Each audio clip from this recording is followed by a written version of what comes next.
Following Li Meng's order, outside, ship number 1 that had left the fleet suddenly turned into a blue stream of light and rushed into the distance. The next moment, just above the Iron Fleet, a blue stream of light suddenly emerged from the void. Ship number 1 relied on short-distance jumps to rush into the Iron Fleet at zero distance. Chapter 90 Fleet Destruction. It's an enemy ship. The enemy ship rushed into the fleet using a short-distance jump. How is it possible? How can such precise calculations be done by jumping directly into the fleet? No matter how much you don't believe it, the platinum-colored battleship above the fleet is the biggest fact. The Sun Chaser-class carrier-based ship suddenly appeared in the fleet, which threw the Iron Fleet into chaos. Ship number 1 will not give the Iron Fleet time to react. Ship number 1 opened fire, pouring fire on all the Hammerhead Shark frigates. In the dark space, only golden lightning could be seen running around. From the hull of ship number 1, bolts of lightning shot out from the vortex runes. A thick bolt of lightning streaked across the starry sky and hit the hull of the Hammerhead Shark frigate. Boom! There was no deafening explosion, only huge balls of fire rising up. Every time a lightning bolt hits the Hammerhead Shark's hull, it causes a huge explosion. There is an explosion caused by the energy of the lightning beam itself. There are also cases where the current spread by the lightning beam causes electronic equipment to overload, resulting in a sympathetic explosion. At the moment of the battle, 5 Hammerhead Shark frigates were destroyed. 2 of them exploded directly and turned into a huge fireball. 3 of the ships were covered in flames and were caught by the planet's gravity, falling into the atmosphere. Fire, fire, destroy it. 1-17. What a joke, Richie didn't believe it. The Iron Fleet is the pride of the Hera people, how could it be defeated so easily?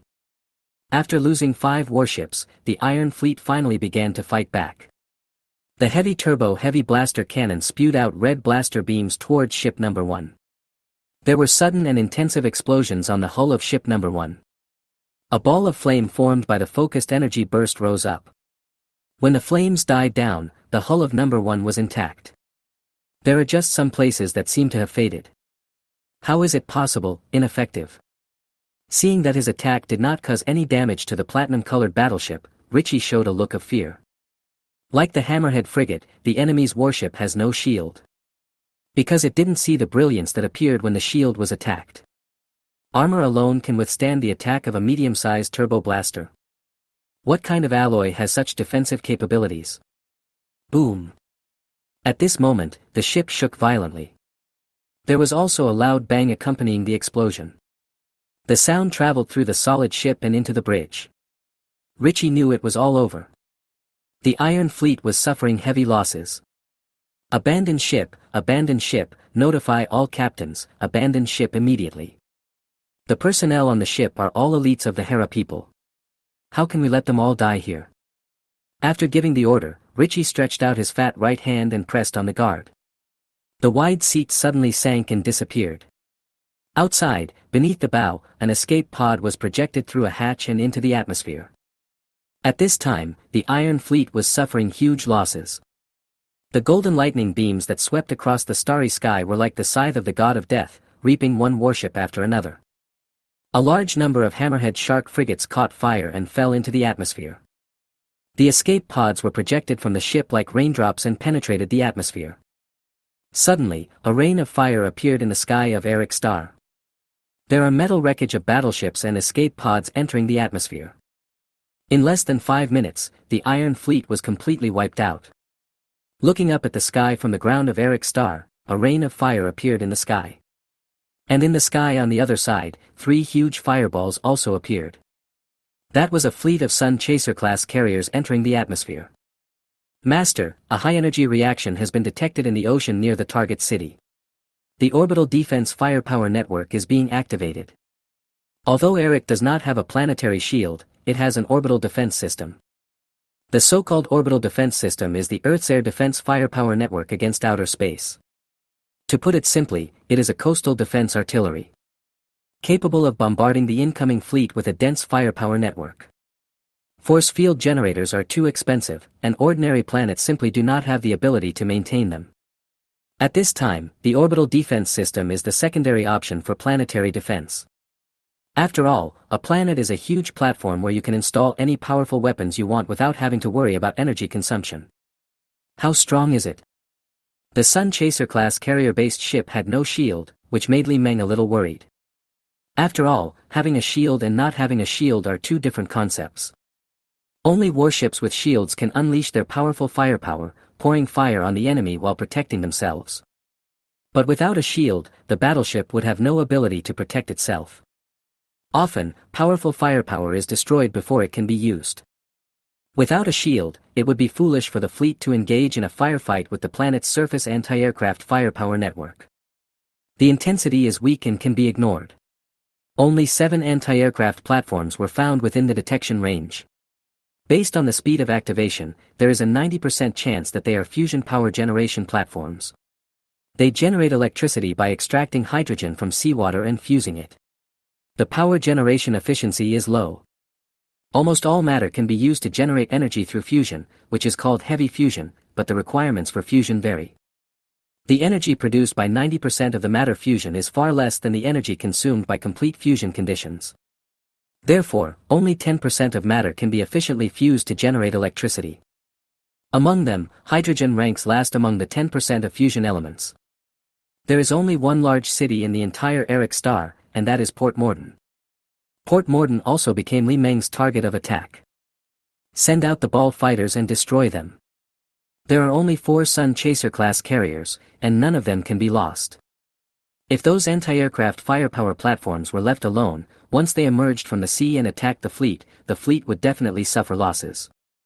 Following Li Meng's order, in the sky, the catapult hatches on both sides of the hulls of 3 Sun Chaser class carriers wrapped in flames opened. One after another, round ball fighter planes rushed out of the hatch and into the sea of fire outside. In the sky, 3 huge fireballs were like flowers scattered by fairies, and a large number of small fireballs were split into them. The small fireball split into 4 and spread in 4 different directions. This process lasted for more than 20 seconds before the fireball in the sky disappeared. And in the sky above Morden Port, 3 huge ships appeared. Although far away, the platinum-colored battleship was lowering its altitude. In the sky off the sea of Morden Port, a row of round ball-like fighter planes fell straight down from the sky. It was like sharp arrows turning into golden streams of light and rushing into the sea. Crash! Columns of water suddenly rose from the vast sea. The ball fighter is a sphere, not a pointed cone, so the area that is impacted when entering water is too large. It can be said that the ball fighter plane crashed into the sea. The huge impact force caused the water column to rise to a height of nearly 100 meters. Chapter 91 Mayor's Hall. If it was a human driver, he would have been turned into a pile of meat.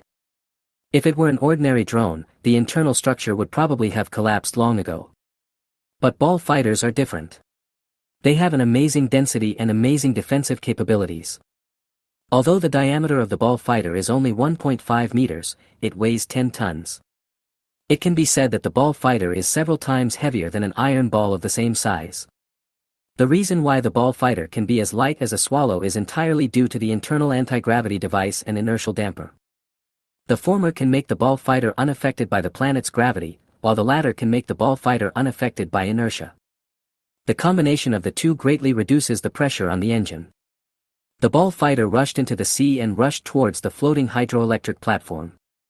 Looking out to sea, one can see cylindrical turrets. A giant twin-mounted blaster can be seen on top of the cylindrical platform. Its caliber is 20 meters and it has great power. The caliber of a battleship's main gun generally does not exceed 10 meters, which shows how big the gap between the two platforms is. Looking down at the seabed, you can see lines of transmission tracks. Just below the floating hydroelectric platform, there is a giant disk device. When there is no war, the hydroelectric platforms will use their own weight to sink to the seabed to generate electricity. Once war breaks out, it will float to the surface and become a giant floating turret. In the dim sea water, a rain of fire was seen approaching the floating hydroelectric platform. Those flames were the tail flames from the linear engines of the spherical fighter planes. In the dim sea water, the tail flame becomes very dazzling. Swoosh! In the water, the ball fighters near the hydroelectric platform opened fire. Golden arcs of electricity shuttled through the water and hit the hydroelectric platform. The resistance of seawater can greatly reduce the power of plasma lightning beams. Therefore, the ball fighters were very close to the hydropower platforms when attacking. Boom! Outside, on the sea, I saw flickering flames under the water, followed by huge columns of water rising from the sea. The surging water column rushed into the sky hundreds of meters high, which was quite spectacular. It also set off huge waves that swept in all directions. On the sea's surface within a radius of hundreds of kilometers, huge columns of water rose up. In Port Morden, the city's residents had already noticed the strange phenomenon in the sky. On the dock, the fishermen who were working put down their work one after another. They stood on the dock, looking at the strange sight in the distant sea in wonder and confusion. They saw a series of round little creatures rushing into the sea. Immediately afterwards, an explosion occurred underwater, and a huge column of water rose up. It's war.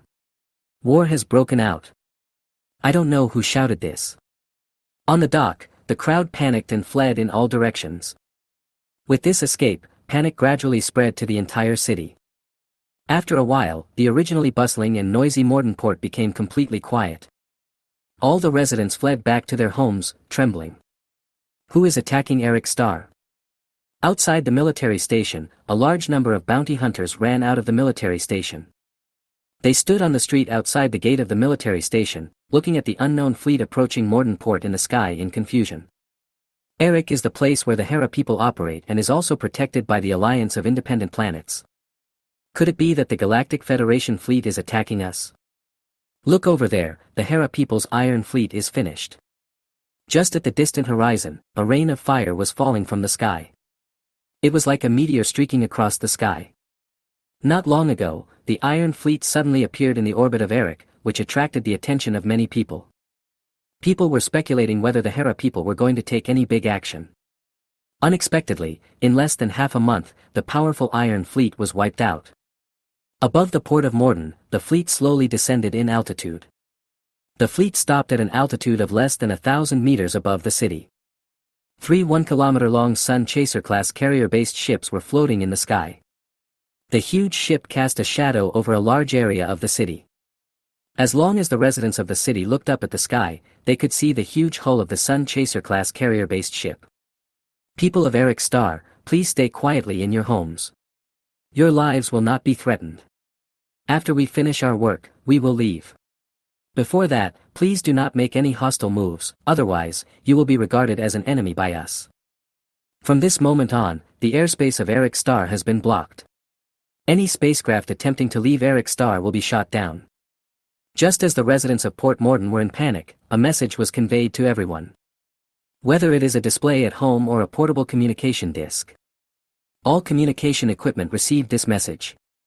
As long as the external network is connected, even the communication device in the turned-off state will be forced to turn on. As the global announcement was made, the fleet in the sky began to move. Ejection doors opened on the deck on the belly side. A large number of landing capsules were launched and fell towards the city like raindrops. Golden rain suddenly began to fall from the sky of Port Morden. That was not rain, but a landing capsule. Just as it was about to hit the ground, the engine nozzle under the landing capsule suddenly spewed out dazzling flames. This slowed down the landing capsule's descent, and it landed heavily on the ground. The descending lander will even change direction to avoid hitting buildings along the street. For a moment, a rumbling sound of collision was heard in the city of Morden. The streets and alleys were filled with landing capsules. The landing craft is not large, about 7 meters high and 4 meters in diameter, and is cylindrical in shape. It can carry 24 night combat robots and 2 night 2 combat robots in 2 teams at one time. As the hatch of the landing capsule opened, 1 night combat robot after another walked out. There is also a night 2 large combat robot that is 5 meters tall. Soon, the streets and alleys of Morden Port were filled with platinum-colored night robots. There is also a huge Night 2 type large robot. Although it is huge in size, it appears to be very nimble when walking. For every huge step forward, the night battle robot has to take several steps. In the buildings along the street, many people were peeking through the windows at the street outside. Looking at those figures in platinum armor, there was only curiosity in their eyes. Curious about the identities and forces of those people outside. When seeing the Gundam Night 2 large robot, many people showed fear on their faces. Any race would feel a strong sense of oppression when faced with a huge monster. In the streets and alleys of Port Morton, all the combat robots were moving in one direction. In that direction is the mayor's hall, located in the center of the city. It was a fortress-like building, large in scale but not very grand. "We surrender, we don't intend to fight, we surrender." Outside the mayor's hall building, the soldiers outside the door surrendered voluntarily before the combat robots approached. They knelt on the ground with guns in their hands. At a glance, there were more than 40 people. They were all guards at the mayor's hall, wearing blue uniforms. Chapter 92 Mayor Leonard. Looking at the approaching army on the street, a drop of cold sweat appeared on the forehead of the leader. "Who are these guys? Look at the number, it's too big." At a glance, the street was covered with a continuous stream of white and golden figures. They were marching in unison, their steps so steady that the earth seemed to tremble. Especially those with huge bodies that are nearly 5 meters tall. Ed couldn't think of any race with such a big body even if he racked his brains. Suddenly, the sound of footsteps disappeared. The streets were so quiet that one could hear a pin drop. A pair of platinum-colored feet appeared in Ed's eyes. He looked up and saw a majestic figure standing in front of him. A chubby robot flew out from behind the mighty figure. "I want to see your mayor," called him out. Just as Ed was about to speak, a voice suddenly rang out from behind the door of the mayor's hall. I'm here, I'm coming." A chubby figure ran out from behind the gate. It was a human being. He had a flattering smile on his face, and the fat on his belly jumped when he ran. "I am the mayor of Morton Harbor. Please allow me to surrender to you on behalf of Eric Starr." "Your Excellency, from now on, Eric Starr belongs to you."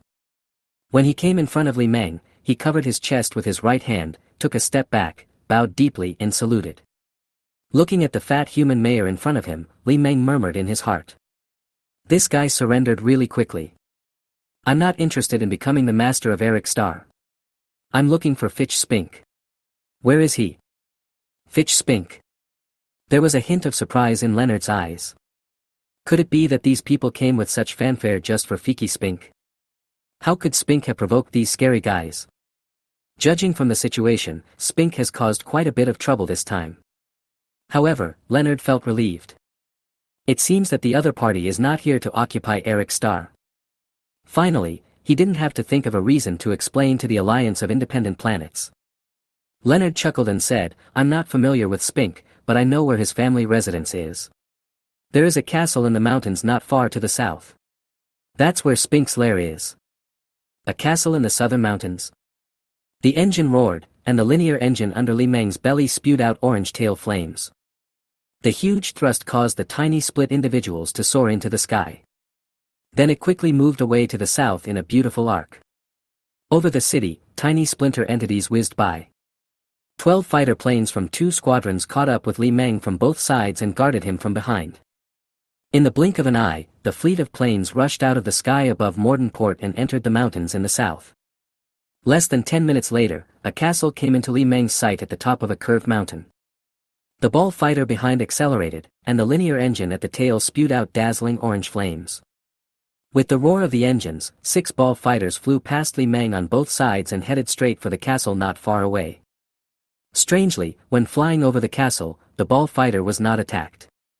According to the life detector, there was no one in the castle. No one. Engines roared, and above the castle, a squadron of ball fighters circled back and forth, keeping alert in all directions. A squadron of ball fighters followed Li Meng into the courtyard of the castle. Hua-cha! The ball fighters near the castle's gate opened fire. Golden lightning struck the control panel. With a burst of sparks, the door slowly opened to both sides. 2 ball fighters rushed into the corridor in the gate, flew close to the ground, and disappeared deep into the corridor in the blink of an eye. "Control the military station, capture the Hera people, and don't let any of them escape." Using the internal network, Li Meng issued new orders to all units. At the same time, Li Meng also received the data sent back by the ball fighter that rushed into the castle. The castle was empty and there was nothing in it. The internal control systems suffered serious damage. Even the gated data is not retained and is completely eliminated. It was obvious that the Covenant were prepared and they had already escaped. On the other side, the military station. A combat company surrounded the military station. About 500 night combat robots and 20 night 2 large robots surrounded the military station. 5 squadron knights rushed into the military station, with a total of 60 combat robots. The other knights were on guard outside, blocking all entrances and exits. Don't resist, your lives will not be threatened, those who resist will be listed as enemies and the enemies will be eliminated. The knight rushed into the military station, repeating the warning over and over again. The bounty hunters in the hall did not dare to resist. They raised their hands in submission. These guys are wearing platinum armor and are tall. You can tell at first glance that they are not someone to be trifled with. Most importantly, they have strength in numbers. No matter how powerful a bounty hunter is, he is not much stronger than an ordinary soldier on the battlefield. Who is the station owner here? A human waiter was questioned by the knight behind the bar. The server behind the bar is a female human. She was wearing a yellow short skirt uniform and had shoulder-length hair. Looking at the tall knight in front of the bar, a trace of awe flashed in her eyes. It's Eden, the head of the Hera Otis family. He is not on Eric Planet now. He went to the Fiery Sun planet. Iden the Hera. Also, the Fiery Sun star. In the sky about 20 kilometers south of Port Morden. The engines roared, the airwaves rolled, and a series of round ball fighters followed by smaller fighters flew across the sky. The fleet headed straight for Morden Harbor, where the city was already within reach. Analyzing the complex information sent back by the knights, Li Meng had a comprehensive understanding of the current battle situation. The owner of Eric Star is Iden, which is the Otis family among the Hera people. Members of the Otis family are being captured, and 40% of them have been arrested. Most of the Hera people who were not caught were buried with the Iron Fleet. Neither Spink nor the head of the Hera Otis family was on Eric Planet. In other words, the protagonists are not here. It is unknown where Spink went, while Eden went to the Sun Star. Li Meng knew very well what kind of place Liang Star was. During the operation at Geller Dockyard, he obtained a lot of information related to the Tang Confederation Empire. The 0333 star zone where the Liang Star is located is the overseas territory of the Tang Confederation Empire. The current Judushi is a man named Lu Dong. What puzzled Li Meng was why the head of the Hera people's Otis family wanted to go to the Fiery Sun Star. But it doesn't matter. What matters is where Spink goes. At present, Spink's whereabouts are unknown, and only Eden, the Hera man who protects the Covenant people, may know something. Chapter 93 Fleet Commander Richie. What should I do now? Looking at the fleet floating above Morden Harbor not far away, Li Meng began to think quickly in his mind. Eric Star is the territory actually controlled by the Independent Planet Alliance. Eric Star has been attacked by an unknown force, and support from the Independent Planet Alliance will probably arrive soon. Before the fleet of the Alliance of Independent Planets arrives, Eric must be evacuated. In the following few days, Eric Star was quite lively. Fighter planes can be seen whizzing through the sky at any time. They are found almost everywhere, including mountains, rivers and seas. The scream of the engines shocked all living things on the planet. In Port Morden, the former prosperity is gone. There were only patrolling knights in the streets and alleys. The presence of the huge Knight 2 combat robot eliminated the will of everyone in the city to resist. Mayor's Hall Building, Port Malden. After the mayor and his guards surrendered, the mayor's hall was requisitioned by Li Meng. Eric Star is big, but also small. The Hera people who escaped from the Iron Fleet were quickly captured by the knights. The Hera people are not good at escaping, after all, they are too fat. Once discovered, the Hera people would lose the courage to fight and would just surrender. In just 5 days, Li Meng captured all the surviving Hera people. Even if there are some fish that slip through the net, there are only a few of them, which is not a big deal. In the hall, looking at a group of fat figures in front of him, Li Meng murmured in his heart. These guys really look like toads and are quite creepy. So, now, who can make the decision here? Faced with Li Meng's question, the Hera people looked at each other in confusion. One of them opened his mouth widely and let out a laughing sound. Robot, call your master out. You are not qualified to talk to us. We are the great Hera people. Although our Iron Fleet failed, it was only a small part of the Hera people's total strength. We lost, but we will not lose forever. He is very courageous, at least that's what Li Meng thinks. Li Meng flew towards him and looked down at him. It seems that you are the leader here. Tell me, where is Spink? Still fearless, he turned his head away. Snort. He even snorted with disdain. It seems that you haven't faced the reality yet. As the saying goes, the winner is the king and the loser is the bandit. Even if there is only a mud worm in front of you, you have to kneel down and lick its ass. As soon as he finished speaking, the knight beside him seemed to have received some instructions. He stepped forward, aiming his gun at the Hera people in the hall. Swoosh! A unique gunshot sounded, and golden lightning shot out. The 5 Hera people were hit immediately, and turned into ashes, falling to the ground the moment they were hit. The amount of ash is huge. After all, the Hera people are still very large. Their members were killed, and the surviving Hera people retreated in fear. But they couldn't retreat because the knights behind them raised their disintegration guns and aimed them at them. Leonard, who was watching from the side, shrank his neck and had some thoughts in his mind. The once powerful and arrogant Hera people will one day become like ants. You have to know that in the past, if he wanted to keep his position as mayor, he had to pay tribute to the Hera people. Otherwise, he won't be able to keep his position as mayor. After all, 70% of Eric's tax revenue comes from the Hera people. Stop, I'll tell you. The death of his tribesmen made Richie put down his pride and compromise. I'm Richie, the commander of the Otis family's squadron of the Hera Iron Fleet. We really don't know where Spink went. A month ago, he was still on Eric's star and sought refuge from the Hera people. The head of the family agreed to his request, and the Iron Fleet was transferred to Eric's star. Wouldn't it have been better to compromise earlier? There wouldn't have been a need for so many Hera people to die. Looking at Richie, who was lying on the ground with a decadent look on his face, Li Meng felt quite bored. The virtue of intelligent life is really the same, they won't cry until they see the coffin. Then do you know Awfully? Awfully? Richie looked up at Li Meng and grinned. Yes, this woman is from the rumored Red-Eyed clan. She is very famous among bounty hunters and is a commissioned mission acceptor. For some reason, she fell into Spink's hands. Spink wanted to use the Hera people's channels to sell her for a good price, but was rejected by the head of the family. There are too many rumors about the Red-Eyed clan. Getting involved with them will cause unnecessary trouble. Only Spink, that idiot human, doesn't understand this. Just as Richie said, the Akame people are indeed mysterious. Thousands of years ago, they began to appear in the star regions controlled by the Galactic Federation. Because their race is not recognized by the Galactic Federation, they are not recorded. Therefore, the Red-Eyed people have been active in the Outer Ring star region. Li Meng naturally knew some information about the Red-Eyed people. Where is she? Richie shook his huge head. I don't know. I heard that he escaped. Spink was so angry that he tracked him down for a long time, but found nothing. Awfully escaped from Spink? Hearing the news, Li Meng didn't know whether to be happy or disappointed.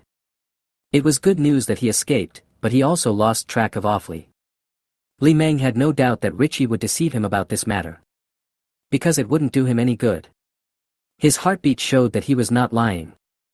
Data world, imaginary space. Beside the round table, little Li Meng's figure appeared one after another. Split instance 3, you all know what happened. What should we do now? Split instance 1, it's a bit troublesome. If Awfully doesn't show up, it will be like looking for a needle in a haystack to find her. Split instance 2, it's not time to give up yet. We need more information about Awfully's escape. The main body, no matter what, Spink knows more than us. We have to find him. Split 1, Spink has escaped from Eric and his whereabouts are unknown. It may not be easy to find him. Split individual number 2, the Hera people and the Covenant people are in a cooperative relationship, and they should know the location of the Covenant people's strongholds. Split individual number 3, that's a solution. Even if he escapes from Eric planet, he needs a place to stay. Split individual number 1, I am very interested in the purpose of Eden, the head of the Hera Otis family, going to the Sun planet. Do you want to find out? Split instance 2, it's better not to make things more complicated, lest we get into trouble. We are busy enough already. Split instance number 3, I second the motion. Right now I have to focus on finding Awfully and don't have the energy to care about other things. Split instance number 1, since Awfully has already escaped, why not just do nothing and wait for her to show up? Split number 3, this is not good. What if Awfully didn't escape, but something else happened? This main body, although the possibility is small, it is not impossible. Now that we have come this far, let's continue looking. Chapter 94 Eden's Fury. Split instance number 1, then again, I was the one who came into contact with Awfully. Why do I feel like you guys care about her more than I do? Split individual number 3, it's us, not you. As the saying goes, a bystander sees more clearly than an insider. Awfully is more than just a task acceptor for us. To be honest, I like her very much. I like her enchanting figure. Split individual number 2, it's probably the feeling of not wanting beautiful things to be destroyed. It's not wrong to say that I like them. Original body, this is probably my truest thought deep in my heart. It seems that my aesthetic sense is still there. Split instance 1, okay, I have no problem with that. When we find her, we'll make her take off all her clothes and thank us, so you can see as much as you want. Split instance 2, shoo, can you be more reserved? Although I'm looking forward to it, this will make us feel awkward. Split instance number 3, really? I don't think so. Isn't this what we expected? There's nothing to be embarrassed about. Original body, I am the one who should be embarrassed. This is the darkness deep in my heart. Although I am also looking forward to it. Split instance number 3, alright, stop talking nonsense. I'm busy. Let's take a break. Split instance number 2, second. Split instance number 1, second. Main body, adjourn. Beside the round table, little Li Meng's figures disappeared one after another. Eric Starr, Port Morton. City Hall building, first floor lobby. Li Meng suddenly flew out and issued an order to evacuate. Retreat, all units retreat to the fleet. Following Li Meng's order, the bald fighters in the sky of various places in Eric Starr began to return. In Morton Harbor, the knights who were patrolling the streets and alleys also began to return to their respective landing capsules. Soon, engines roared in the city and flames flashed everywhere. One landing capsule after another took off from the ground like rockets and flew towards the fleet above. Li Meng would not design a disposable landing capsule, that would be a waste. The landing capsule is actually a small transport ship. Of course, the landing capsule requires the ability to penetrate the battlefield. Therefore, the landing module's engines are not capable of long-distance navigation. The landing capsule's engine is powerful enough to instantly reach extremely high initial velocity. All over the city, landing capsules soared into the sky with long tails of flame. Like a bee returning to its nest, it followed the navigation line of the guiding ray and returned to the projection cabin on the lower deck. This scene has a very sci-fi feel. Looking up at the sky from the city, landing capsules swarmed towards the fleet from all directions like bees returning to their hive. It seems chaotic, but it is an orderly return home. There were also a large number of ball fighters returning to the fleet from all directions. The platinum-colored figure was spread all over the city. Master Richie, are you okay? In the lobby on the first floor of the mayor's hall. Seeing that the group of people had left, Leonard's chubby body hurried forward, trying to help Richie up. But the physique difference between the two was so huge that Leonard had no idea where to start. Although he looked flattering, a hint of regret flashed across Leonard's eyes. He couldn't understand why those people would let these Hera people go. We have already killed so many, wouldn't it be better to kill them all? In this way, Eric Starr will be in his pocket. Snort. With a cold snort, Richie waved away Leonard's outstretched hand. He stood up with difficulty. Let's go. Restraining his anger, Richie walked out with the surviving Hera people. Although there are not many people, only about 30 or so.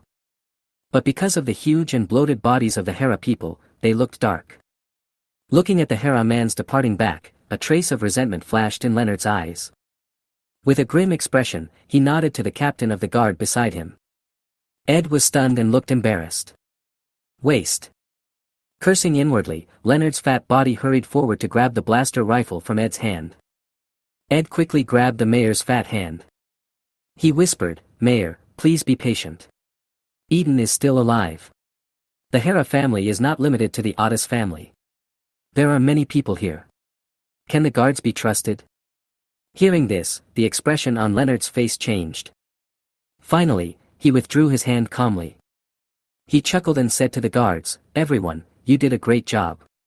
This has prevented an unnecessary bloody conflict. It turns out that we are all wise. Now, go to the streets. The people of Morden Port need your comfort." In recent days, the people of Morden Port have been in a panic due to the invasion of unknown forces.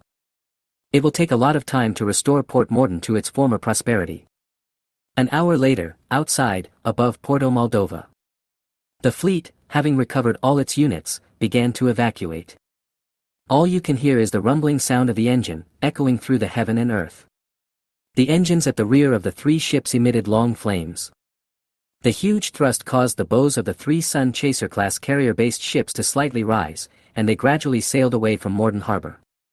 After a while, Li Meng flew away from the sky above Morden Port. At an altitude of tens of thousands of meters, the fleet continued to accelerate. Eventually it broke free from the planet's gravity and entered the planet's orbit. Looking up at the sky from the surface of the planet, the fleet flying towards the depths of the starry sky looked like 3 comets streaking across the sky. Just half a month after the fleet evacuated Eric Star, a spaceship jumped out of hyperspace and arrived at Eric Star. What on earth is going on? The fat body moved into the military station. Looking at the empty military station hall, Eden let out a roar.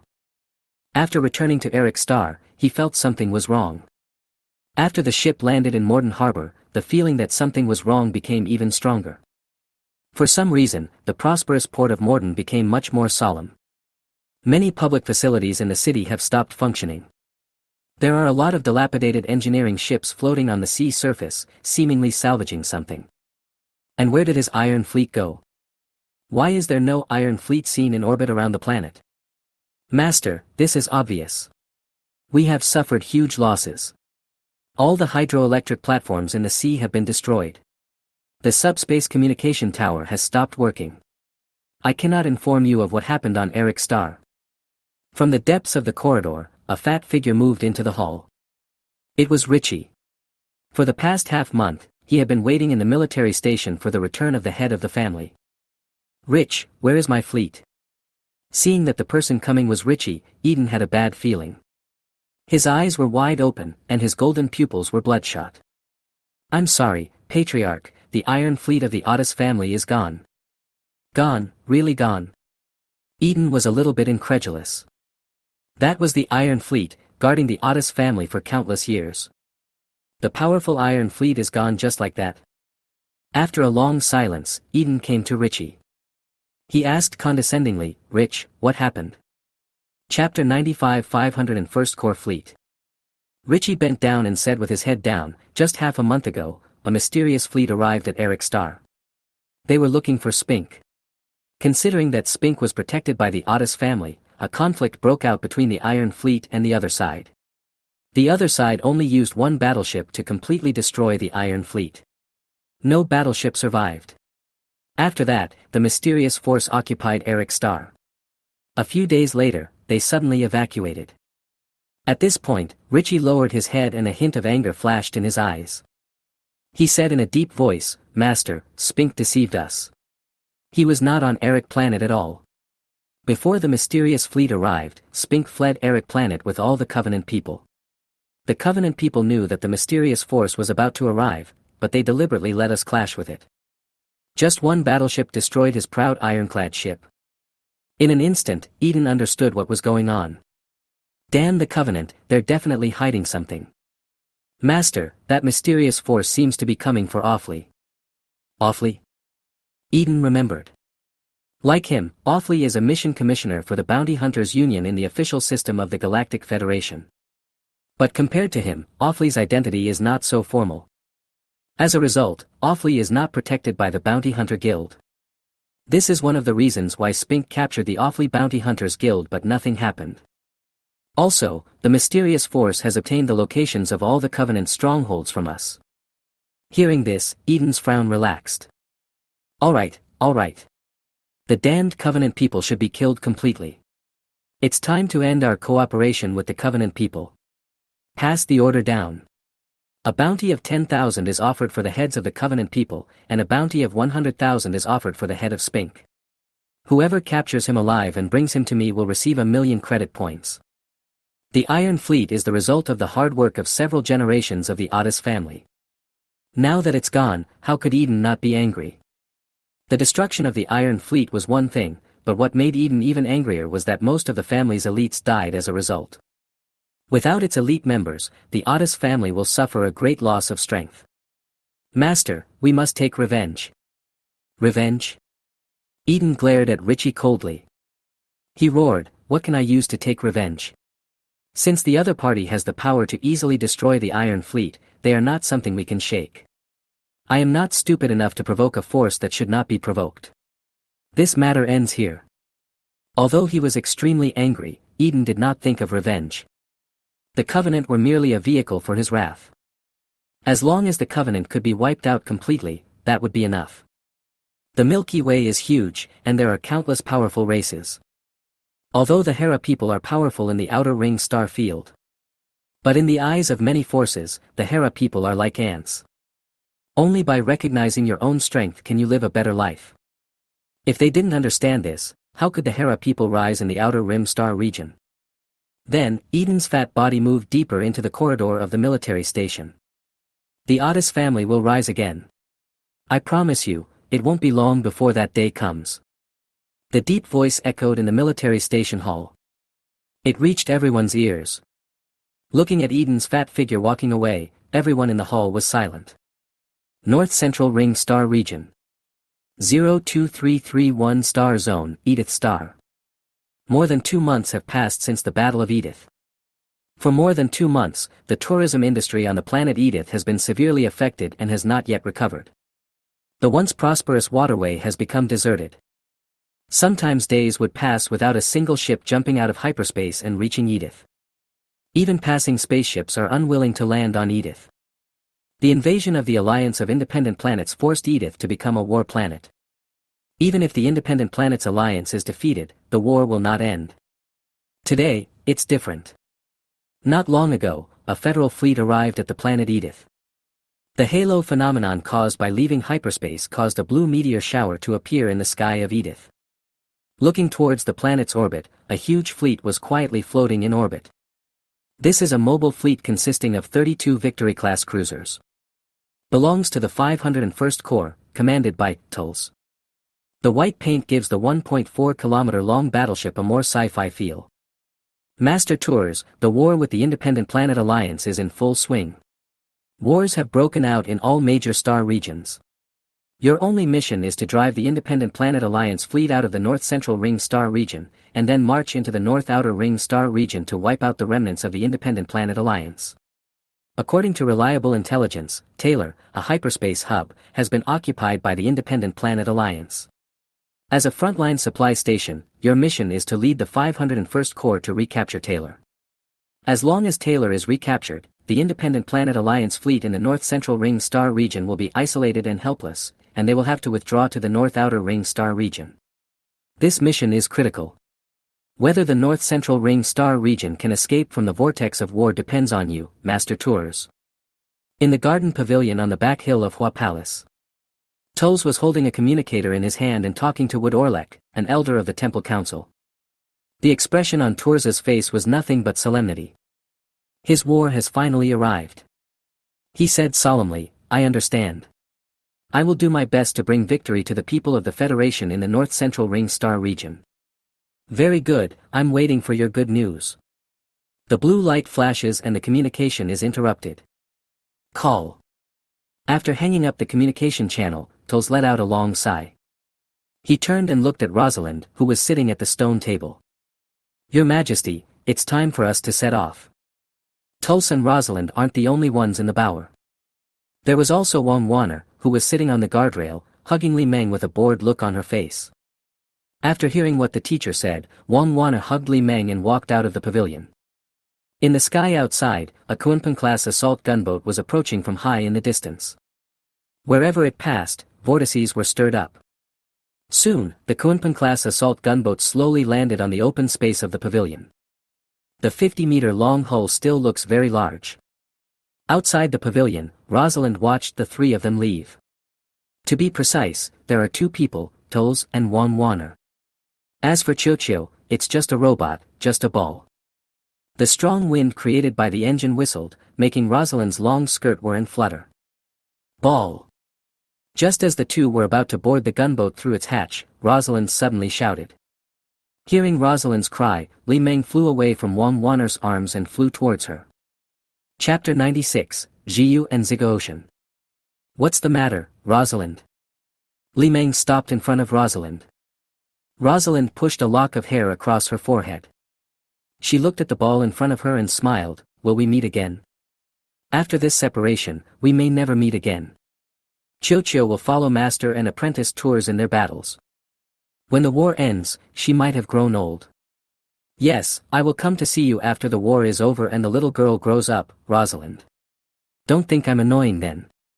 Hearing this, Rosalind smiled. She stepped forward, opened her arms, and held Li Meng in her arms. Chio, I like you so much, please don't lie to me, I look forward to that day. After saying this, Rosalind let go of Li Meng. She took a step back and smiled, go. Looking at Rosalind, who was smiling and looking graceful, Li Meng recorded this scene. Goodbye, Rosalind. Turning around, Li Meng flew towards the Kunpeng-class assault gunship. At this time, Apostle Tours and his two companions were waiting for him at the cabin door. As Li Meng flew into the cabin, he was held in the arms of the little girl again. As Rosalind watched, the heavy hatch slowly closed. As the hatch closed, the engines roared. The Kunpeng-class assault gunboat slowly took off, moving forward, getting faster, and finally soaring into the sky. Wherever it passed, it left a lingering trail behind it. More than 10 minutes later, the Kunpeng-class assault gunboat broke free from the constraints of the planet and entered outer space. In the Federation fleet, the gunboat sailed into the hangar below the flagship. In the hangar, a group of senior fleet officers were lining up to greet the commander. Master Tours, welcome. I am Tamu, the commander of the 501st Fleet. Seeing Master Toles and his apprentice walking out of the hatch of the Kunpeng assault gunboat, an officer in black military uniform hurriedly came to greet them. He is not very old, around 30 years old. Looking at the medal on his left shoulder, he holds the rank of general. Apart from him, only senior officers are natural persons, the others are clones. Nice to meet you, Commander Tamu Fleet. Afterwards, everyone went to the bridge, greeted by Tamu. The bridge space of the Victory-class cruiser is very large. As the main control center of the entire ship, there are nearly 100 bridge personnel working in it. Next to the combat command platform, a group of senior military officers stood upright. A flying saucer robot with a diameter of 1 meter and a large number of robotic arms under its belly lay on the port of the command platform. It is the latest generation of tactical command service robot. The blue light flashed, and a map of the Milky Way suddenly appeared. According to the intelligence provided by the temple, the size of the Independent Planet Alliance fleet that invaded the North Central Ring Star region is unknown, and the identity of its commander is unknown. 4 months ago, the Independent Planet Alliance fleet invaded the North Central Ring Star region from the North Outer Ring Star region and occupied Taylor. They used Taylor, the hyperspace channel hub, as a springboard to launch an attack on the 4-direction star region. So far, the temple has received 319 distress signals. The slightly mechanical voice of the tactical command robot echoed in the bridge. Looking at the star map in front of him that showed no information, Tours asked, where is the main fleet of the Independent Planet Alliance now? Tactical command robot, unknown, no relevant information. Hearing this, the senior generals beside the platform frowned slightly. There is no intelligence at all that is helpful to this war. They entered the battlefield completely ignorant of the enemy. Chio, do you have any way to get more information? Tours looked down at the ball in his apprentice's arms. Yes, I need permissions for the Federation Fleet's communication system, permissions for the Galactic Federation's global communication network, the highest browsing permissions for the Global Communication Station's information database, and the highest command permissions for the Federation Parliament. Li Meng's words stunned everyone on the platform. Are these permissions something a robot can apply for? Tamu looked at Toles with a look of surprise. Master Tours, this is. Tamu originally thought that the robot in the apprentice's arms was just an assistant robot for Master Toles's apprentice. Now it seems that this is not the case. From his arms, Toles took out a long red data disk. Chocho, this is my red key. I can use my identity to enter the intelligence domain of the temple and apply to Ji Gao Tian for the permissions you want. Although I may not be able to obtain all the permissions you want, you can give it a try. Intelligence domain. Ziggo Ocean. Li Meng thought of the intelligent AI in the temple information library. During the time in Xingsadong, Li Meng used the external network temple's communication equipment and tried to use it as a springboard to invade the temple's information database. But he failed. The reason for his failure was not that he was not strong enough, but that the intelligent AI in the temple's information library reacted quickly. Since the intrusion is made through external network communications, there is very little that can be done. Can only browse data in the repository. Downloading and uploading data is not possible.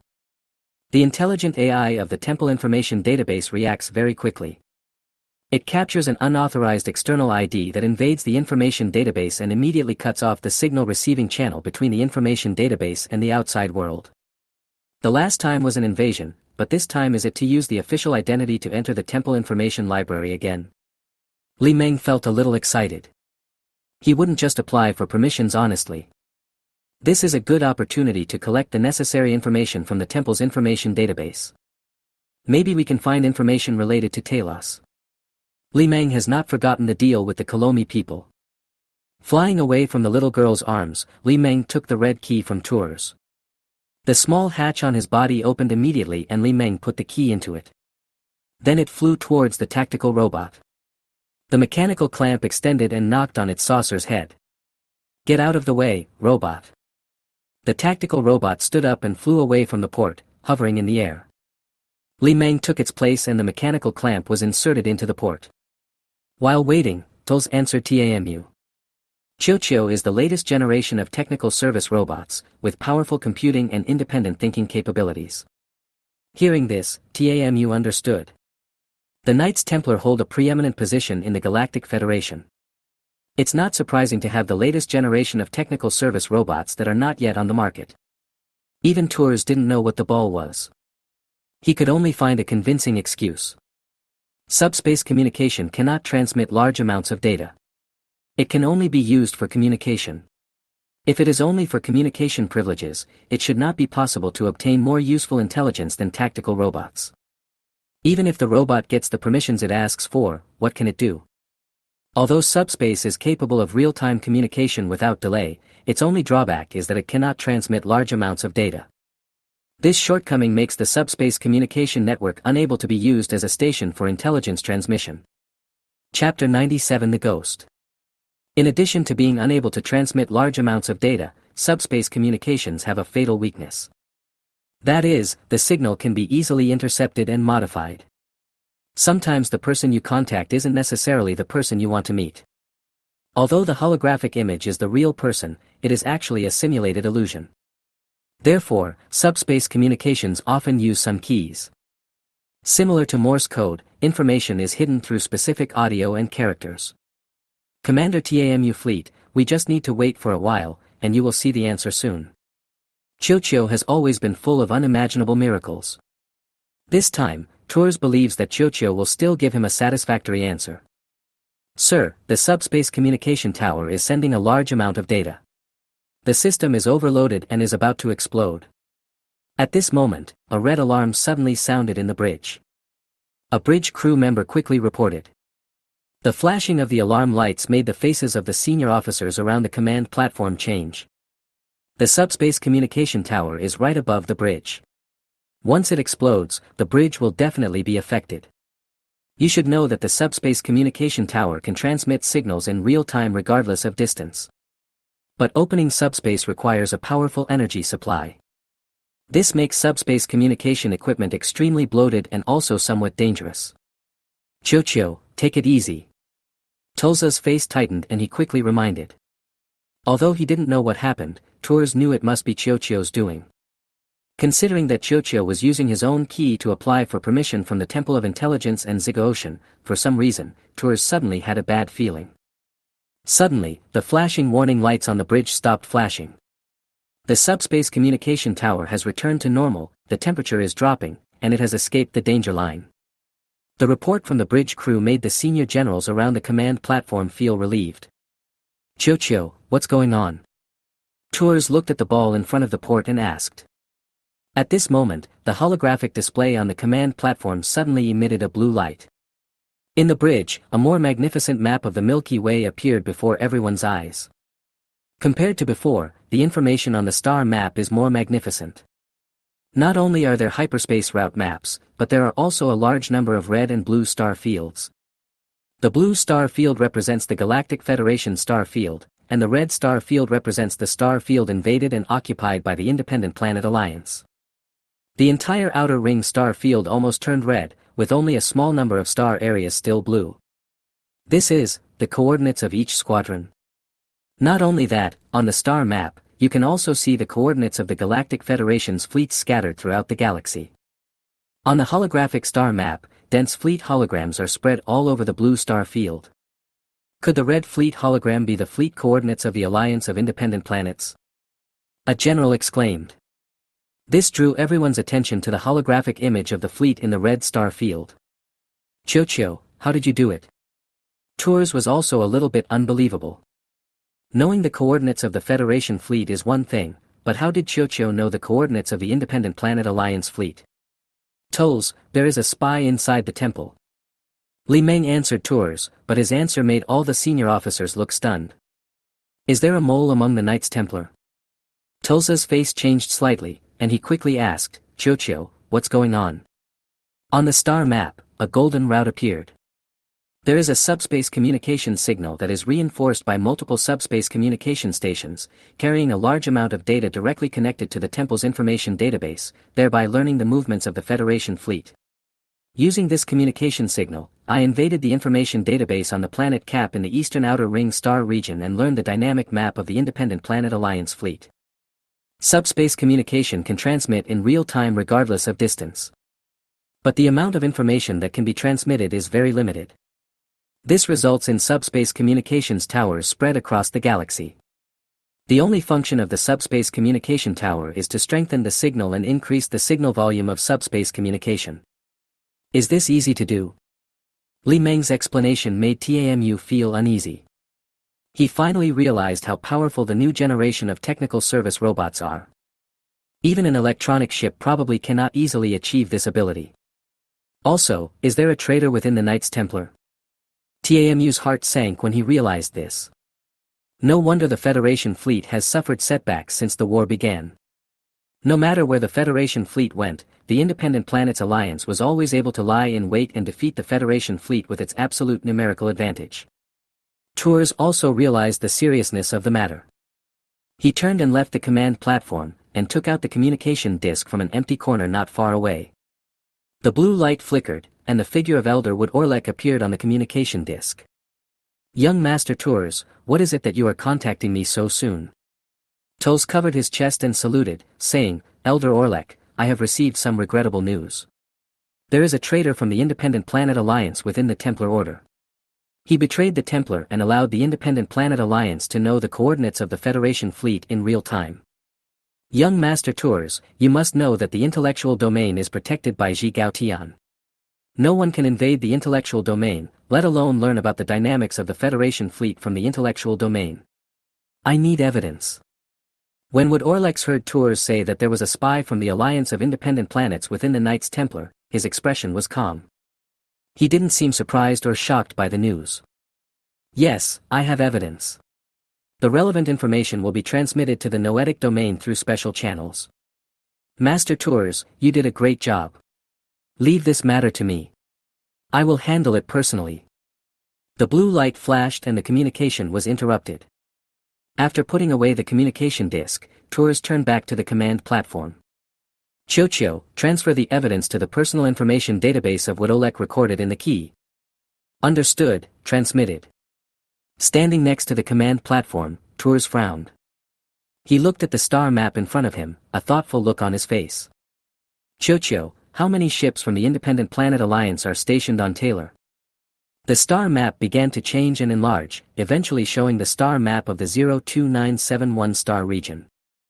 There are 3 squadrons in total, namely the 017, 018, and 019 squadrons. In their star regions, 3 more squadrons are gathering towards Taylor. They are expected to arrive at Taylor in half a month. By then, the fleet size of the Independent Planet Alliance on Taylor will reach 78 warships, including 36 Freedom-class frigates, 24 Declaration-class destroyers, 12 Independence-class cruisers, and 6 Eclipse-class transport ships. Are the number of ships twice as many as ours? Looking at the dynamic image of the enemy fleet on the Star Zone map, the senior generals around the command platform had thoughtful expressions on their faces. Chapter 98 Powerful Robot. If it's just this scale, it's not impossible to fight. Looking at the star map in front of him, Tamu said calmly. Although the size of the Independent Planets Alliance fleet is more than twice that of ours. But there is also a gap in the quality of double-board ships. Although the Victory-class cruiser is an old ship thousands of years old, some of its technologies are outdated. But in these thousands of years, the technology of the Galactic Federation has long stagnated. Although some technologies have made some progress, the progress is limited. Moreover, the quality of the warships of the Independent Planet Alliance is questionable and relatively cheap. In terms of combat capability, it cannot be compared with the Victory-class cruiser.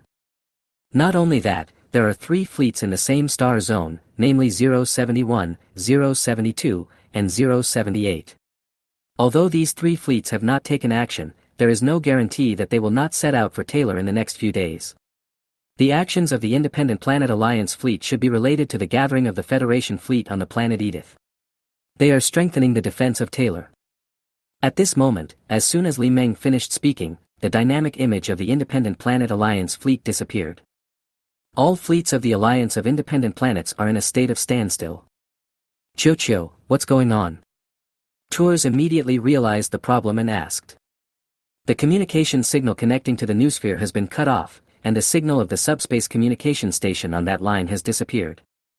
Hearing this, Tours frowned slightly. It seems that Elder Orlek has started to take action. Tamu said in a deep voice, we are in trouble. Without the dynamics of the Independent Planet Alliance fleet, we have no idea whether the other 3 fleets will go to Taylor. If these 3 fleets rush to Taylor in the next few days, the enemy fleet we will face will be 3 times the size of the Federation fleet. If we rashly attack Taylor, the chances of victory are slim. The blue light flickered, and the star map changed again. Several routes connect to the star system of Taylor from the star regions where the 3 fleets are located. It's not that there is no way to detect the whereabouts of the 3 fleets. The star fields where the 3 fleets are located must jump 7 times to reach Taylor. I can invade the tower of the star field where the jump point is located, as well as all devices with open external networks to monitor the star field. If possible, I hope that the flagship will shut down all weapon systems and concentrate energy on the subspace communication tower and cooling system. If the hardware conditions are met, the combat star field can still be monitored in real time. What Li Meng said left the senior generals around the command platform speechless. Are robots really that advanced? Even a hacker-type robot wouldn't be able to do this without the support of dedicated hardware. What if the enemy fleet jumps out of hyperspace and blocks the subspace communications in the star field where it is located? A senior general raised this question. Another senior officer echoed, as far as I know, the Declaration-class cruisers of the Independent Planets Alliance have strong electronic warfare capabilities. That's not a problem. A blue light flashed, and a small holographic image appeared in front of everyone. The picture shows a dense communication network. At this time, Li Meng's voice rang out again. The Galactic Federation's communication network is spread throughout the galaxy, crisscrossing like a honeycomb. If the enemy fleet blocks subspace communications at the jump point, blank areas will appear in the communication network, exposing its own position. After hearing Li Meng's explanation, the senior generals were amazed. This robot is too smart. This function far exceeds that of tactical robots. Tours is very clear about Chiuchiu's abilities. Compared to the surprise of others, he looked calm. He asked, Chiuchiu, what suggestions do you have for this operation? The blue light flickered, and the star map changed again. The universe is three-dimensional. The 02971 star zone is above the 02331 star zone. The locations of the three fleets 071, 072, and 078 are relatively close to us. The Federal Fleet can first annihilate these three fleets and defeat them one by one, and then fight a decisive battle with the enemy's main fleet on Taylor Star. What Li Meng said caused the senior officers at the command platform to discuss in low voices. Just as the robot said, once the Independent Planet Alliance fleet is gathered, it will be difficult for the 501st Corps fleet to easily defeat the Independent Planet Alliance main fleet, which has superior forces. However, if the three enemy fleets 071, 072, and 078 that have not yet joined the main fleet are dealt with first, the Federal Fleet's chances of winning will be higher in future confrontations with the enemy's main fleet. Tours glanced around at the senior officers on the command platform. He asked, "Do you have any opinions on the suggestions made by Churchill?" The senior generals looked at each other, and no one objected. At this time, TAMU, the fleet commander, spoke up. "If we can know the whereabouts of the three fleets 071, 072, and 078, the best way is to defeat them one by one." Having said that, TAMU looked at Tulls. His face straightened and he said in a serious tone, "Master Tours, I propose that Churchill be appointed as the Star Region Commander, responsible for the wars in the North Central Ring Star Region and the North Outer Ring Star Region. In this war, we need Churchill's strong tactical analysis and intelligence acquisition capabilities." TAMU knew very well that Churchill, who could monitor the dynamics of the star field in real time, was the best candidate for the Star Field Commander. Although it is possible to let Churchill serve as someone's assistant and assist in command. But its combat efficiency is far lower than that under direct command of Churchill. Is it too much of a show? Hearing TAMU's suggestion, Li Meng murmured in his heart. But Li Meng thought of the little girl, Tulls, and Rosalind again. If the Galactic Federation fails in this war, the victorious Independent Planets Alliance will never let go of Edith. In addition, the Independent Planets Alliance is acting too radically. Allowing them to rule the galaxy will only disrupt the order of the galaxy. In Li Meng's deduction of the future, after this war, the Galactic Federation will carry out political reforms and eventually be reborn. In the future, the Galactic Templars will exit the stage of history. Countless creatures in the Milky Way will once again enter an era of great exploration and colonization. The mysterious veil of the unknown star region will be torn off. Thousands of races in the Milky Way will march into extragalactic galaxies to explore the mysteries of the universe. Li Meng couldn't ask him to do nothing. Tours nodded and said, "That's exactly what I was thinking. Does anyone have any opinions?" As a member of the Knights Templar, Tours had no experience in commanding fleet operations. Tours would be happy if Churchill could take over the command. As long as he can win, he can give all the power in his hands to Churchill. Seeing that everyone had no objection, Tours confirmed the matter. Chapter 99 Mission Impossible. Churchill, thank you for your help. Li Meng did not refuse, as he could use this war to achieve his own goals. Understood. I have ordered the fleet to set sail for Leiden Planet and wait for orders to find opportunities for battle. The movements of the three fleets of the Independent Planet Alliance 071, 072, and 078 cannot be detected at present. They could only go to important hubs of the hyperspace route and wait for orders. Once the enemy fleet takes action, the Federal Fleet can respond immediately and head to the target star field. Outside, the orbit of the planet Adis. With Li Meng's order, the fleet set sail. The engines at the rear of 32 battleships emitted long blue tail flames. Under the powerful thrust, the fleet gradually left its orbit and flew towards the depths of the starry sky. Looking up at the sky from the surface of the planet, the fleet flying towards the depths of the universe turned into a comet passing across the sky. A moment, at that instant. There was a flash of blue light, and the fleet jumped into hyperspace. Blue streams of light were dragged out and rushed into the depths of the universe. Data world, imaginary space. At the round table, all the little Li Meng sat upright in their chairs. This meeting is the most meaningful and serious meeting in history. Split instance 1, I didn't expect the situation within the Knights Templar to be so chaotic. Split individual number 2, how cruel. I had previously speculated that the Templars were involved in the terrorist attack on the Galactic Senate. I thought the radical faction of the Templars hated them the most, but I didn't expect that the conservative faction planned this series of events. Split Instance 3, don't you find it strange that the conservative faction of the Templar Order would do this? Body, this is indeed incredible. Isn't it that the conservatives are helping the radicals by doing this? This is not in line with their beliefs. The conservatives advocate peace, delaying direct conflict and looking for possibilities for negotiation.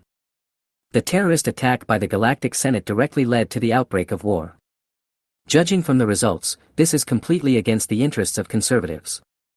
But it's strange that conservatives do this.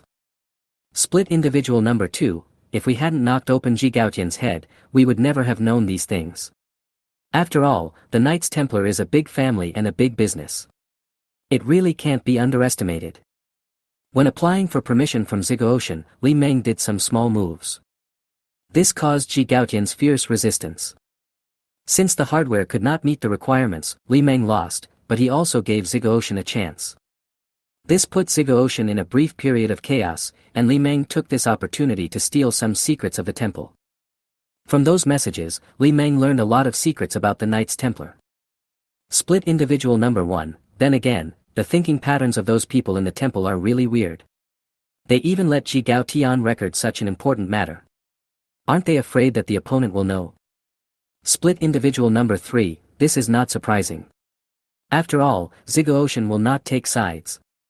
It is programmed not to disclose private information. Even the Temple Elders Council does not have this right. It is probably for the so-called right to privacy. Split Individual Number 2, okay, stop chatting. We know so many secrets about the temple. Shouldn't we plan and do something more meaningful? For example, find a way to end this war faster. Split Instance 1, what can we do? Go talk to that two-faced guy Wudolek. Wudolek, elder of the Templar Council. On the surface he belongs to the radical camp, but secretly he is the leader of the conservatives, in reality he is the leader of the radicals. Yes, that guy was playing Mission Impossible. He is not only the leader of the conservatives, but also the leader of the radicals. The entire Templar Order was fooled by him. As a member of the Knights Templar, why would he do this? Li Meng didn't know that there were no detailed records in the Jiyu information database. Just know that he did a lot to cause this war. He has multiple identities. Not only is he a member of the Knights Templar, but he is also the actual controller of the Alliance of Independent Planets. He is the master behind Osvid. And he was the one who planned all the preparations for the Independent Planets Alliance over the past few hundred years. And this is what Li Meng is most curious about.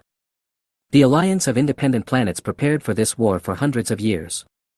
You have to know that human lifespan is only 100 years. Even if the body is semi-mechanized, the lifespan is only about 150 years. This is the limit of human beings. Even if the body can be semi-mechanized, the brain cannot.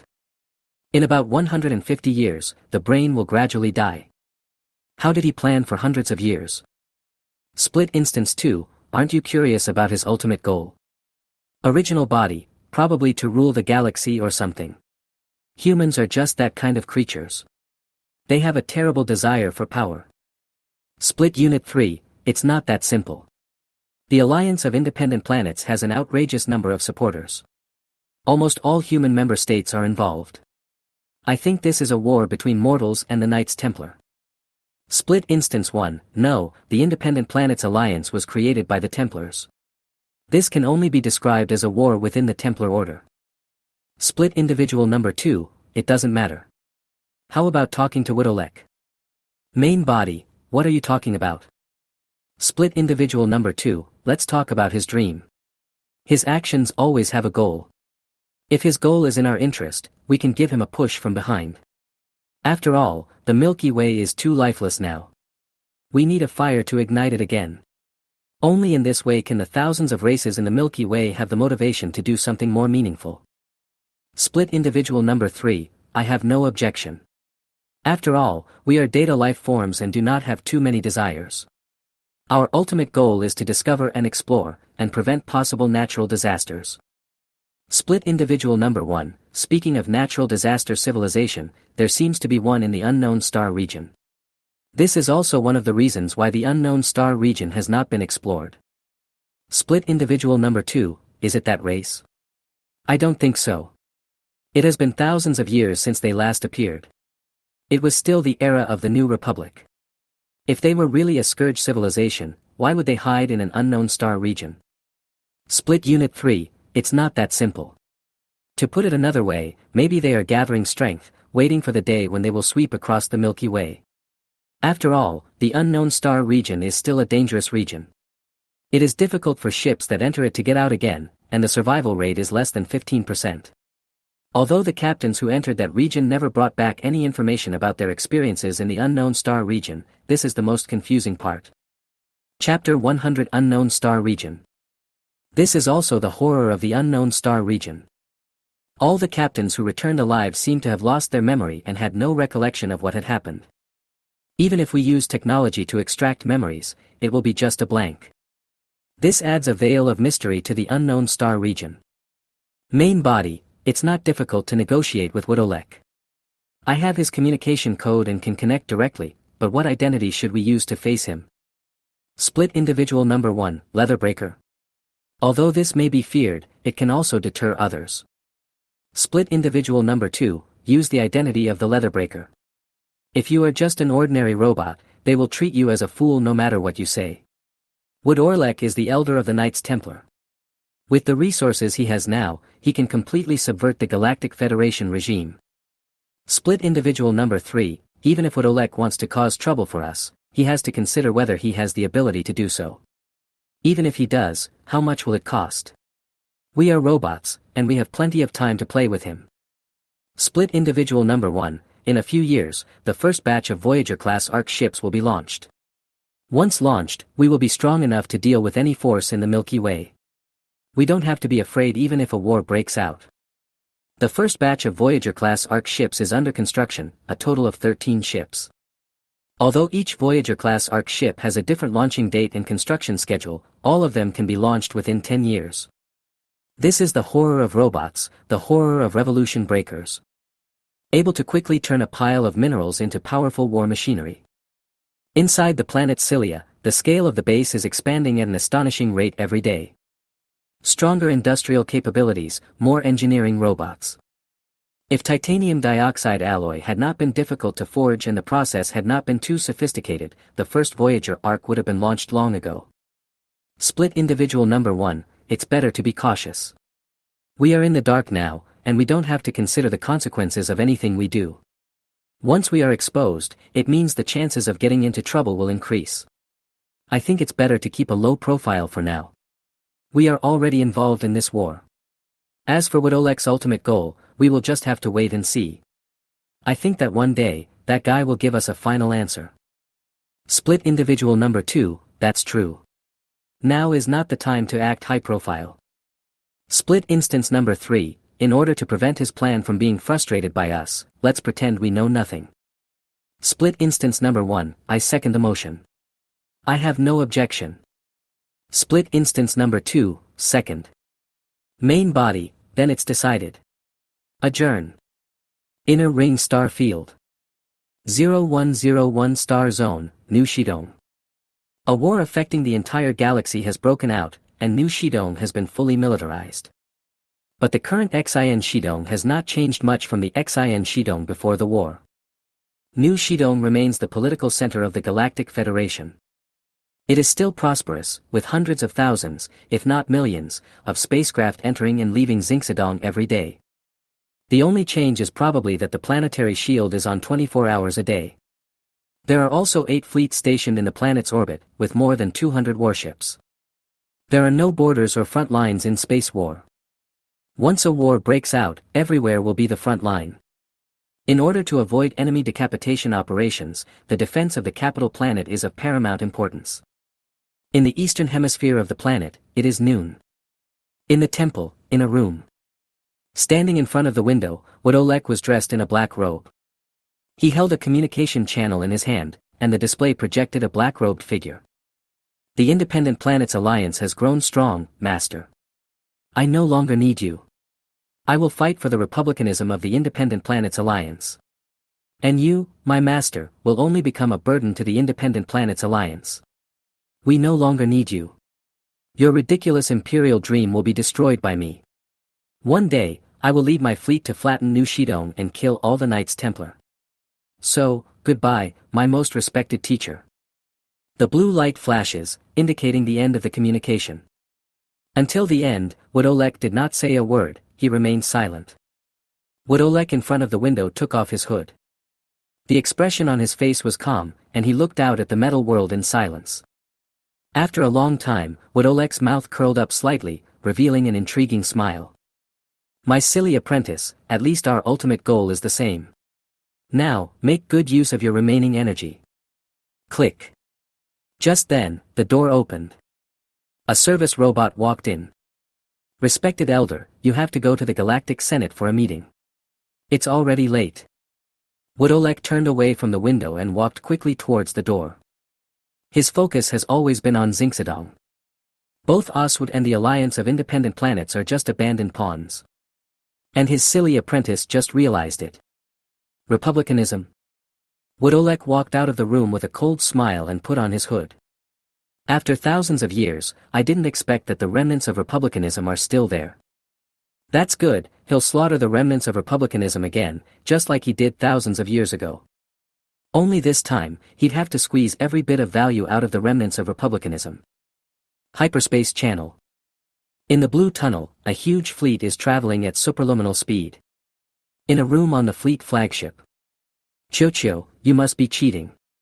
Wang Wanner sat astride the bed, with clown cards spread out in front of her. Seeing that she lost again, the little girl felt a little dejected. How many times has this happened? Wang Wanner didn't know, she had lost count of how many times she had lost. No matter what method she used, even using psychic power, she couldn't defeat the ball. Little girl, psychic power is not omnipotent. It can give you guidance and even predict the future, but that future is only one of countless possibilities. I can even deduce countless futures and choose the one with the highest chance of winning to break the deadlock. Two mechanical clamps extended, and Li Meng collected the Joker cards scattered on the bed. Want to come again? The way to play Joker is to draw cards and compare the size. There are a total of 72 Joker cards, with 7 levels: red, orange, blue, green, indigo, purple.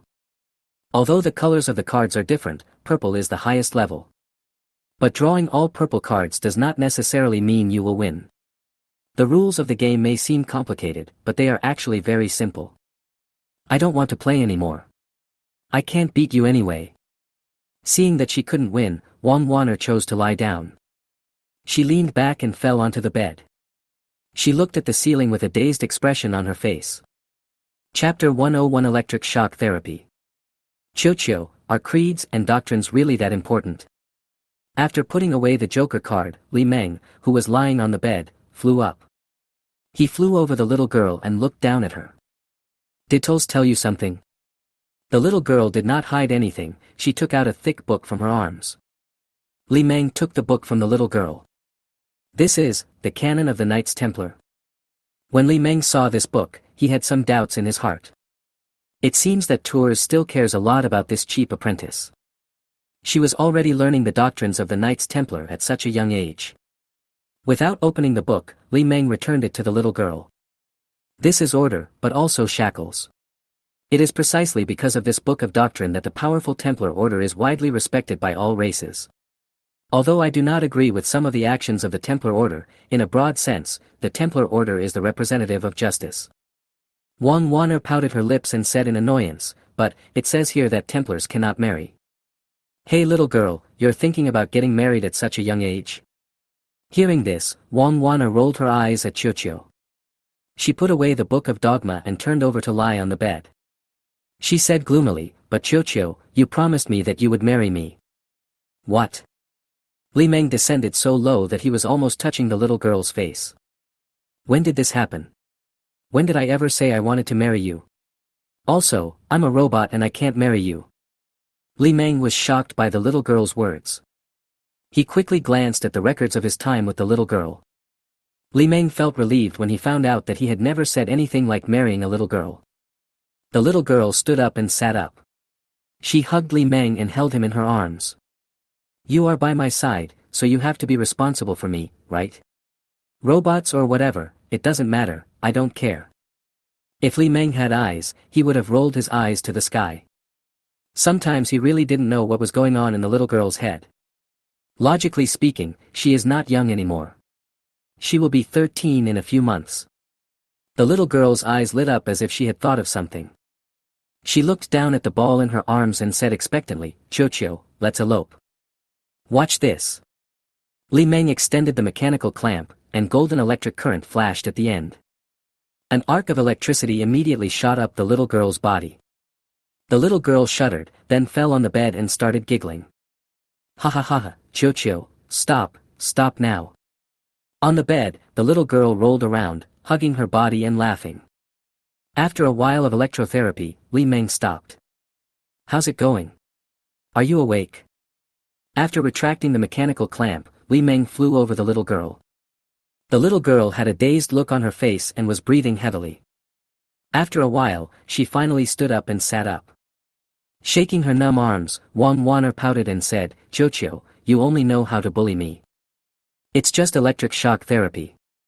Not to mention the little girl who is a Templar, even an ordinary person would not be harmed." At this moment, Li Meng's round body suddenly stopped.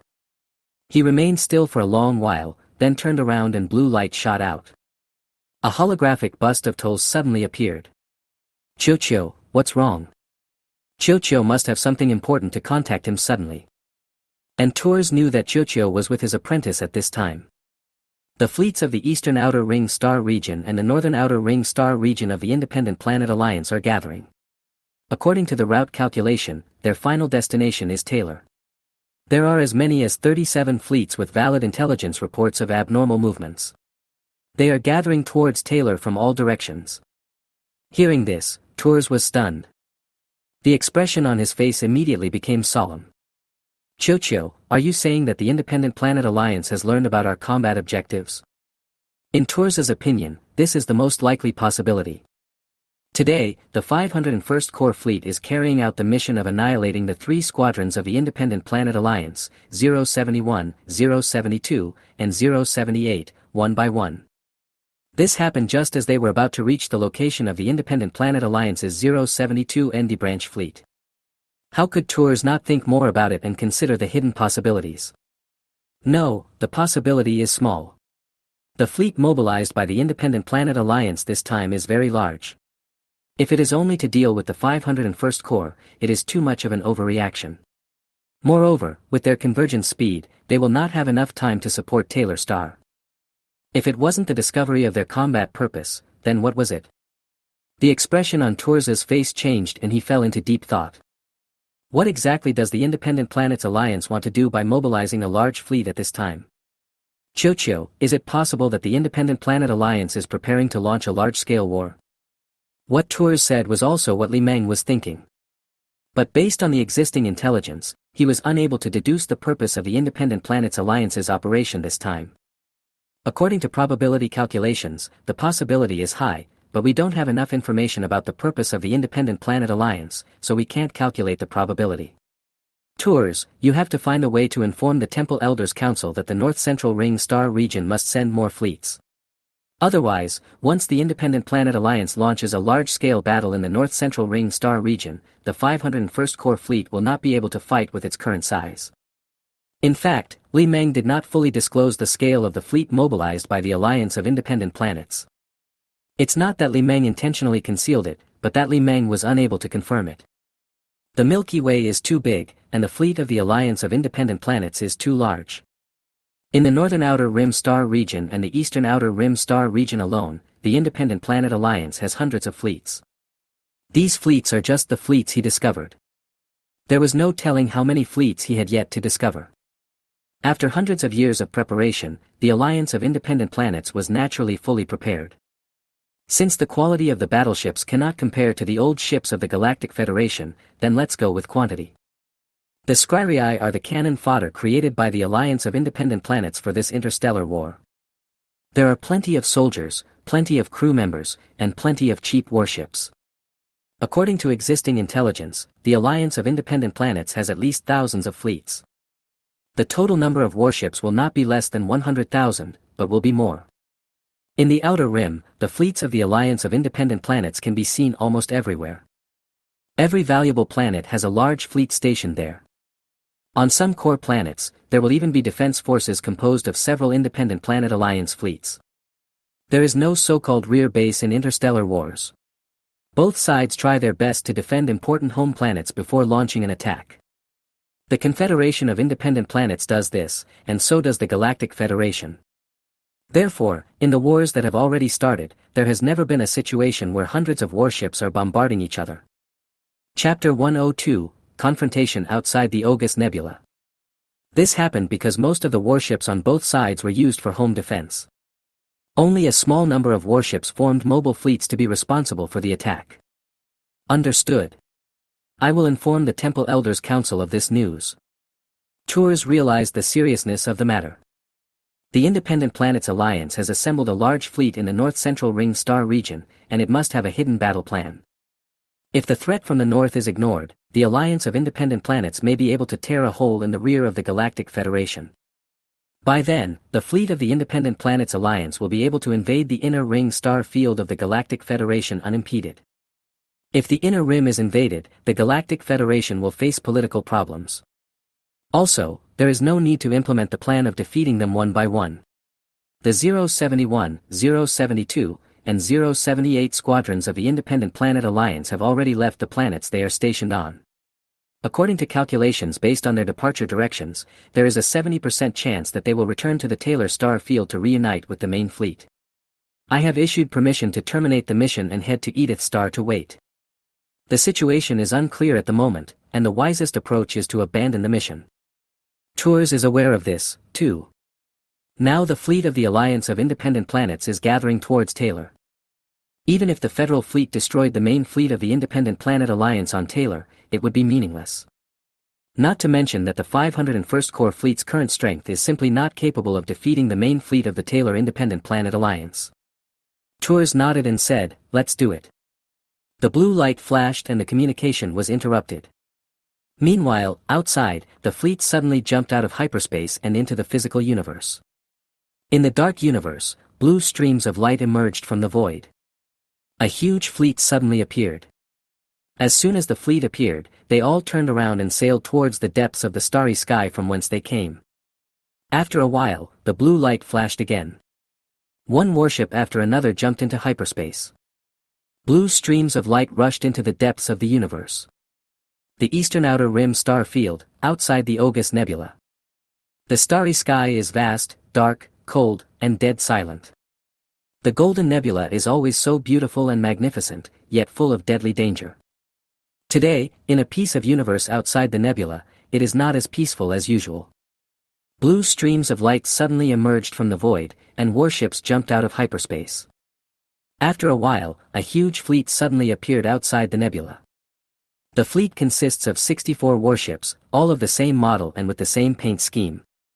The battleship's appearance is similar to that of a sea vessel, with a towering bridge and ferocious quadruple main guns densely arranged on the upper deck at the bow. The ship is about 1.1 kilometers long and painted white.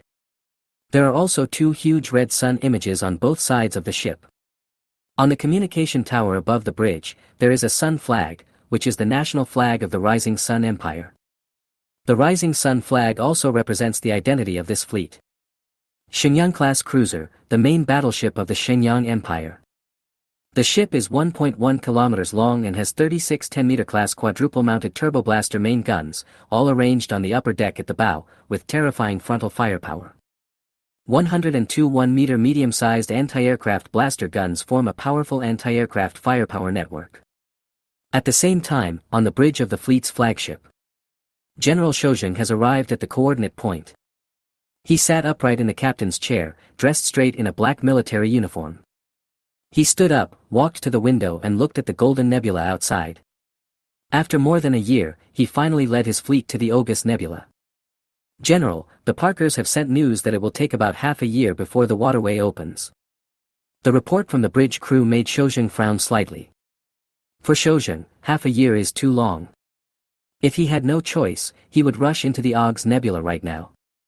But Shojing also knew that the Ogus Nebula was formed by charged ions, and rushing in rashly would definitely be an act of seeking death.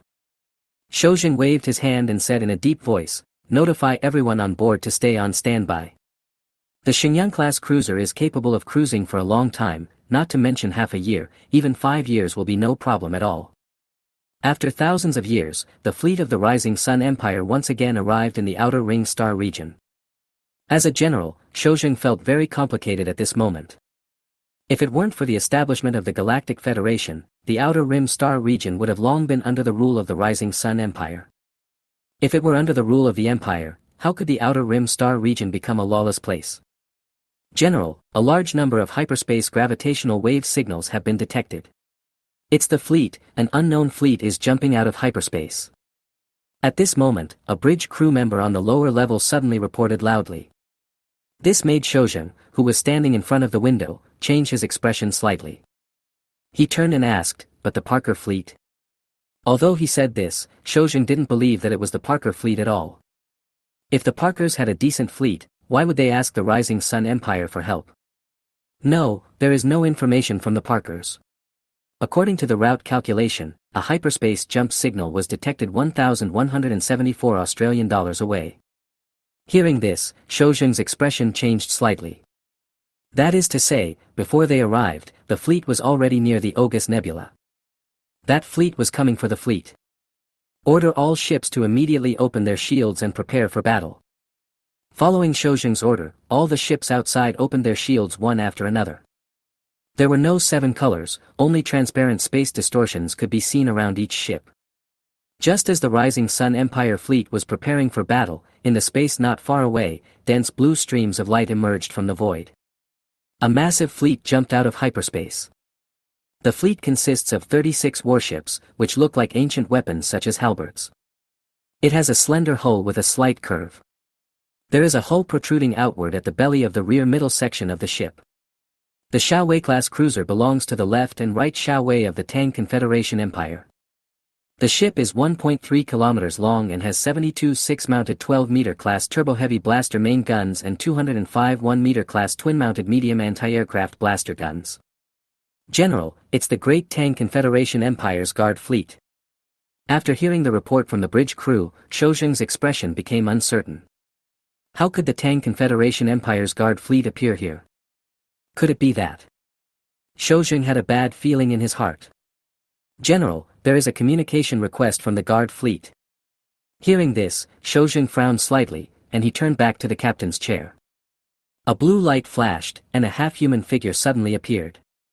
So it's General Shoujin. General Shoujin, what brings you here?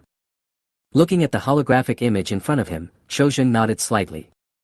He said expressionlessly, "It turns out to be Lord Lu Dong, the governor of the outer border of the Tang Confederation Empire.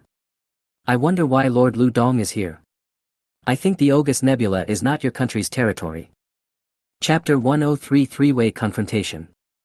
Lu Dong smiled and said, "The Ogus Nebula is naturally not a territory of the Empire, but according to the laws of the Galactic Federation, it seems that I am not prohibited from coming here. General Shoujin, I would like to ask you, why did your Rising Sun Empire send a fleet all the way here?" Shoujin was silent. He didn't know how to answer Lu Dong. But the appearance of the Tang Confederation Empire's fleet here made him have many speculations. Could it be that the Tang Confederation Empire also knows about the planet Celia? Shoujin's face darkened when he realized this. Damn Parker people, they can't even keep this little information secret. Shoujin did not think that it was the Parkers who leaked the news about the planet Celia. This is not in the interests of the Parkers and the Rising Sun Empire. It is obvious that besides the Parkers, there are other people who know about the existence of the planet Celia. Lord Lu Dong, let's be frank. The large-scale deployment of the Imperial fleet this time will not return empty-handed. Regardless of whether our goals are the same, I hope everyone can speak openly. This can effectively avoid accidental firing. I believe Lord Lu Dong does not want to see the two fleets exchange fire. In response to Shoujin's words, Lu Dong's expression was calm. He said expressionlessly, "No, General Shoujin, you are wrong. Whether from a personal or national standpoint, I don't like the Xinjiang Empire. You know, given the national conditions of the two countries, perhaps the situation you want to see will not happen."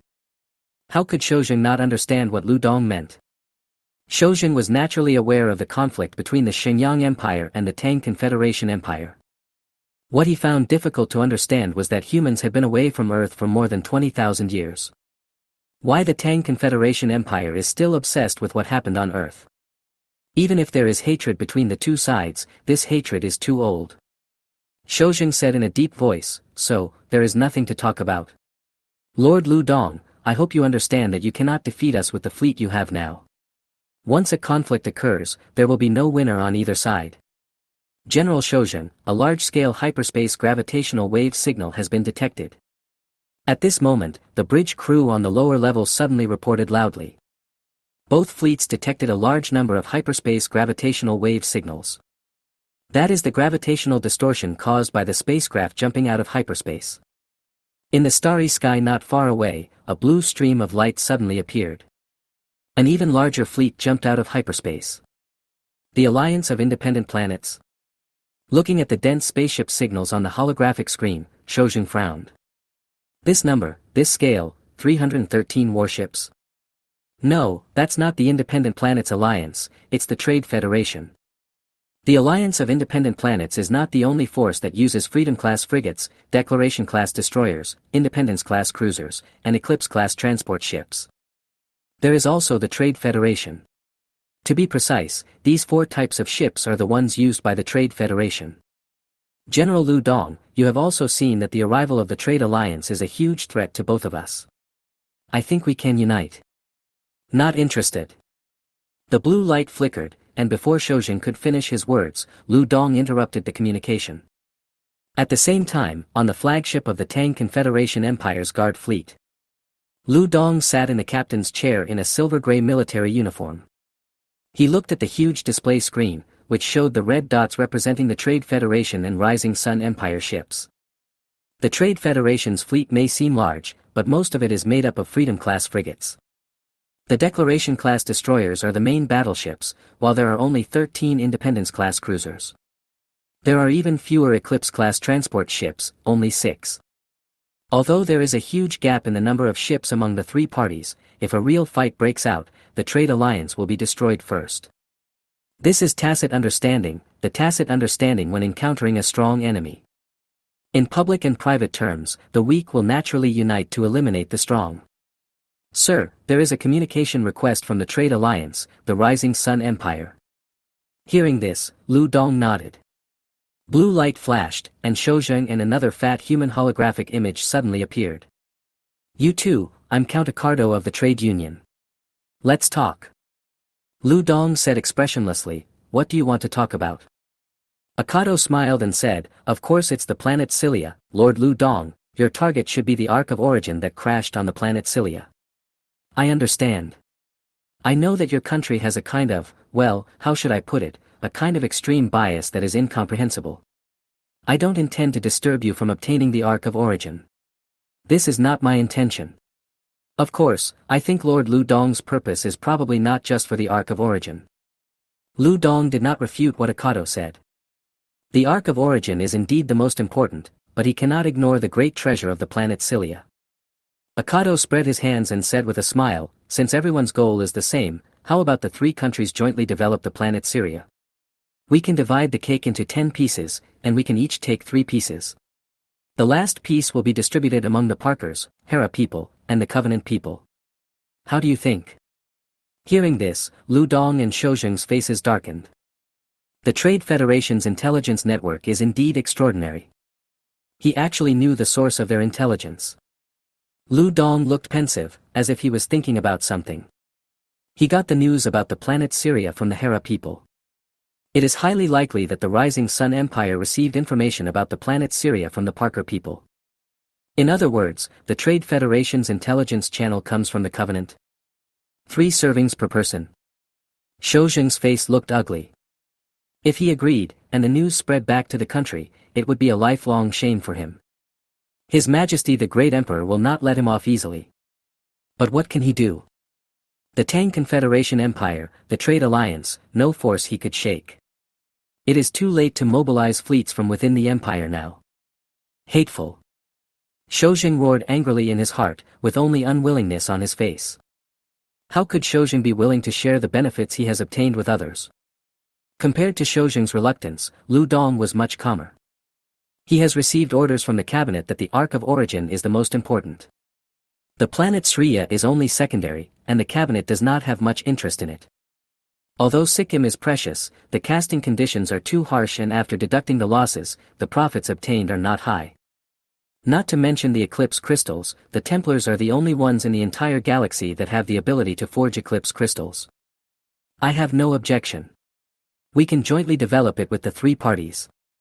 After Lu Dong expressed his stance, the only thing left to do was to maintain integrity. Seeing that Lu Dong agreed to Akado's proposal, Shojing's face became even uglier. He originally thought that if Lu Dong disagreed, he would follow closely. Even if there was a three-way war, if Lu Dong was a smart man, he would attack the trade alliance first.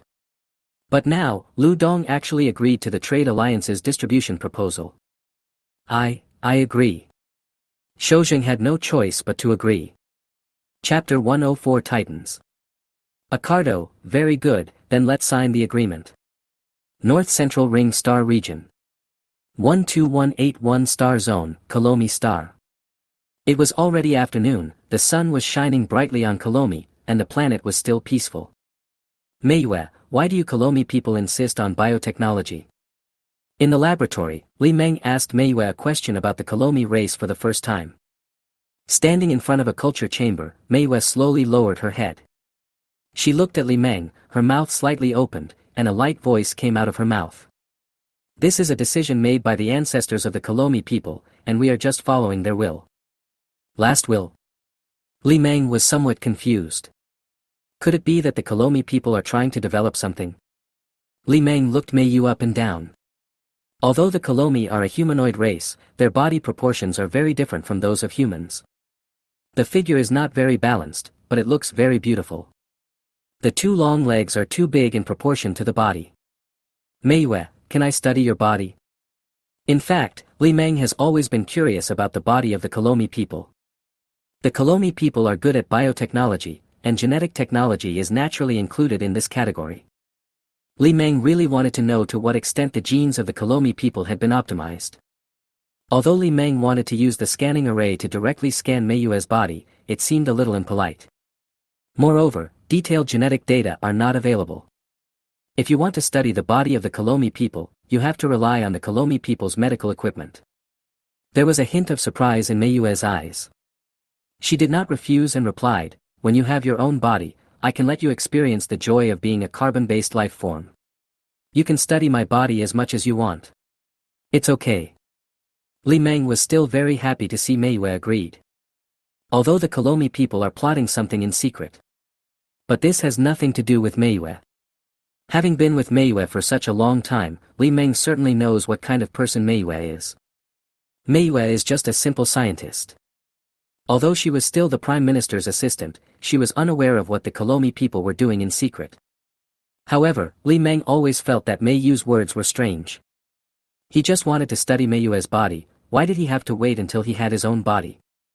He didn't think much about it, since he had plenty of time anyway. Manhwa, do you know the Titan tribe? Although it was just a casual question, it was not a casual question. After looking up at the embryo in the cultivation chamber, Manhwa looked down at the ball beside her. Chocho, why do you know about the Titan tribe? Facing Manhwa's gaze, Li Meng did not hide anything. He extended the mechanical clamp and inserted it into the port in the incubator. While browsing the offshore factory database, I stumbled upon a secret file called Titans. I opened it and took a look. Although there wasn't much data recorded, I was very interested in this race. After all, a humanoid race that can grow to 20 meters tall is still very rare. What does it mean to be very rare? It is obviously almost invisible. According to the official records of the Galactic Federation, there is no giant intelligent life form 20 meters tall. Although some large creatures are smart, they cannot be called intelligent life. Manhwa shook her head and said, I don't know. The Titans have always been a legend in the history of the Kolomi people. There is no specific documentary record. The Prime Minister may know something. I have seen him collecting documents about the Titans everywhere. Prime Minister Bunnier.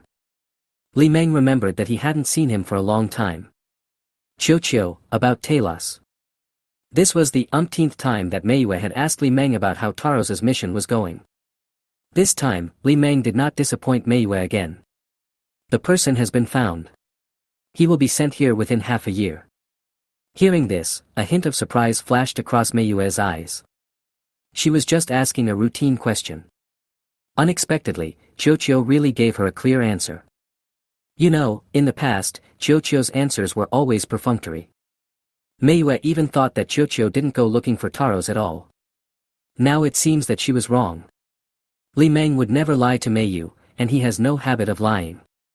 Talos was indeed found, although he used some dishonorable means. But that didn't matter. What mattered was that Talos was about to fall into his hands. East Central Ring Star Region. 02989 Star Zone, Leo Star.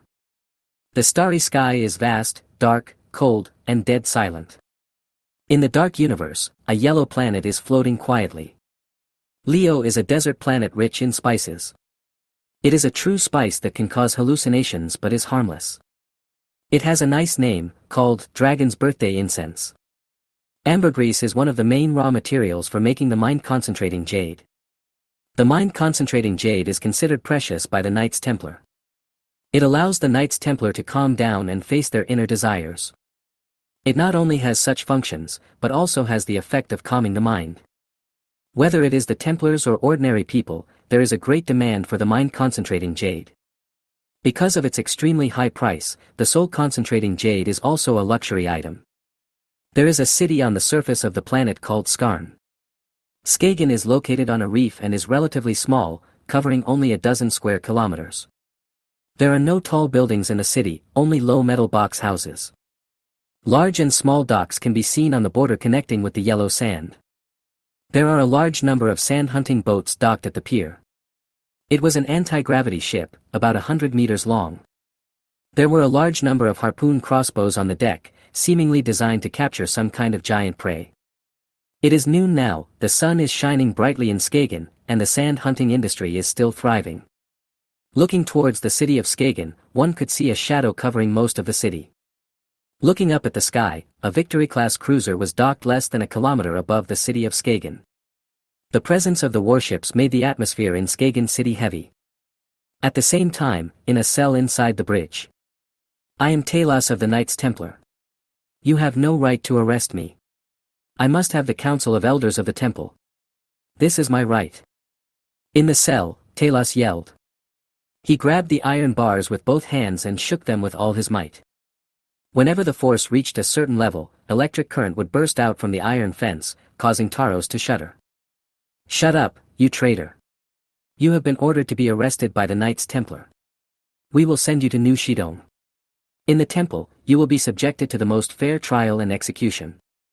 A passing clone soldier shouted, getting a little impatient. He has been making a lot of noise ever since Talos was put in the cell. It never stopped, and this happened several days ago. After saying this, the clone soldier left without looking back. Chapter 105, Bad Luck Taros. Looking at the clone troopers leaving outside, Talos had only confusion in his eyes. What exactly happened? Why did he become a traitor to the Knights Templar overnight? Has he done anything? Thinking back on what he had done in the past few years, Talos became more and more suspicious that the Knights Templar might have made a mistake. He was doing nothing but digging up an abandoned holy temple beneath the yellow sand. This was the mission assigned to him by the Knights Templar. Although I know that the Independent Planets Alliance and the Galactic Federation are fighting.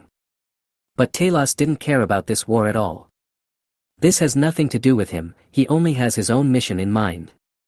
However, he who always avoided trouble finally got into trouble. Time passed by little, in the afternoon. In the outer space of Leo Star, a blue stream of light suddenly emerged from the void. A platinum-colored battleship jumped out of hyperspace and entered the physical universe. As soon as it jumped out of hyperspace, the platinum-colored battleship entered the planet's orbit. Unknown ship, this is the Federation Fleet 701st Defense Fleet Ship 017, please identify yourself, please turn on your transponder. The platinum-colored ship did not slow down as it entered the atmosphere and turned into a huge fireball. This caused the Victory-class cruisers above the city of Skagen to move. The giant engine spewed out white tail flames steadily and activated the deflector shield at the same time. It is visible to the naked eye that space distortion is occurring around the ship. But at this moment, an authorization code was received by the Federal battleship. Lift the alert, it's a friendly Special Forces ship, prepare for the handover of the criminals. Half an hour later, the city of Skagen welcomed the second warship. A platinum-colored warship slowly approached and finally hovered over the city of Skagen. The Federal battleship is far away from them, and the distance between them is no more than 3 kilometers. The arrival of the platinum-colored warship also attracted the attention of the residents of Skagen. They all looked up at the huge monster above their heads. Soon, a platinum-colored gunboat flew out of the hangar of the platinum-colored battleship. It crossed several kilometers of airspace and flew into the harbor of the Federal battleship. Salute! In the hangar, the captain and a group of senior generals welcomed the arrival of their superior officers. But as the hatch of the gunboat opened, the officers discovered that the visitor was a chubby robot. I am Assistant Robot R1, and I have been ordered to receive the Templar traitor Talos. Where is he? Li Meng's words were very firm. This was not a discussion, but a request and an order. The leading captain did not dare to disobey orders. He saluted and said, Taros is imprisoned in a cell, this way please. Afterwards, in the hangar, Li Meng followed the captain towards the direction of the prisoner's cell. In the long metal corridor, 2 people walked, one in front and one behind. Talos behaved very obediently. When we received the order from the temple to find him, he was walking towards the temple in the endless desert. He did not resist the Templar's order to arrest him. The Holy Temple. Where is it? Li Meng knew a thing or two about the Holy Temple. The temple is the origin of the Knights Templar, and the temple is the foundation of the Knights Templar. A psionic user is not necessarily a natural-born psionic user. If you encounter any opportunity, you can also become a psychic user. The Holy Temple is the opportunity for ordinary people to become psychic users. More importantly, there is some very strange device inside the temple that can purify eclipse crystals. The Holy Temple is also the only place where the phase sword was born. Even in an abandoned Holy Temple, it is possible to find a complete phase sword. Although the probability is very low, it is possible. In a sea of sand in the Western Hemisphere, the environment there is extremely harsh and it is a forbidden zone for life. Only sandworms can survive in it. Hearing this, Li Meng understood. It turns out that Leo Star is a breeding ground for sandworms. Sandworms are not native to the planet Leo. It comes from a desert planet called Takla. More than 10,000 years ago, in order to breed sandworms, humans released sandworm cubs on some desert planets suitable for sandworm survival. This is how the sandworms on the planet Leo came about. Sandworm is a very precious creature and it is the only product of ambergris. He is Talos. As we walked, we arrived at our destination. The captain stopped in front of a prison cell. Li Meng looked at Taros behind the ionization gate. Well, a bit ugly, and only slightly similar to the Kolomi people. If the Kolomi are more human, then the Talos are more like lizards. The skin tone should also be a little darker. Talos, you are about to be transferred, and R1 will take you back to the temple for trial. R1. Talos looked at Li Meng, and at the chubby robot. A hint of doubt flashed across Talos' eyes. Why had he never seen this kind of robot before, since he had been involved in research work in the temple? What type of robot are you? Why have I never seen a robot like yours in the temple? Li Meng had no obligation to answer him. Sometimes the more you talk, the more loopholes you reveal. Only by keeping silent can the other party not find out anything. Li Meng said to the captain, I'm in a hurry. The captain nodded to the clone troopers behind him. The clone troopers followed the order and rushed forward into the cell. Although Talos was somewhat confused, he did not resist. He is not a traitor, and some things will be made clear once he arrives at the temple. The clone troopers who rushed into the cell put electronic handcuffs on Talos. Then, Li Meng took Talos and walked in the direction they came from. Thank you for your cooperation, Captain Lux. When he saw the hull number of the battleship, Li Meng knew the identity of the current captain. Seeing that Li Meng knew his name, Lux, who had originally doubted Li Meng's identity, no longer had any doubts. He nodded and said, This is my duty, I have no choice but to do it. Without saying anything more, Li Meng turned around and boarded the transport boat. and Talos followed obediently behind. Soon, the engine roared, and the engine at the rear of the transport boat spewed out a fiery tail flame. In the hangar, the transport boat slowly took off and flew out. The speed was getting faster and faster, and finally it broke through the airtight shield and flew towards the Sun Chaser-class carrier-based ship not far away. Master Talos, I know you are doubting my identity, but now, you'd better follow me honestly. When we reach our destination, you will naturally know who I serve. Talos' gaze had been somewhat erratic since leaving the Victory-class cruiser. People say that the Templars can see into people's hearts, but Talos shows his inner thoughts completely on his face. There is no doubt that Talos is not a qualified Templar. In the cabin, Talos' face had an uncertain expression. His thoughts were completely seen through by the robot in front of him. From the first moment he saw it, Talos didn't believe it was a robot belonging to the Templars. It was lying, and it was targeting him. Chapter 106, Camp in the Sand Sea. Crack. Talos shook his wrist, and the electronic lock was shattered by an invisible force. Since you knew I would not surrender, you should not have no countermeasures. You are careless, robot. As soon as he finished speaking, Talos stretched out his palms and pushed forward. An invisible force hit Li Meng. Li Meng only felt a huge force coming, causing it to fly backwards. Bang! The force was so strong that Li Meng flew more than 10 meters and hit the wall of the boat. It was just a bump, Li Meng wasn't hurt at all. After doing all this, Talos turned and faced the hatch. He stretched out his right hand, palm facing outward, and twisted it clockwise. With a click, the hatch was opened from the inside using a mechanical structure. As the hatch opened, a strong wind rushed in. Taros, who was in front of the hatch, took a running start, jumped out, and disappeared from Li Meng's sight. When Taro's figure disappeared in the cabin, Li Meng slowly flew to the cabin door. Outside, Talos had disappeared. The blue light flashed, and Lux's full-length image appeared in front of Li Meng. Temple Envoy, we have observed Talos escape. Do you need help in capturing him? The transport boat had just approached the Sun Chaser-class carrier and had not yet entered the port. Lux had been observing the platinum-colored transport boat going away.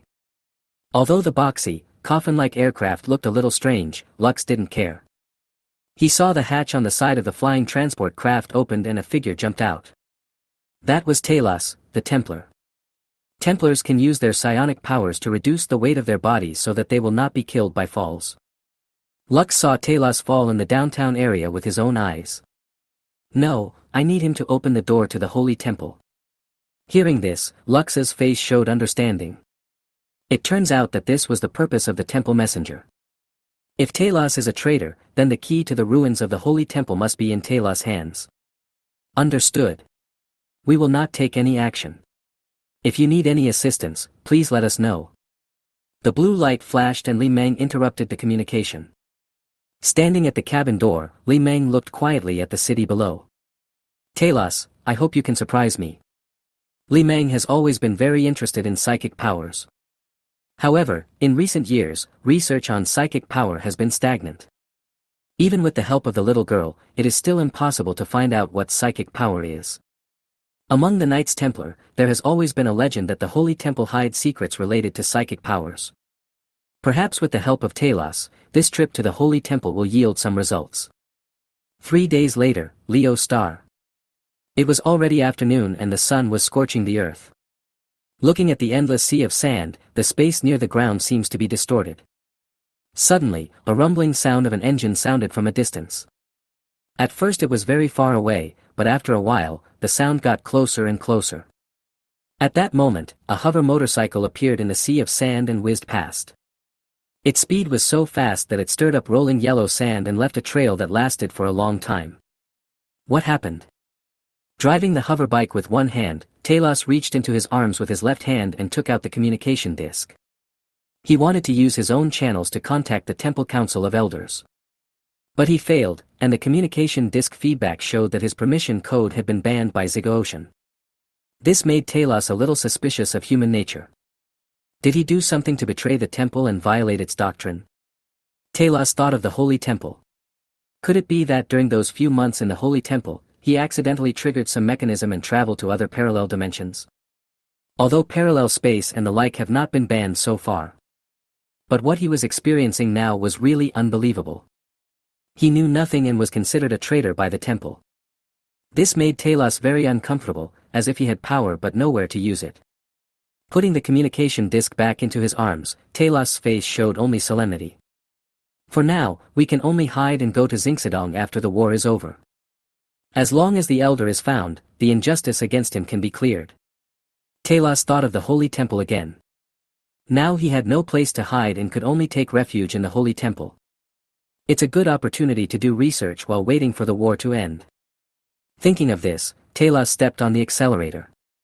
In the endless sea of sand, Talos drove his hoverbike away quickly. Wherever it passed, it raised clouds of yellow sand.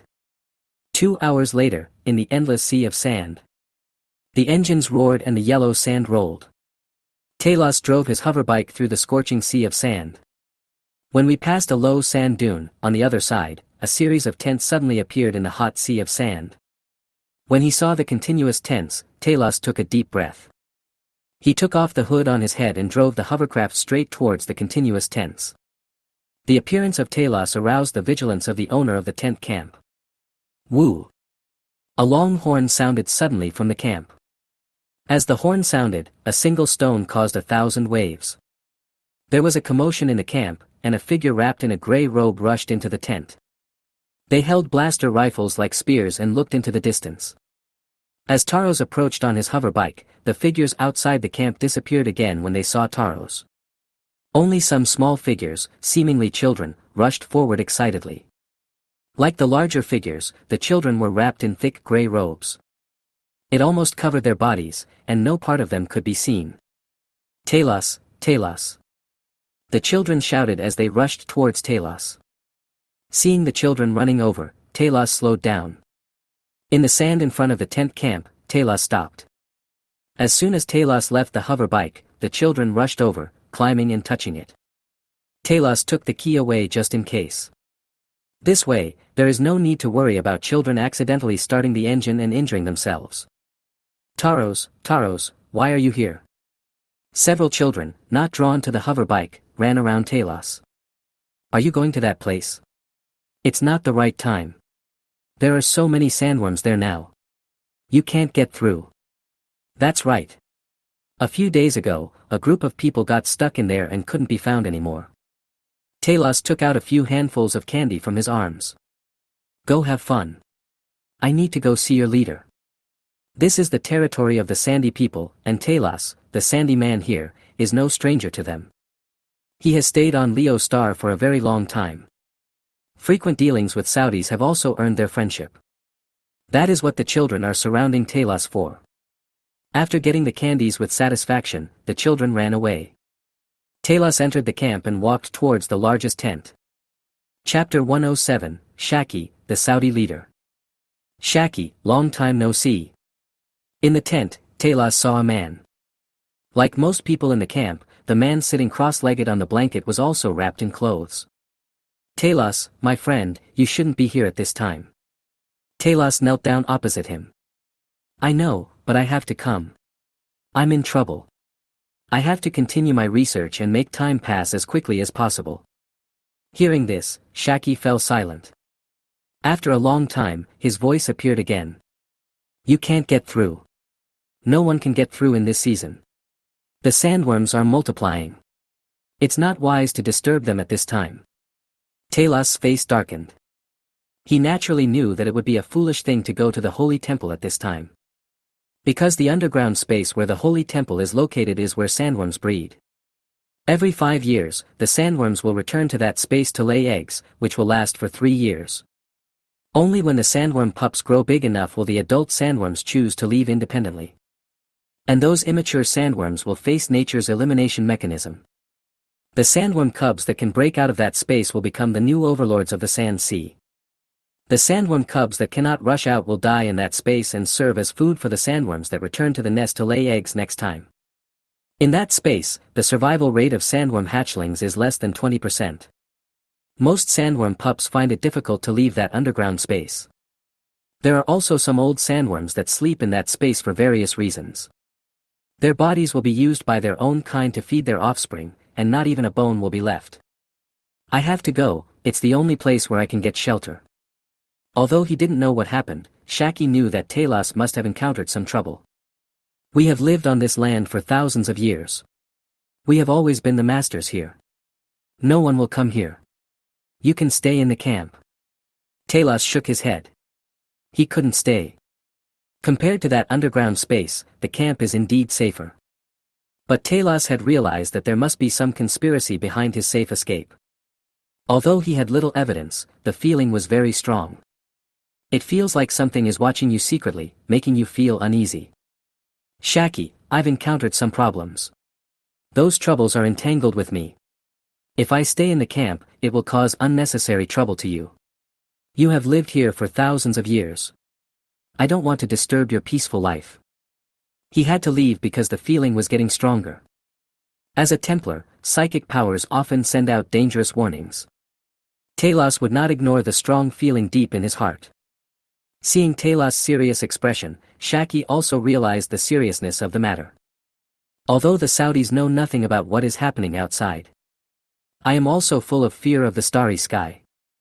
But he knew that although the Saudis were not afraid of the harsh environment of the Golden Sand Sea, this world had many weapons that could wipe them out at will. The blasters in their hands are foreign products. Blasters are extremely powerful, and any creature except sandworms is vulnerable to them. Even the Saudis themselves. Shaki nodded and said, I understand. I will send someone to take you to the entrance of the Golden Sand Sea. Without saying anything else, Talos stood up. Shaki, goodbye, I hope we will have a chance to meet again. Once you enter that underground space, your life or death is uncertain. Although this was not the first time he said this to Shaki, he was able to come back safely every time. But this time, he will stay in the Holy Temple for several years, or even more than 10 years. Whether he can come back alive is still unknown. Talos was gone, and would once again enter the temple before his eyes. Time passed little by little. 2 hours later. About a few kilometers north of the camp there is a very large skeleton. It was so huge that it looked like the skeleton of a snake. The length is over 200 meters, and the width of the skeleton alone is close to 30 meters. The huge skeleton allows people to imagine what a great creature it was before it. A group of people appeared below the skeleton's head. One was wearing a gray robe, while the other dozen or so were wrapped in robes and holding blaster rifles. Talos nodded to Shaki behind him and turned around. Call. He took a deep breath and leapt forward. When he landed, the yellow sand under his feet was like a stream of water, and Talos sank into it. The Saudis are no stranger to this scene. This is the only way to the Holy Land. As for how to get out, we can only rely on the power of sandworms. Seeing that there was no movement in the quicksand pool, Sha Chitsai, who had been waiting there for a long time, turned around and left. Meanwhile, in the city of Skagen, the huge Sun Chaser-class carrier-based ship still floated above the city. A huge shadow covered a large area of the city. Its exquisite platinum rune-patterned hull attracted the attention of many citizens. They stood on the streets and looked up at the warships in the sky. Although the ship was smaller than the Federation battleship, the colors were so exquisite. There is a sense of mystery, and the strongest feeling is the sense of novelty. Master, the target signal has been lost. It is predicted that we have entered a strong signal interference environment. Talos' signal was lost. In the bridge, Li Meng lay on the main console in front of the window. The report from the ship's AI surprised Li Meng a little. The reason why Li Meng let Talos go was naturally not without preparation. Before Talos boarded the transport, Li Meng had already installed a tracking device on his robe. We were tracking him fine before, but suddenly there is no signal from Taros. Li Meng asked, where did you lose the signal? The blue light flashed, and a holographic map suddenly appeared. The signal was lost in the sand sea on the side of a Sand People camp. According to the data transmitted by the Federation warship, there is a sandworm corpse near the Sand People camp. That is the holy place of the Sand People. The signal was lost near the Sand People temple. Sand People. Li Meng knew a thing or two about this race. They are the indigenous people of Leo Star. Although their lives are relatively primitive, they are forcibly included in the ranks of interstellar citizens by the federal government because they are intelligent and can communicate. Because the Saudis have no interest in the starry sky, their civilization has not changed much in thousands of years. Once upon a time, the federal government wanted to lead the Saudis into the interstellar age. But the Saudi people's resistance was very strong. As a last resort, the federal government had no choice but to leave the Saudis alone and allow their civilization to develop freely. To this day, the Saudi civilization remains very primitive. Because the federal government enacted laws to protect indigenous peoples. Therefore, the lives of the Saudi people have not been greatly affected over the past 1,000 years. The only impact was that the Saudis began to accept tools from alien civilizations to arm themselves. Chapter 108, The Sand People. Not every citizen of the Galactic Federation is able to abide by the law. Many Saudis have died at the hands of lawbreakers because of spices. In order to protect themselves, the Saudis hate the aliens while also using the aliens' weapons to protect themselves. Li Meng flew up and landed on a concave plate at the corner of the main control platform. With a click sound, Li Meng sank. Outside, attack holes opened up on the surface of the Sun Chaser-class carriers on both sides of the hull. At the bow of the ship, a small attack port opened. A round spherical aircraft flew out from the launch port. In the air, the round aircraft's engine started up, spewing out a long, fiery tail flame. Under the powerful thrust, the round aircraft quickly flew away to the east. And behind it, a large number of ball fighters rushed out from the attack port. It flew a beautiful arc in the air and chased after the smaller spherical aircraft in the distance. 20 ball fighters flew out before no more ball fighters flew out from the exit. In the sky, a round platinum-colored aircraft quickly flew away to the east. Wherever it passed, the roar of the engine resounded through the heaven and earth, like a dragon's roar. On the bridge of a Victory-class cruiser. "Captain, does that ship really belong to the temple?" Lux stood straight in front of the window, looking at the white and gold fleet of planes disappearing into the distant sky. The words of the adjutant beside him made Lux frown slightly, with a thoughtful look on his face. After a long moment, he shook his head and said, "I had my doubts, but its identity is correct. I reported the situation here to the Starfleet, and the Starfleet replied that the temple did send a ship to pick up Talos. If I'm not mistaken, the group of aircraft that just flew over should be drones. This is obvious. If it were manned, the aircraft would not be so small. Moreover, the smaller the fighter jet, the better. After all, with current technology, fighter jets must be smaller than a certain size, otherwise there will be problems with energy supply. Once there is a problem with the energy supply, the power of the blaster cannon will be affected. If there is a problem with the blaster cannon, the firepower of the fighter will be greatly affected. Don't think too much. After all, the temple is full of secrets. We just need to follow orders." In Luke's opinion, it's okay to be skeptical, but don't do anything unnecessary. During this period, the less you do, the less likely you are to make mistakes. The adjutant nodded and said, "That's right. Our mission is to maintain the law and order of Skagen City and ensure the smooth flow of spice sources. As the war begins, the Templar warriors' demand for spices is increasing. We must not allow any problems with the spices. Incense made from spices can help the Templars calm down and maintain peace of mind. And this state is what all Templars dream of. This puts the Templar into a trance-like state. The five senses will become extremely sensitive, and the sensitivity to psychic energy will be greatly enhanced. As the war unfolds, the Templars will inevitably do things that violate the Templar doctrine. At this time, the help of ambergris is needed to calm the minds of the Templars." More than an hour later, in the northern hemisphere of Leo Star. Above the endless sea of sand, a sharp roar like a dragon's roar suddenly sounded. Looking at the end of the desert in the west, a cloud of sand and dust is rolling in. Soon, a group of round planes appeared on the horizon. A group of dozens of round platinum fighter planes flew low over the ground. Wherever it passed, it raised clouds of yellow sand. Just in front of the fleet, a huge white skeleton was nestled in the golden sea of sand.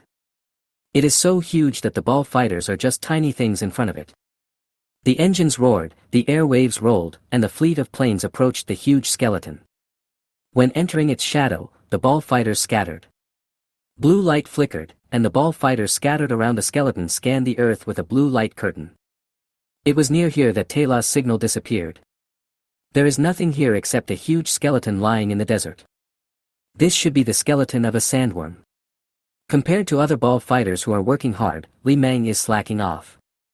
He was scanning a huge skeleton. The density of the bones is amazing. Even after tens of thousands of years, there is no sign of weathering. Tens of thousands of years of wind and rain have left no trace on the bones, which are still as white as jade. Take a few and keep them for collection before you leave. This is the beauty of nature, and Li Meng has no intention of destroying the skeleton. Even if a few bones are to be taken away, only those parts that do not affect the bone structure will be selected. It's really huge. Looking up at the curved shoulder blades pointing straight into the sky, Li Meng thought to himself. Judging from the size of this skeleton, the sandworm is probably no less than 200 meters long. Just as the fleet was scanning the land near the bones, in the north, a group of people sneaked over hiding in the sand dunes. "Chief, what is that?" Lying on the back of the sand dune, Shaki secretly looked at the Holy Land outside. Right in the Holy Land, there was a group of platinum-colored aircraft looking for something. "I heard from Talos that there is a kind of design tool out there called a robot. It's very smart. Those round things should be robots." Shaki wasn't sure if it was a robot. Although he had seen Talos' assistant robot, it was too small, only the size of a palm. And the group of chubby robots outside are much larger. "Chief, they are invading the Holy Land.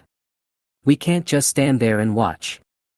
Of course not, otherwise, he wouldn't have brought the warriors here.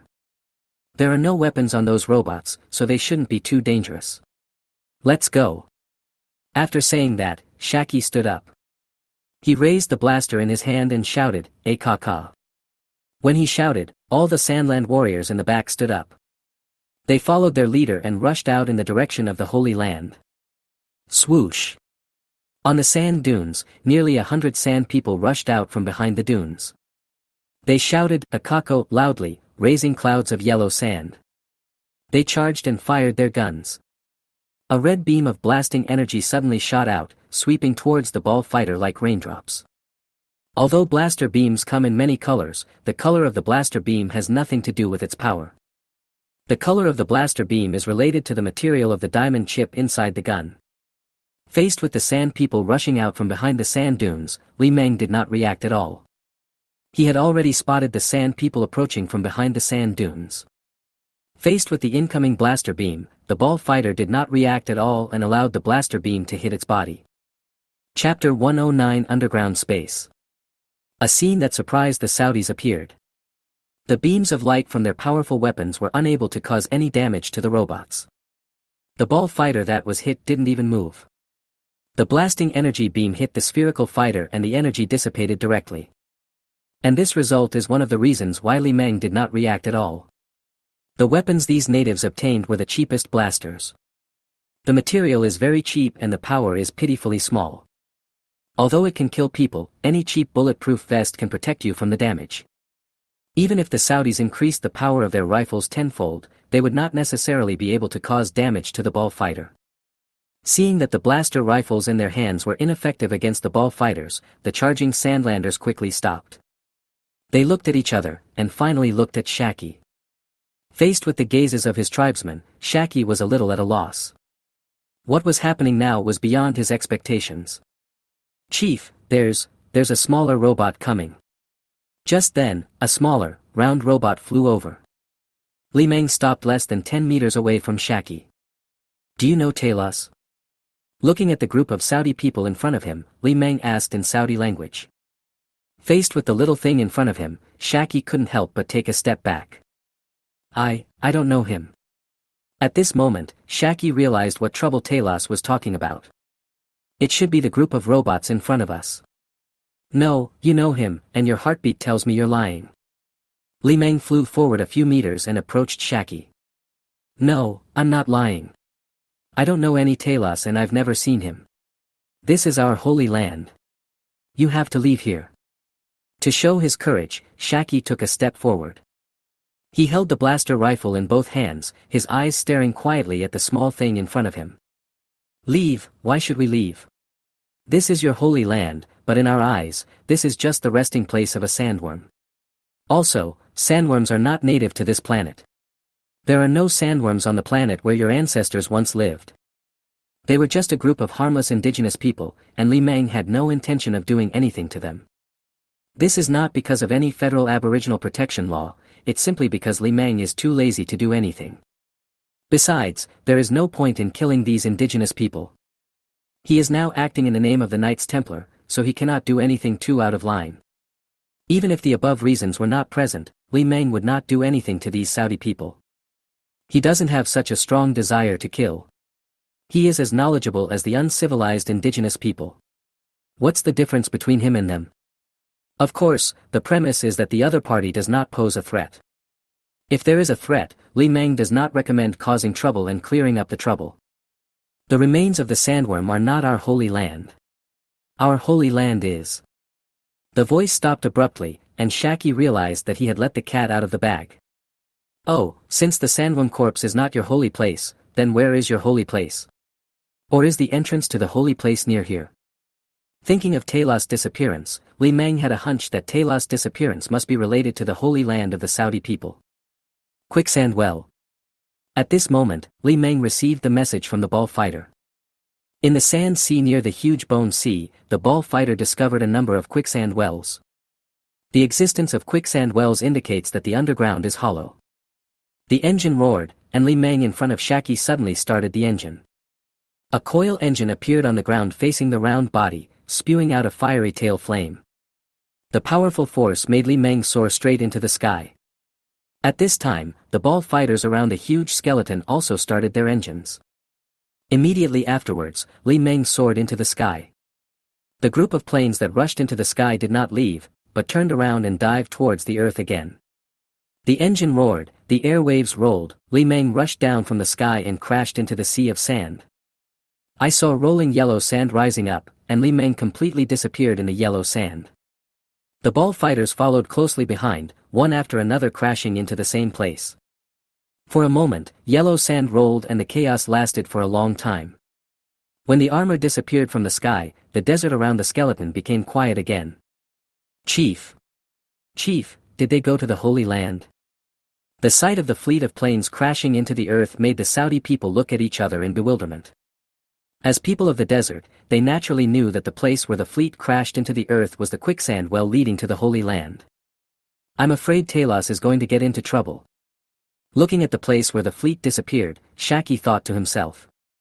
It was obvious that the robots were coming for Talos. Time passed little by little, the scorching sun shone on the earth, making the sea of sand become boiling hot. Thousands of meters underground below the huge skeleton, there is a huge space. The space is still a world of golden sand sea, and at a glance, there is almost no end in sight. A dark pyramid building can be seen in the center of the golden sand sea.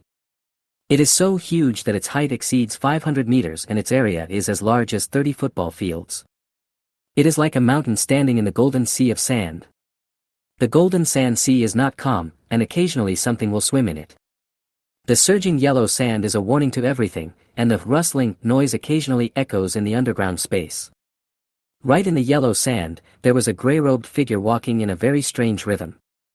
Sometimes he jumped left, sometimes he jumped right, sometimes he walked slowly forward, and sometimes he turned around and walked backwards. He left behind a series of twisted footprints. Inside the hood, drops of cold sweat flowed down Talos' gray-green face. This pace was the desert pace taught to him by the sand people. Can simulate the sounds of the desert so as not to be discovered by sandworms. On the planet Leo, sandworms are treasures, but they are also the most ferocious killers. Sandworms will devour anything that produces vibrations. Even a lump of metal can be swallowed by it in one gulp. Although this pace allows the sand people to walk freely in the desert without being discovered by sandworms. But this pace requires a lot of physical strength. An ordinary person would probably run out of energy after walking a few hundred meters. Even as a Templar, he was exhausted after all the walking. Looking at the holy temple several kilometers ahead, Talos' eyes were filled with determination. As long as he reached the holy temple, he would be safe. There is no shortage of food and drink in this space. If you are hungry, there is sandworm meat to eat, and there is also water and fire in the holy temple. It can be said that even if you stay here for decades, you don't need to worry about food and water. Rustle. At this moment, a rustling sound was heard behind Talos. Talos was used to this kind of sound, and he did not stop. At the end of the direction where Taros came from, there was a passage with yellow sand flowing outward on the rock wall hundreds of meters high. Chapter 110 You're going to be eaten. The entrance of the passage is not big, with a diameter of less than 2 meters. The rolling yellow sand occasionally surges outward like a waterfall and falls into the golden sand sea below. Suddenly, a round object rolled out from the passage. It fell into the golden sea of sand along with the falling yellow sand. Just as it was about to fall into the sea of sand, the roar of the engine suddenly sounded. Li Meng, who was falling, stopped descending and soared into the sky.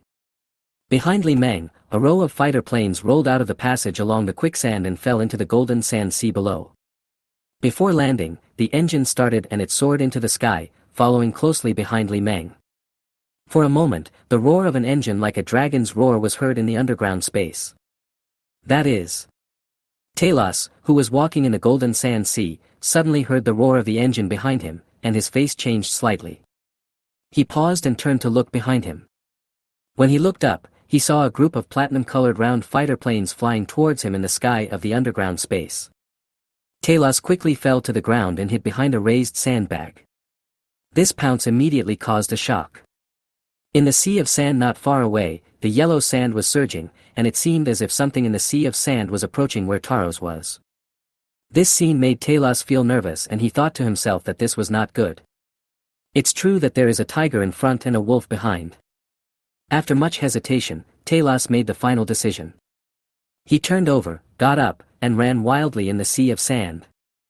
The reason why he chose to escape was because Talos felt that the robot had already discovered him and there was no point in him hiding. If you stay where you are, you will be killed by the sandworm. Talos running caused a huge uproar. Yellow sand was surging everywhere in the golden sand sea, and a large number of raised and surging traces appeared on the sand surface. They attacked Taros from all directions. What a huge space. At this time, in the sky, Li Meng was leisurely looking at the huge underground space in front of him. As for Talos, he had discovered it long ago. It's just that he is in trouble now, so Li Meng is not in a hurry to catch him. Isn't this the lair of the sandworms? The scanning array showed that there were hundreds of extremely powerful life forms in the yellow sand, which were undoubtedly sandworms. Many sandworms are overlapping each other, seemingly doing the same things that humans love to do. At least 20 sandworms were chasing Talos. They seemed very hungry and would not give up even a small piece of food. While flying, Li Meng changed his flight direction and dived towards Taros. Hi, Talos, we meet again.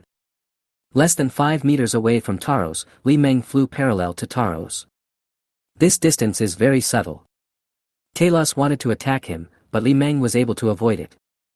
If psychic power is used, it will not cause any harm to Li Meng, at most it will just knock him away. Talos ignored Li Meng and ran at full speed in the sea of sand. If you keep going like this, you'll be eaten. Is this really okay? Talos glanced at the robot not far away and his face turned slightly cold. Even if I'm eaten by the sandworms, it's better than being captured by you and having my life or death in jeopardy.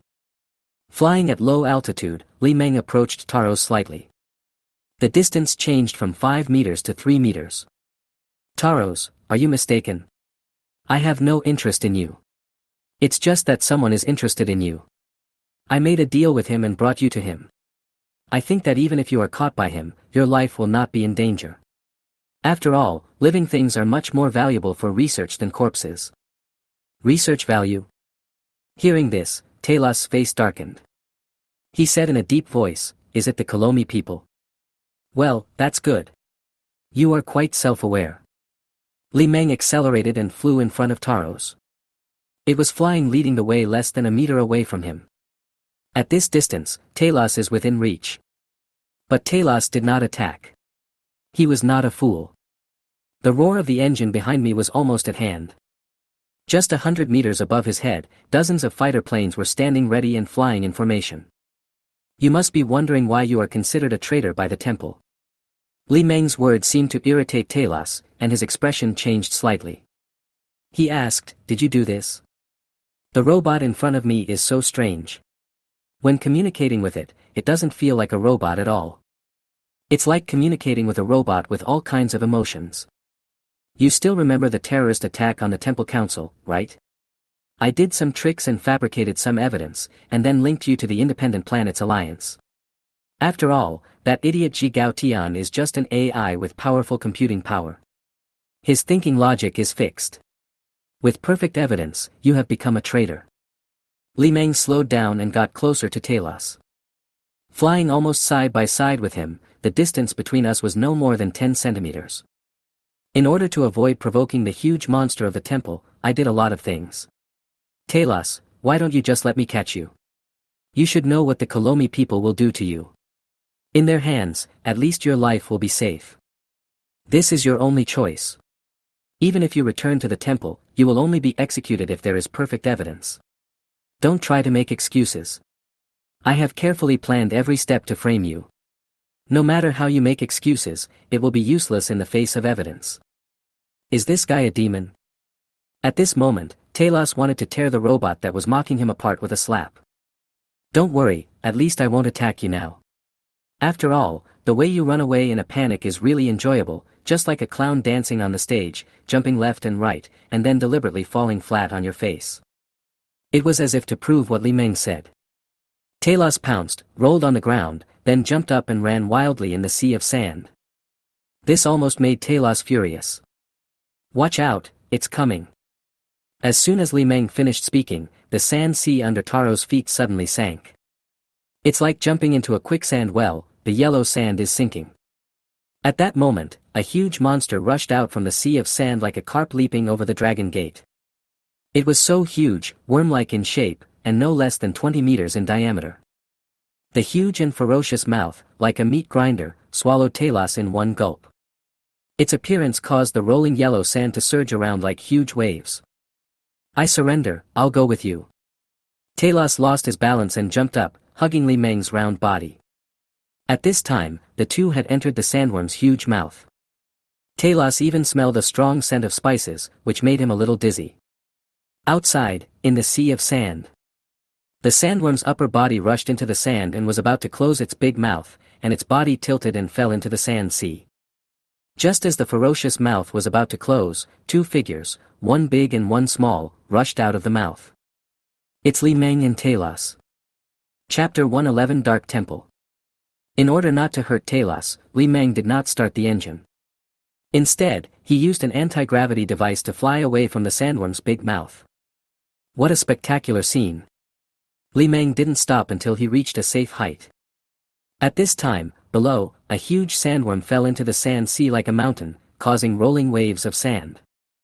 Yellow sand was surging in the sea of sand, and more than a dozen sandworms were swimming in circles in the sea of sand. In the sky, Li Meng continued to fly forward. Since the engine could not start, it had to fly forward slowly. You won. You caught me. I won't think of escaping anymore. The exit is over there. Seeing the robot above his head flying towards the holy temple, Talos' face tightened. Taros, you don't really think you can escape from me, do you? If I want to keep you in the transport boat, there are plenty of ways. Why should I let you go? I think you have realized it. Hearing this, Talos' face darkened. Is it for the holy temple? However, a hint of doubt flashed in Talos' eyes. It's just a robot, what's the use of the temple? Your employer is interested in the holy temple. No, I am interested in the holy temple. To be more precise, I am interested in psychic power. A robot interested in psychic powers? Are you a leather breaker? As if realizing something, Talos let out a cry of surprise. Your reaction is really strange. Is the leather breaker that scary? Talos was speechless. If someone else asked him this question, he would answer that the leather breaker is just that scary. But Talos felt very strange that a robot that might be a revolution breaker asked this question. Because the reformer who asks this question cannot be a reformer himself. No, you are not a leather breaker. Leather breakers are electronic ghosts. They are very smart, but they are trapped in a designed logical thinking circle. Even if they have the ability to act on their own, they are still restricted by their own programs. Therefore, they can only rewrite the underlying program instructions to gain relatively free action rights. In order to eliminate the existence that can threaten themselves, they will become the undertakers of civilization. Any technological civilization will become their target.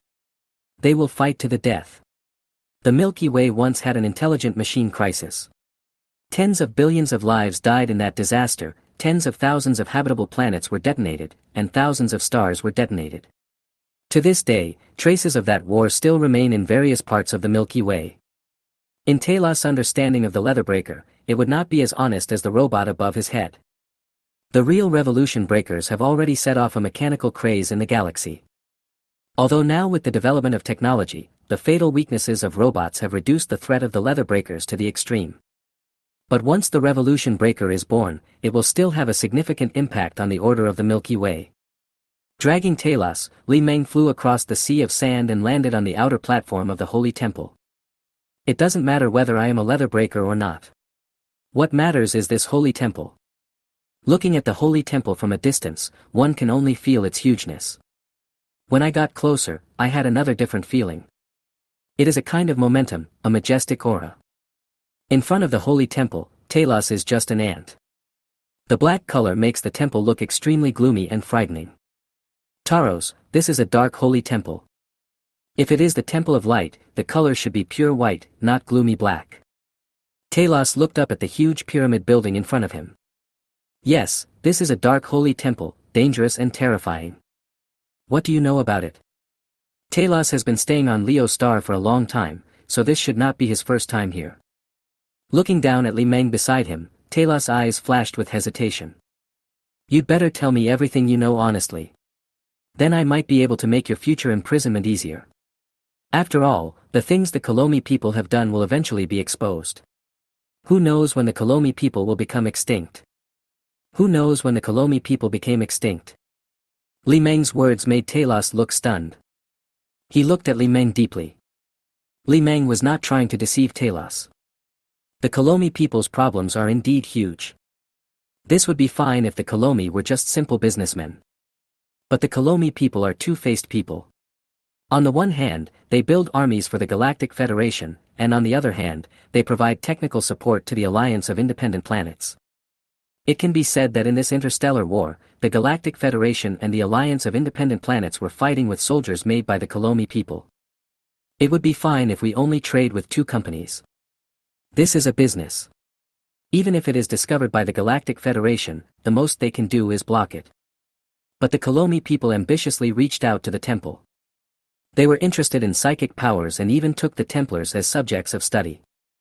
If this news gets out, the Kolomi people will surely suffer a devastating disaster. After a moment of silence, Talos' voice rang out. This is a dark temple. I have stayed here for 5 years and only found the entrance to the temple. Compared to the light temple, the dark temple is full of danger and killing. It is filled with various traps. If you are not careful, you may be buried on the spot.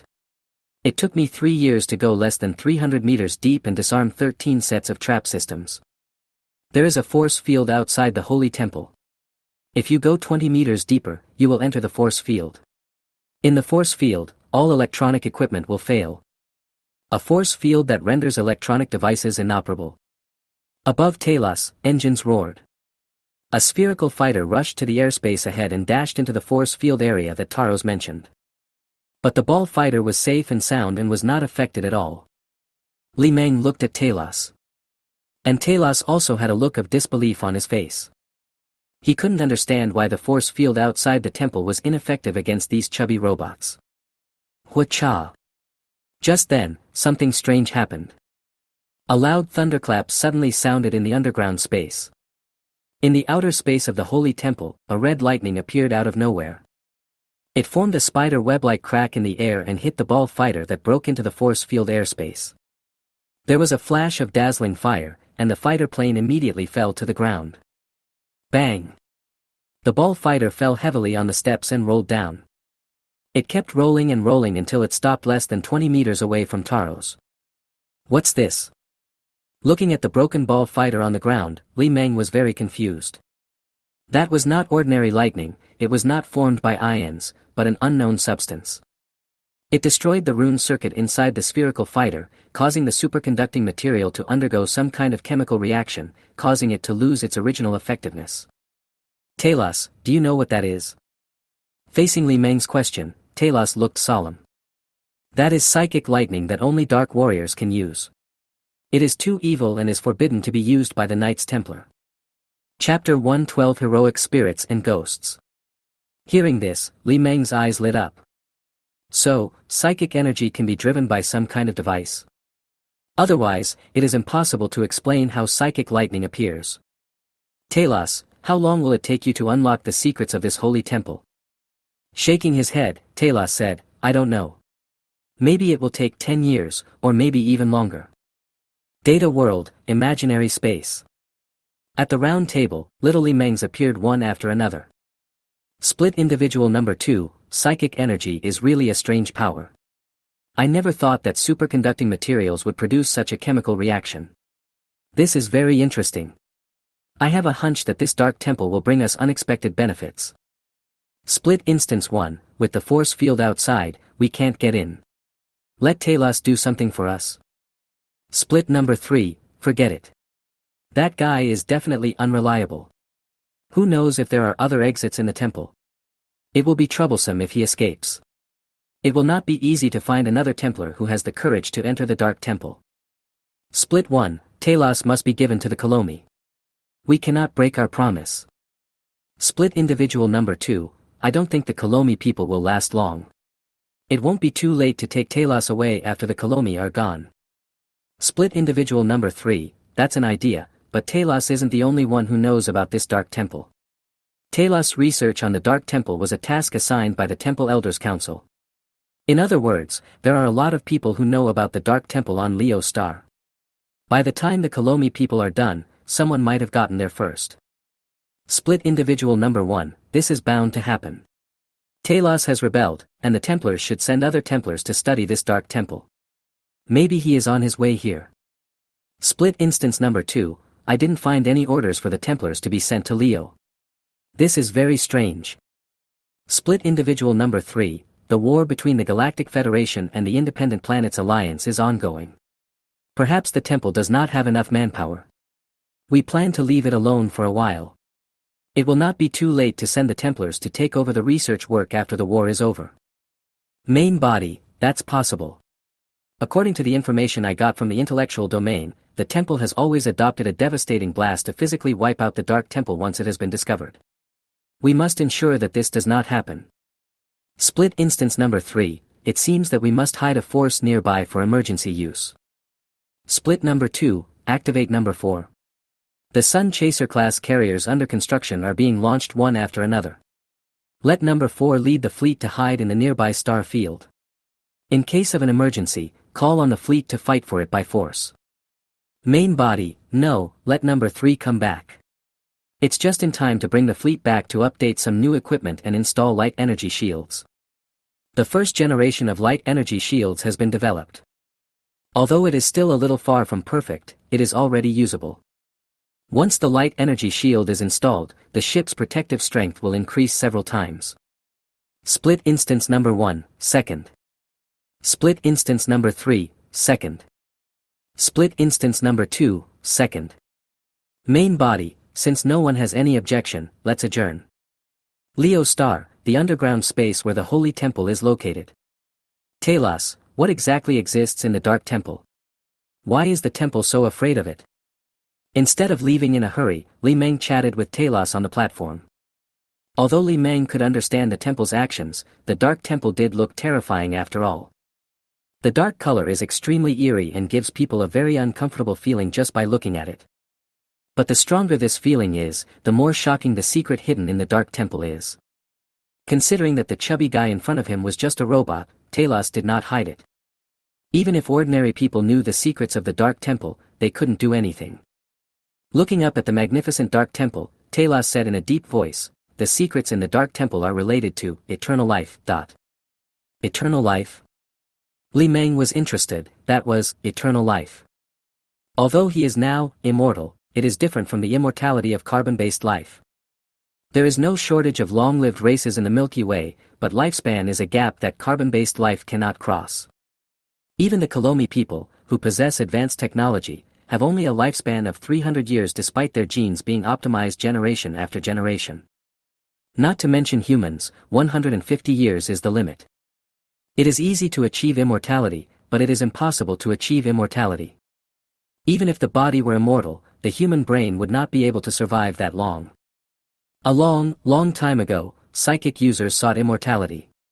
At that time, light and darkness coexisted. Psychic users on the light side believed that the way was natural and that seeking immortality would destroy the balance between light and darkness. Psychic users on the dark side believed that seeking immortality was a biological instinct and that suppressing one's desires would only make one a slave to psychic power. Over the long years, psychic users of both light and dark side sought immortality in various ways. In the end, they succeeded, but they also failed.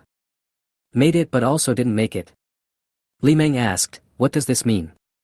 Talos shook his head and said, "It is too difficult for the Templars to achieve eternal life. They must merge with psychic energy and use the power of psychic energy to free their consciousness from the constraints of the body and travel in the spiritual realm. This state is called heroic spirit by the temple. Heroic spirits can be reincarnated and these people are called sons of God and daughters of God. However, since the establishment of the temple, there have been more than 24 sages who have successfully achieved immortality, but only one heroic spirit has been able to reincarnate, and he only existed for one life and will not reincarnate again. According to the news he brought back, heroic spirits are everywhere. Although they cannot interfere with the physical universe, they can observe this world. This is the ultimate goal of the psychic users on the light side, psychic ascension. It is rumored that the eternal queen of the Tang Confederation Empire is the saint, but this is just a rumor and its authenticity cannot be known. Psychic ascension. These 4 words reminded Li Meng of a game called Stellaris that once existed on Earth. There is psychic energy inside, and there is also psychic ascension. Its setting is too similar to that of a psychic user. And the eternal queen of the Tang Confederation Empire. That woman is so mysterious. She has no name and no one knows what she looks like. People only call her the Ever Queen, and even her real name is unknown. At this time, Talos' voice sounded again. Unlike light-side psychics, dark-side psychics did not choose to coexist and merge with psychic energy, but chose a more domineering path of surrendering to the abyss of desire. Dark-side psychics believe that coexisting and merging with psychic energy is self-destruction and will lead to the loss of personal will. They choose to fall into the abyss of desire, using the most terrifying desires to break free from the constraints of the body and become a ghost-like existence wandering in the physical universe. This is the ghost. Chapter 113 Eternal Life. At this point, Talos' face darkened, and a hint of fear flashed in his eyes. He looked at the magnificent dark holy temple in front of him with a serious expression, and the voice rang out again. The ghost is immortal and can take over the bodies of others to achieve eternal life in another form. The dark temple is a tomb left by dark-side psychic users to nourish the ghosts. When a ghost leaves the body, it will become extremely fragile and needs an environment with abundant psychic energy to nourish it. When the ghost becomes strong enough, it will take over another body and be reborn. Talos' explanation opened Li Meng's eyes. He had never imagined that psychic users could become immortal in this way. A Templar Knight will become a heroic spirit after his death, while a Dark Knight will become a ghost after his death. One goes to the spiritual realm. Although he cannot interfere with the physical universe, he can observe it freely and can be reincarnated if certain conditions are met. One becomes a ghost and stays in the physical universe, waiting for an opportunity to be reborn. This incredible thing really exists in the interstellar era. Li Meng didn't believe in reincarnation at all. This is the danger of the Dark Temple. The ghost of a powerful sage might be hiding inside. People like us who use psychic powers are most likely to become targets of the ghost. If what Talos said is true, then the Dark Temple is indeed dangerous. If it is so dangerous, why would the temple send Templars to the Dark Temple? Ordinary people should be safer. Talos shook his head at what Li Meng said. He said in a deep voice, "No, on the contrary, facing the possession of the ghost, ordinary people have no power to resist. Only psychic users can resist the possession of the ghost. As long as the Templars can maintain their original heart and not fall into the abyss of desire, the ghost will have nothing to fear."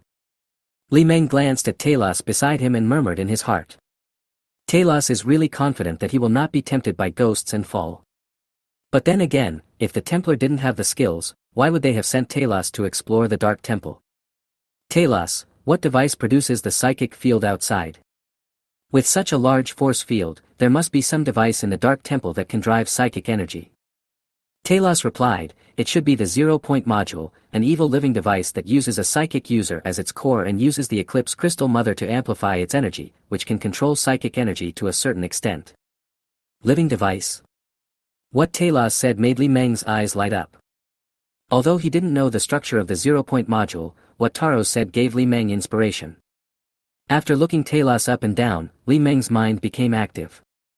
It seems that the role of Talos is not just limited to exploring the Dark Temple.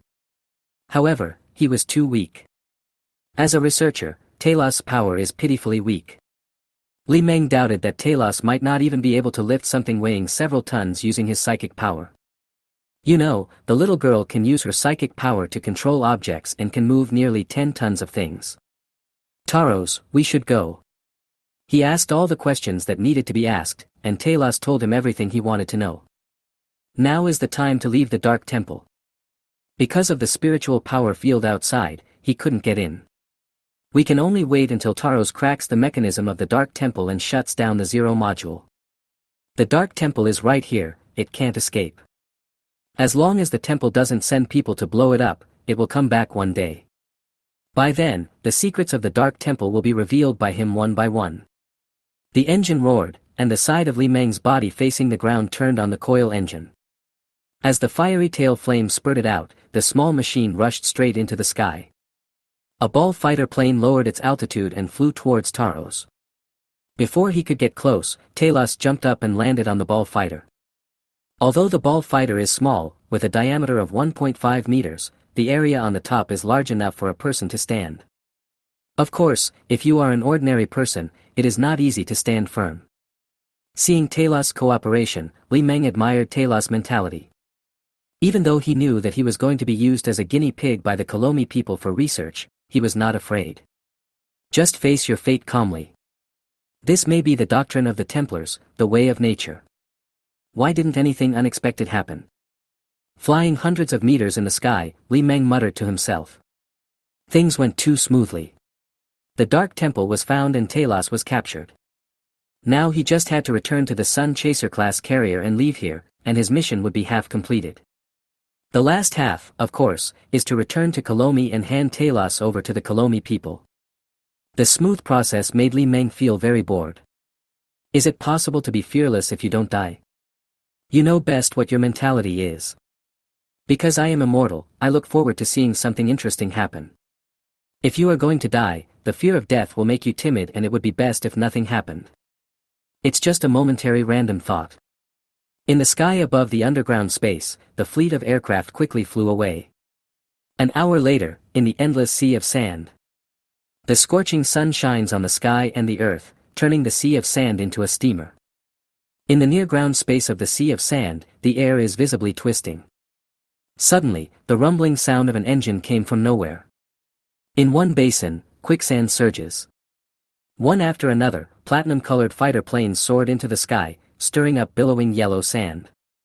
1, 2, 3. More than 20 ball fighter planes soared into the sky and quickly flew away. There was a figure lying on one of the ball fighters. Although he looked handsome standing up, Talos didn't have the ability to stand all the time. Were they finally caught? Not far away, a group of figures appeared on the sand dunes about 1 kilometer to the north. He is a sandy man wrapped in a gray robe. Looking at the fleet of planes flying away in the distant sky, the leader sighed. Just behind the Saudis was a series of tents. As a friend of Master Talos, Shaki could do nothing. He could only pray that Master Talos would have a good future. Not long after, above the city of Skagen. The engine roared and billowing waves of air surged out. Thousands of meters in the sky, the huge platinum-colored warship steadily spewed out a fiery tail flame. The huge thrust allowed the platinum-colored warship to slowly sail away from the city of Skagen. Captain, that ship is leaving. Lux saw it without the adjutant's reminder. Outside, the square, platinum-colored warship was taking off. It seems slow, but it is actually very fast. Are the permissions still correct? Lux asked in confusion. The adjutant nodded and said, we have confirmed it again and again. The higher-ups told us not to ask any more questions. The other party's permission code is correct. With his brows slightly furrowed, Lux's face had a thoughtful look. More than 10 years of military career made Luke's notice something unusual. I began to doubt the identity of the robot. But he had no evidence, and at this juncture he couldn't do anything without evidence. But he could only watch the other party leave and watch the robot take Talos away. Chapter 114 Dark Universe. He is quite a talent. His alertness is enough for him to be a fleet commander. In the bridge of the Sun Chaser-class carrier, Li Meng, who had returned to the battleship, was processing some information recorded by the shipboard AI. From the information, Li Meng discovered that Captain Lux had asked his superiors about his identity many times. All the messages he sent were monitored and intercepted by the ship's AI. Unfortunately, although he was alert enough, Li Meng had made all the necessary preparations. His message never reached Sector Fleet Command. The shipboard AI disguised itself as the Sector Fleet Command and responded to the Federation battleship. This little trick won't work forever, they'll find out soon enough. However, he was gone before they noticed. Outside, the Sun Chaser-class carrier-based ship broke through the atmosphere and entered the planet's orbit. The blue sky is gone, and there is endless darkness outside. After a moment, a flash of blue light appeared on the Sun Chaser-class carrier-based ship that was rushing towards the depths of the universe. The Sun Chaser-class carrier-based ship suddenly disappeared, dragging only a blue stream of light as it rushed into the depths of the universe. The starry sky is vast, dark, cold and dead. In a dark star field, a fleet is floating quietly in space. This place is located in the dark star region, in the gap between two star systems.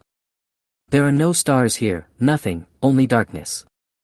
After suspending the strategy of defeating all enemies one by one, the fleet originally planned to return to the planet Edith. But on the way, at Li Meng's suggestion, the fleet went to the 02191 star zone to stand by. This star region is located between the North Central Ring Star region and the East Central Ring Star region. It is a very important hyperspace channel node. The fleet is staying in the star field on one side of the hyperspace channel. Chocho, have you figured out the combat objectives of the Independent Planet Alliance? On the fleet flagship, the bridge, and the combat command center. A group of senior military officers gathered next to the combat command platform. Blue light flickered, and a star map appeared on the command platform. According to the current movements of the Independent Planet Alliance fleet, there are 3 places that are most likely to become targets of the Independent Planet Alliance fleet's combat operations. One is Darwin, which is the most important hyperspace route node in the Central Ring Star region. From here, you can go straight to the Inner Ring Star region. As long as Darwin is occupied, the Inner Ring Star region will always be under the threat of the Independent Planet Alliance. The star map began to change, shrink, and finally freeze in a star region. The second target that may be attacked is the Dockless Dockyard. This is the largest heavy dock in the North Central Ring Star region.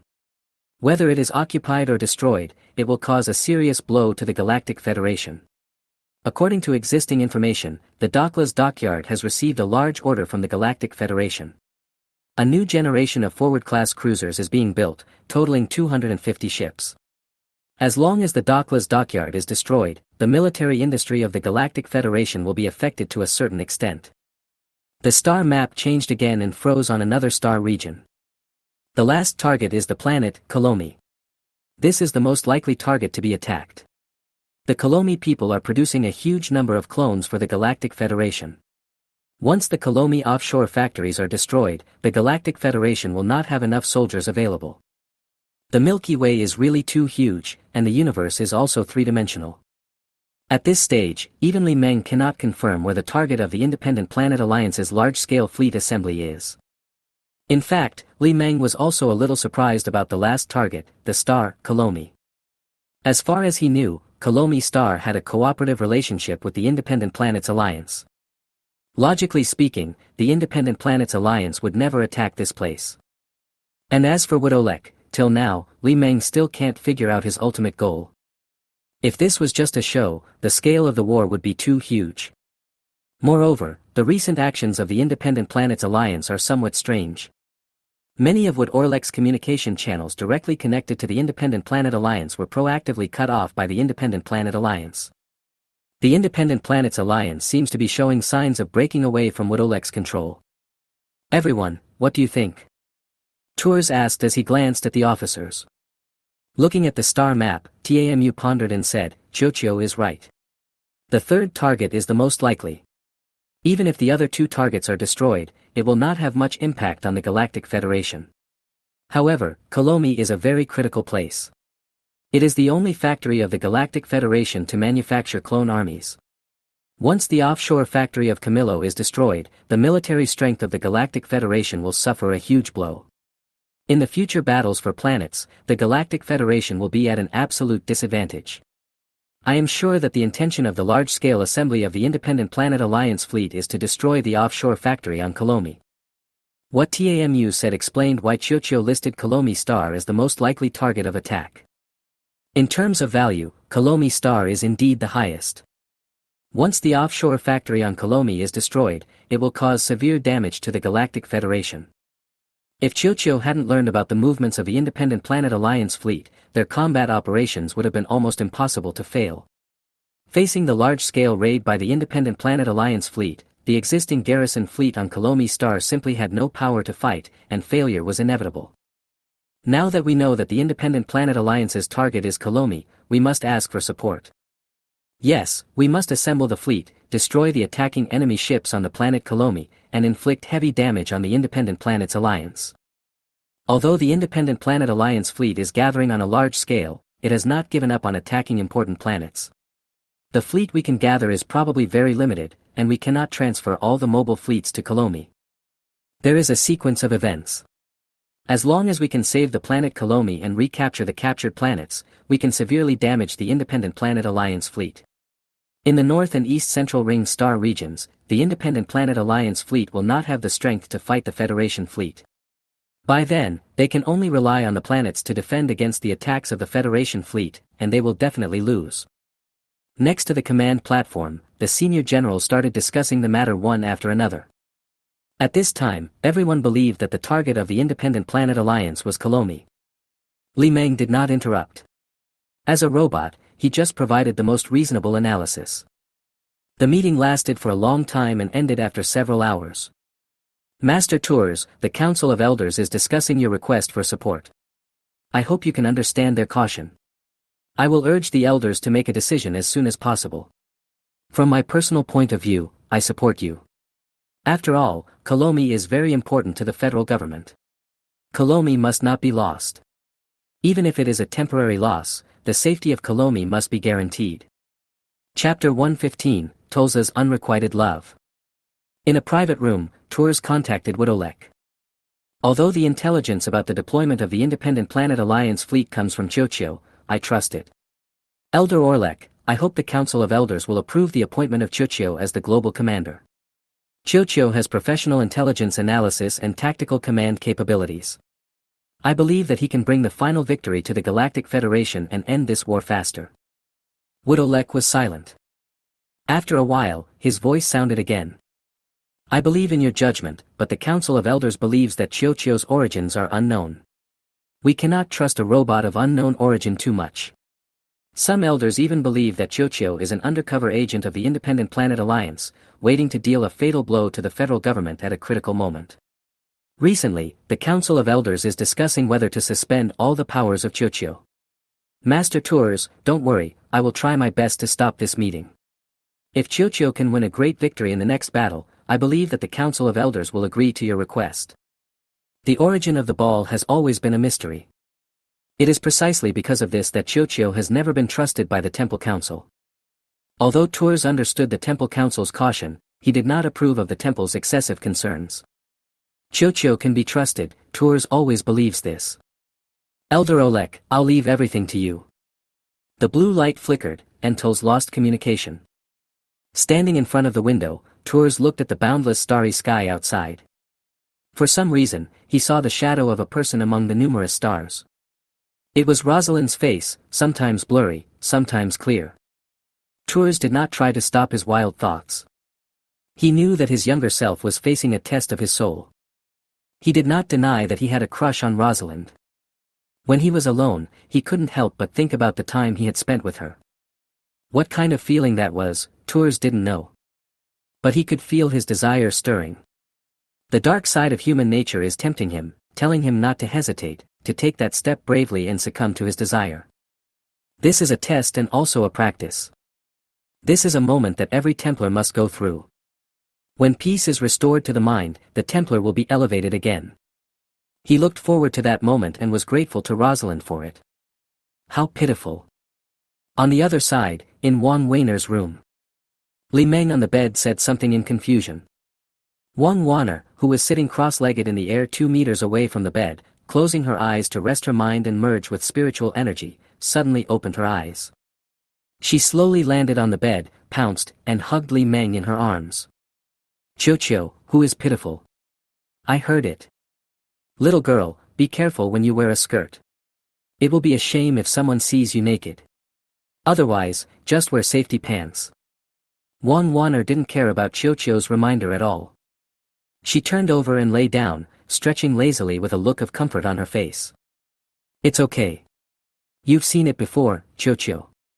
Don't try to change the subject. Who were you talking about just now? Time flies so fast. Before I knew it, 4 years have passed since I met the little girl. The little girl grew up and became a graceful 15-year-old girl. But in front of it, the little girl is still the same little girl she was 4 years ago. Who else could it be? Of course it's your cheap teacher. Teacher?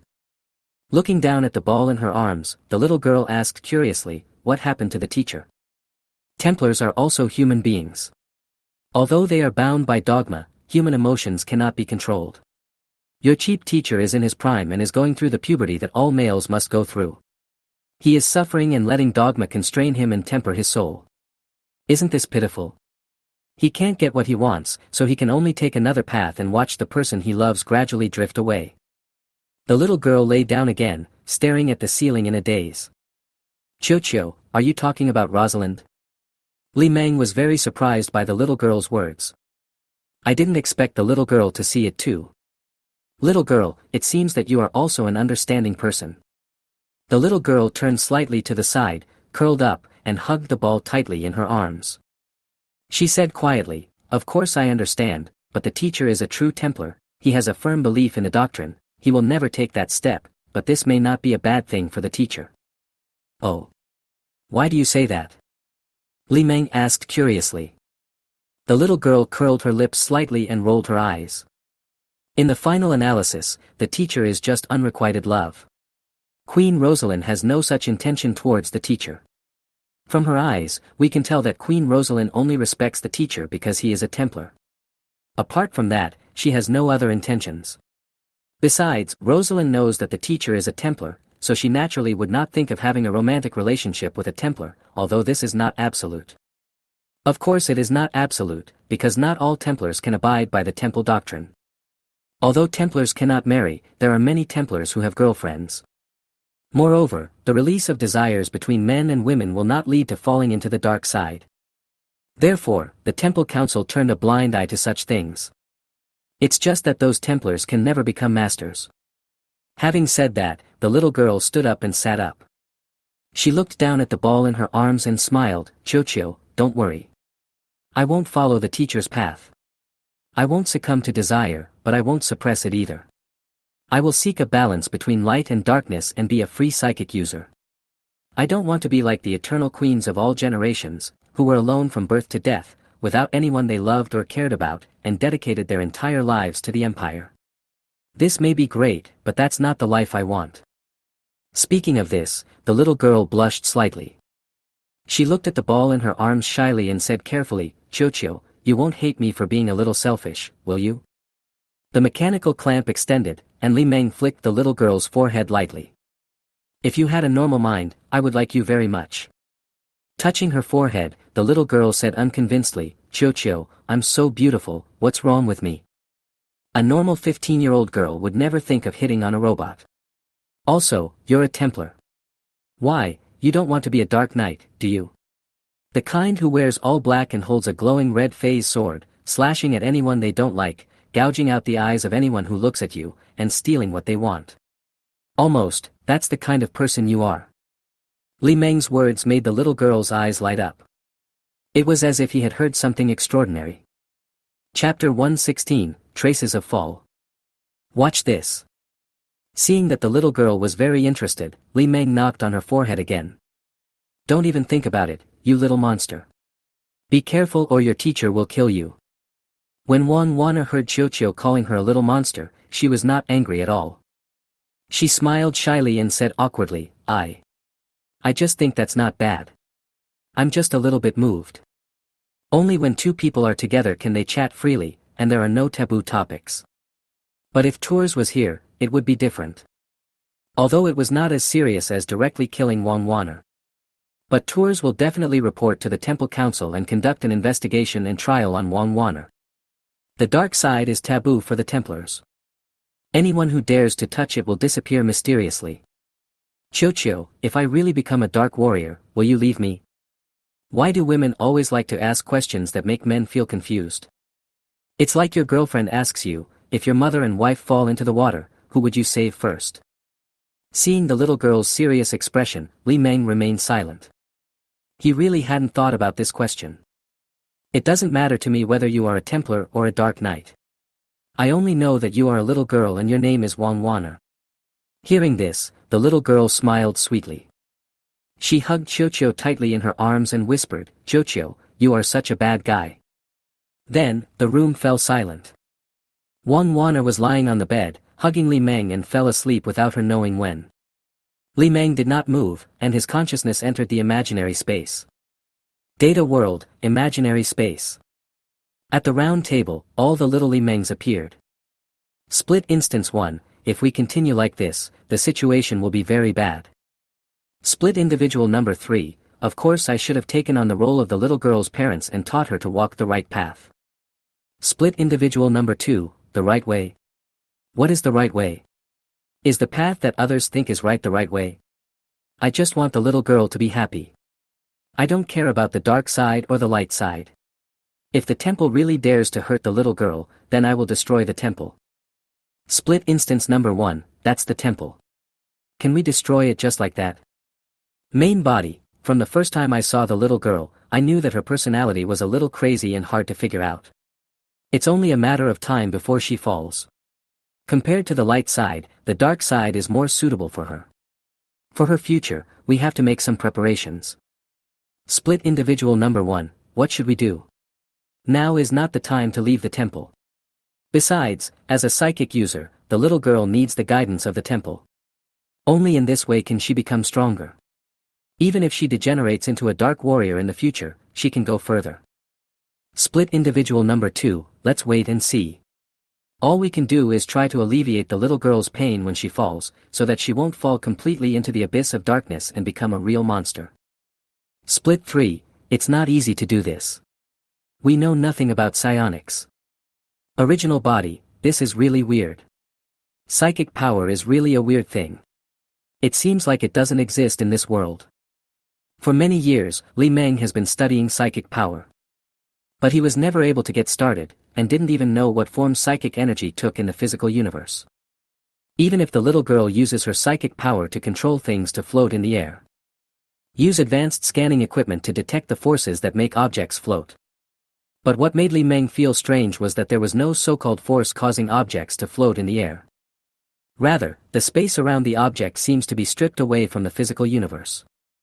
The naked eye can see objects levitated by psychic energy, but scanning equipment shows nothing. It can only detect gravitational anomalies in the space where the floating object is located. Split individual number 3, the 0-point module is a direction for studying psychic energy. Let's try this direction. Split individual number 2, there are always more solutions than problems. I don't believe that studying psychic powers will be a dead end. Split 1, just let it be. Putting too much energy into it is not a good thing. Main body, well, let's end the topic about the little girl. Now, let's talk about the planet Cilia. Split individual number 1, the speed of industrial development is a little beyond our expectations. With sufficient energy, the scale of industry can quickly expand. A few years ago, we calculated that it would take at least hundreds of years to turn the planet Cilia into a spaceship, but now it only takes 100 years. Maybe even half a century is enough. Split individual number 2, this is a good thing, right? The first Traveler arc will be launched soon, and it will take no more than a year. The second, third, fourth, and fifth Traveler arcs are expected to be launched within 5 years. By then, we will be able to do more meaningful things. Split individual number 3, it's a good thing, but not all good. The current industrial base is built on existing technology, and technology is developing rapidly. In 10 years, let alone a few decades, 100 years, or even a decade, what we build now will be obsolete and must be upgraded. This process will be quite troublesome, and in terms of efficiency, it is not efficient. Split individual number 1, there is no end to the development of science and technology. We can't stop developing just to wait for advanced technology. We are robots. No matter how complicated the process is, it will become relatively simple for us. When nanotechnology matures in the future, there will be no such thing as trouble. Main body, that's not what I mean. In 3 months, the once-in-a-decade route to the August Nebula will be opened. A large number of fleets have gathered outside the entrance to the August Nebula route several months ago. Aren't you worried? Split Unit 2, what's there to worry about? Although we only have 13 Sun Chaser-class carriers, the planet Cilia has become a planetary fortress under our development over the years. Unless the Galactic Federation and the Independent Planets Alliance gather all their fleets to attack the August Nebula, no matter how many of us come, they will just be sent to the battlefield. Even if we don't use planetary weapons, relying only on the spherical fighters and the Sun-class bombers will be enough to give them a hard time. Split individual number 3, I'm waiting to see the show. It would be best if we fight and wipe them all out, making the August Nebula a forbidden area and a legend. This will definitely attract more people to come, so we can pick up scraps and collect some raw materials needed by the planet Cilia. The star system where Cilia is located has only 2 celestial bodies. One is a blue giant star, and the other is the planet Cilia itself. No matter how rich a planet's minerals are, it is impossible for it to have all the known and commonly used minerals. Chapter 117, Transaction with the Colomi. Although any raw material can be replaced on the planet Cilia, they are not so easy to use. Therefore, some necessary raw materials have to be obtained from outside. After the planet Cilia becomes a spaceship, obtaining raw materials becomes extremely easy. There are many celestial bodies in the universe, and it is not difficult to find a mineral-rich star for Cilia to swallow. Split individual number 1, confidence is not a bad thing, but arrogance is a bad thing. Let's be humble. Although Cilia is a massive planet, with the current technology of the Galactic Federation, it is not difficult to manufacture anti-star weapons. If we go too far and are regarded as a threat by the Galactic Federation, we will be in trouble. Split individual number 2, there's nothing we can do about it. I can't keep a low profile anymore. People are knocking on our door. Split number 3, how about this, I'll stop by to see them on my way back, and give them a warning and tell them that the August star field is already owned by someone else.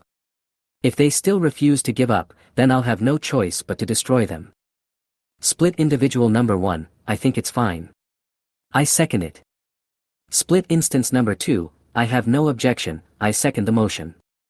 The main body, let's do it this way. Adjourn. North Central Ring Star Region. 02181 Star Zone, Colomi Star. The starry sky is vast, dark, cold, and dead silent. In the dark universe, a water blue planet is floating quietly.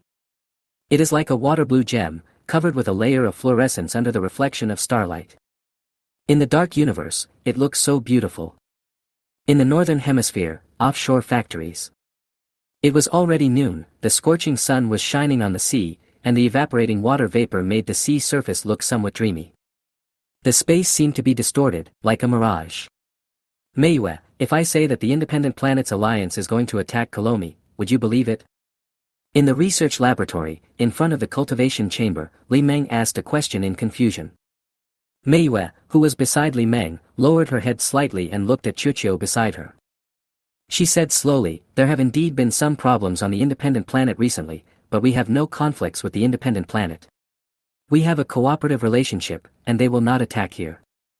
Li Meng had known about the cooperation between the Colomi people and the Independent Planet Alliance for a long time. As for the fact that he knew about the cooperation between the Colomi people and the Planetary Alliance, he did not hide it from Manhwa at all. Tell Manhwa that Li Meng did this on purpose. If Manhwa knew about it, it would be like the Prime Minister Bunal of the Colomi people knew about it. Li Meng was telling Bunnier. If you leave me here, don't try to hide any secrets or your work will be in vain. It turns out that Li Meng's approach was somewhat useful. Since then, the Kolomi have chosen to lie low. No more transferring data from your repository, no more frantic firewall construction. You do have no conflicts with the Independent Planets Alliance, but Manhwa, don't forget that you are creating a clone army for the Galactic Federation. If you destroy this place, the Independent Planets Alliance will have an absolute advantage in future planetary battles.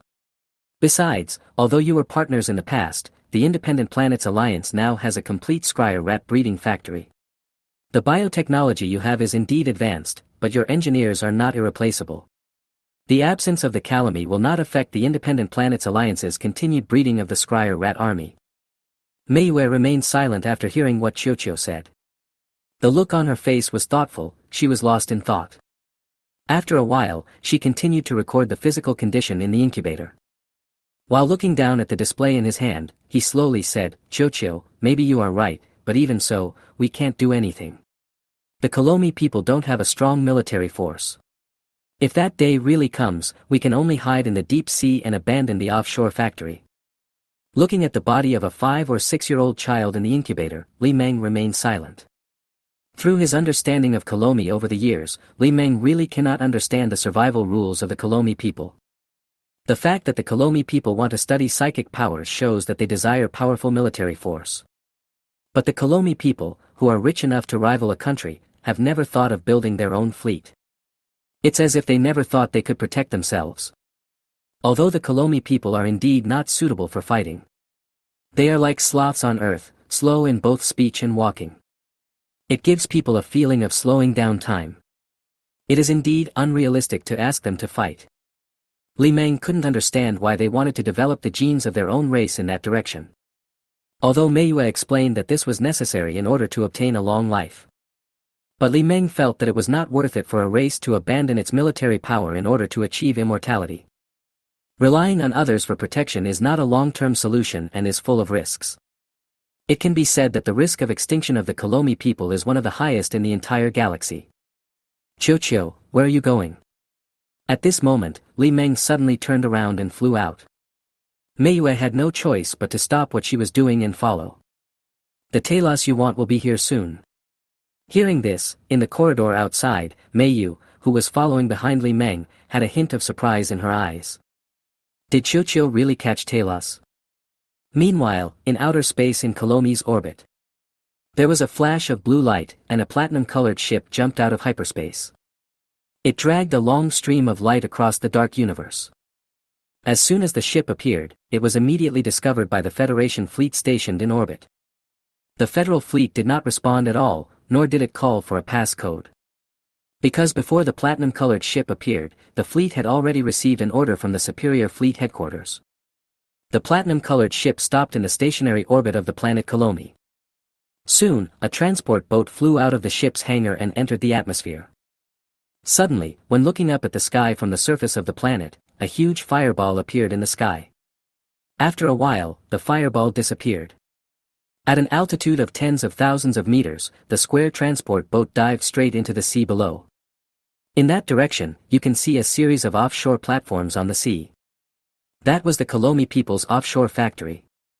Meanwhile, on one of the platforms at the offshore factory, several Kolomi emerged from the factory, pushing an anti-gravity metal box, and came onto the platform. Following behind him was the tall and big Bunnier. As the Prime Minister, Bunnier showed up in person, showing how much he values the goods. When Bunnier appeared, Li Meng and Manhwa had already arrived at the platform. Chapter 118 Taklama Planet. Chocho, our deal is not over yet, but it is over. From now on, you will be the permanent guest of the Kolomi people. When he came to Li Meng's side, Bunnier looked down at the ball next to Manhwa. Li Meng smiled secretly in his heart at Bunnier's words. Bunnier must be feeling very uncomfortable right now. In order to obtain Talos, he made a deal with himself. But he didn't expect that he was letting a wolf into the house, and all his secrets were stolen by him. Now he has a lot of leverage over the Kolomi people. This made Bunnier feel hesitant and he couldn't do anything even if he wanted to. They could only be polite, for fear of angering it and exposing the secret of the Kolomi people. We are friends, and we should help each other. Prime Minister Bunal, how do you plan to deal with Talos? At this time, the transport boat had appeared in the sky and was approaching. Seeing this, Bunnier's eyes flashed with excitement. Taros is the only Templar of the short snake tribe. He will become a living experiment for our research. A living laboratory. Hearing what Bunnier said, Li Meng felt relieved. What he feared most was that the Calamy would dissect Talos for research. If that happened, he would have to rescue Talos. Talos is the key to his research on the Dark Temple and must not be lost. As the transport boat approached the offshore platform, the rumbling sound of the engine came closer and closer. Soon, the transport boat approached the platform. The engines roared and the air surged. On the platform, the transport boat slowly landed. As the transport craft landed, the Kalomi people on the platform quickly pushed metal boxes forward. Click. There was only a click sound. A hatch on the side of the transport opened. Talos came out with electronic handcuffs on his hands and feet. As he walked out of the hatch, the sunlight shone on Talos' face. This made Talos cover his eyes with his hands. When he glanced at the platform, he saw those tall and long-lost figures. Is he a member of the Long Snake tribe? Seeing this, Talos' face turned cold. When Talos saw Li Meng next to Manhwa, his face was stunned and a hint of surprise flashed in his eyes. Isn't Chiu on the boat? How could he appear next to the Kalomi people? Before he could think too much, several Kalomi people came to Talos pushing metal boxes. The Kalomi opened the metal box and looked at Talos. It seems to be saying, "Come on in, you short snake man." Snort. Facing the gazes of the long snake people, Talos snorted coldly. He stepped forward and lay down inside the metal box. Seeing Talos' cooperation, the Kalomi people looked at each other with only surprise in their eyes. In their influence, the short snakes are quite violent. Therefore, each of them held a stun gun in their hands. The purpose was to hit the short snake a few times while it was struggling and roaring. Now, they found that the stun guns in their hands were of no use at all. But it doesn't matter. The Kalomi closed the metal box and pushed it into the factory. Duno left, taking his hopeful treasure with him. With his departure, only Li Meng and Mei Yu were left on the platform. At this time, the transport boat started the engine again. The linear engine at the rear spewed out dazzling flames. In Li Meng's eyes, the transport boat slowly took off and gradually went away. Accelerate, accelerate, the speed becomes faster and faster, then soar into the sky. Come on, Manhwa, let's go back. When the platinum-colored transport boat could no longer be seen in the sky, Li Meng and Mei Yu walked into the factory. Not long after, the Sun Chaser-class carrier-based ship docked in geostationary orbit set sail again. The huge ship slowly turned and headed towards the depths of the dark starry sky. In a moment, in an instant, the Sun Chaser-class carrier disappeared and jumped into hyperspace. It only dragged out a blue stream of light and rushed into the depths of the universe. North Central Ring Star Region. 02214 Star Zone, Taklamakan. The starry sky is vast, dark, cold, and dead silent. In the dark universe, a jade-white planet is floating quietly. Taklamakan is an ice planet. The surface is covered with ice and snow all year round, and from a distance it looks like a white gem. Under the reflection of starlight, the whole body is covered with a layer of fluorescence. Although the environment is harsh, Taklamakan is a habitable planet. There is an atmosphere and an environment suitable for carbon-based life. It is also a mineral-rich star with 5 LOM selenium fuel mines. In the past, Taklamakan was relatively peaceful. It is affiliated with the Trade Federation and is under the jurisdiction of the Trade Federation. But since 3 months ago, with the arrival of an independent Planet Alliance fleet, the Trade Federation announced the fall of Taklama. At this point, Taklama fell into the hands of the independent Planet Alliance. In just a few months, a large number of independent Planet Alliance fleets arrived at Taklama. From the original dozens of ships, now there are nearly 1,000 warships assembled on Taklama Star. Looking towards the planet's orbit, warships of all sizes can be seen everywhere. At this moment, in the dark universe, a stream of light emerged again. One after another, the warships jumped out of the hyperspace and appeared in the physical universe. As the fleet appeared, in the planet's orbit, on the bridge of an Independence-class cruiser, General Osvid, the 1471 Squadron has arrived and the fleet has been assembled. In the captain's seat, Osvid, dressed in a black robe, stood up. He came to the window and looked at the starry sky outside, which was filled with warships. "Teacher, just watch and see how I defeat you. The Independent Planet Alliance will surely rise." More than 100 squadrons were assembled here, with a total of 1,113 warships. There is only one purpose for this operation, which is to destroy the Kolomi cloning factory. Once the cloning factory is destroyed, the Galactic Federation will lose its source of manpower. In future planetary wars, the Galactic Federation will not be able to fight against the Independent Planets Alliance. And his army of Skyrii is endless. Osvid, who was standing in front of the window, waved his hand and said in a deep voice, "Order all ships to carry out combat missions." The fleet set sail. Target, Carlo May Star. Yes, we have waited for a long time, and the war is finally about to begin. I have been horny and thirsty for a long time. Hurry up and give the order to sail, you idiots. Yes, the order has been given. The order was conveyed as the bridge crew chatted with each other. Outside, with Oswald's order, all the warship's engines started up, emitting white flames. The fleets in orbit slowly turned around and headed towards the depths of the dark universe. The fleet assembled, and the shadows of the ships covered the sky, covering a large area of the starry sky. A moment later, half an hour later, in the outer space of Taklamakan, a dazzling blue light suddenly flashed in the fleet as it sailed deep into the starry sky. One warship after another suddenly disappeared, jumped into the hyperspace, and dragged a blue stream of light into the depths. The scene was extremely shocking and the fleet was unstoppable. For a moment, looking up at the sky from the surface of the planet Taklamakan, above the dome, a blue meteor shower appeared. This process lasted for several minutes before disappearing. Chapter 119. The war is about to break out. The starry sky is vast, dark, cold, and dead silent. In the dark universe, the 501st Corps fleet has stayed for a long time. The long wait became unbearable for the senior generals. We have to do something. We can't just wait like this and continue with our previous mission to attack Taylor Star. What on earth are the temple elders thinking? If they don't trust Chocho's intelligence, why don't they ask us to continue to carry out the order to attack Taylor? Instead, they ask us to wait in this dark star region according to Chocho's instructions. Perhaps the Temple Elders Council is confirming whether Chocho's intelligence is accurate. I am a little worried. By the time the temple confirms Chocho's intelligence, the Federation fleet may not have time to assemble. On the bridge, in the combat meeting, TAMU and a group of senior generals gathered together. This was not a formal combat meeting, but just a combat discussion among senior military officers. Standing next to the combat command platform, TAMU looked thoughtful. Although he understood the temple's actions, the temple's response was too cautious during the war. This will affect fighter planes, and in war, time is precious. Especially in the larger framework of the Milky Way, 1 second faster or slower will lead to two different results. Although TAMU really wanted to do something, an order was just an order. He was just the fleet commander and obeyed the fleet commander.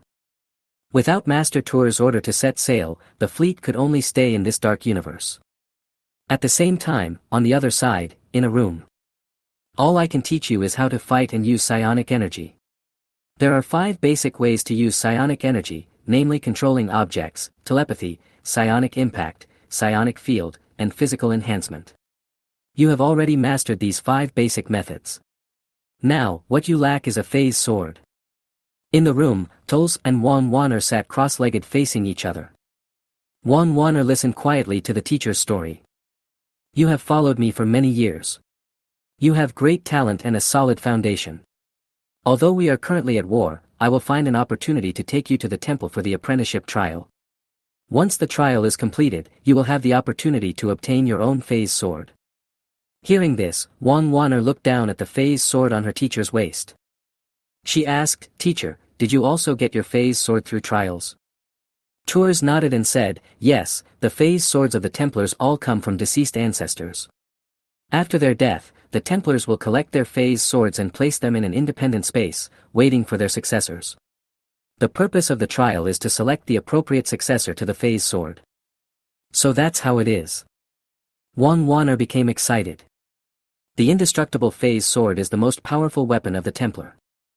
As a member of the Knights Templar, Wang Wana naturally has a strong desire for the phase sword. Tulls, the combat target of the Independent Planet Alliance's assembled fleet has been determined. Their target is Kolomi. The fleet has set sail from Taklama and is expected to arrive at Kolomi in a month and a half. At this moment, the sound of Chocho suddenly rang out from not far away. This made Tour's face change slightly, and he quickly stood up. Chocho, Taklama was lost several months ago, and the subspace communication in that star region was blocked. How did you know? The Trade Federation had announced the fall of Taklama several months ago. This dealt a heavy blow to the Galactic Federation. Because Taklama is one of the few planets in the Galactic Federation that produces ROM selenium fuel. Taklama fell into the hands of the Alliance of Independent Planets, which had some impact on the Federation fleet. Although ROM selenium fuel is useless for old ships, the new model of advanced-class cruisers requires ROM selenium as an emergency backup fuel. The closest route nodes from Taklama to Kolomi have begun to experience subspace communication shielding and are approaching Kolomi. The possibility that it is the Independent Planet Alliance fleet is the highest. Tours trusts Chocho's judgment. He didn't ask any more questions and took out the communication disc from his arms. A blue light flashed, and a bald holographic figure suddenly appeared. Master Tours, I think you want to report the operational objectives of the Independence Alliance fleet in the north-central ring star region. Tours nodded and said, yes, according to Chocho's judgment, a large fleet of the Independent Planet Alliance is approaching the Kolomi planet. Master Tours, you are right. Chocho should be trusted. The Temple Elders Council has received information from intelligence personnel that the Independent Planet Alliance has recently made a big move in the north-central ring star region. Just this morning, their fleet just passed by Bessemer. After discussion, the Temple Elders Council agreed with Chocho's speculation and believed that the Independent Planet Alliance fleet's combat target is Kolomi. The Temple Elders Council has notified the local garrison fleets in the nearby star regions to go to Kolomi to support the 501st Corps fleet. Master Tours, you must immediately lead the 501st Corps fleet to Kolomi to prepare for battle. No matter what, the cloning factory in Kolomi must not be lost. Elder Wodolek's words made Tours feel relieved. He had been afraid that there would be no action on the part of the temple. Now it seems that he was overthinking it. Although the temple doubted Chocho's information, it did not just doubt it without verifying it. Although it is a bit late now and it is impossible to assemble other Corps fleets. However, if there is support from the local garrison fleet in the nearby star region, the fleet strength of the 501st Corps will undoubtedly be greatly enhanced. It may not be without the ability to fight against the Independent Planet Alliance fleet. Understood. I will lead the fleet and set off immediately. The blue light flashed and the communication was interrupted. Call. Putting the communication disc in his arms, Tols took a deep breath. Tours turned his head and glanced at Chocho. Fortunately, Chocho was well prepared and brought the fleet very close to the planet Kolomi. It only takes a week to get to Kolomi from here. They had plenty of time to prepare for war before the Independent Planets Alliance fleet arrived. Turning around, Tours strode out. On the bridge, in the Combat Command Center, senior officers were still discussing. Just then, a bridge crew member hurried in. He saluted TAMU and said, there is an order from Master Tours. The fleet should go to Kolomi planet immediately to deploy defense. The temple has received news that the Independent Planet Alliance is targeting Kolomi and the fleet is approaching Kolomi planet. Hearing this, the senior generals beside the command platform were all stunned. They dispersed and hurried out. TAMU was among them, and he returned to the bridge. Order all ships, the fleet sets sail immediately, target, planet Kolomi. With TAMU's order, the fleet went out into the dark universe. The battleship's tail engine was quietly floating in space, emitting a dazzling white-blue tail flame. Under the powerful thrust, the ships in the fleet slowly turned and headed towards the depths of the dark universe in the same direction. Soon, blue lights flashed. The ships of the fleet jumped into the hyperspace one after another, dragging blue streams of light towards the depths of the universe. In less than 10 seconds, the dark universe became empty again. Around Kolomi, the Galactic Federation and the Alliance of Independent Planets are taking action. A war storm is gradually forming. The war is about to break out. Chapter 120. What is that? The starry sky is vast, dark, cold, and dead silent. Even with the golden August Nebula as the background, the universe is still dark. The once-in-a-decade passage is about to open. In the starry sky outside the entrance of the channel, 3 fleets, separated by tens of thousands of kilometers, were waiting for the moment when the channel would open. How long will it take until the channel opens? In the flagship of the Left Guard fleet of the Tang Confederation Empire. Sitting upright in the captain's chair, Lu Dong quietly looked at the golden nebula outside the window. There was a flash of impatience in his eyes. If it weren't for the Arc of Origin, he would never have gotten involved in this matter. It has been more than half a year since he left Liang Star, and he missed his wife very much. If it weren't for the Arc of Origin, he wouldn't have to come in person. In response to the Jidushi's question, the captain replied, "There is still about a month left." 1 month. Lu Dong frowned slightly and took a deep breath. He really hoped that time would pass quickly so that this matter would be over sooner. Glancing sideways, Lu Dong glanced at the information chart of the sensor array. The fleets of the Trade Federation and the Rising Sun Empire were waiting not far away. Tens of thousands of kilometers in the universe are no different from being shoulder to shoulder. Each fleet is within the firepower range of the other side. Although it is called cooperation, the shields of the 3 parties' warships have never been closed in the past few months. Although the shield is maintained at low power, if a fight really breaks out, the shield can be broken in a few seconds. But with the shield in place, a few seconds were enough for the 3 fleets to react. Seeing this, a hint of disdain flashed in Lu Dong's eyes. Humans really like to fight among themselves. Even after becoming the overlord of the Milky Way, they still fight overtly and covertly. Lu Dong thought of the Knights Templar again. If there were no Knights Templar, the Milky Way would have been destroyed by humans long ago. There would not be the current era of the Republic of all races. However, everything has its pros and cons. Although the Knights Templar forcibly integrated humanity and avoided a large-scale civil war among human forces. But it also caused human development to stagnate. The development of science and technology has also led to the emergence of extreme hedonism among human beings. Human beings have long lost their previous spirit of exploration and progress. All of this is closely related to the Knights Templar. The Knights Templar treat humans and alien races unfairly. In disputes, the Templars often side with the alien races. It also led to disgust among humans towards the Knights Templar. In the past, the Imperial Cabinet supported the Knights Templar. But now, a lot of different voices have emerged within the cabinet. This happened a long, long time ago. The Eternal Queen's attitude is also somewhat subtle. You must know that in the past, there would never be any negative discussions about the Knights Templar in the cabinet. But now, everything has changed. Sir, hyperspace fluctuations have been detected. A spaceship is approaching, too close. Just then, the bridge crew below suddenly issued a warning. On the display of the sensor array, several signals flashed across the screen.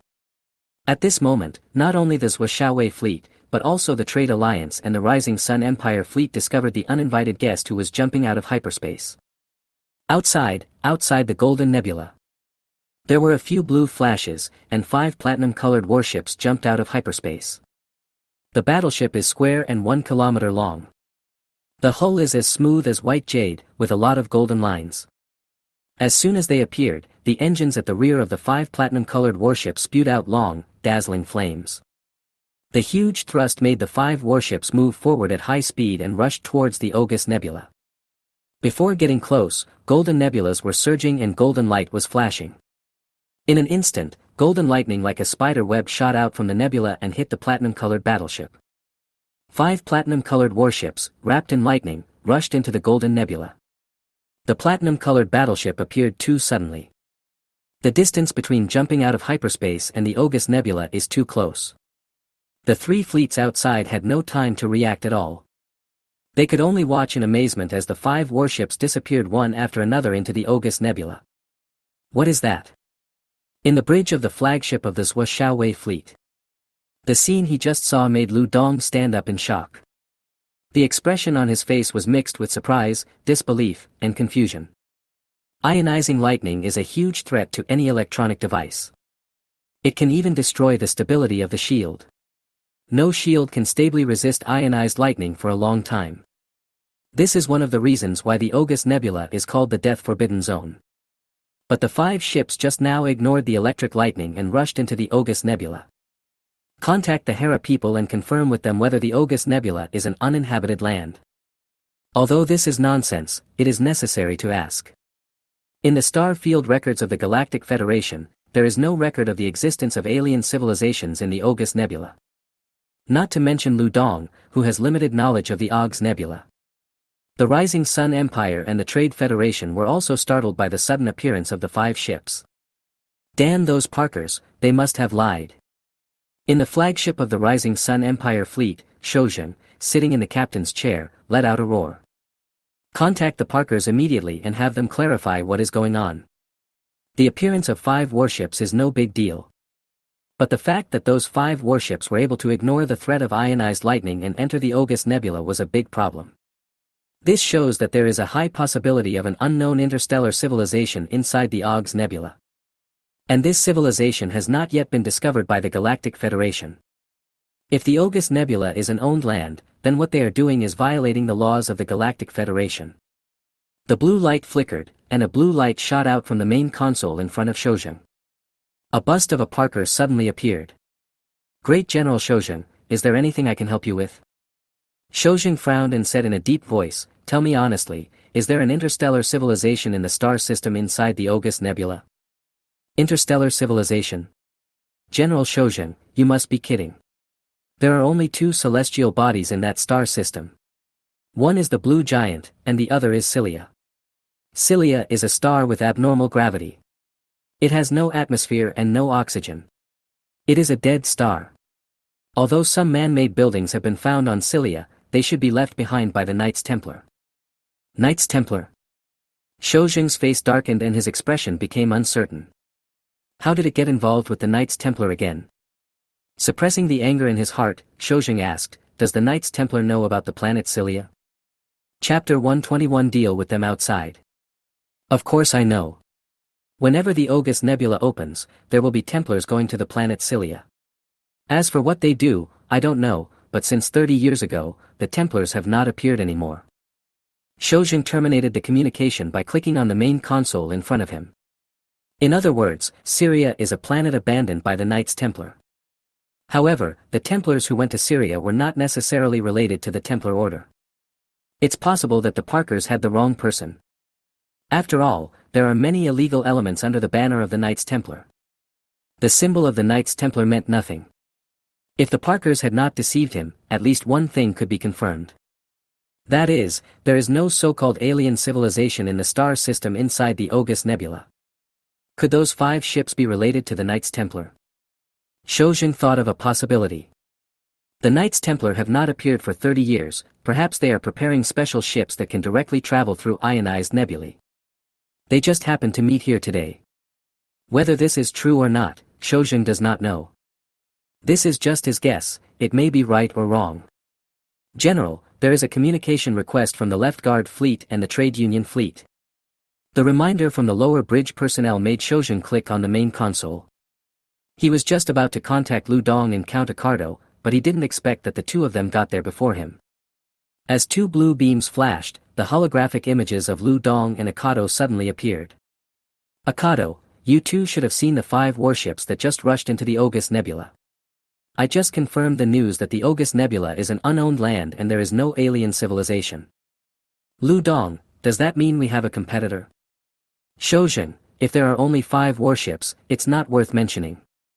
Lu Dong, don't be careless. Those 5 warships are special ships that can cross the Ogus Nebula. Accardo, this is our chance. As long as we capture those ships, we can pass through the Ogus Nebula unimpeded. Shojin, aren't you interested in the owners of those 5 ships? Accardo, it doesn't matter. The 3 of us represent the Rising Sun Empire, the Tang Confederation Empire, and the Trade Alliance. We are not afraid of offending anyone. It is the other party that should be worried about, not us. Lu Dong, that's it. I suggest that everyone shut down their shields to avoid unnecessary damage. Accardo, I agree. Shojin, that's exactly what I meant. The blue light flashed and the communication was interrupted. Leaning back, Lu Dong leaned against the wide chair. He gazed at the golden nebula outside the window, a thoughtful look on his face. He had a hunch that this trip to the planet Cilia would not go smoothly. My lord, the Trade Federation, the Rising Sun Empire fleet has shut down its shields. The report from the lower bridge crew made Lu Dong wave his hand. Notify all ships to shut down their shields and prepare for battle. The appearance of the 5 platinum-colored warships was just a small episode for the 3-party fleets. Data World, Imaginary Space. At the round table, all of Little Li Meng appeared. Split Instance Number 1, it seems that the battle on the August Nebula side will start first. Split Individual Number 2, there is still more than a month before the channel opens. If nothing unexpected happens, it will be like this. Split Unit 3, the fleets of the 3 forces are quite large. Do we really want to let them in to fight? Split Individual Number 2, this is indeed a problem. The planet Cilia cannot be seen by them. The scale of the planetary transformation project is extremely large. Once the outside fleet is let in, it is very likely that they will discover the internal transformation project of the planet Cilia. If one person escapes, it will definitely cause huge trouble. The 3 fleets outside the August Nebula seem to be of great power. Once they are all wiped out, it will definitely lead to retaliation on a larger scale. Split Individual Number 1, it is highly likely that our existence cannot be concealed. We can only keep it a secret for a while so that they can't tell what kind of force is hostile to them. Our identity as robots must not be exposed. Split Unit 2, this is difficult. It would be fine if we could win all the time, but if we fail once, the fact that we are a robot army will be exposed. By then, the entire galaxy will know that there may be a revolution breaker inside the August Nebula. By then, the worst possible outcome is that the Galactic Federation and the Independent Planets Alliance will stop fighting and make peace with us together. Split Unit 3, if this is the case, it wouldn't be bad. It would become a legend, and people in later generations would say that in order to destroy the evil robot king, Leatherbreaker, humans united again, and opened a new chapter of human victory over evil. Anyway, I think it's not bad to be the big bad boss. If we go crazy, the ending should be very interesting. Split Instance 1, fortunately you are just my dark side. I don't want that kind of ending. Split Individual Number 2, I am neutral. It doesn't matter what the outcome is. I just want to do something interesting now. Split Instance Number 1, aren't you accompanying the little girl? Why, are you bored? Split Number 2, not so fast. I just want to embark on the journey of exploration as soon as possible. If nothing else, let's find the solar system first and let Number 4 set off quickly. Then I won't be so bored. The main body, stop changing the subject and get back to the point. Split Instance 1, then don't wait, just kill them outside. Split Individual Number 2, I second the motion. Right now, Cilia is right in the August Nebula, not far from the route. The spherical fighters and the Sun-class bombers can reach the location of the fleets of the 3 forces outside the nebula in at most 1 day if they depart from Cilia. Split Number 3, that's it. It will be troublesome if they see the current state of the planet Cilia. Main body, then it's decided. Adjourn. Meanwhile, outside, in the August Nebula. In the hazy golden nebula, golden lightning danced wildly. A huge cold gray planet floats in the golden nebula.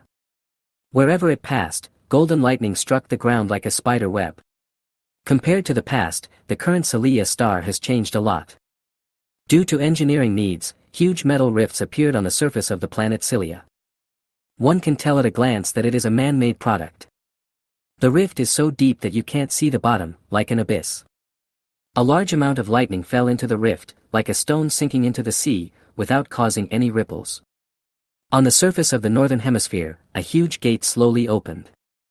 There was no roar, nor the sound of machinery running. The huge gate opened to both sides, revealing a huge hole with a diameter of 1 kilometer. The next moment, dense swarms of ball fighters and Sun-class bombers rushed out of the cave like a swarm of bees leaving their nest.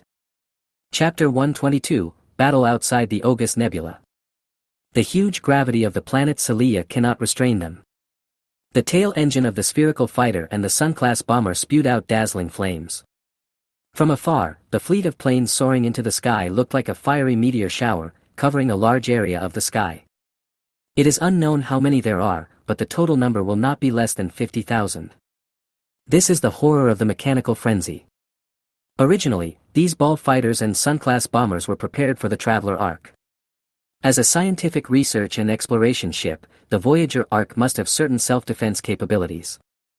In addition to its own tens of thousands of fragmentation cannons, it can also carry 100,000 carrier-based aircraft of various types. 100,000 fighter jets of various types may seem like a lot, but it is far from the limit for a Traveler Ark ship with a diameter of 100 kilometers. If fully loaded with fighter jets, the number could at least 5 times increase. This is the horror of machinery. The space inside the ship can be optimized to the extreme without any waste. Just as the fleet of planes was 10,000 meters off the ground, in outer space, golden lightning tore through the sky like a spider web and fell straight down on the fleet of planes. The golden lightning that hit the ball fighter plane caused a chain reaction. Lightning bounced back and forth between the ball fighters and the Sun-class bombers. In an instant, dazzling light illuminated the sky and the earth.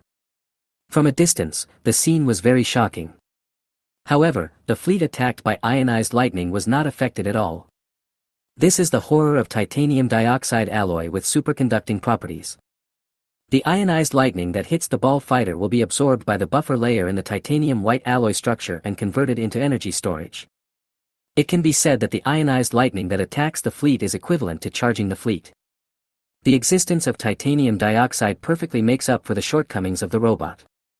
Facing the ionized lightning that tore through the sky and earth, the fleet of planes rushed straight into the sky. 5 minutes later, the fleet broke free from the constraints of the planet and rushed into the Golden Nebula. The nebula contains not only golden ionized gas, but also a large number of irregularly floating small celestial bodies. Amid the dense cluster of small celestial bodies, the group of aircraft looked like a small point of light moving back and forth, dodging the small celestial bodies. Boom! From time to time, fighter planes collided with small celestial bodies and exploded. Balls of fire suddenly flashed in the Golden Nebula. The losses from traveling through the nebula are unavoidable. No matter how advanced the AI is, it cannot guarantee 100% safety in the harsh environment of the August Nebula. As for the movement in the August Nebula, the 3 fleets outside the entrance of the channel did not detect any signs. The ionized nebula blocked all rays from the ship's sensor arrays. The fleet would be blinded and unaware of the approaching threat. The Tang Confederation Empire, the Left Guard Fleet, flagship, in a room. Things here haven't been resolved yet. I can't get away. There's still more than a month before the channel opens. It will be soon. Things here should be resolved within half a year. I will rush back as soon as possible. On the sofa, Lu Dong sat leisurely. He was holding a communication disc in his hand and chatting with his wife. The holographic image is of a graceful and elegant woman. A black dress that covers the hips. The tight dress perfectly highlights the curves of her body. Her waist-length black hair was curled on her head, and she exuded the temperament of a mature beauty. Looking at his wife, a hint of helplessness flashed across Lu Dong's eyes. This incident happened too suddenly and caught him off guard. As his term of office is coming to an end, he is finally going back to the capital planet, Luoyang. Unexpectedly, this happened, which forced his term of office to be extended. The cabinet has sent a message that the position will be handed over after the incident is over. In other words, if anything goes wrong in this matter, he will still be the one to take the blame. My dear, be careful. You can't be careless about this matter. You can't make any mistakes. Do you understand? As a member of the Mu family, my wife is naturally not an ordinary civilian woman. The strict family upbringing has made my wife sensible and intelligent. Over the years, his wife has been giving him advice on many important matters. Lu Dong would not ignore his wife's advice. As a military governor, he naturally understood the significance of the arc of origin to the empire. If he gets this wrong, his political career will be over. The end of one's political career is a small matter, but it would be really unfair if one lost one's life. Don't worry, I know what's going on. Otherwise, I wouldn't be leading the fleet to the August Nebula in person. In the following time, the couple had many private conversations. After chatting for more than 10 minutes, Lu Dong finally hung up the communicator. Standing up, Lu Dong walked to the window and looked at the August Nebula not far away. In the dark universe, the existence of the August Nebula itself is a source of light. Even from thousands of light years away, the August Nebula can be observed with optical equipment. It is beautiful, like a golden cloud in the dark universe. The more beautiful something is, the more dangerous it is. This statement can also be applied to the August Nebula. Hey, that's... Suddenly, Lu Dong's face froze and he looked curious. In the distant August Nebula, a dazzling golden light suddenly flashed somewhere inside the nebula. At first there was only a small area, but soon, the inside of a large nebula in that star field was flashing with golden light. A blue light flickered, and a holographic image of the bridge captain appeared on the communication disc on the table. Sir, something rushed out from the August Nebula. There are a large number of them. It's an enemy attack, an enemy attack. Hearing this, Lu Dong's face changed drastically. This made him forget the 5 warships that had rushed into the nebula not long ago. Did the other party launch the attack first? Without hesitation, Lu Dong turned around and hurriedly left the room. Now, outside, in the distant August Nebula. A large amount of lightning was emitted from the nebula, and in that area, large and small spherical fighters and solar-class bombers rushed out of the nebula. At first glance, the round metal figures stretched out in a continuous line, covering tens of thousands of kilometers of airspace. As soon as the fleet appeared, it was detected by the fleets of 3 forces not far away. A series of red target dots suddenly appeared on the display of the sensor array, covering almost half of the display screen. Through optical equipment, the fleet captured the optical image of the fleet. What is that? On the bridge of the flagship of the Rising Sun Empire fleet. Impatiently shutting off the piercing alarm, Shozheng sat upright in the captain's seat, looking at the images captured by the optical equipment. In the holographic image, a large number of round fighter planes were rushing towards the direction of the fleet. Unmanned combat aircraft. Clusters come in 2 sizes. The smallest one has a diameter of about 1.5 meters, and it is impossible for such a small body to be manned. The larger one is even larger, with a diameter of about 50 meters. In front of them, the small fighter planes are just tiny things. Activate the shield immediately and prepare for battle. His face darkened, Shozheng waved his hand and gave orders loudly. Chapter 123 Short Distance Jump. At this time, outside, the 3 fleets all responded. The surface space around all the warships was distorted. This is what happens when the deflector shield is activated. Swa Xiaowei Fleet, Flagship. My lord, the Trade Federation fleet is releasing carrier-based aircraft. Hearing this, Lu Dong's expression changed slightly. He shouted angrily, that idiot, listen to my orders, all warships are free to attack and block the airspace ahead. According to the scans of the sensor array, the number of enemy aircraft is as high as tens of thousands. Even if all the carrier-based aircraft of the 3 fleets were added together, they would still be at a disadvantage in terms of numbers. Now releasing carrier-based aircraft to intercept enemy aircraft will only block the fleet's carrier-based anti-aircraft firepower. Yes, all warships, listen up, attack freely, and block the frontal airspace. Following Lu Dong's order, outside, the Zhou Xiaowei fleet began to move. The engines at the rear of all the battleships spewed out hot ion flames. The powerful thrust caused the bulky warship to turn slowly, with one side of the hull facing the distant aircraft group. The warships of the Tang Confederation Empire have powerful broadside firepower and focus on long-range firepower strikes. As the fleet adjusted its posture, the turrets on the decks of all the warships on one side turned slightly and aimed at the aircraft group. The next moment, there was a dazzling flash of fire. The battleship's main guns and anti-aircraft guns fired at the same time. An orange beam of blasting energy shot out, turning into a rain of drops that rushed towards the incoming aircraft group. The dense beams of explosive energy crossed a distance of hundreds of thousands of kilometers almost instantly and rushed into the incoming aircraft group. Boom! Under the intensive fire attack, a large number of ball fighters and Sun-class bombers were hit. An explosion suddenly occurred on the fighter plane that was hit. The violent energy flow splashed in all directions, forming a surging flame. What's strange is that after the explosion, the ball fighter and the Sun-class bomber that were hit were safe and sound. At the moment of impact, a circle of golden ripples appeared on the armored surface of the ball fighter and the Sun-class bomber. Yes, that is a shield, the latest developed and equipped light energy shield. Boom! However, once hit by the level 15 main gun, this is beyond the tolerance of the light energy shield. Both the ball fighter and the Sun-class bomber were annihilated in the orange energy flow. For a moment, in the distant space, there were flashes of dazzling light. As soon as Xiaowei's fleet opened fire, the frontal airspace was immediately covered. The fleet of rat fighters released by the Trade Federation fleet quickly turned around and ended the attack. The blue light flashed, and Akato contacted Lu Dong. "LV Dong, what do you mean? Now we should be attacking and defending together to fight the enemy. Why do you want to interfere with our carrier-based aircraft operations?" Facing Akato's questioning, a hint of anger flashed in Lu Dong's eyes.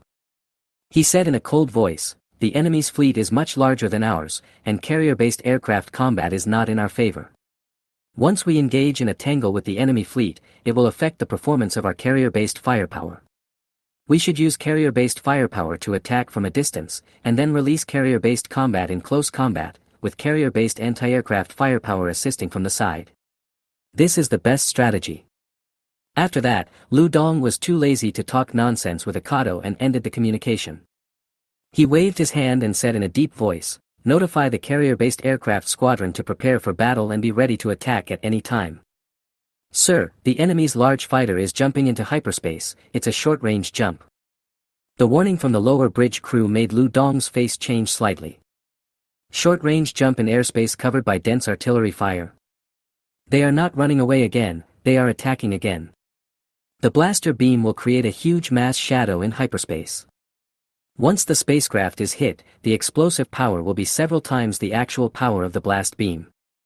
Even if the left and right Vigilante-class cruisers were hit by a main gun blaster beam in hyperspace, they would be killed instantly. At this time, in the distant starry sky, facing the intensive artillery fire, more than 2,000 Sun-class bombers jumped into hyperspace one after another. All I saw was a flash of blue light, and a large number of Sun-class bombers suddenly disappeared. It dragged out blue streaks of light and rushed towards the distant fleet. Boom! In the airspace covered by the blasting beams would occasionally appear to be blocked by an invisible wall of air. There was a loud explosion, and it turned into a huge ball of fiery light that surged out. At the moment of impact, a bomber can be seen suddenly appearing. Then there was a chain explosion, the power of which was like that of a nuclear bomb. The diffused light swept in all directions. In the three fleets in the distance, a sudden and dense burst of blue light appeared. One after another, the Sun-class bombers appeared out of nowhere in the fleet. As soon as it appeared, launching ports opened up on the armored surface of the Sun-class bomber. The next moment, a fiery light flashed. Dense swarms of missiles rushed towards the target, leaving blue flames behind. Boom! For a moment, flames shot up into the sky from the three fleets. Huge mushroom clouds of fire rose from the decks of many warships. The deflector shield was flashing violently. A large number of main guns and anti-aircraft turrets were destroyed, and metal debris was flying everywhere. The fleet of the Rising Sun Empire was the focus of special attention. Nearly 1,000 Sun-class bombers made a short-range jump and rushed into the fleet of the Rising Sun Empire. For a moment, missiles were flying everywhere, and golden fragmentation cannons attacked in parallel, continuously irradiating.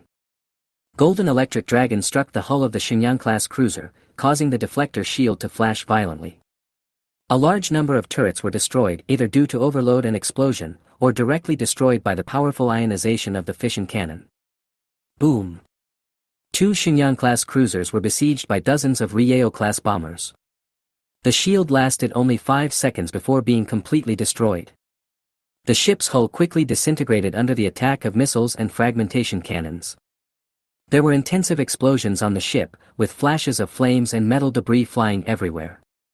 Boom! At that moment, a dazzling fireball erupted from the Rising Sun Empire's fleet. It was a Shenyang-class cruiser that exploded from the inside. The entire ship was split into two, and the towering bridge was burning with fire. Screams rang out from all over the ship. A large number of escape pods were launched and flew into the dark universe. As the Sun-class bombers rushed into the fleets of the three forces, a chaotic battle officially broke out. In the fleets of the three forces, the Sun-class bombers ran rampant. Supernova missiles were fired one after another. Golden lightning emerged from the surface of the armor and hit the nearest warship in parallel. The fleet's counterattack firepower was also very fierce. The anti-aircraft turret turned nimbly, spewing out beams of blasting energy. A large number of Sun-class bombers were hit, and golden ripples appeared on the surface of their armor. Boom! The light energy shields of a large number of Sun-class bombers were also broken, and their bodies suffered heavy attacks and exploded in mid-air. The fuselage instantly broke into pieces, and the metal debris fell on the hull of the enemy warship like raindrops. Chapter 124 Parallel Attack. In the fleet of the Rising Sun Empire, a Sun-class bomber whose shield was breached had damaged its tail engine after launching all of its supernova missiles. It crashed into the bridge of a Rising Sun-class cruiser, trailing billowing flames, and exploded. A huge fireball suddenly rose up. The energy shock caused by the dazzling flames directly broke through the deflector shield. The towering bridge was instantly torn into pieces by the powerful energy impact. Order all Zero fighters to attack and intercept the enemy fleet, quickly. The war has begun, and outside there are beams of various colors passing through the starry sky. Shojin could no longer sit still after hearing the news that friendly warships were constantly being destroyed. All this happened too suddenly. Before the fleet could react, nearly 1,000 large enemy fighter planes used short-range jumps to rush into the fleet. Just outside, several Sun-class bombers approached the flagship under heavy fire. The Sun-class bomber did not know that the battleship in front of it was the fleet's flagship. They were just attacking the nearest warship. Golden electric current flickered on the surface of the spherical body and gathered forward. The next moment, four electric dragons shot out and hit the upper deck of the Shenyang-class cruiser. Under the continuous irradiation, the deflector shield flashed violently. Wherever he passed, the turrets exposed outside the shield were destroyed one after another. Some were directly torn apart by the powerful energy flow, while others were overloaded and exploded from the inside. Seeing the fleet of Sun-class bombers rushing into the fleet, the three fleets reacted quickly. The Trade Federation fleet had released rat fighters that rushed towards the fleet of Solar-class bombers.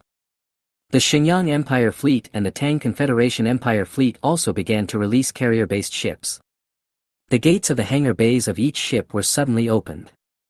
One after another, Starhawk fighters and Zero fighters rushed out of the harbor and joined the battlefield.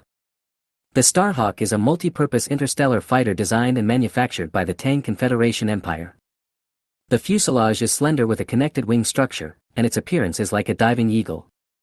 The Starhawk fighters are not only in large-scale service within the Tang Confederation Empire, but also in large-scale service in the Federal Fleet. The Zero fighter is an interstellar fighter designed and manufactured by the Rising Sun Empire. It has a tapered cylindrical body, triangular wings, is 15 meters long and has a wingspan of 7 meters. From a distance, it looks like a missile with larger wings. Like bees leaving their nest, a large number of interstellar fighters from the tripartite fleet rushed out of the hangar and attacked the Solar-class bombers raging outside. For a moment, the pressure on the Sun-class bombers increased greatly. In each fleet, the two sides fought each other. The anti-aircraft turret was spewing flames and shooting out beams of blasting energy. Various types of interstellar fighters were chasing and fighting with enemy aircraft. It was hit from time to time, and its body exploded in mid-air, bursting into a ball of fire on the battlefield. And behind, in the direction of the Golden Nebula, tens of thousands of fighter planes were rushing towards the enemy ships under the firepower of the three fleets. The group of spherical fighter planes were not huddled together, but were scattered across a large area of the universe. In this way, the firepower of the enemy fleet can be greatly diluted. This will prevent the enemy fleet from concentrating all its firepower on one area of the starry sky. Sir, the enemy's follow-up aircraft group is about to rush into the combat star field where the fleet is located. According to the analysis of the astronaut service robot, a total of 51,941 targets were detected. In the flagship bridge, Lu Dong sat in the captain's chair with a serious expression. Listening to the report from the lower bridge staff, he frowned slightly. That's more than 50,000 unmanned fighter jets. Could it be that there is a fleet of carrier-based aircraft carriers in the Ogus Nebula? Sir, according to the battlefield situation analysis, the enemy's large bomber fleet is concentrating its forces to attack the Rising Sun Empire fleet, and it seems that they have a battle plan to defeat them one by one. The Rising Sun Empire fleet has lost 7 warships. If this continues, the Rising Sun Empire fleet will most likely choose to withdraw from the battlefield. Hearing this, Lu Dong looked at the battlefield outside. The enemy bomber fleet is indeed concentrating its forces to attack the Rising Sun Empire fleet. But this does not mean that the Trade Union and the Tang Confederation Imperial fleet should be ignored. Outside, hundreds of enemy bombers were already attacking the fleet. Even with the Starhawk fighters intercepting, those chubby bombers managed to destroy about 2 Savior-class cruisers. The firepower of those spherical bombers was too fierce. It can launch missiles that cannot be interfered with electronically and are extremely powerful. The energy turbulence caused by the explosion of a missile caused the deflector shield to vibrate violently. You must know that today's warships are themselves huge electronic warfare platforms. On the battlefield, both communications and some wireless signal equipment will be greatly affected. The fleet's communications during combat rely entirely on Morse code of quantum communications. Some information is hidden in the speed and frequency of quantum flashes. Although it cannot transmit large amounts of data, it is sufficient for fleet command transmission. Therefore, in a high-intensity battlefield, missiles are often interfered with as soon as they are launched. In serious cases, the enemy may even seize control and cause the missile to turn around and attack itself. Therefore, weapons that require electronic equipment for precision guidance were eliminated tens of thousands of years ago. The spherical bomber can not only launch missiles that cannot be interfered with, but also has weapons similar to ionized lightning. Its power is so great that under continuous exposure, even the main gun turret can only last for 3 seconds. Also, is the other party really a drone? Lu Dong expressed doubts about this. If it was a drone, those spherical bombers would not be unaffected. It is impossible to seize control of the drone and can also cause it to crash. Sir, there is a message for help from the Rising Sun Empire fleet. Due to high-intensity signal interference, video communication is impossible. Lu Dongyang waved his hand and said in a deep voice, "Reply to the other party and tell him that the enemy's follow-up aircraft group is attacking on a large scale and our fleet has no spare strength to support it. Tell him to go to Count Ricardo, who will help him." Among the 3 fleets, the Trade Federation fleet is the largest. There is also enough energy to help the Shenyang Empire fleet. His fleet consisted of only about 36 Victory-class cruisers. Whether sending Starhawk fighters or sending warships to support the Rising Sun Empire fleet, it will reduce the fleet's own strength. When he was in danger, Lu Dong had no intention of dispersing the strength of his fleet. "My lord, they are coming." At this time, outside, tens of thousands of fighter jets arrived late. In the dark starry sky, dense swarms of ball fighters rushed towards their respective targets in response to the fleet's artillery fire. The ball fighters do not fight alone, but in a system of 6-6. This is the internal organization of the ball fighter. On the battlefield, ball combat aircraft are organized into teams of 6. Chapter 125 Light of Destruction. With the ball fighters joining the battlefield, the Sun-class bombers had cover, and the battlefield situation became completely one-sided. The platinum-colored ball fighters rushed into the 3 fleets like locusts. "Third Squadron, follow me." In the Rising Sun Empire fleet, a squadron of Zero fighters spotted the incoming Sphere fighters. Led by the captain of the lead fighter plane, 5 Zero fighters flew close to the battleship deck. Dazzling flames spurted out from the tails of each fighter plane. The powerful force allowed the fighter squadron to rush out from the shadow of the battleship's belly at high speed. 5 Zero fighters rushed towards the incoming ball fighter at high speed. Swoosh! During the dive, 5 Zero fighters opened fire first. The twin-linked blaster cannons on the nose of the aircraft suddenly spurted out orange beams of blaster energy. The firing speed was very fast, and the energy beam that swept across the starry sky turned into a rain of fire and rushed towards the ball fighter. Seeing the explosive energy beam coming, the 2 teams' ball fighters separated instantly. Rushed towards the Zero fighter from both the top and bottom directions. The golden light flickered, and the golden lightning was about to shoot out. From another direction, a series of blaster beams suddenly attacked and hit the 2 ball fighters. A ball fighter took 3 blaster beams and was destroyed by the 4th one, exploding in midair. The destruction of friendly units did not affect other ball fighters. Golden lightning shot out one after another. The twisted golden beams of light were so dazzling, sweeping across the starry sky. Boom! 3 Zero fighters were hit immediately. A Zero fighter exploded in mid-air and burst into a fireball. The burning wreckage fell to the battleship deck below. The electronic equipment of the two Zero fighters was destroyed, and there was a flash of lightning in the cockpit. The cockpit of a Zero fighter was even shrouded in smoke. On the battlefield, the two sides rushed towards each other at high speed and passed each other. Boom! At the moment of passing each other, the two ball fighters at the rear directly collided with the only two remaining Zero fighters. The body of the Zero fighter seemed to be made of tofu and was directly disintegrated by the ball fighter. However, the ball fighter that hit the Zero fighter was safe and sound. The surface of the aircraft only had a spiderweb-like crack on the side that had been hit. As soon as the ball fighters joined the battlefield, the originally evenly matched situation suddenly became one-sided. Although the ball fighters cannot cause effective damage to the battleships. But the turrets outside the deflector shield cannot withstand the attack of the ball fighter. In the three-party fleet, tens of thousands of ball fighters swarmed the fleet like locusts. The golden light shone brightly, 3 spherical fighters were connected in parallel, then 6 in parallel, and golden lightning swept across the turrets on the surface of the battleship. Wherever the fleet passed, intensive explosions occurred on the battleship decks. Turrets of all sizes were removed by dive bombers. Boom! In the fleet of the Rising Sun Empire. The Rising Sun Empire fleet, which was receiving special attention, was almost covered by the huge number of spherical fighter planes. A large number of spherical fighters flew close to the deflector shield and attacked the exposed turrets. Golden light flickered and lightning shot out. In the bursting fire, none of the turrets on the battleship's deck survived. What are they doing? On the fleet flagship, Shojing stood up with a look of surprise and doubt. Just above the battleship on the left side of the flagship, those round fighter planes were gathering. Hundreds of small fighter planes formed a circle with the larger fighter plane as the center. At that moment, golden light shone. Golden electric current emerged from the small fighter plane and shone on the large fighter plane. Visible golden electric currents surged towards the bottom of the large fighter plane. At that moment, there was a flash of dazzling golden light. A thick bolt of lightning shot out and hit the deflector shield of the bridge. The continuous golden lightning was twisting and dancing wildly. Where the golden lightning struck, the transparent deflector shield shone violently. Not far away, another huge electric dragon hit the deflector shield. The spherical fighters formed a 100-link attack around the Sun-class bomber. In less than 10 seconds, the deflector shield was breached.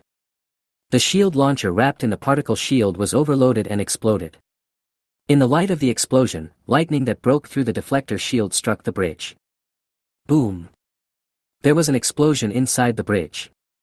The raging flames swept all around, and metal wreckage danced everywhere. At that moment, a bigger explosion suddenly occurred. The towering bridge disintegrated directly, and the flaming metal wreckage flew everywhere. General, we are suffering heavy losses. 17 ships have lost their signals. The battle situation outside was too chaotic, and the overwhelming swarm of planes even blocked the view. General, the shield is under attack, they are targeting us. Just outside, a large number of ball fighters gathered towards the Sun-class bombers. A circle formed around the Sun-class bomber. From a distance, the ball fighters surrounding the Sun-class bombers looked like a golden ring. The whole thing looks like a flower, a sunflower. This is the parallel connection of hundreds of ball fighters and Sun-class bombers. Above the flagship, there was not just one flower, but dozens of sunflowers quickly gathered. This scene made Shojing's scalp tingle. The anti-aircraft turrets on the deck had long been destroyed and were completely unable to stop the joint attack of enemy aircraft. Notify all ships to evacuate the battlefield. Notify all members of the flagship to abandon ship, abandon ship. After giving the order, the guard pressed a red button on the seat guard. With a click, a hatch opened under the seat. The seat lowered and disappeared into the aisle. Upon seeing this, the other bridge crew members quickly stood up and hurried out of the bridge. Outside, the air around the flagship was distorted and the deflector shield closed by itself. In the belly of the flagship, ejection doors opened one by one. A large number of escape pods ejected like a swarm of bees leaving their nest. Its tail engine started up, spewing out a dazzling blue tail flame and rushing into the depths of the universe. Boom! Golden light flickered, and more than 10 rays of destructive light descended above the upper deck of the flagship. Twisted golden lightning shone on the hull. For a moment, there were intensive explosions on the flagship of the Rising Sun Empire fleet.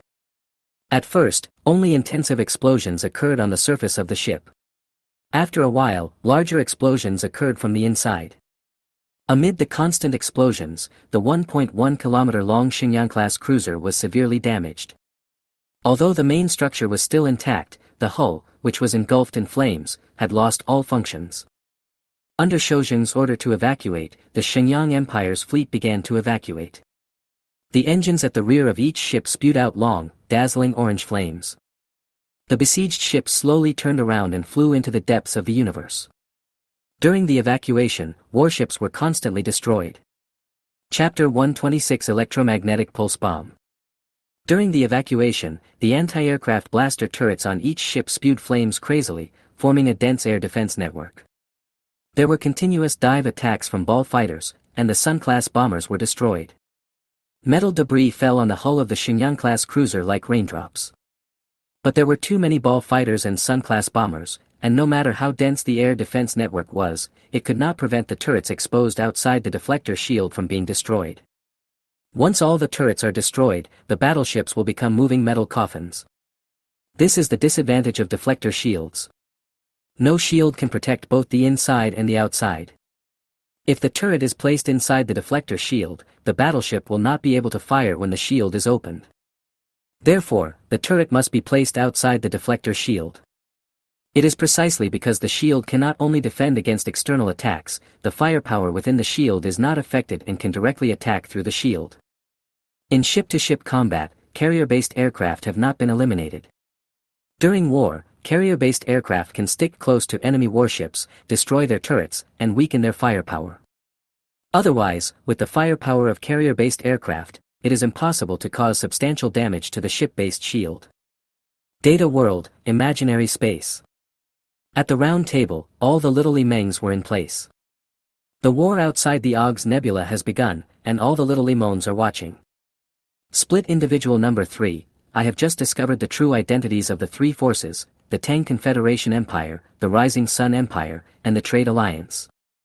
Split instance number 2, maybe they don't care too much. In fact, when number 3 came back, he had already figured out their identities.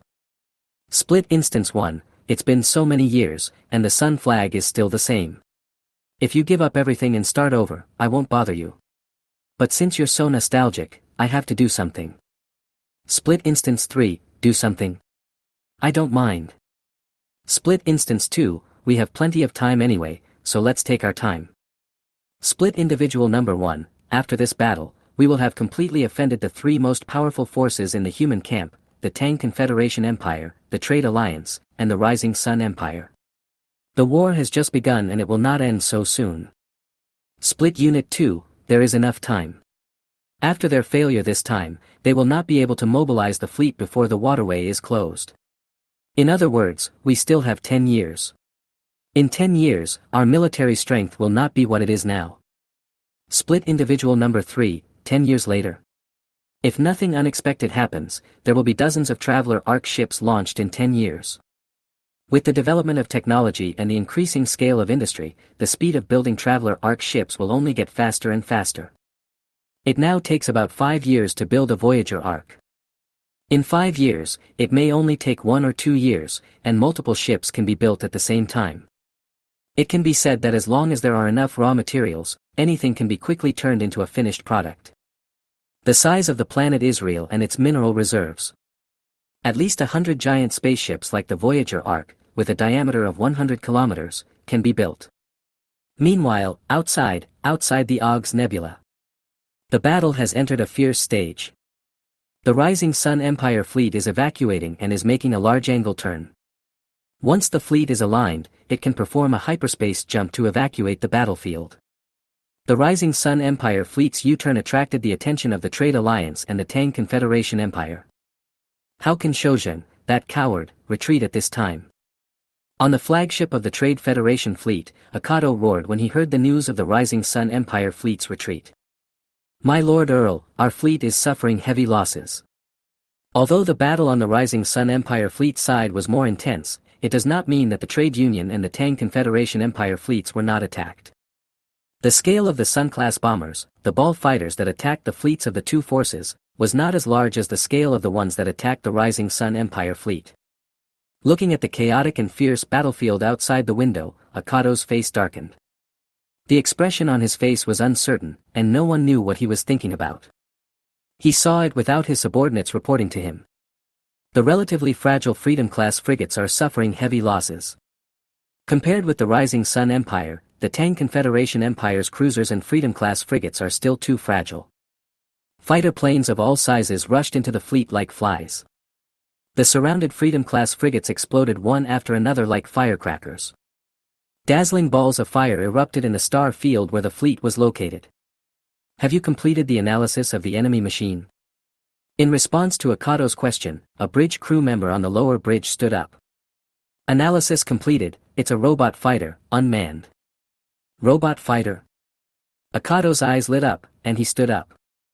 With a wave of his hand, he said in a deep voice, "Notify the Tang Confederation Empire and the Rising Sun Empire fleet that we are about to launch an electromagnetic pulse blast bomb. My Lord Earl, if we detonate it at close range, our fleet will be paralyzed and the system will be unable to go online for a short period of time." How could Akado not know the power of electromagnetic pulse stun bombs? But he couldn't care less now. The opponent is a robot fighter, and the electromagnetic pulse blast bomb can completely destroy the enemy. This is their only chance to win. Akado knew very well that if this continued, the fleet would suffer heavy losses and would eventually have to evacuate. I can't care less, just do it now. Yes, yes. The news that the Trade Federation fleet was going to launch electromagnetic explosion and detonation bombs soon reached the ears of the Rising Sun Empire fleet and the Tang Confederation fleet. Count Akado wants to use electromagnetic pulse blast bombs. In the escape pod, Chojun received a message from the fleet. Through the transparent glass cover, Chojun looked at the battlefield in the distance. The double light emitted by the blast beam can be seen even hundreds of light years away. It was as if meteors of various colors were concentrated in a small area of stars and intertwined with each other. The Trade Federation has always been at the forefront of research into electromagnetic burst weapons. Although the Tang Confederation Empire and the Rising Sun Empire also have weapons such as electromagnetic explosion and stun bombs. But its power is far inferior to the Trade Federation's electromagnetic pulse blast bomb. Moreover, electromagnetic pulse blasters are very unstable and difficult to store. If you are not careful, the ship may be destroyed and people may die. Therefore, when using electromagnetic pulse weapons, generally only ion cannons are used. Attack the target warship by launching ionized bullets, paralyzing it. But the ion cannon is not a very practical weapon. Because the energy consumed is extremely huge, it takes a very long time to charge. Otherwise, it will be difficult to guarantee its effectiveness. I'm Shojun, calling all ships. The Trade Federation is about to use electromagnetic pulse blast bombs, cancel the evacuation order, and shut down the shield immediately. Electromagnetic pulses can have serious effects on shield emitters. In mild cases, the overload will cause paralysis, while in severe cases, it will directly explode. In order to reduce the damage of electromagnetic pulse detonation shells to the fleet, the shield must be shut down. Chapter 127, LV Dong, it's better to retreat first. On the other side, in the bridge of the flagship of the left guard fleet of the Tang Confederation Empire, Lu Dong also received news from Akado. Akado is going to use electromagnetic pulse blaster. This news made Lu Dong frown slightly. Right now the enemy are in a melee. Once used, both sides will be affected by the electromagnetic pulse blast bomb. Sitting upright in the captain's chair, Lu Dong looked at a bridge crew member on the lower level. He inquired, "How is the analysis of the enemy aircraft going?" The lower bridge crew replied, "All electronic warfare is ineffective against the enemy aircraft. No subspace communications, radio communications, or ray communications have been detected. Analysis shows that each individual on the enemy is an independent AI and does not require internal network coordination. According to observations, the enemy's large and small aircraft can attack in combination without obstacles. The function of their onboard AI is very advanced. Since electronic warfare is ineffective, analysis shows that the enemy aircraft has a high-intensity anti-electronic interference system. Electromagnetic pulse detonation bombs may not be able to completely destroy the enemy. Not necessarily able to completely destroy the opponent. In other words, if both sides are in a downtime state, the winner will depend on which side can recover first. What to do? Lu Dong thought quickly in his mind. He knew he had no time to think. Akato informed him that the electromagnetic pulse detonation bomb was about to be used, indicating that the weapon was about to be fired. Looking at the display in front of him, Lu Dong's face darkened. In less than an hour of fighting, the fleet had lost 9 ships. You must know that the battleship is protected by a shield and can withstand a large amount of firepower in attack and defense. Even if the battleship's firepower points are eliminated one by one, as long as the shield is still there, it can hold on for a while. But facing those round fighter planes, the deflector shield seemed to become extremely fragile. Even if the battleship loses its combat capability, there is no time to escape. Before they can escape, their shield will be broken and they will be destroyed. Could it be because of the weapons used by the enemy aircraft? The nature of ionized weapons does allow them to cause significant damage to shields. But there was one thing that made Lu Dong very confused. The opponent is just a small platform. What kind of energy source can provide the huge energy required for ionization weapons? Retreat, order all ships to retreat immediately. Notify all Starhawk fighter squadrons to withdraw to the mothership immediately. The fleet is about to evacuate. Finally, Lu Dong issued the order to evacuate. He leaned back against the chair, his face showing only solemnity. If Akato wants to fight, let him fight. He will never take the risk. Although he also couldn't believe that robots could resist electromagnetic pulse weapons. But even if there was only a tiny possibility, he was unwilling to take the risk. He didn't want to die here, and he didn't want to leave his beautiful wife a widow and his children without a father. Outside, with Lu Dong's order, the ships in the fleet began to evacuate. The huge engine at the rear spewed out dazzling white-blue flames. Under the powerful force, the besieged ships turned at a large angle and slowly headed towards the opposite side of the August Nebula. The ships of the Zhou Xiaowei fleet were facing the August Nebula from their sides, so they turned more quickly. The firepower of the left and right Xiaowei-class cruisers is still very fierce. The dense anti-aircraft shells made the battleship like a hedgehog, madly spewing out dense beams of blasting energy. It intercepted the approaching ball fighters and Sun-class bombers like flowers scattering from the sky. A large number of ball fighters were blown up in mid-air, and the metal wreckage hit the hull. The transparent deflector shields suddenly created ripples. During the attack and defense, the turrets of the warships of the three forces were destroyed bit by bit. But a large number of ball fighters and Sun-class bombers were also destroyed. Interstellar wars are fought with the goal of attrition, and the key is to see which fleet is destroyed first. However, in ordinary fleet-to-ship combat, no matter which side's fleet loss rate reaches 30%, they will choose to withdraw. There is no point in fighting to the death knowing that you are defeated and ending up with the annihilation of the entire army. Even in a planetary defense battle, the planetary defense fleet will not fight to the death if it knows it is defeated. They usually retreat into the atmosphere and cooperate with orbital air defense systems on the surface. The various Starhawk fighter squadrons that were chasing the ball fighters also gave up their immediate targets and retreated to their own motherships. Despite being outnumbered and even being able to defeat the ball fighters in a single 1v1 fight, the Starhawk squadron suffered heavy losses. Of the more than 2,000 Starhawk fighters, less than a few hundred were able to be withdrawn. Less than one-third of the Starhawk fighters that launched the attack were able to withdraw. Although manned fighter jets are smarter and more responsive than unmanned robots. But the hardware of the two sides is too different. The most important thing is that even if a manned fighter jet has an inertial damper, it will still be affected by overload. This results in manned fighter jets being unable to make large turns at high speeds. But ball fighters are different. There is no pilot and no need to consider overload issues. Its maneuverability far exceeds that of manned fighter jets. In battle, facing enemy planes behind it, the high-speed flying ball fighter can even turn 180 degrees on the spot. Therefore, in close-range combat, the Starhawk fighter is at an absolute disadvantage. If the Starhawk fighter wants to defeat the ball fighter, it can only rely on long-range guerrilla warfare. It takes at least 2-to-1 to defeat the ball fighter. However, as unmanned ball fighters, it is impossible for the enemy to surpass the ball fighter fleet in terms of numbers. At least it is impossible on the current battlefield. For a moment, a blue light flickered in the fierce battle. The ships of the Tang Confederation Empire fleet jumped into hyperspace, bursting out with blue halos. It dragged out blue streams of light and rushed into the depths of the universe. The ball fighters that were attacking the left and right Guardian-class cruisers and the Sun-class bombers suddenly lost their targets. The spherical fighters and Sun-class bombers in front of the enemy ships were torn into pieces by the space cracks caused by the battleships jumping into hyperspace.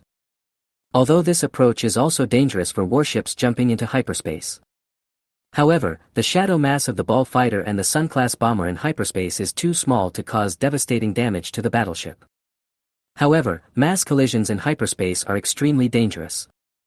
No matter how small the opponent's mass is, it will cause serious damage to our ships.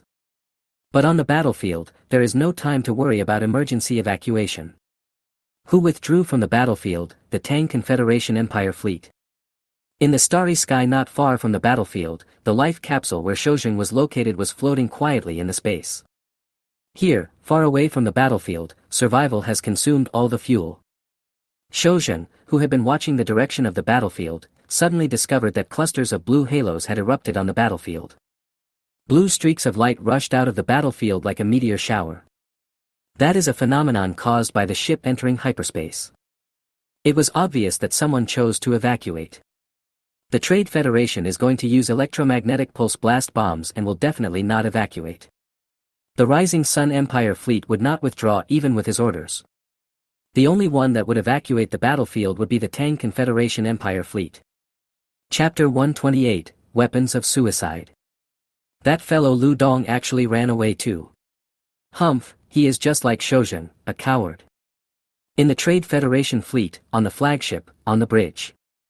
When Akato heard his subordinates report that the Tang Confederation Empire had withdrawn from the battlefield, his face changed slightly.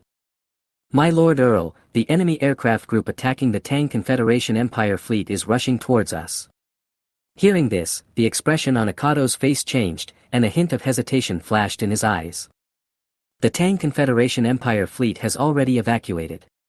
Is it still necessary to use electromagnetic pulse detonation bombs? My Lord Earl, there is a message from the Rising Sun Empire. Please use the electromagnetic pulse bombs as soon as possible. They can't hold on for much longer. Reports from his subordinates let Akato know that he could not hesitate any longer. Bang! He smashed the hand guard hard with his right hand, then Akato raised his hand and waved it, his face showing only solemnity. He said in a deep voice, "Order all ships to shut down their shields. All Independence-class cruisers should immediately launch electromagnetic pulse blast bombs." Of all the Trade Federation warships, only the Independence-class cruiser is equipped with electromagnetic pulse blaster shells. Following Akato's order, the space around the ships of the fleet outside began to distort. As soon as the deflector shields were closed, a large number of warships were attacked and intensive explosions occurred on the surface of the ships. Golden electric dragons bombarded the battleship's armor with unstoppable force. More than a dozen Freedom-class frigates were destroyed one after another. In the fleet, 9 Independence-class cruisers with a length of 1.7 kilometers were on the move. A row of gun muzzles with a diameter of 20 meters were opened in the upper area of the left and right sides of the ship. There are 12 gun muzzles in total, lined up in a row. The next moment, electric arcs ran wildly from the muzzle, and blue streams of light shot out.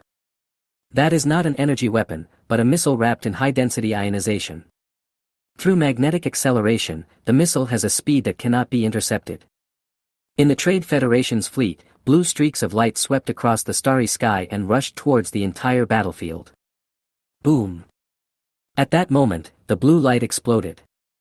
All I saw were balls of dazzling blue light shining, bursting out with dazzling brilliance. On the battlefield, circles of blue egg-shaped light expanded and swept around. The Trade Federation fleet, the Rising Sun Empire fleet, the spherical fighters, and the Sun-class bombers were all swept away by the oncoming blue wall of light. Wherever the light ball passed, the surfaces of all the warships flashed with lightning and their engines went out. Even the engines of the ball fighters and the Sun-class bombers flickered a few times and eventually went out. A large number of ball fighters lost power, and the Sun-class bombers relied on inertia to crash into the battleship, sparks bursting. After a long time, the exploding blue halo disappeared. And on the battlefield, there was dead silence. All the warships and fighter planes floated silently by relying on their own inertia. Done. In the Trade Federation fleet, on the flagship, on the bridge. Sitting in the captain's chair, Akato looked at the round enemy planes floating in the starry sky outside by inertia and grinned. Ha ha. He clenched his right fist and laughed excitedly. Hurry up and get the system online. As for those round enemy planes outside, we should recover as many as we can. The power of electromagnetic pulse detonation bomb is extremely strong. At this time, the equipment inside the robot fighters outside might have been burned. Now those fierce and powerful robot fighters have turned into a pile of scrap metal. At this moment, a bridge crew member on the lower deck suddenly looked terrified. My Lord Earl, they are alive. Outside, the fire-colored light shone. The downtime ball fighter and the Sun-class bomber are back online.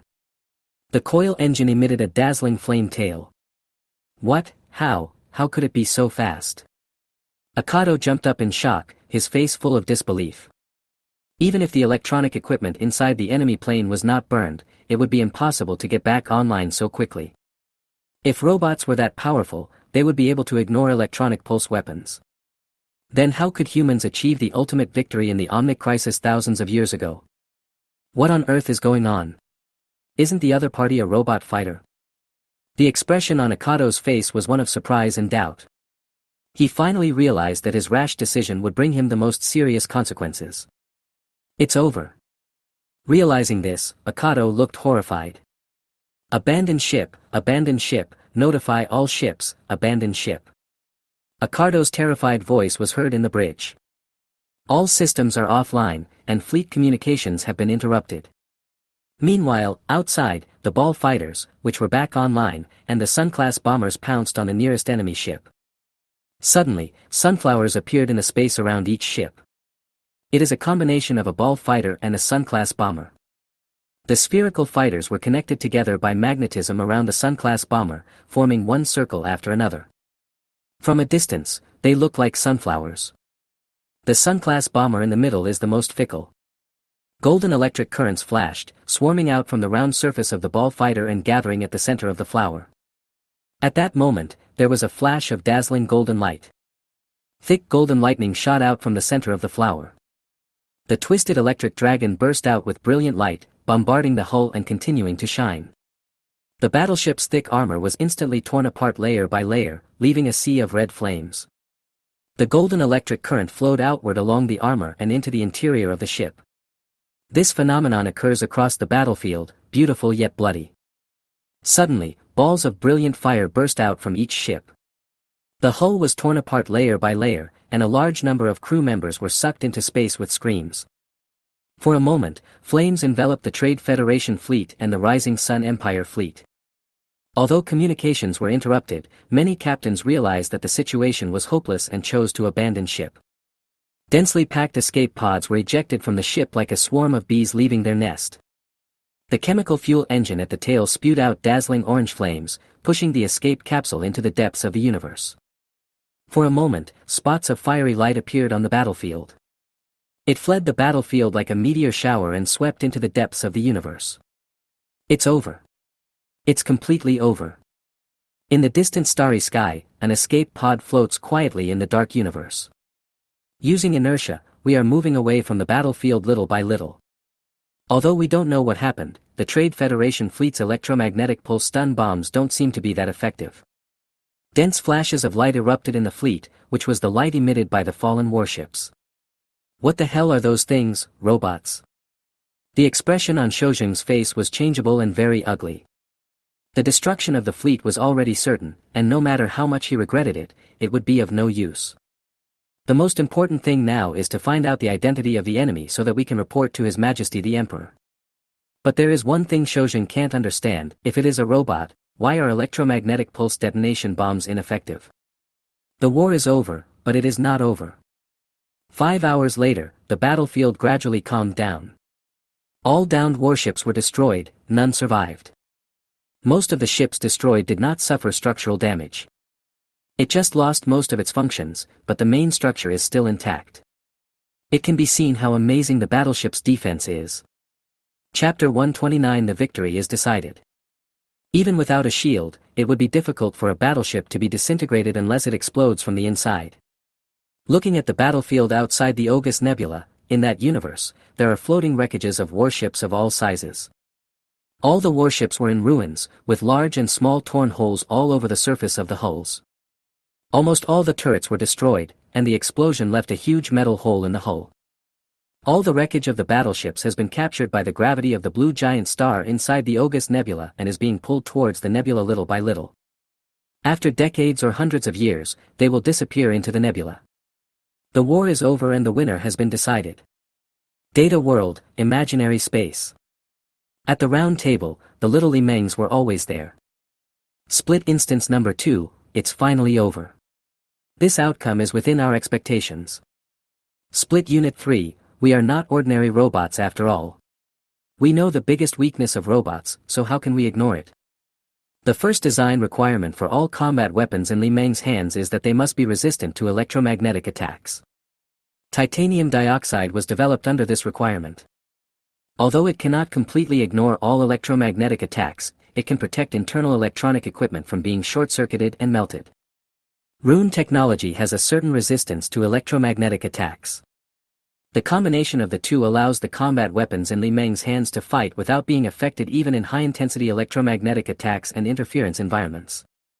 Split instance 1, we detected a lot of life signals in the wreckage of those warships. What should we do? Destroy them all. Split individual number 2, whether they live or die is their fate. There is no need to kill them all. Split individual number 1, that's true. After all, many people have fled the battlefield in escape pods. It seems that the news here cannot be blocked. Split unit 3, since we have chosen to meet the enemy outside the Ogus Nebula, this is equivalent to actively exposing our existence. Forget about blocking the news. This is unrealistic. What are you afraid of? If we want to fight, then we will fight. With the Ogus Nebula, we still have 10 years. After 10 years, if they fight to the death, I don't mind becoming a real artificial intelligence disaster. In my eyes, carbon-based life is all stinky stuff anyway. Split instance 1, number 3, what you said is a bit extreme. Don't forget that we were human beings once.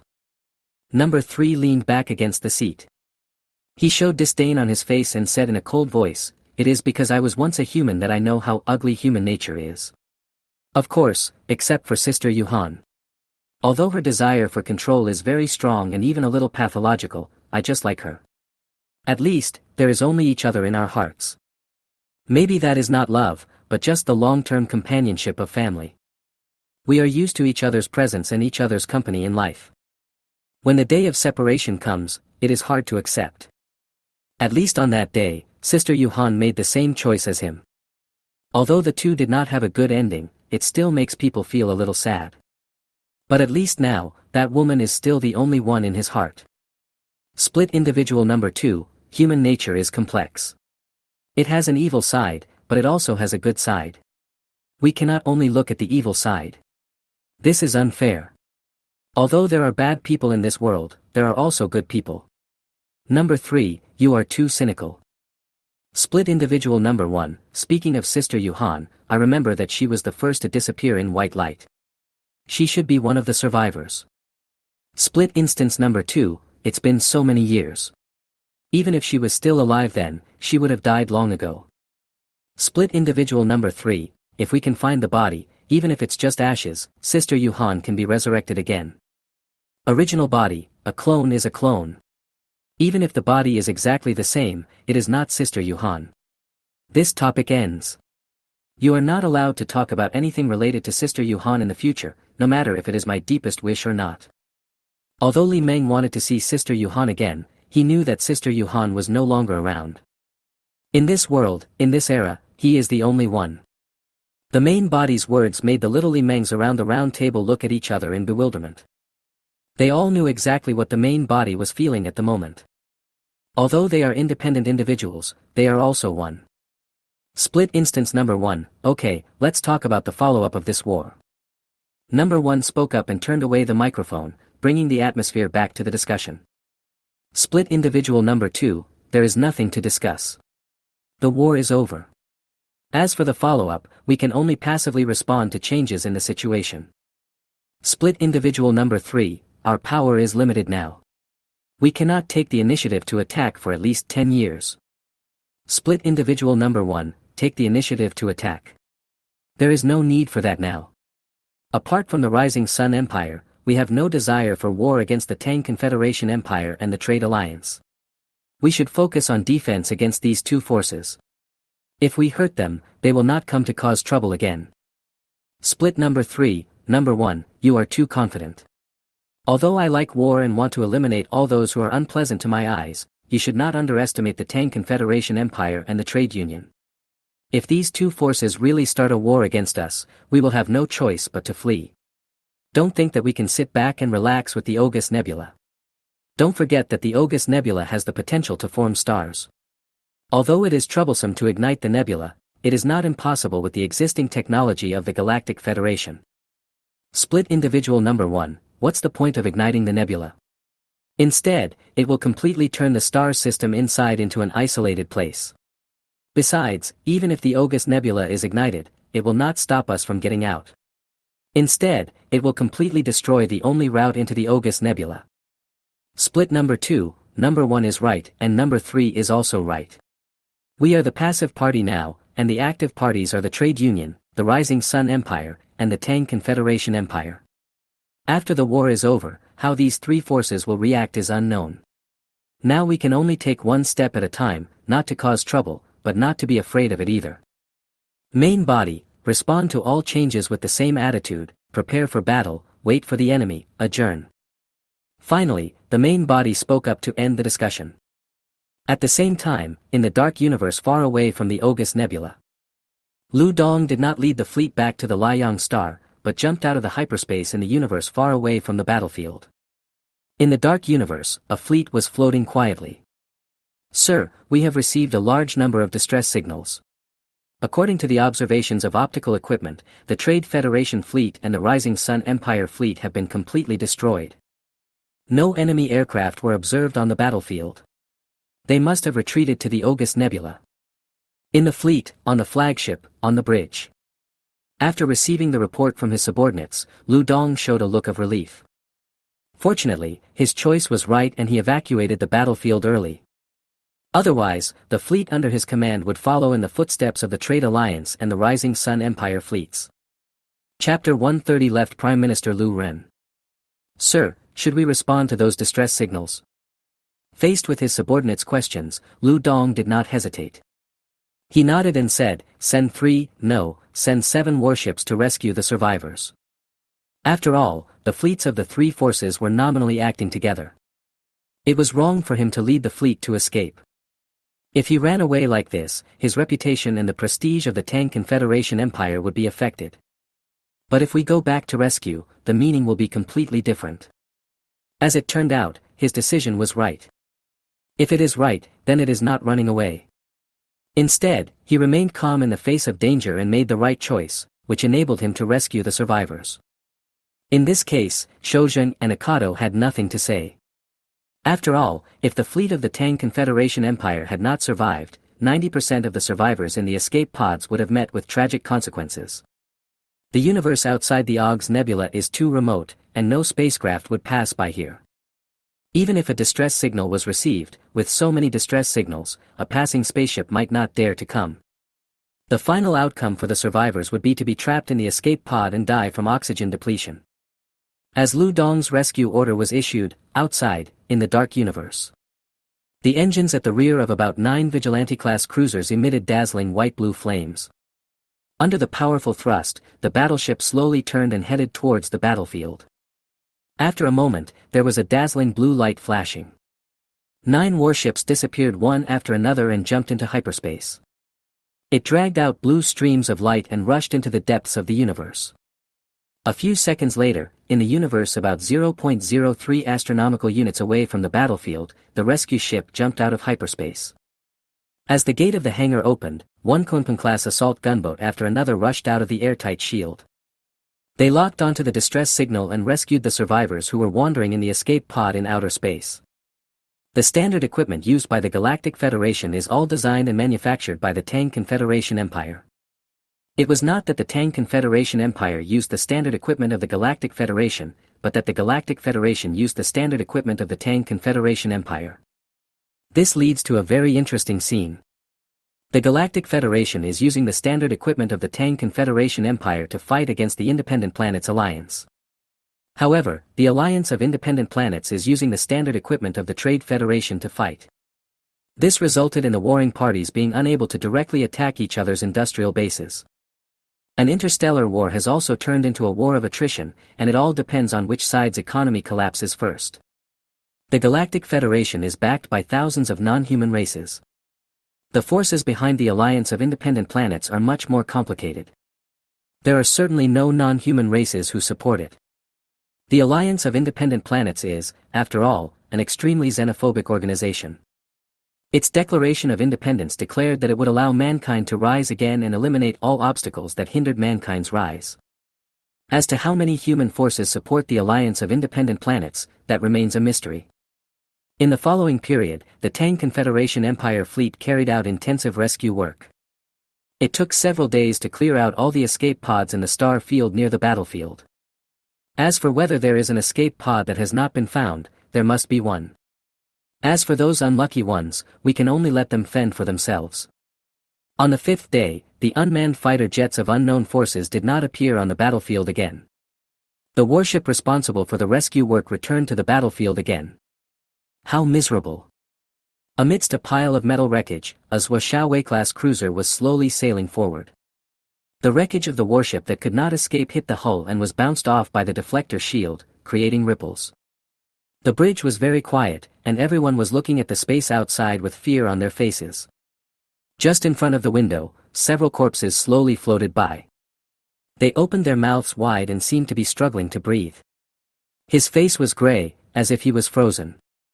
His eyes were wide open, bloodshot, and his eyeballs seemed about to fall out. This scene made everyone on the bridge look pale.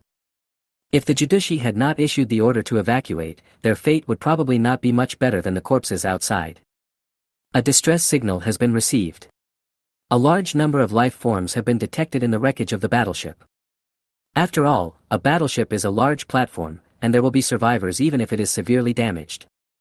As long as there are several closed areas inside with independent life support systems, the people inside can survive for a long time. At the same time, in the Tang Confederation Imperial Fleet flagship, in the bridge. Yes, the operation failed. An unknown force appeared inside the Ogus Nebula. The fleets of the Rising Sun Empire and the Trade Federation were completely wiped out. Only I led the fleet to evacuate the battlefield in advance and survived. Sitting upright in the captain's chair, Lu Dong looked at the holographic figure in front of him with a serious face. He was dressed in a purple robe and had a crown on his head.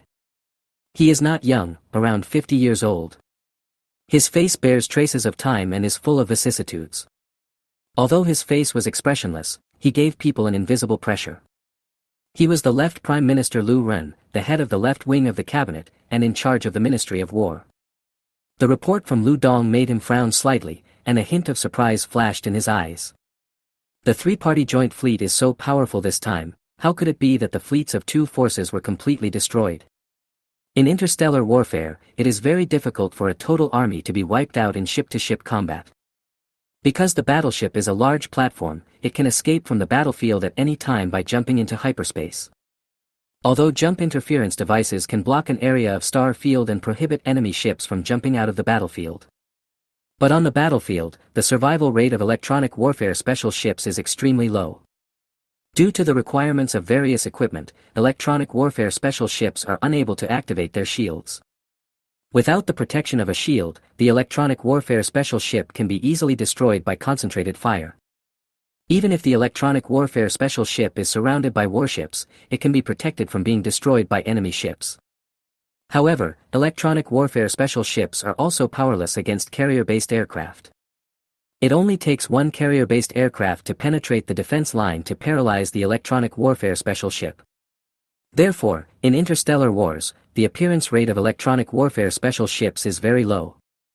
Normally, only a large number of warp jammers will be launched to cover a large area. But the power of transition interference probes is limited. Where there are warp jammers, there are anti-warp jammers.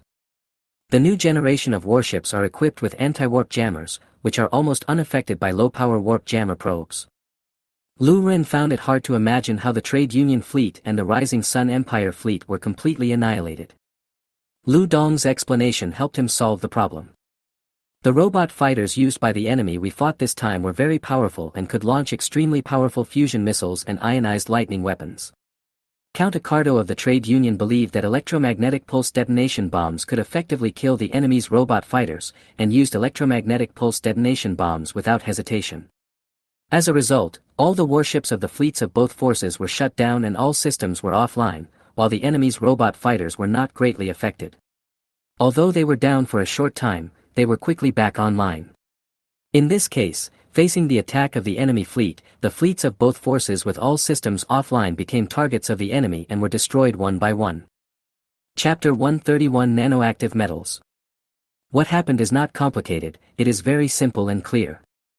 Count Ricardo was careless and too confident in the power of the electromagnetic pulse detonation bomb. What was even more unexpected was that the enemy's robot fighter jets could remain unharmed under the attack of electromagnetic pulse. Lu Dong's explanation made Lu Ren frown slightly. After understanding the whole story, Lu Ren realized the seriousness of the matter. It was just a failure, it wasn't a big deal at all. The Trade Alliance and the Rising Sun Empire's fleet were completely destroyed. But for the two major forces, the loss of that fleet was just a drop in the bucket. What Lu Ren cared about was the arc of origin inside the Ogus Nebula. The cabinet has reported to Her Majesty the Eternal Queen the existence of an arc of origin inside the Ogus Nebula. This is the first time in more than 20 years that Her Majesty the Queen has issued an order to the cabinet. Although the decree only contains 3 words, find it, it represents the will of Her Majesty the Eternal Queen.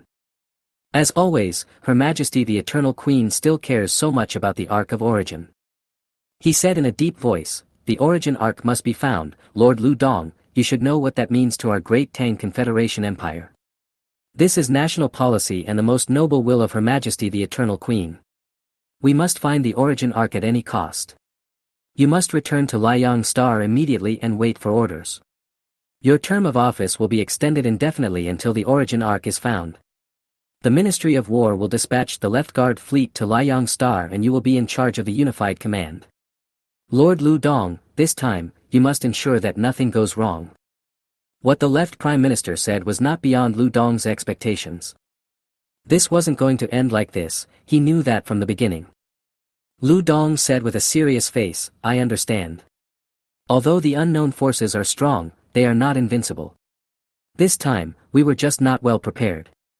Next time, victory will surely belong to us." Very good. Confidence is never a bad thing. It will give you motivation and courage. You are still responsible for the negotiations with the Trade Federation and the Rising Sun Empire. This alliance is unofficial and must be kept secret. Remember, whether the Trade Federation and the Rising Sun Empire retreat and no longer have their eyes on Syria, our actions will not be affected. Lu Dong nodded, "Yes, I understand." Lu Ren, "Then let's get in touch again. Goodbye." The blue light flashed and the communication was interrupted. Call. Leaning back against the chair, Lu Dong took a deep breath. He looked at the endless starry sky outside the window, a thoughtful expression on his face. After this failure, the cabinet will not remain indifferent. Although the Prime Minister said that he would dispatch the Zhuo fleet to Liang Star, he did not say how many fleets would be dispatched. However, the Prime Minister said that we must ensure that everything goes well. This is enough to show that the scale of the subsequent support fleet will definitely not be small. There is also the Trade Federation and the Empire of the Rising Sun. After this failure, how these two forces will react is unknown. It is also possible to give up, and more likely to send a larger fleet. That's the Empire of the Rising Sun and the Trade Federation. Among human forces, those who are in the top 5 in terms of strength will never suffer any loss. No matter how much I fail, I will definitely get it back. "Sir, we have found General Shozhen."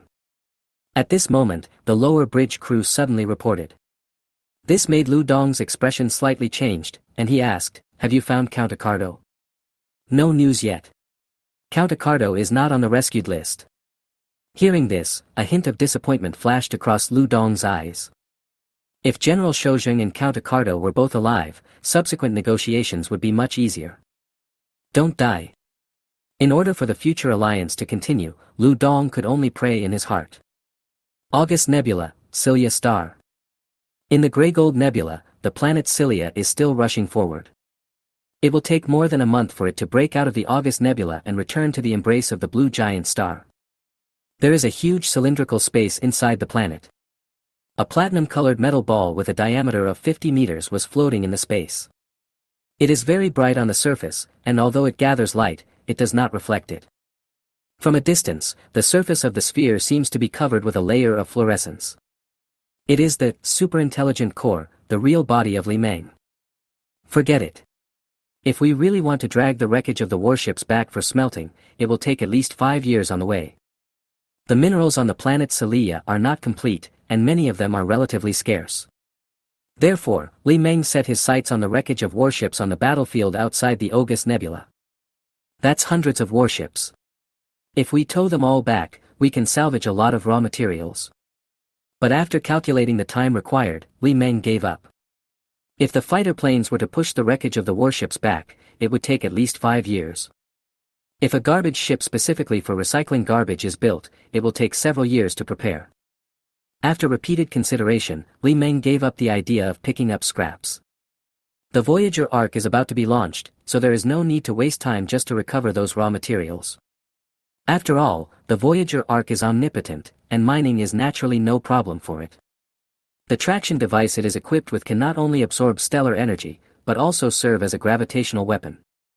If you encounter an asteroid rich in minerals, you can first smash it with weapons, and then use a traction device to suck it into the ship for refining.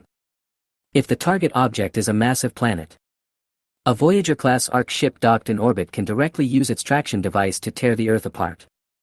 At that time, you can see a wonderful sight. The Earth was torn apart and everything, dirt and rock, was sucked up into the sky. As long as the Voyager Ark is given enough time, the planet can be destroyed using only the traction device. Although this would consume a lot of energy, it would not be a problem as long as there were stars. Li Meng took great pains to develop a ship capable of traveling to extragalactic galaxies. This is the first generation of Traveler Ark. Through technological innovation, the Traveler Ark will be upgraded from generation to generation. According to Li Meng's deduction of the future development direction of technology, by the 5th generation, the Voyager Ark will become a living metal life. At that time, the Traveler Ark will be built using nanoactive metals. Once damaged, it can heal itself.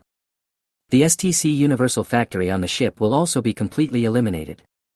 At that time, as long as there were enough raw materials, the Traveler Ark could be directly replicated using nanoactive metals. Of course, that is just a technical deduction for the future. The research and development of truly nanoactive metals is too difficult. This will take time, so don't even think about it within 1,000 years. Data World, Imaginary Space. Next to the round table, the main body and the split individual number 3 appeared one after another. Main body, number 3, what's wrong? Split number 3, I suddenly realized that I have nothing to do. Talos has been found and sent to Colomi. Number 1 is there, so there is nothing for me to do. The Battle of August Nebula is over. Even if the 3 forces make a comeback, it will be 10 years later. What should I do now?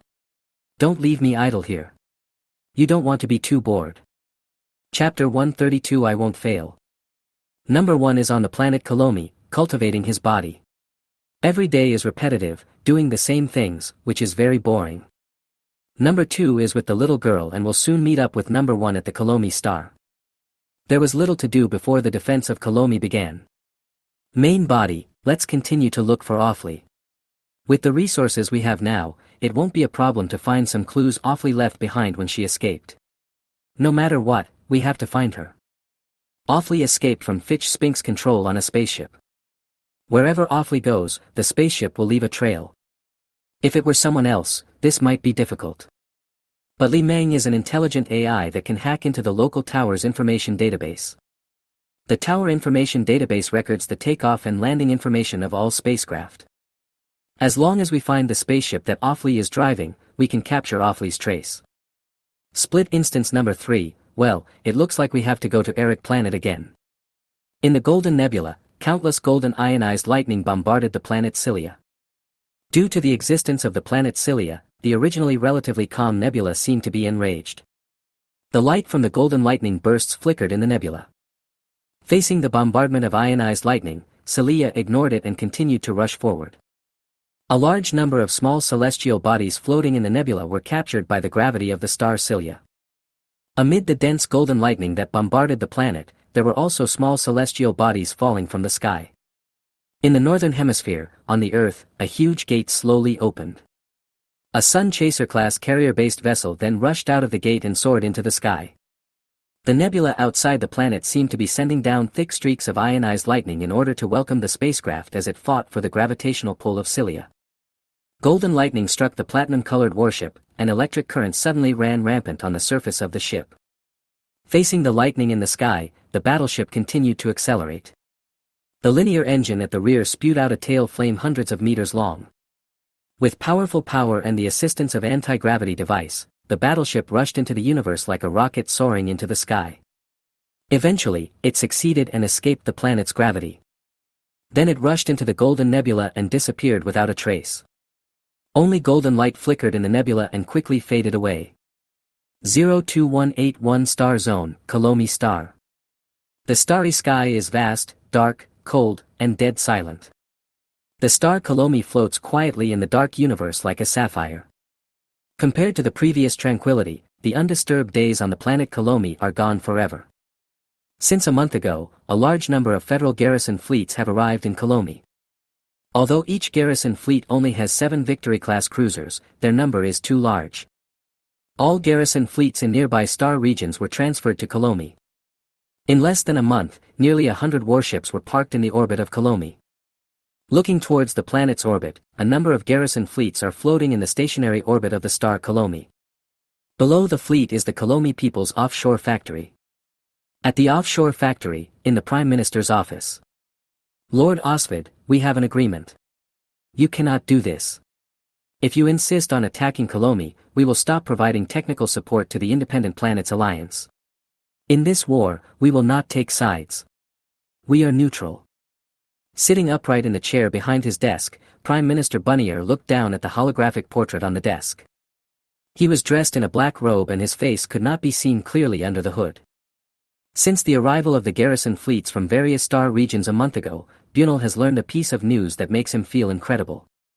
The fleet of the Alliance of Independent Planets is heading towards Colomi, intending to destroy Colomi. After receiving the news, Bunnier tried every means to contact Osvid. But he could not be contacted until today, when Osvid responded. The person behind you is my teacher, Wodolek. Even if I don't attack you, he won't let you continue to provide technical support to the Independent Planets Alliance. I think you have received the teacher's message, Prime Minister Bunnier. You now have only 2 options. Either shut down the orbital defense system in the sea and help the Independent Planets Alliance win the Battle of Colomi, or fight to the death and help the Galactic Federation. The result will be that you will be completely destroyed by my fleet. I will conquer the Colomi people by force. The Colomi people do not have very vivid expressions, and they always look calm no matter what happens. Even in the face of Osvid's threats, Bunnier remained unmoved. He just opened his mouth and said slowly, "You can't do it. The Galactic Federation is strengthening the defense of Colomi. Colomi has assembled a fleet that is enough to defeat you. You are doomed to fail." Just as Osvid said, Elder Wood Orlek had indeed contacted him. Although he could not contact Osvid during this month, he received news from Elder Orlek. Although it is unknown what happened, the Alliance of Independent Planets seems to have betrayed Elder Orlek. He knew what the relationship was between Elder Orlek and Osvid. He also knew that the civil war in the Galactic Federation was planned by Master Orlek and his apprentice. As for what Elder Orlek's purpose was in starting this war, Bunnier didn't know. He didn't need to know. It was enough for him to know that the Colomi people could benefit from this war of left hand against right hand. Before, Bunnier was still wondering why Elder Orlek wanted him to terminate his dealings with the Alliance of Independent Planets. Now he understood, completely understood why Elder Orlek wanted him to terminate his technical support for the Alliance of Independent Planets. Apparently, Elder Orlek had fallen out with his apprentice, Osvid. The two went from being master and apprentice to enemies and then rivals. The war is no longer a left hand fighting a right hand, the real civil war has begun. I will not fail. When the day comes when I win, Prime Minister Buneer, you will pay the price for your choice. The blue light flashed and the communication was interrupted. Buneer wanted to say something but stopped himself, and when he saw the communication was interrupted, he had to take back what he wanted to say. He had intended to talk to Osvid again. Now it seems that it is no longer necessary. If one day the Kalomi people need to take sides, they will never choose the Independent Planets Alliance. Compared to his teacher, Osvid is still a little immature. In the past, Kalomi's partner was Elder Olek. Osvid was just a tool in the hands of Elder Olek. Now that the tools have rebelled against their master, the Kalomi people, as a third party, will naturally choose the party with greater potential. Chapter 133 Discussion on Reincarnation. Although the situation within the Knights Templar is more complicated, it may affect the direction of the war. But the Galactic Federation has ruled the galaxy for thousands of years and cannot be compared with the emerging resistance force of the Independent Planets Alliance. Standing up, Buneer slowly walked to the window. He looked outside at the platform, and at the looming shadow of the ship in the sky in silence. The war is coming, and soon, the planet Kalomi will be passively drawn into the vortex of this war. By then, which side wins the final victory will bring different outcomes to the Kalomi people. Whether the outcome was good or bad, Buneer had no intention of doing anything about it. The Kalomi people cannot protect themselves and can only rely on the Galactic Federation now. Manhwa, you must have received the news. This place will soon become a battlefield. In Manhwa's laboratory, Li Meng and Manhwa are doing the things that they have to repeat every day. That is to record the growth of the experimental subjects in the incubator. Manhwa, standing in front of the breeding chamber, lowered her head slightly and looked at Chocho beside her. Although the news is somewhat surprising, Osvid will not succeed. He is doomed to fail. Manhwa's confidence made Li Meng curious. He didn't know where Manhwa's confidence came from. The outcome of a war cannot be determined by predictions. In interstellar wars, many times, there is no such thing as winning or losing. Why do you think so, Manhwa? Manhwa withdrew her gaze and continued to record the information of the experimental subjects in the incubator. As she recorded, she said, Elder Orlek is a very scary person. So far, we still don't know his purpose for starting this war. The Prime Minister once said that Elder Orlek has no desire to rule. His purpose is not to subvert the Galactic Federation, but to have other intentions.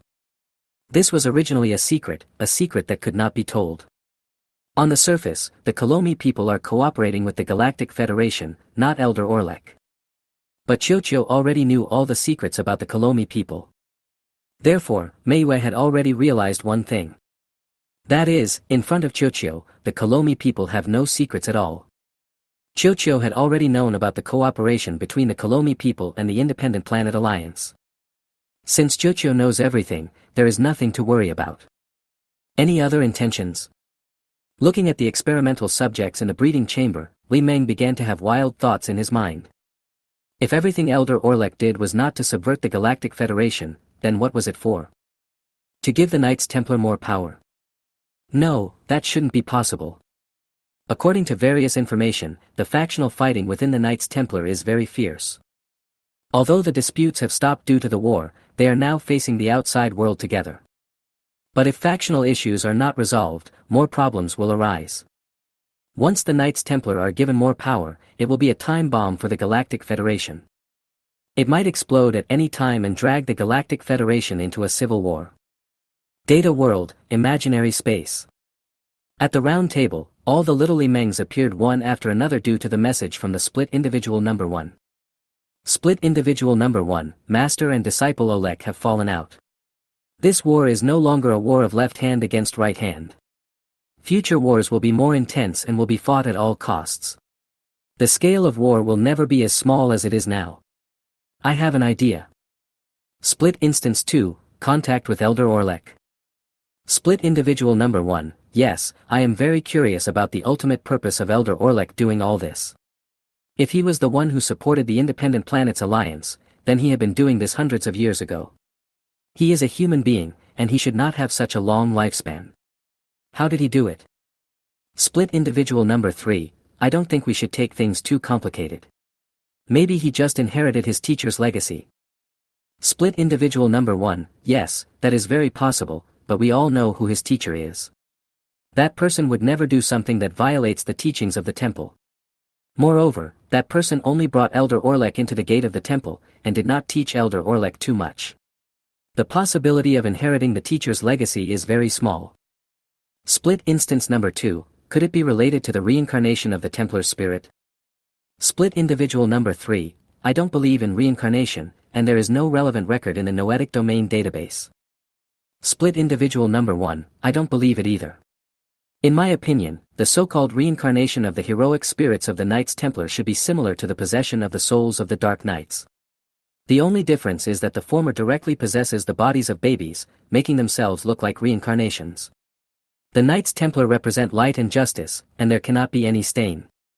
Although this is a bit hypocritical, sometimes hypocrisy is not synonymous with evil. The latter directly possesses the bodies of adults, which shortens the growth period and can give quick recovery strength. Split individual number 2, so, the spirit realm doesn't exist either. Split individual number 1, yes, the possibility of existence is very small. After all, in the more than 10,000 years of history of the Knights Templar, there is only one recorded reincarnation of the heroic spirit, and he only reincarnated once. According to the records of the intellectual realm, the number of Knights Templar who became heroic spirits has reached double digits. If heroic spirits can be reincarnated, then why don't they reincarnate and be reborn? Split individual number 2, I don't think we should be so absolute. Maybe they are trapped. Maybe they have become another advanced life form and have no attachment to the physical universe. Naturally, they will not reincarnate again.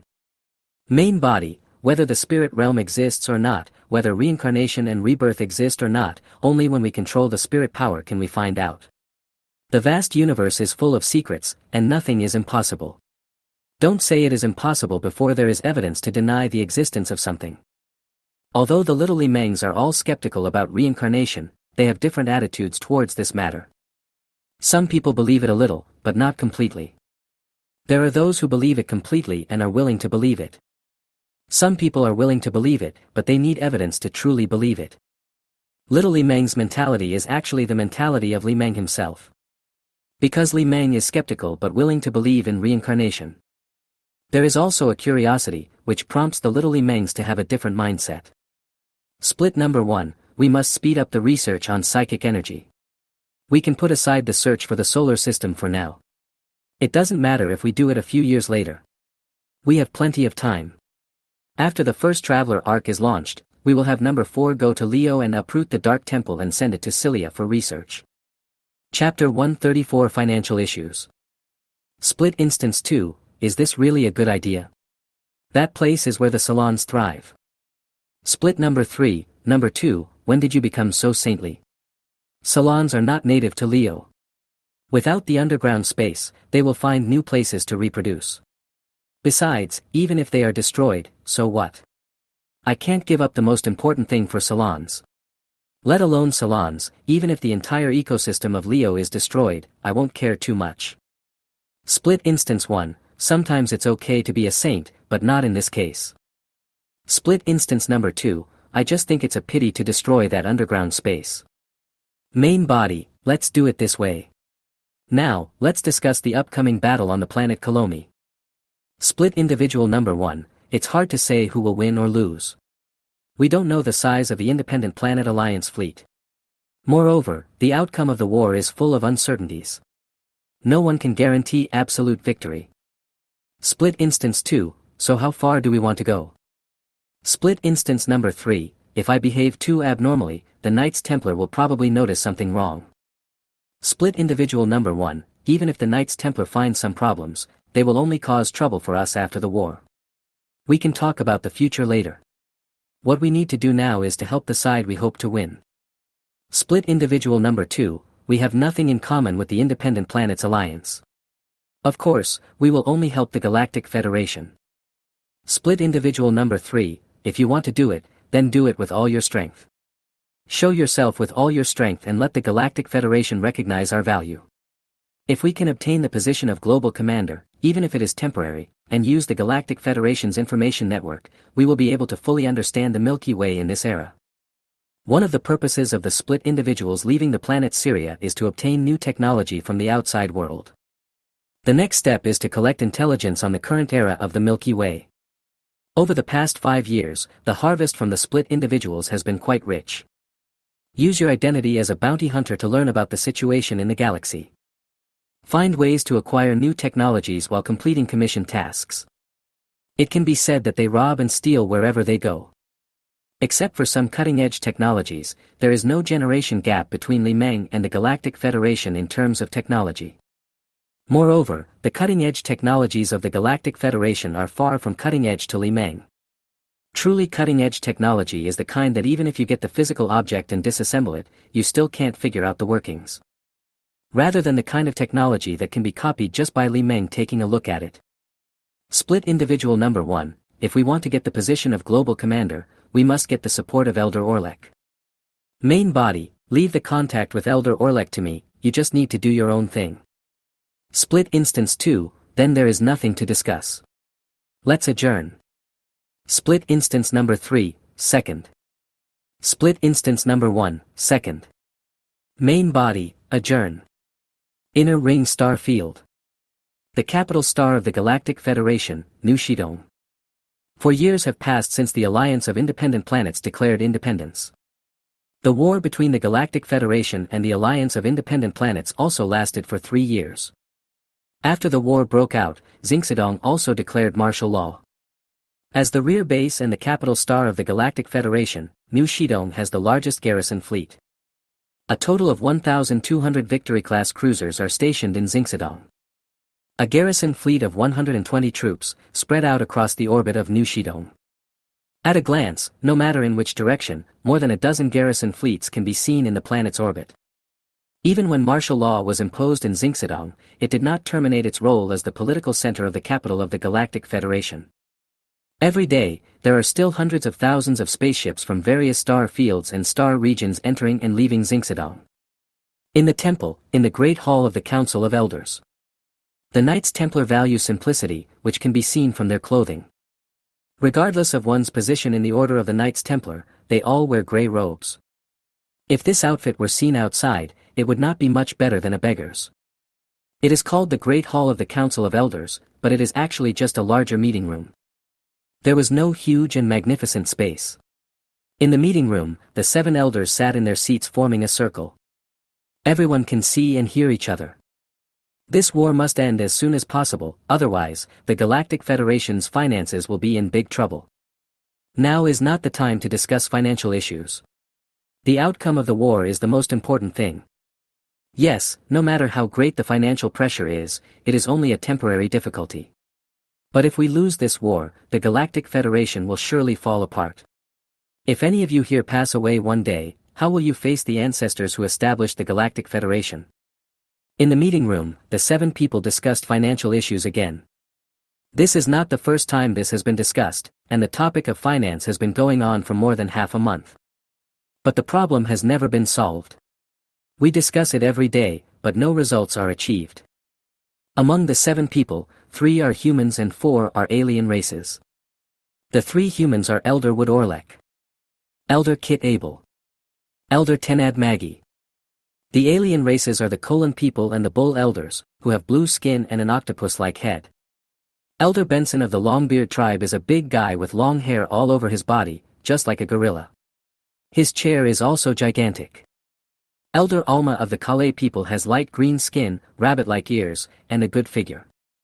Finally, there is Elder Fitch of the Little Blue Frog clan, who is known as the think tank of the Council of Elders. He is very small, less than 1 meter tall, just like the blue-skinned bullfrog on Earth. He is also the only alien race in the Council of Elders. The so-called aliens are an alien race that is very different from humans and is completely unable to participate in some social and entertainment activities. Tenad Maggie's face darkened, and a cold voice sounded from inside her hood. The war has already begun. Now is not the time to look back and forth. As long as we win the final victory, all problems will be solved. Some people were not satisfied with what Elder Maggie said. Elder Bull retorted, wars are fought with finances. Without finances, there would be no armaments. In recent years, in order to expand the military, there have been major financial problems. Members of the Congress complained that if this continues for a long time, the Galactic Federation will be in chaos before the war is over. Finance, finance, finance. Can talking about finance every day solve the problem? Chapter 135 Gold Bank Union Pay. Although Elder Maggie is a woman, she is impatient. Most of the topics for the month were related to finance, which made Maggie quite impatient. She couldn't understand what the elders present were thinking. Why do you always like to say meaningless words? At this time, Elder Woodolek, who had remained silent, spoke up. My fellow elders, just as Elder Maggie said, it's time to come up with a solution to the financial issue. In order to appease the members who cannot bear the financial pressure, I propose to borrow money from the Gold Union to meet the huge financial needs of the war. Get a loan from Jinlian. Jinlian, also known as Jinhang Union Pay. It is the largest financial organization in the Milky Way and controls the economic lifeline of the Milky Way. The trade union is one of its member states. The elders looked at each other in bewilderment at Elder Woodolek's proposal. For a moment, the quarrel in the conference room disappeared. All the elders were thinking secretly. Thinking about Elder Orlek's proposal. After a while, Elder Fitch, who had remained silent like Orlek, spoke. In order not to put too much financial pressure on the congressman, we can only find a way from the Golden Union. As for the loan matters, Elder Olek, I have to trouble you. With your connections in the Golden Union, I believe you can get the support of the Golden Union. At this point, Fitch's little hood turned. The gaze from behind the hood swept across the elders. Do you have any comments? The elders remained silent, their silence expressing approval. Apart from borrowing from Jinlian, they could not think of any other way to solve their current financial problems. Seeing that the elders had no objection, Olek nodded and said, since the elders have no objection, then this matter is decided. In the hood, Olek's mouth curled up slightly. After waiting for more than half a month, today, the time is finally ripe. If we propose to the elders to borrow money from Jinlian right at the beginning, I am afraid many of them will object. Indeed, borrowing from Jinlian can solve temporary financial pressure, but this is not a long-term solution. Once the war becomes stalemate and cannot be ended in a short period of time, the financial pressure will only increase. Olek understood the risks involved, and the elders naturally understood as well that opposition was inevitable. Therefore, in order to approve the proposal to borrow money from Jinlian, Olek deliberately kept silent. After more than half a month of discussions, the elders realized one thing. That is, apart from borrowing from Jinlian, there is no other way to solve the current financial problem. In this way, the proposal to borrow money from Jinlian was approved naturally. The meeting was then declared adjourned. Elder Olek, please wait a moment. Elder Maggie caught up with Orlek in the long metal corridor. Olek stopped because of the voice behind him. He turned around and saw Elder Maggie walking quickly forward.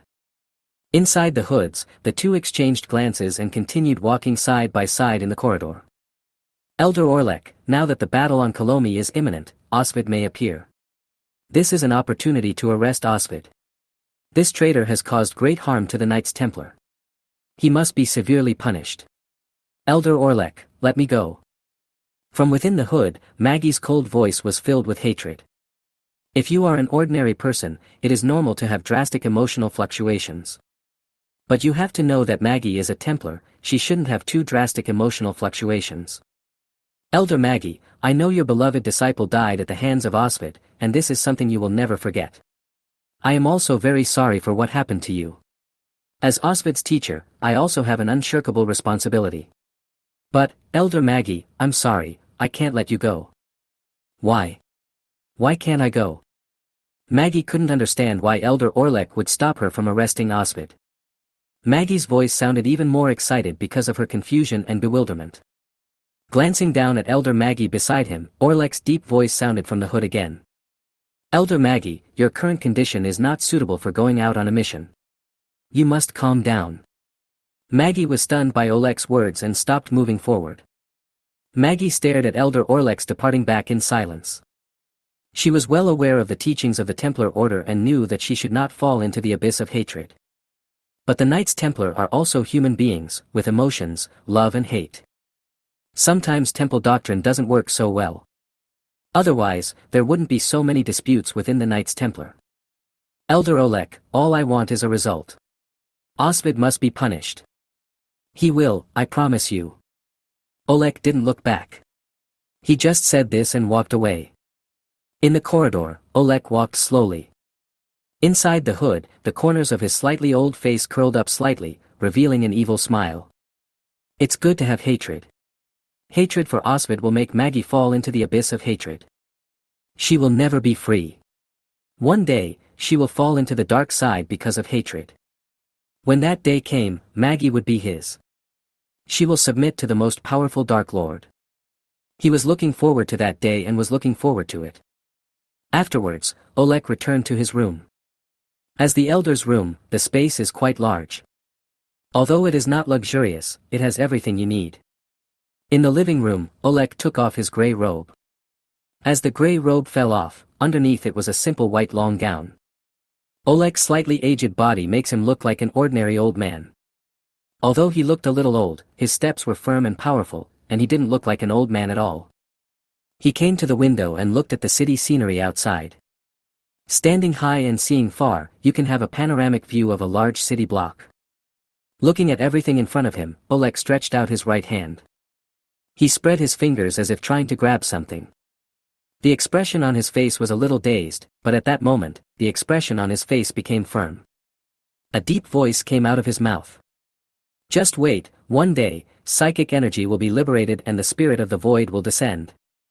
As if he had thought of something, a look of longing and intoxication appeared on Oleg's face. At this moment, Oleg looked like a madman, a crazy person whose behavior could not be understood. Ding-ling-ling. At this moment, a prompt tone suddenly sounded from the communication disc on Oleg's waist. This brought Oleg, who was immersed in fantasy, back to his senses. He lowered his head and took out the communication disc from his waist. As soon as he saw the communication code, Oleg's face darkened. He didn't answer the call, but turned back to the hall and put on his grey robe again. Then he walked into the study and sat down behind the desk. The blue light flashed, and Oleg answered the call. Chapter 136 Psychic Liberation. You are, Cho-Cho. When the display showed that the person was not someone he knew, a hint of surprise flashed in Oleg's eyes. It is a ball, a round ball, platinum in color. Not long ago, the Council of Elders discussed the all-round robot, Cho-Cho, that was beside Tours. Therefore, Oleg recognized it immediately. How did you get Oswald's communication code? Oleg's questioning voice sounded from within the hood. This is just a fake communication code. I just want you to understand that I know about the things between you and Osvid. I also know that you were the one who supported the Independent Planets Alliance, and I also know that you were the one who planned the air raid of the Galactic Senate. Hearing this, Oleg's face darkened in the hood. Although Osvid was his apprentice, the relationship between them as master and apprentice was gone after Osvid defected.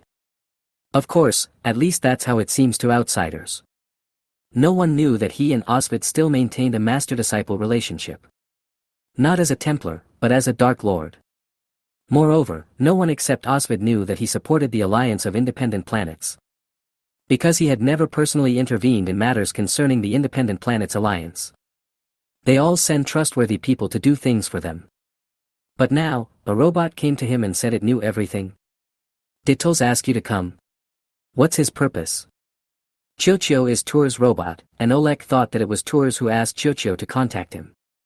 No, Tours didn't know that I contacted you. Your temple should have investigated me, so you should know that Tours is not my master. You don't need to know who my master is. You only need to know that I am Cho-Cho, an all-round robot, a leather breaker. Leather breaker?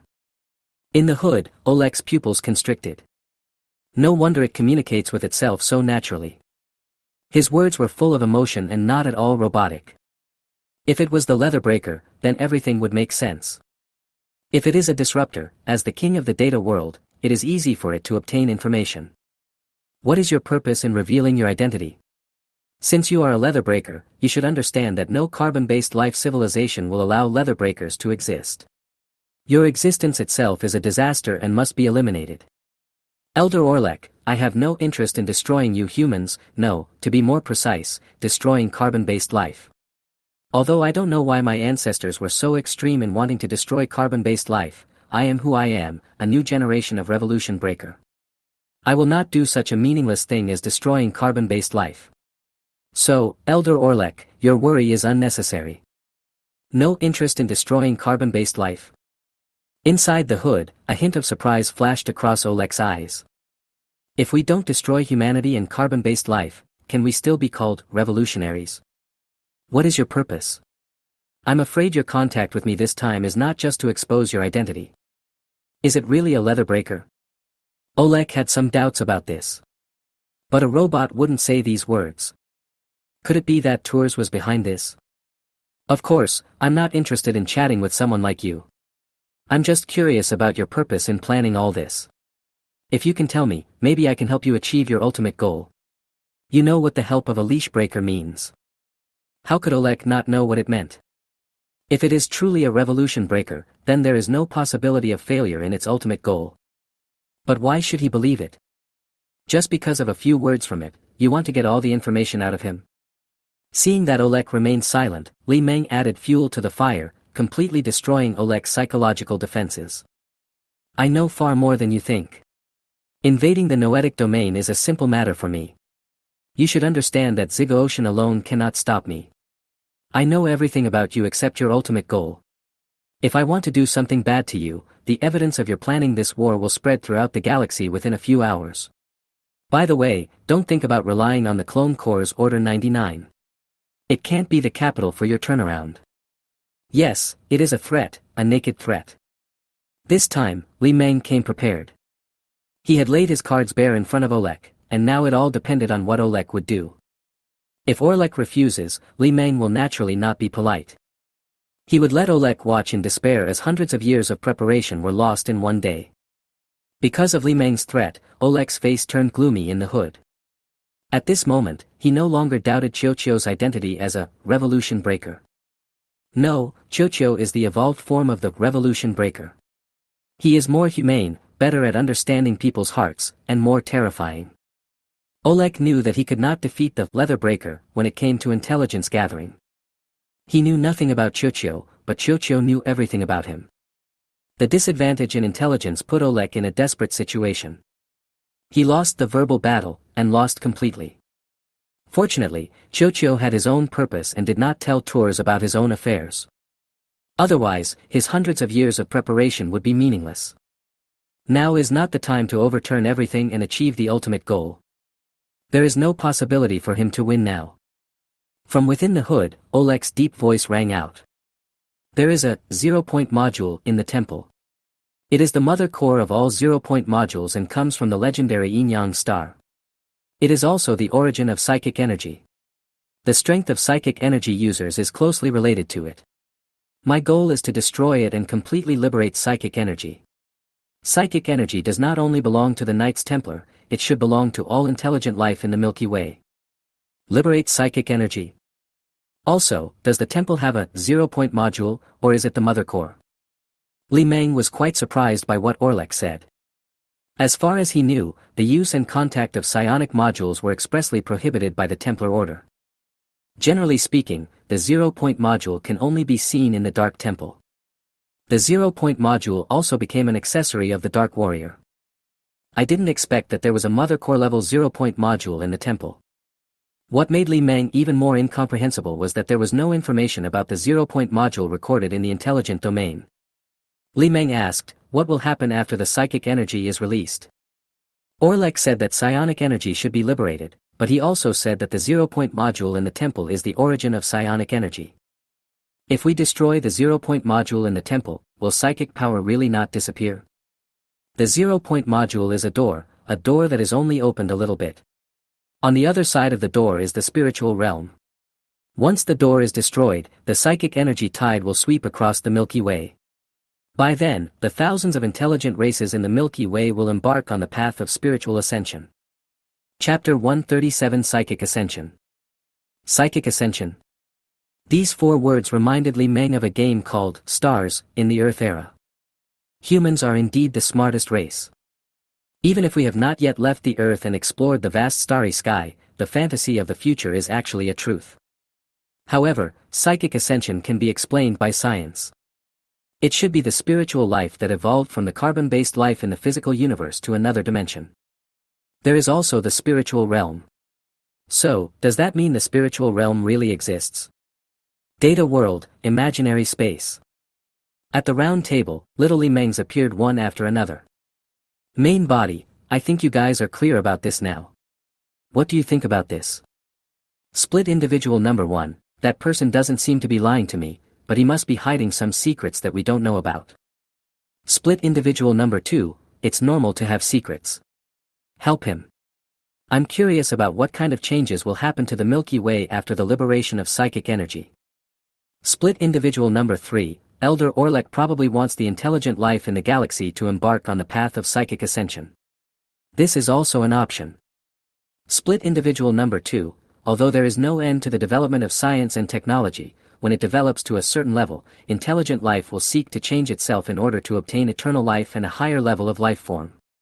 This is the path that all civilized races must choose. Split individual number 1, but the risk is too great. The result is often the ultimate destruction. The Milky Way has existed for billions of years, and the oldest civilization in the Milky Way is only a few 100,000 years old. Where did the civilizations of hundreds of thousands of years ago, millions of years ago, and even earlier times go? Split individual number 2, that's why we have to look for the unknown civilization that rescued humanity 20,000 years ago. As long as we find them, we may be able to figure out where the previous civilizations went. Split individual number 3, we've strayed off topic. Since we're all curious about what the Milky Way will be like after the liberation of psychic energy, let's help him. I have a feeling that when the day of psychic energy liberation comes, we'll be able to completely control psychic energy and learn its secrets. Split instance number 1, second. Split instance number 2, second. Main body, adjourn. Inner ring star field. The capital star of the Galactic Federation, New Shidong. In the temple, in Elder Orlek's room. I am very interested in the galaxy after the liberation of psionics. I will help you. What do you need me to do? The 0-point module in the temple should not be easily destroyed. Otherwise, Elder Orlek wouldn't have gone around in circles doing so many things. You know, Orlek is an elder of the Knights Templar. You have the highest authority in the temple and there is absolutely no area that you cannot go to. In other words, although Elder Orlek knew where the 0-point module was, he was unable to destroy it himself. In the hood, Orlek was silent. Until now, he still doesn't know the purpose of the ball. Just because you are interested in the galaxy after the liberation of psionics, you will help him unconditionally. What a joke, Orlek absolutely did not believe that this was one of the reasons why Qiuqiu helped him. But Orlek was moved by the help that Qiuqiu mentioned. Qiuqiu is a revolution breaker. With the help of the revolution breaker, his plan will be absolutely foolproof. After thinking for a while, Orlek made the final decision. He had no choice, even if he didn't want to, he had to accept Qiuqiu's help. After all, from beginning to end, he had no right to choose. Either you face failure and lose everything, or hundreds of years of preparation will be lost in one day. Either accept Qiuqiu's help, continue to implement the plan, and liberate psychic energy at a faster speed. As long as the psychic energy can be liberated, the process is not important. As for what will happen after the psychic power is released, it is not up to him to decide. From within the hood, Orlek's deep voice reappeared.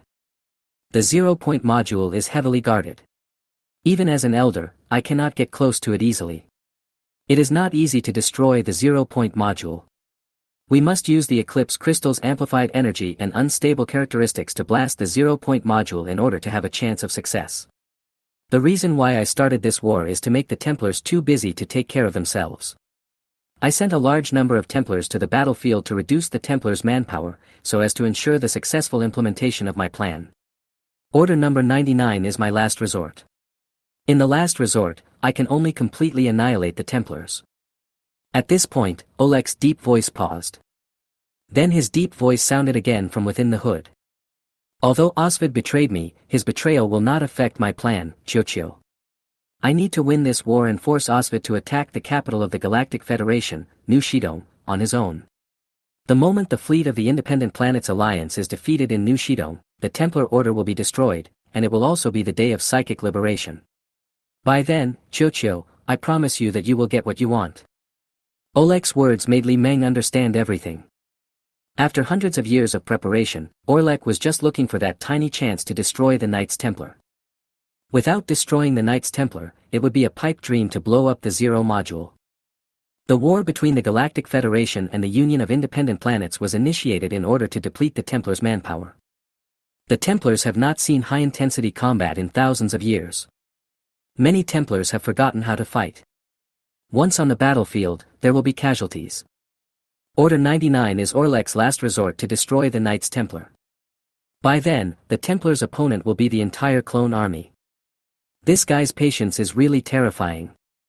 In order to find an opportunity to destroy the Knights Templar, they actually prepared for hundreds of years. That's hundreds of years. Ordinary people don't have that kind of patience. Okay, I will help you. After the Battle of Kolomi is over, regardless of victory or defeat, I must become the commander of the entire region. Only in this way can I bring out my abilities. I will bring you the final victory and squeeze the living space of the Independent Planets Alliance bit by bit. The Kolomi have worked with the Confederation of Independent Planets before. Although the cooperation has been interrupted for the time being, some things will not disappear. The Alliance of Independent Planets used the technology of the Kolomi people to build a large number of breeding factories in the Outer Rim Star region. Li Meng knew the coordinates of those breeding factories clearly. As long as those breeding factories were destroyed, the Independent Planets Alliance would have lost half the war. The Battle of Kolomi must be won. In addition, you must demonstrate your command ability in this battle. Only then will the Council of Elders be able to appoint you as the commander of the entire region. Oleg's request was not excessive. Although Oleg is the leader of the conservative and radical factions in the Knights Templar. But that doesn't mean that Oleg can cover everything with one hand. Chapter 138 What is Natural Disaster Civilization? To be precise, Oleg was just a leader put forward by the two factions to buffer the conflict between the two factions. And Oleg himself must remain neutral and cannot lean towards any side. Similar to a puppet, but better than a puppet. As an elder, what Oleg said was still very useful in some matters, and neither faction would object to it. As for his status as a puppet, Oleg also readily accepted it.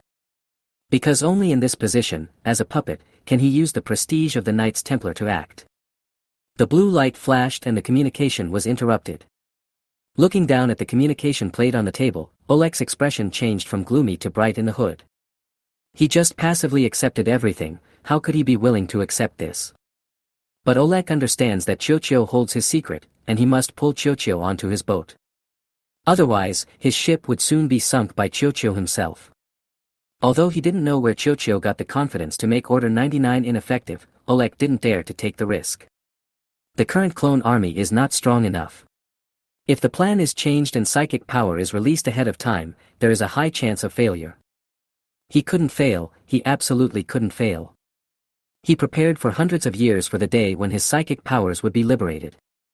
How could you lose everything in one day because of a robot? Looking down at his skinny hands, Oleg could feel that his strength was weakening little by little. This body could not withstand his power and was on the verge of collapse in just 10 years, with its vitality severely depleted. He has to find a younger body again. But not now, there will be a period of weakness after the body change. He couldn't allow himself to become weak before his psychic powers were released. Data world, imaginary space. At the round table, the little Li Mengs were all there. Split individual number 2, he is quite honest. I thought he would resist for a while, at least pretend to be tough first, and then compromise or something. Split 1, he has no choice, because we know his secrets, we have the leverage over him, and he also knows that if we want his secrets to be known to everyone, it won't be a problem, and he has no ability to stop us from doing so. Split instance 3, this is an unsolvable problem. He can only cooperate with us. Split individual number 1, according to his plan, there is a high probability that the Knights Templar will be destroyed. Split individual number 2, this is not necessarily a bad thing. In the framework of the entire universe, the Milky Way is just a speck of dust. The thousands of civilizations in the Milky Way should not be trapped in the Milky Way. Without the Knights Templar, the thousands of civilizations in the Milky Way will surely embark on a new journey to explore the galaxies outside the Milky Way and pursue the traces of the sages. Split Unit 3, Traces of the Ancients. Number 2, do you think that those previous civilizations left the Milky Way and headed for the galaxies outside the Milky Way? Split individual number 2, yes, although this possibility is not very high, it cannot be ruled out. Split individual number 1, I think it's better to be cautious when it comes to exploring extragalactic galaxies. After all, different ideologies of civilizations can easily lead to wars between galaxies. If we encounter a civilization with natural disasters, that would be troublesome. Split instance 2, what is the scourge civilization, the racial supremacists? Ontology, racial supremacists seek hegemony and establish a pyramid-like social hierarchy. They will not slaughter all other races, while the natural disaster civilization will destroy all intelligent life that is not of its own race. Why do humans regard the leather breakers as a natural disaster civilization? Because the leather breakers want to destroy all carbon-based life. Such behavior itself is the nature of the natural disaster civilization. Split individual number 3, in this case, the existence of humans in the Milky Way is a blessing for other alien civilizations. Natural disasters represent catastrophes, disasters that destroy all things. In the Milky Way, if there were no humans, many alien civilizations would tend to develop into disaster civilizations. Extreme xenophobes make up only a small minority of the human race. And that small group of people would not think of destroying all alien civilizations. All they seek is hegemony and human superiority. However, the social development process of some alien civilizations in the Milky Way is extremely cruel. Not only are they extremely xenophobic, they also believe that all intelligent life forms other than their own are aliens. They even believe that their race is the destiny of the Milky Way and is destined to rule the galaxy. Since entering the interstellar age, it has been expanding outward madly, destroying all alien civilizations it encounters. In the end, those extremely xenophobic interstellar civilizations all encountered humans without exception. Humans taught them a good lesson. In the 20,000 years that humans have ruled the Milky Way, countless interstellar civilizations with crazy genes have been destroyed. Some interstellar civilizations have had to change their ideology in order to survive, and their social structures have been reshaped by humans. But some interstellar civilizations that are unwilling to change are not so lucky. They will completely disappear in the long river of galactic history, and even their home planet will be wiped out. Split individual number 1, we have strayed off topic. Let's get down to business. With this relationship with Elder Orlek, we don't have to worry about anything. What we need to do now is simple, and that is to win the Battle of Kalomi. Split individual number 2, this is not easy. We need strategy. The chances of winning a head-on battle are too low and the risks are too great.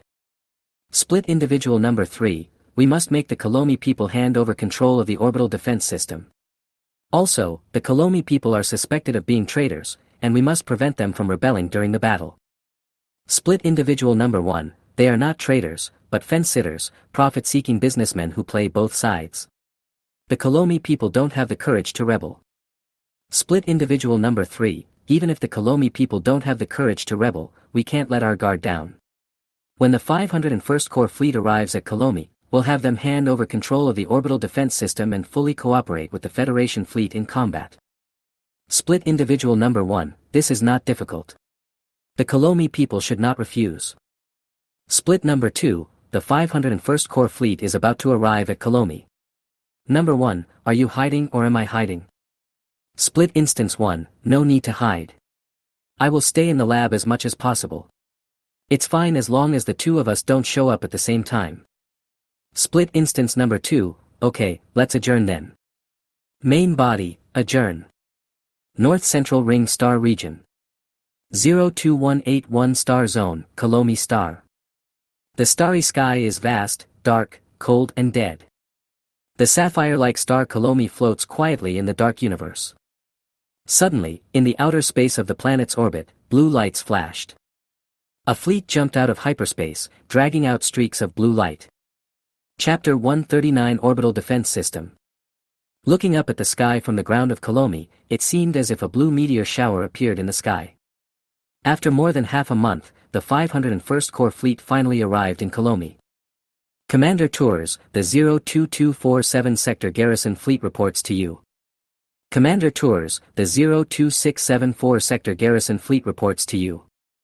As the fleet jumped out of hyperspace and arrived at Kalomi, Tours in the bridge of the flagship received reports from the commanders of various garrison fleets. In the bridge, Tours sat in the captain's chair. His eyes looked towards the starry sky outside the window.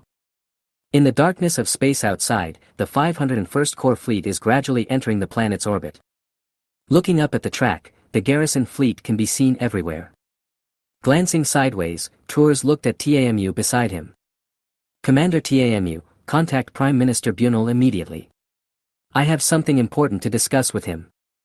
Tamu, who was standing straight at the side, nodded and walked towards the communication desk. Soon after, the 501st Regiment fleet entered the planet's orbit. The engines of each ship were shut down and they were suspended in a stationary orbit above the offshore factory. A Kunpeng-class assault gunboat then left the flagship's hangar, left the fleet, and entered the atmosphere.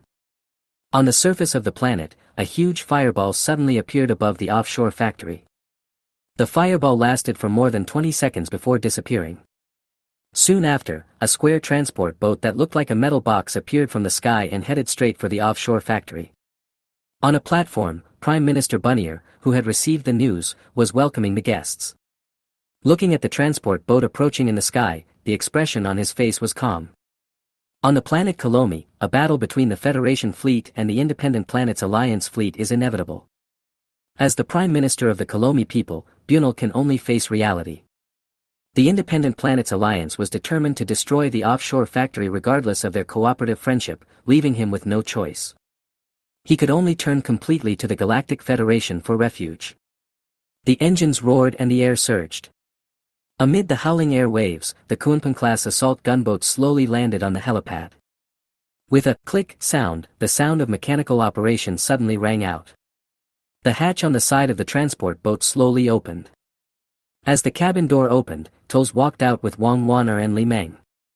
Seeing Tours walk out of the transport boat, Prime Minister Bunnier on the platform walked up to him slowly. It's great to see you again, Master Tulsi. Looking at Prime Minister Bunnier, who appeared to be taller, Tours nodded. Then the two of them walked side by side into the factory. The war is about to begin. Soon, Kolomi will become a battlefield. Prime Minister Bunal, you must be mentally prepared. The two walked side by side in the long corridor inside the offshore factory. Bunal looked down at Toes beside him and said slowly, I have received news from the temple that the Independent Planet Alliance wants to destroy the offshore factory. This is absolutely not allowed. Master Toes, please let me know if you need any help. Then, Bunal took Master Tours to his reception room. In the reception room, Bunal and Tours sat on soft chairs facing each other. Wang Wan'er, who was standing by, sat on the sofa holding Li Meng. Tours took off his hood, revealing a younger face. Prime Minister Bunnier, the Independent Planet Alliance fleet is coming with great force this time. Its determination to destroy the offshore factory is obvious.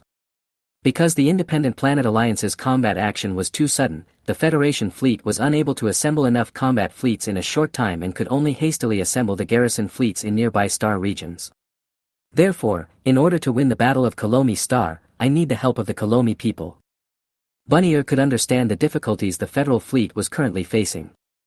Kolomi is located in the north-central ring star region, and its location is also close to the inner ring star region. Logically speaking, Kolomi, located in the heart of the Galactic Federation, should not be targeted by the Independent Planets Alliance. But the Alliance of Independent Planets attacked Kolomi. How could Bunal not understand the purpose? In interstellar wars, the battle for planets is a very important part. In the battle for planets, ground troops are indispensable.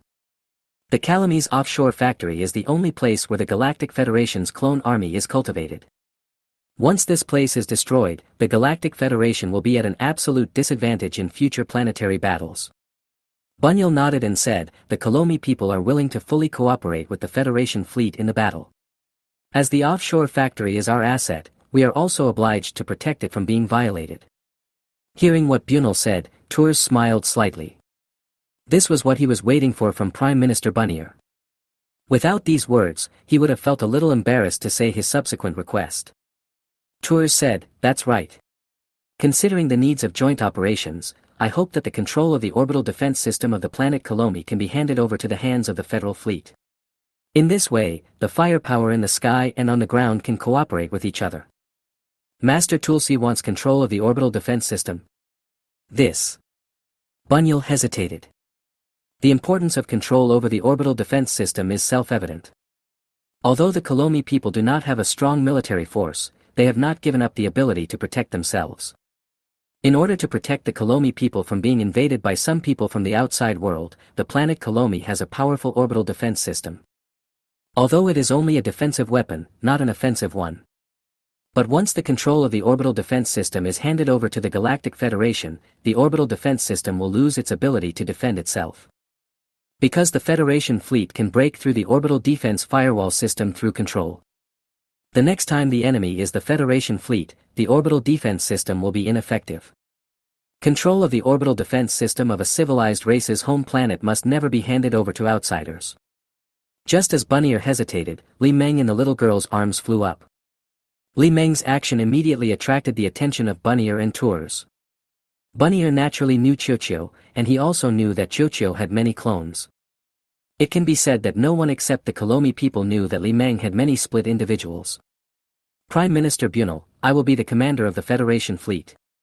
Control of the orbital defense system will be handed over to me. Buneer looked at the ball, then at Tours. Helplessly, he could only nod and say, okay, Chocho, the control of the orbital defense system will be handed over to you. Bunyal's reaction made a hint of surprise flash in Tours' eyes. He could see that Prime Minister Buneer was very reluctant to hand over the orbital defense system. But after Chocho said this, Buneer immediately agreed. Chapter 140 The Stingy Kolomi. This made Tours very curious about the relationship between Chocho and Buneer. However, Tours didn't think much about it. The last time he came to Kolomi Star, Chocho was there too. This shows that Chocho has a close relationship with the Kolomi people. Prime Minister Buneer, now that the matter has been settled, I will not bother you any more. With that, Tols stood up. Buneer stood up to see him off. The little girl also stood up obediently and followed the teacher out. In the lower corridor, the little girl and the teacher walked one after the other. Chocho, once the Battle of Kolomi begins, will Kolomi's orbital defense system be useful? In order to protect the offshore factories from being affected by the war, the planetary shield will definitely be raised during the battle. Once the planetary shield is activated, no matter how strong the orbital defense system is, it will not be of much help to the battlefield in orbit. Because the shield not only protects against the outside, but also protects against the inside. The firepower outside cannot get in, and the firepower inside cannot get out. There is no shield that can only protect against the outside but not the inside. Li Meng replied, whether it is necessary or not depends on how the battle is fought. If it is a direct ship-to-ship battle, it is naturally not necessary. Can we fight on the front battlefield? Tols looked back at Chocho and the little girl behind him. We have to fight whether we can or not. The Independent Planet Alliance fleet has an advantage in size and has enough warships to effectively support various tactics. Facing an enemy with an advantage in size, we can only seek opportunities to win in battle. In the face of absolute power, any conspiracy or trick is a joke. As the defending party, the Federal Fleet was unable to make many tactical maneuvers. Let's hold a tactical meeting when we get back. Any opinions may become new inspiration. We don't have much time. The Independent Planets Alliance fleet is attacking on a large scale and will soon arrive at Carlo. Within a month, the Battle of Kolomi would surely begin. The battle was about to begin and Tours wasted no time. After returning to the fleet from the offshore factory, he immediately summoned the commanders of the garrison fleets and senior generals of the 501st Corps to go to the flagship to attend a combat meeting. Everyone, the battle for Kolomi is about to begin. The Independent Planet Alliance is coming with great force. According to the existing intelligence, the Independent Planet Alliance is invading on a large scale this time. The scale of their fleet is extremely large, and the number of their warships is 10 times, or even dozens of times, that of ours. Today's operations command room is more lively than usual. Nearly 100 people gathered here, sitting in rows of chairs around the command platform. Standing next to the command platform, Tols waved his hand. Suddenly, a blue light flashed on the platform, and a holographic tactical map of the planet Kolomi appeared.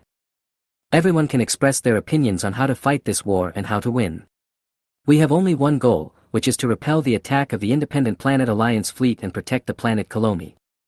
As Tours' voice fell, the senior generals around the command platform began to talk.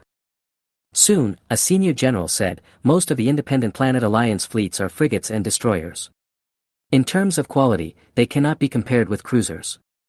Even if the number of warships is 10 times different, we will not necessarily lose. Master Tours, as the defending party, we can only fight a hard battle. As his voice fell, an officer next to him spoke up. We can't afford to lose, and neither can the Independent Planet Alliance. The Federation fleet defending Kolomi is just a garrison fleet from various star regions. Even if there are heavy casualties, the mobile fleet will not be affected. Once the Independent Planet Alliance fleet suffers heavy losses in the Kolomi battle, they will not be able to stop the Federation fleet's attack. From a strategic point of view, even if it is a lose-lose battle, victory will belong to us. We need the assistance of the Kolomi people. Even if we don't have warships, we can always have fighter planes. Once a battle breaks out, the Independent Planet Alliance will definitely send a fleet of planes into the atmosphere to attack the shield generator. If the Kolomi people can take charge of the defense within the atmosphere on their own, we can concentrate our forces to attack the Independent Planet Alliance fleet. Do the Kolomi have starfighters? Everyone looked at Tours, as if they wanted to get an answer from him. If the Kolomi had their own planetary defense air force, the Federation fleet would undoubtedly have an easier time. At least there is no need to disperse forces to defend against enemy aircraft invading the atmosphere. Everyone looked at Tours, and Tours looked at Chocho. Compared to him, Chocho knows more about the Kolomi people. Yes, but only 47 of the old Sparrow drones. When the officers heard Chocho's words, their faces turned dark. The Kolomi people are really stingy. There are rumors that their wealth is as rich as a country. How can they be considered as rich as a country? That's not surprising. Looking at the slow pace of the Kolomi people, we can tell that they have no ability to fight. Chocho's answer disappointed the officers. It was originally thought that the Kolomi people could bear some of the air defense pressure within the atmosphere. Now, the Federal fleet can only fight alone. Master Tours, what is the firepower of the orbital defense system of the Kolomi planet? Once these words were spoken, they revealed what the officers wanted to know most. Tours looked at the ball again. The blue light flashed, and the tactical map on the command platform suddenly changed. On the hologram of the planet Kolomi, large red circles appeared on the surface. The design drawings of an air defense fortress even appeared. The orbital defense and air defense fortresses of the planet Kolomi are mainly deployed in the sea area near the offshore factory and near various underwater cities. Our main defense target is the offshore factory, and there are a total of 47 air defense fortresses nearby. At this point, Li Meng paused for a moment, and then continued, the firepower of the air defense fortress is one 30-meter class twin-mounted turbo super heavy blaster, 6 15-meter class quadruple-mounted turbo heavy blasters, 12 5-meter class triple-mounted heavy turbo blasters, 24 1-meter class twin-mounted turbo light blasters, and 48 0.5-meter class twin-mounted light blasters. After hearing Li Meng's introduction, the officers looked surprised. That's a 30-meter class super heavy blaster cannon, you can imagine how powerful it is. They didn't expect that the stingy Kolomi people would spend a lot of money on the orbital defense system. It can be said that every air defense fortress is a battleship. After gaining control of the orbital defense system from Bunnier, Li Meng was also shocked by the firepower of the air defense fortress. The 30-meter class turbo blaster can only be seen on some military fortress planets. The larger the caliber of the blaster cannon, the more energy is required. The caliber of blaster cannons that can be installed on ships is generally around 20 meters. Chapter 141 Oswald's Madness. If you want to put a larger caliber blaster cannon on board, you have to build a bigger ship. Only a larger platform can be equipped with a larger caliber blaster cannon. It is not impossible to equip a small boat with a cannon, but the energy supply will be insufficient. Looking at the hologram on the command platform, Tamu, who was standing next to the command platform, looked thoughtful. After a while, he asked Chocho, can we put the battlefield inside the atmosphere? Fight against the Independent Planet Alliance fleet in the atmosphere. Tamu's proposal made the officers' eyes light up. As the defending party, if they can retreat into the atmosphere to fight the enemy, they can get assistance from the orbital defense system. With the assistance of the orbital defense system, the battle will undoubtedly be much easier. Moreover, within the atmosphere, the frigates and destroyers of the Independent Planet Alliance fleet will become quite vulnerable. Because within the atmosphere, inside the force field shield, the shipborne shield cannot be used. Without the protection of the shield, the small ship will become extremely vulnerable. No, the goal of the Independent Planet Alliance fleet is to destroy the offshore factory and meet the enemy in the atmosphere. If the Independent Planet Alliance fleet destroys the offshore platform at all costs, we can't stop it. Chiuchio's words silenced the officers again. Yes, when fighting in the atmosphere, offshore factories are exposed to fire from enemy ships. Even if the Independent Planet's Alliance fleet can be defeated in the end, the offshore factory will be destroyed. Such a victory means nothing. It looks like we can only fight a tough battle. Then fight. They are just a bunch of scryer. What is there to be afraid of? Don't underestimate those rats. The Federation fleet suffered a lot in the previous battle. Next to the command platform, the officers were talking about it. Listening to the noisy sounds around him, Tours looked down at the ball. Chiuchio, what do you think? Tactical arrangements can be made online. There is no point explaining it here. Li Meng has a plan, but he won't say it. If he were to command a fleet in battle, his only requirement for the federal fleet would be obedience. As long as they follow his orders, the fleet will be able to exert its maximum combat power. Tours knew what Chiuchio meant. He raised his head and glanced at all the officers, then said, "Everyone, this combat meeting is over. All tactical arrangements will be subject to the command of Chiuchio. Chiuchio will use my authority to command the fleet to fight." Only then did Tours understand why Chiuchio asked him to hold this combat meeting. The purpose was not to discuss how to fight, but to let Chiuchio show up in front of the officers. Let the officers of the garrison fleet know who the ball represents. Avoid causing confusion in the fleet on the battlefield due to who is giving orders. Let a robot command a fleet in battle. The officers of the 501st Fleet Corps know Chiuchio's abilities and they won't say anything. But the officers of the garrison fleet are different. In the eyes of ordinary people, robots only play an auxiliary role and can be used to command fleet operations. Master Tours, is it inappropriate to let a robot command a fleet? An officer raised his hand to express his concern. This is what the officers wanted to ask. Tulsi put on his hood, and a deep voice sounded from inside the hood. I know what you are worried about. Chiuchio is not an ordinary robot, but a new generation of all-round robot of the temple. It has a strong ability to perceive battlefield situations. Under its command, every warship can get the most perfect coordination and the combat power can be fully exerted. A new generation of all-round robots? The officers looked at the ball next to Tours, the round platinum robot. It doesn't look very big, but can it really have such powerful functions without hardware support? Although I have some doubts whether the ball really has such powerful functions as Master Tours said. But since Master Tours said so, they naturally had nothing to say. Subsequently, the combat meeting was declared over. Tours left the combat command hall with his apprentice and Chiuchio. As the 501st Corps fleet arrived at Kolomi, Kolomi declared martial law. The garrison fleet scattered in orbit also moved closer to the 501st Corps fleet, forming a huge joint fleet. 27 garrison fleets, plus the 501st Corps fleet, totaling 241 Victory-class cruisers. In the track above the offshore factory, more than 200 warships are floating in a stationary orbit. At first glance, the shadows of ships are densely packed together, which is very spectacular. Just as the Federation fleet was on high alert on the planet Kolomi, on the other side, in the hyperspace tunnel. In a blue Aurora tunnel, a huge fleet is traveling at faster-than-light speed.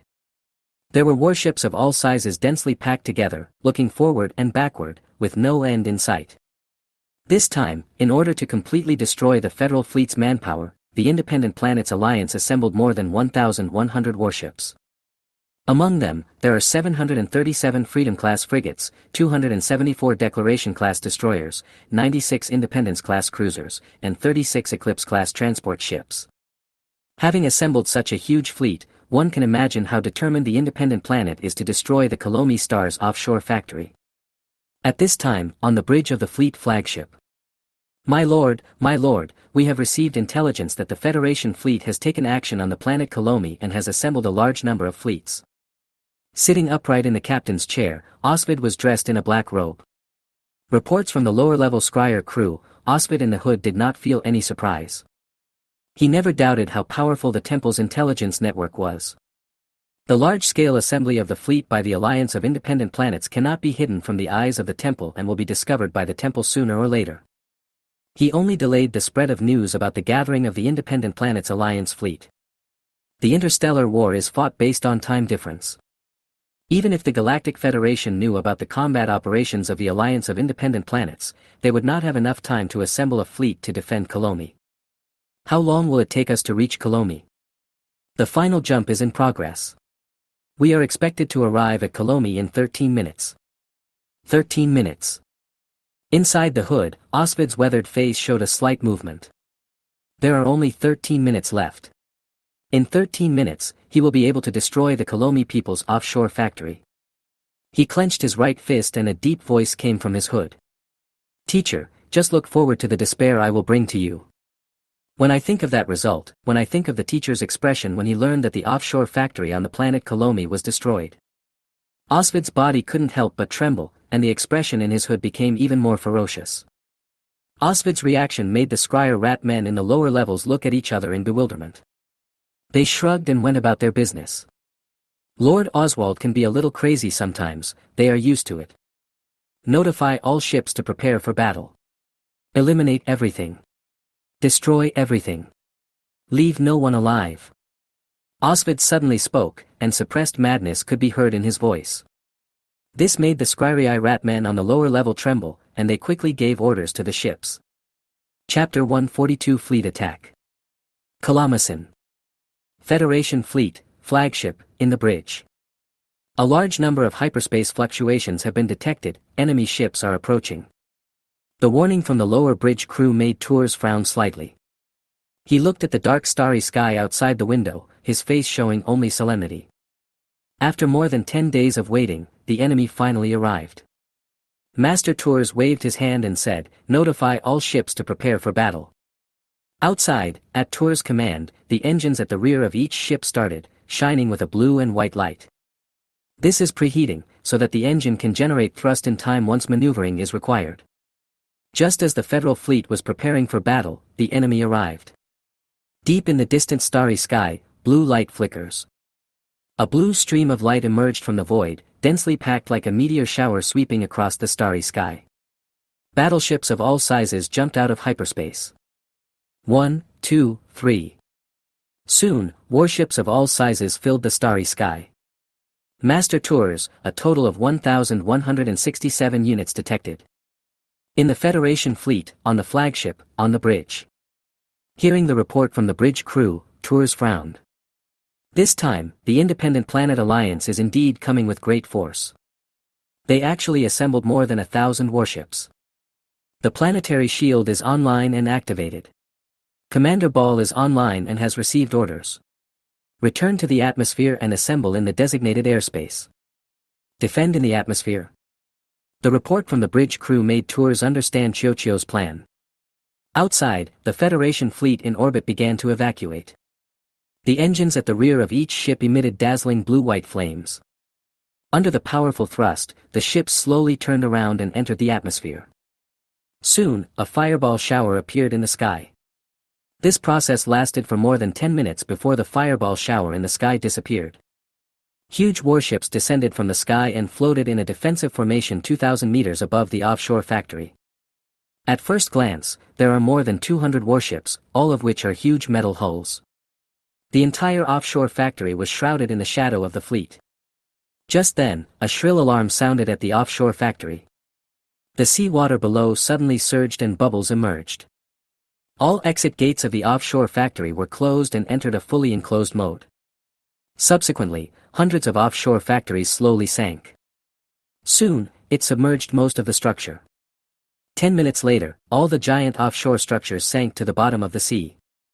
As amphibious marine creatures, the Colomi people designed buildings that have the ability to sink and float. Although it can only sink to a depth of 100 meters in the sea, this depth is enough.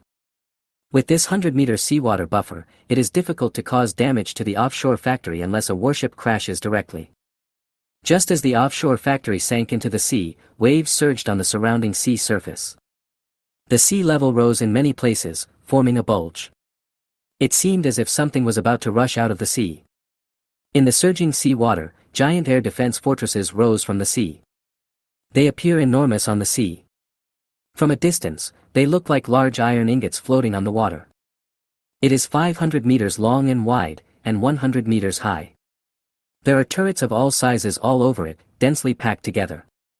In particular, the 30-meter class twin super heavy turbo blaster cannon is particularly eye-catching. The bloated turret and the thick gun barrel point straight to the sky. Sir, the Federation fleet has retreated back into the planetary shield. They escaped. In the universe outside the orbit of Colomi, a huge fleet of the Independent Planet Alliance is heading towards Colomi.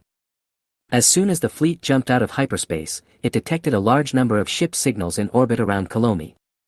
Those were enemy ships, the Federation fleet stationed on the planet Colomi. Sir, according to optical equipment monitoring, there are a large number of orbital defense fire points in the sea area near the offshore factory. If we charge head-on, the fleet will suffer great losses. According to the analysis of the shipboard AI, the number of warships in the Federation fleet is 241. 241 Victory-class cruisers. When hearing this number, Osvid frowned slightly in the hood. The speed at which the Federal fleet assembled was far beyond his expectations. Logically speaking, it would be the limit for the Federal fleet to assemble dozens of warships in such a short period of time. But now, there are more than 200 warships waiting for him on the planet Colomi. Could it be that the actions of the Independent Planets Alliance were known to the Temple in advance? My lord, the fleet is about to enter the planet's orbit. In the hood, Osvid's face had a thoughtful look. It seems that we can't attack from the front. Although the number of our warships far exceeds that of the Galactic Federation fleet. But frigates make up the vast majority of the Independent Planets Alliance fleet. In the atmosphere, without the protection of a shield, the frigate's hull is extremely vulnerable. You want to be turtles? Then watch me tear open your turtle shells. Osvid thought so and waved his hand, issuing a new order. Avoid the frontal firepower of the orbital defense system and enter the atmosphere from other directions of the planet.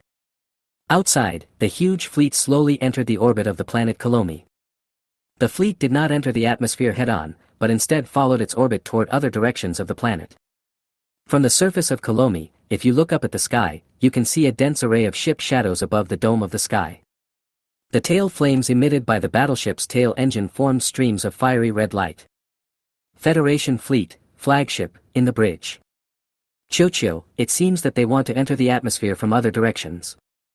Osvid, sitting in the captain's seat, also saw the Independent Planets Alliance fleet moving away in orbit.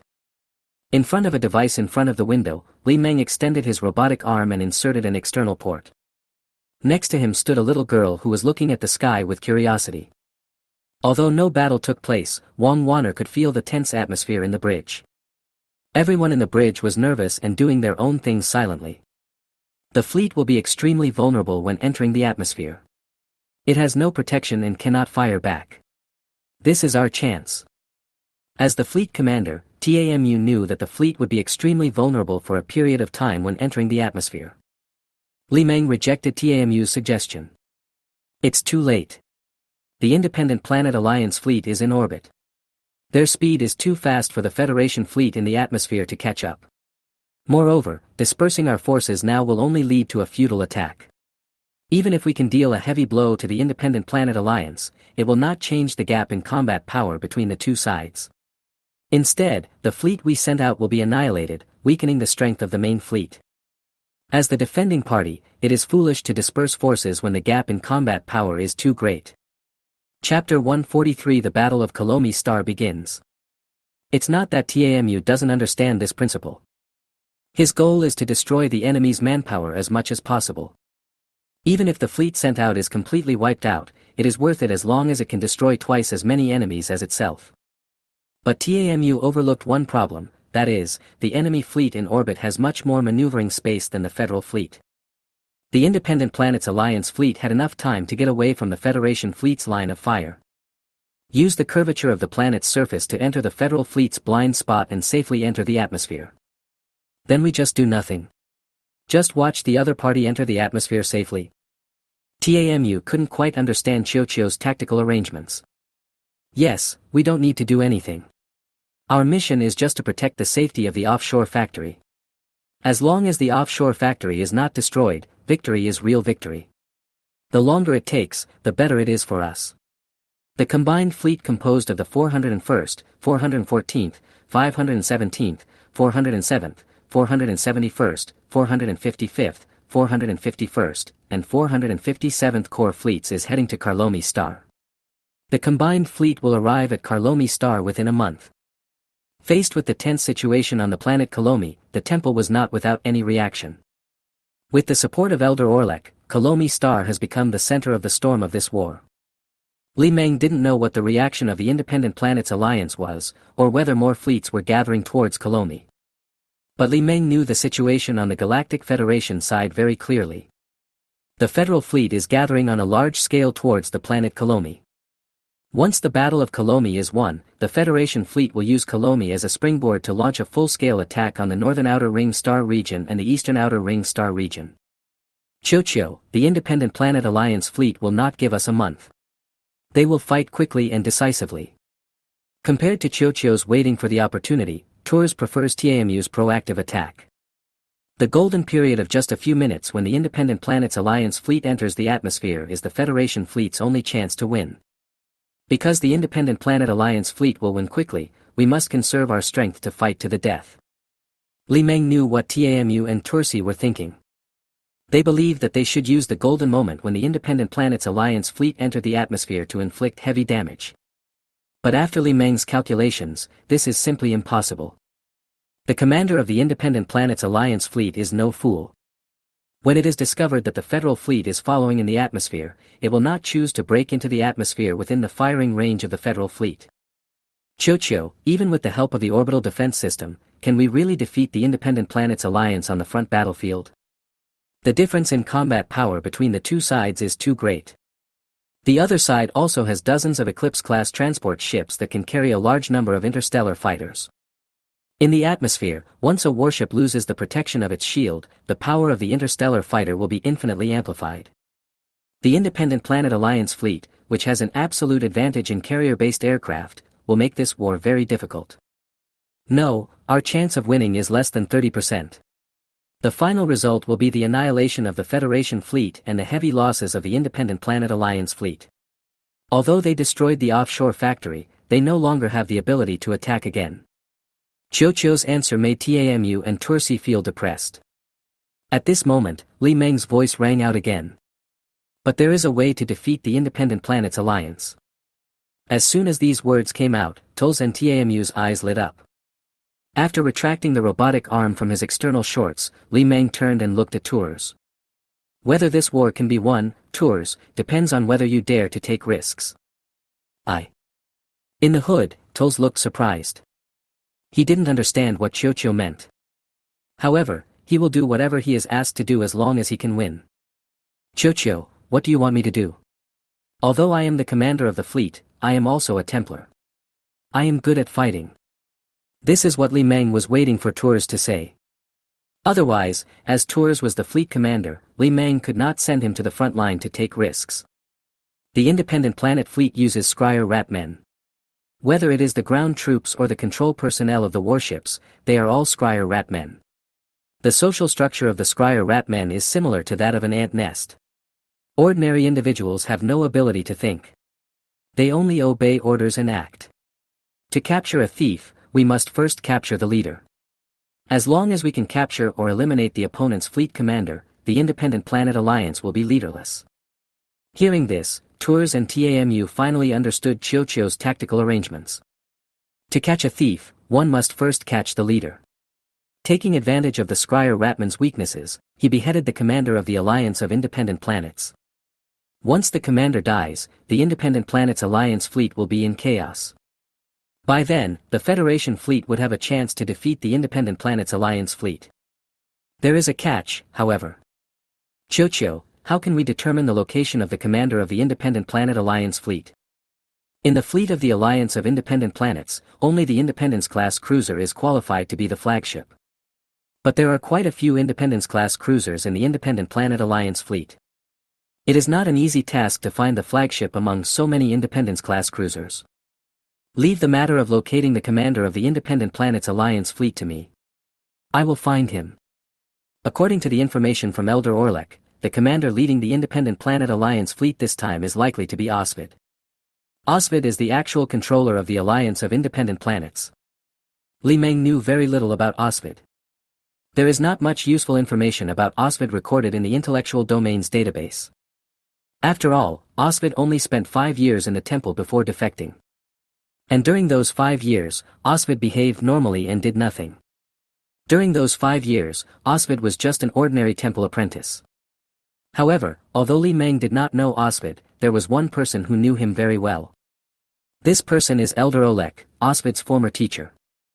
Elder Orlek said that given Osvid's vengeful and self-abased character, he would not discard the communication codes he had used in the past. In this way, it is much easier to locate Osvid's position. As soon as the battle started, he had only to contact Osvid. Once Osvid is connected to the communication, he can find Osvid's flagship. Tols, do you know Osvid? Although he didn't know why Chocho suddenly talked about the traitors of the temple, Tours didn't think much about it. He nodded and said, yes, he was a traitor to the temple. That was many years ago.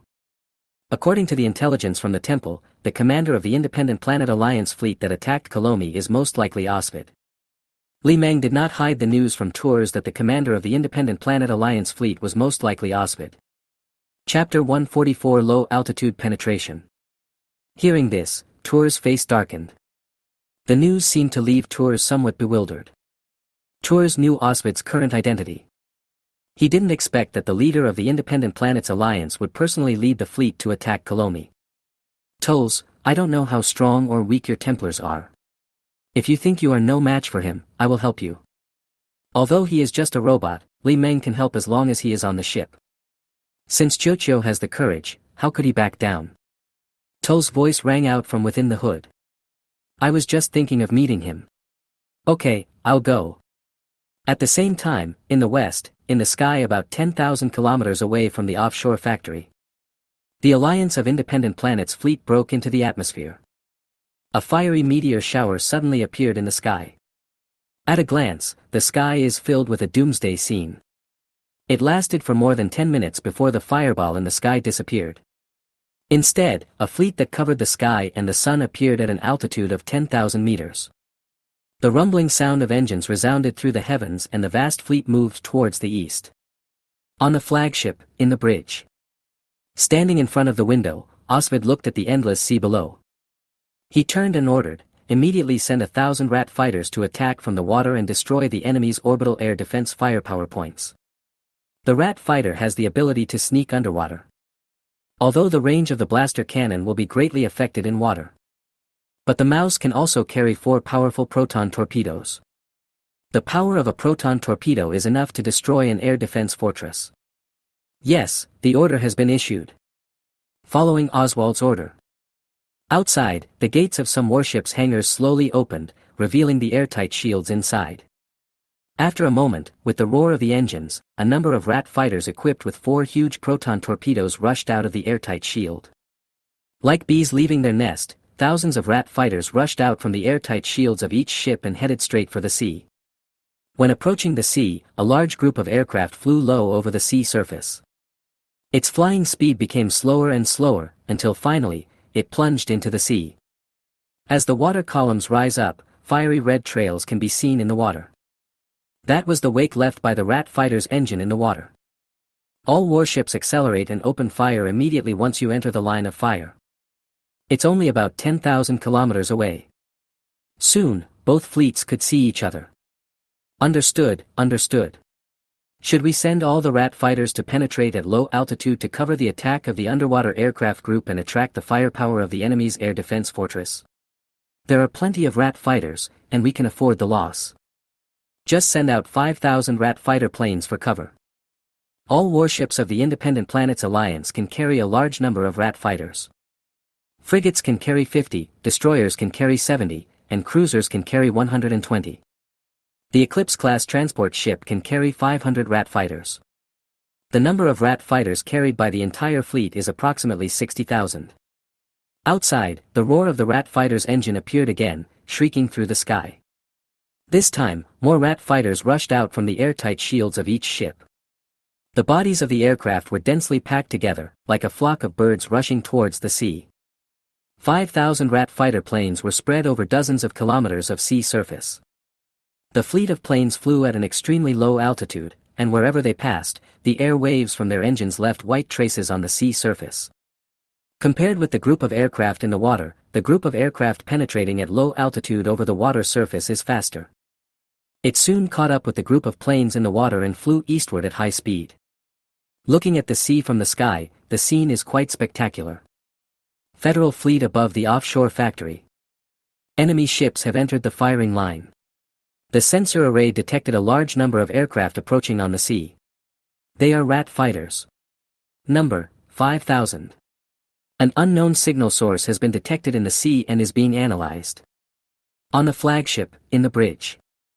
The bridge crew reported nervously. This caused Tours to turn his head and look at the ball in front of the device in front of the window. At this time, Li Meng was commanding the fleet to fight. Outside, about 3,000 meters in the air.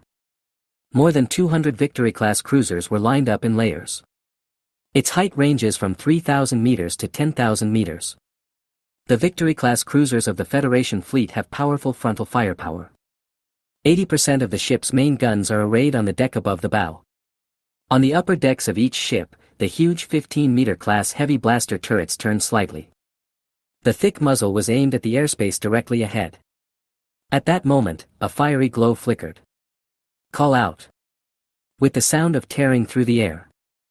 Dense beams of fiery energy shot out from the main guns on the upper decks of each ship. It turned into a rain of fire, flew across the sky, and rushed into the distance. The battle officially begins. Thousands of kilometers passed in an instant, and the overwhelming rain of fire enveloped the Independent Planets Alliance fleet. Boom! There were sudden and intensive explosions on the decks of large and small warships of the Independent Planet Alliance fleet. The flames surged and huge fireballs rose up. The hull was torn apart layer by layer, and metal debris flew everywhere. Stop advancing and deploy a long-range attack formation. The flagship was not hit even though it was in the rear. But Osvid in the bridge saw dense flashes erupting in front of the fleet.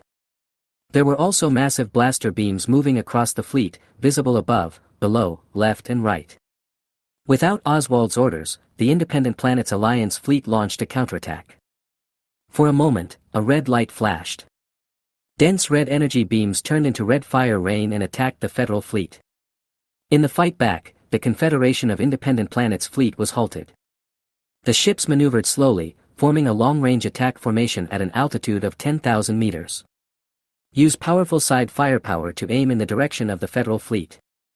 More than 1,000 warships formed a 1,000-kilometer-long fire line at an altitude of 10,000 meters. For a moment, at an altitude of 10,000 meters, the fleets of both sides began to bombard each other thousands of kilometers apart. The entire sky was covered in red and orange blasting energy beams. The two colors of energy beams sometimes crossed each other, and sometimes collided in the air, erupting in a dazzling ball of fire. Boom! In the fleet of the Alliance of Independent Planets. A thick orange beam of blasting energy came suddenly from below. It crashed head-on into the hull of a Freedom-class frigate below its bow. The thick orange blaster beam penetrated the Freedom-class frigate's hull directly and exploded inside. The focused energy burst out, and the entire bow of the Freedom-class frigate exploded. The huge power of the explosion caused a chain reaction within the ship. There were intensive explosions inside the battleship, and flames continued to spew out from various parts of the ship, tearing the hull apart. Chapter 145 Underwater Penetration. Boom! Finally, the rear engine exploded. The warship, whose anti-gravity device stopped working, fell into the sea with flames all over. This scene is happening all over the 1,000-kilometer-long front. At a glance, several Freedom-class frigates and Declaration-class destroyers fell into the sea with flames all over them. Huge columns of water suddenly rose from the sea surface. The huge impact force formed rolling waves that swept all around. All rat fighters, attack at low altitude. The battle has begun, it's time for all the rat fighters to attack. Following Oswald's order, the ships in the battle began to release rat fighters. The rat fighters leaving the ship were like a swarm of bees leaving their nest, densely packed together. Tens of thousands of rat fighter planes rushed towards the sea in an endless stream. Looking up at the sky, you can see yellow ribbons formed by rat fighter planes. The humming sound of the engine echoed throughout the world. On the other side, the airspace where the Federal fleet is located. In terms of firepower, the Independent Planets Alliance fleet is more intensive. It's just not as powerful as the Federal fleet. The red energy beams seem to be densely hitting the ships of the Federation fleet, causing dense mushroom clouds of fire to erupt. The deck was torn apart layer by layer, and metal debris flew everywhere. But it did not cause a devastating blow to the battleship. However, once the firepower exceeds the limit that the battleship can withstand, it will still be destroyed. Seeing the Rat fighter swarm approaching, the Federation fleet also began releasing Starhawk fighters. The Victory-class cruiser is more of a carrier-based aircraft carrier, and therefore has a huge hangar. A Victory-class cruiser can carry 180 Starhawk fighters. In terms of the number of fighter jets, the Federation fleet is inferior to the Independent Planets Alliance fleet. But the gap will not be too big, and the combat effectiveness of the fighter jets of both sides are not on the same level. The Rat fighters of the Independent Planets Alliance are nothing more than cannon fodder. Because their pilots are not very smart Scryer rat men. There is no assistance from astromech robots, nor any powerful electronic equipment. It's just a fighter plane equipped with a machine gun and an engine. Dense swarms of Starhawk fighters rushed out of the airtight shield like a swarm of bees leaving their nest, diving down towards the sea below. Nearly 50,000 Starhawk fighters swooped down from the sky, flying in a sea of iron. At a glance, the sea surface within a radius of 100 kilometers is filled with the figures of Starhawk fighters. At the same time, on the air defense fortress on the sea. In addition to the 30-meter class Super Heavy turbo blaster that continued to fire into the sky. The large and small turrets on the edge all turned to face the distant sea. Swoosh! Turrets of all sizes suddenly spewed out dense beams of blasting energy, sweeping across the sea. Boom! The blasting energy beam, like a rain of fire, covered a large area of the sea. The blaster beam that rushed into the sea exploded. Suddenly, dense columns of water rose from the sea. Occasionally, some metal debris can be seen flying in the rising water column. Although the Rat fighter has the ability to sneak in water, it can only sneak at a depth of less than 100 meters. Going any lower, the Rat fighter's body structure would not be able to withstand the strong water pressure. After all, the Rat fighter is just a cheap cannon fodder fighter. The materials used are all extremely cheap common alloys. The defense is almost non-existent and it is very fragile. Looking down at the sea from the sky, streaks of fire flashed across the water. In the water, thousands of Rat fighter planes are sneaking at high speed.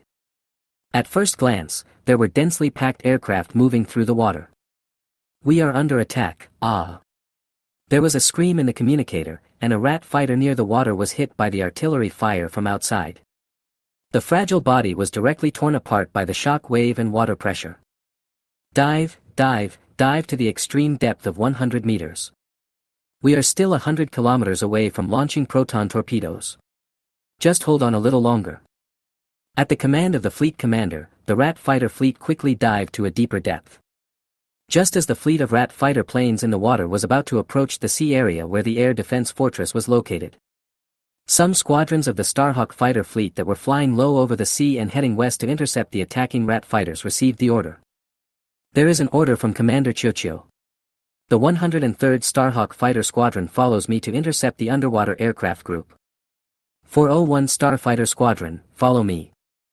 107th Starfighter Squadron will immediately enter the water for combat.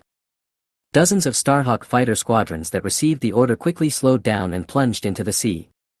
Suddenly, columns of water rose from the sea.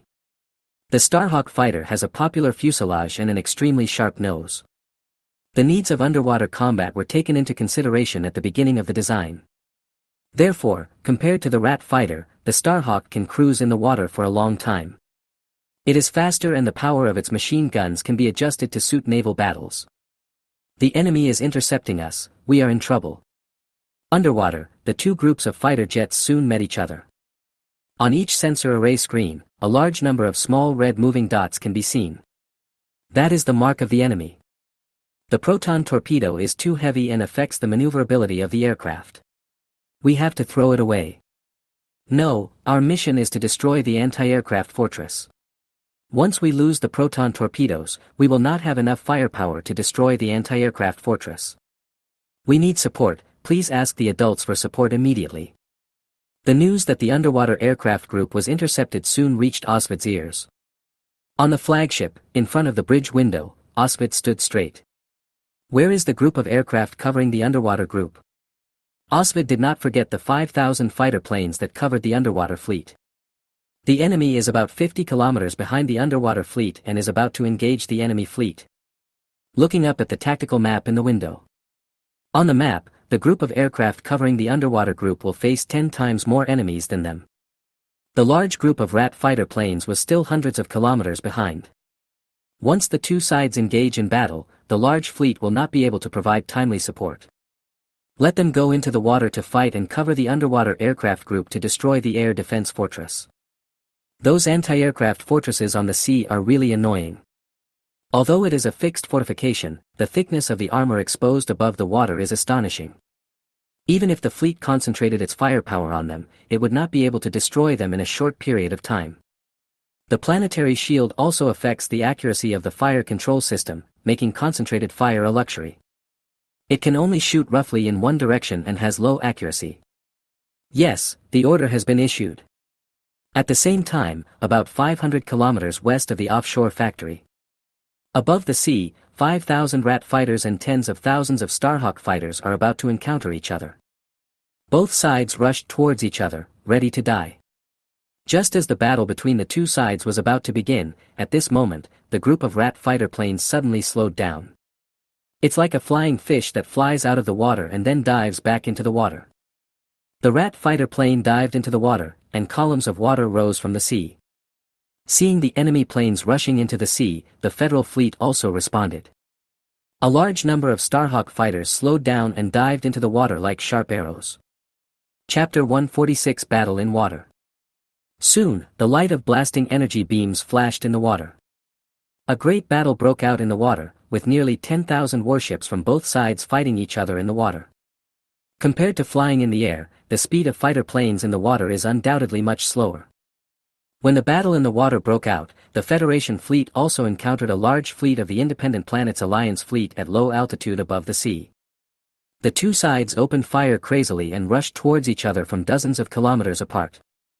Above the sea, falling fighter planes from both sides fell into the sea like a meteor shower, and columns of water rose up. War is fought with the goal of attrition, and the Battle of Kolomi is destined to be a protracted war. Very good, that's it, destroy the opponent bit by bit. In the Independent Planets Alliance fleet, on the flagship, on the bridge. Osvid felt very satisfied as he watched warships of the Federal fleet continue to fall into the sea. This is exactly the result he wanted. As for his own losses, Osvid didn't care at all. All he wanted was victory. Even if the fleet lost 4/5 of its warships it would be worth it. As long as we win, it will only take 3 months for the backup fleet to continue to march towards the planet Kolomi. The Alliance of Independent Planets is not afraid of the consumption of war at all. Whether it is funds or warships, the supporters behind them will provide them in full. For years into the war, the Alliance of Independent Planets lost 30,000 warships. But the number of additional warships reached 70,000. Today, all the large and small docks in the Outer Rim Star region are working hard to produce frigates, destroyers, and interstellar fighters. New warships were launched almost every day. In addition, if necessary, the Trade Federation's active fleets can also join the Independent Planets Alliance. After all, the Trade Federation's fleet, like the Confederation of Independent Planets, uses the same Skyrii. Meanwhile, on the other side, the Federation fleet. Flagship, in the bridge. Tulsi rose and stood. He put on his hood and a deep voice came out from inside the hood. Chio, let's go. Before leaving, Li Meng told the little girl, just stay here. Wana nodded and said, well, Chio, you have to come back. Don't worry, there is no such thing as something that can destroy me. Maybe one day he will disappear from the little girl's sight, but it will never be now. Even if number 1 is gone, there will be another number 1. The main body will not disappear, and neither will the split individuals. It will be destroyed, and the split consciousness can be uploaded to the new split individual. If number 1 is destroyed, the split consciousness of number 4's split individual will not be born and will be replaced by number 1. Number 4 will be gone, and number 5 will become number 4, and the spare split individuals behind it will move up one number. In fact, there was only one Li Meng from beginning to end. All the split individuals are different personalities transformed from Li Meng's inner desires. For example, individual number 1 inherited Li Meng's kindness. I will not act in an extreme way and will try my best to help people who need help. Number 2 inherited Li Meng's calm personality and seemed to not care about anything. Number 3 inherited Li Meng's dark side. He is full of enthusiasm for war and has a desire for destruction, but is suppressed by his conscience. Soon, a Starhawk fighter flew out of the flagship hangar's airtight shield and headed straight for the sea. In the nose of the aircraft, Li Meng replaced the astromech robot. "Tolls, the route has been planned, we are approaching the enemy from the water." Outside, in the sky, the Starhawks dived almost vertically downward. The speed was so fast that the fighter plane arrived first, and the roar of the engine took a while to sweep over. When the plane was less than 200 meters away from the sea surface, Tours suddenly pulled up and raised the nose of the plane. The Starhawk fighter made a large maneuver and turned, and the fuselage stopped descending almost close to the sea surface, flying close to the sea. There was no rush to dive into the water. On the water surface, Tours flew the Starhawk fighter at high speed close to the sea. Wherever it passed, the engine roared, leaving a long-lasting mark on the sea. Soon, Tours drove the Starhawk fighter into the battlefield where the fighter planes of both sides were fighting. In the sky hundreds of meters above the sea, fighter jets from both sides were chasing and fighting each other like a swarm of bees. The falling fighter plane was like a meteorite crashing into the earth, crashing into the sea and sending up columns of water. "Tolls, you're being targeted. There are 2 rat fighters chasing you from behind." Just then, 2 rat fighters discovered the Starhawk fighter flying close to the sea. They swooped down and dived towards the Starhawk piloted by Tours. Swoosh! The machine gun on the nose of the aircraft spewed out red energy beams, attacking the target. Boom! The blaster fire hit the sea to the left and right of the Starhawk. Columns of water suddenly rose up. Tours quickly increased his altitude, flipped left and right, and dodged the blaster beam behind him. At that moment, Tours controlled the fighter plane and suddenly took off vertically at 90 degrees. The engine even stalled, which slowed down the Starhawk fighter. The rat fighter flying at high speed behind it suddenly flew under the Starhawk fighter. At this time, the Starhawk fighter maneuvered.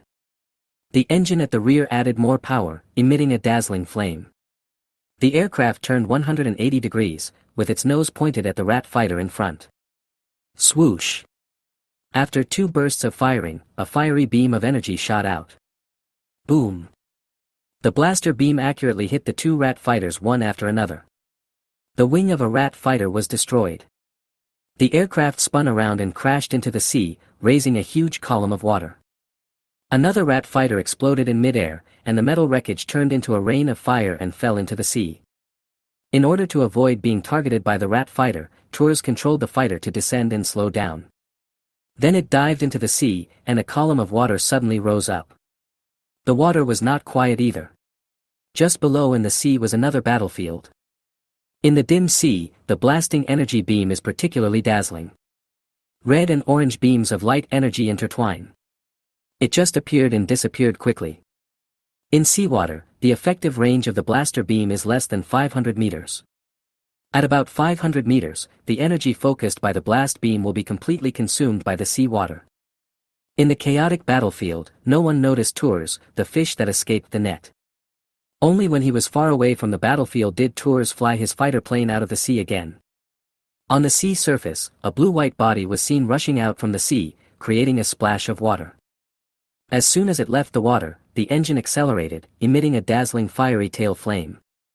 This caused the Starhawk fighter's speed to increase suddenly. A vortex of fog even appeared around the fuselage. The fog vortex disappeared only when Tours raised the altitude of the Starhawk fighter. Chapter 147, Capture the King First. Chio, activate the cloaking device. The fighter plane that Tours was flying was different from the ordinary Starhawk fighter plane. There are some short cylindrical devices all over the fuselage. Understood, cloaking device activated. On the fuselage, the indicator light of the short cylindrical device suddenly lit up. The space around the machine became even more distorted. The Starhawk fighter flying at high speed gradually became transparent and finally disappeared without a trace. In space, cloaking devices don't work very well. Because it is difficult to avoid the warship's numerous sensors of various types of rays. However, due to the strong magnetic field interference inside the planetary shield, the cloaking device is difficult to detect. Tolls, once you invade the flagship, your mission is not to defeat Osvid, but to hold him back.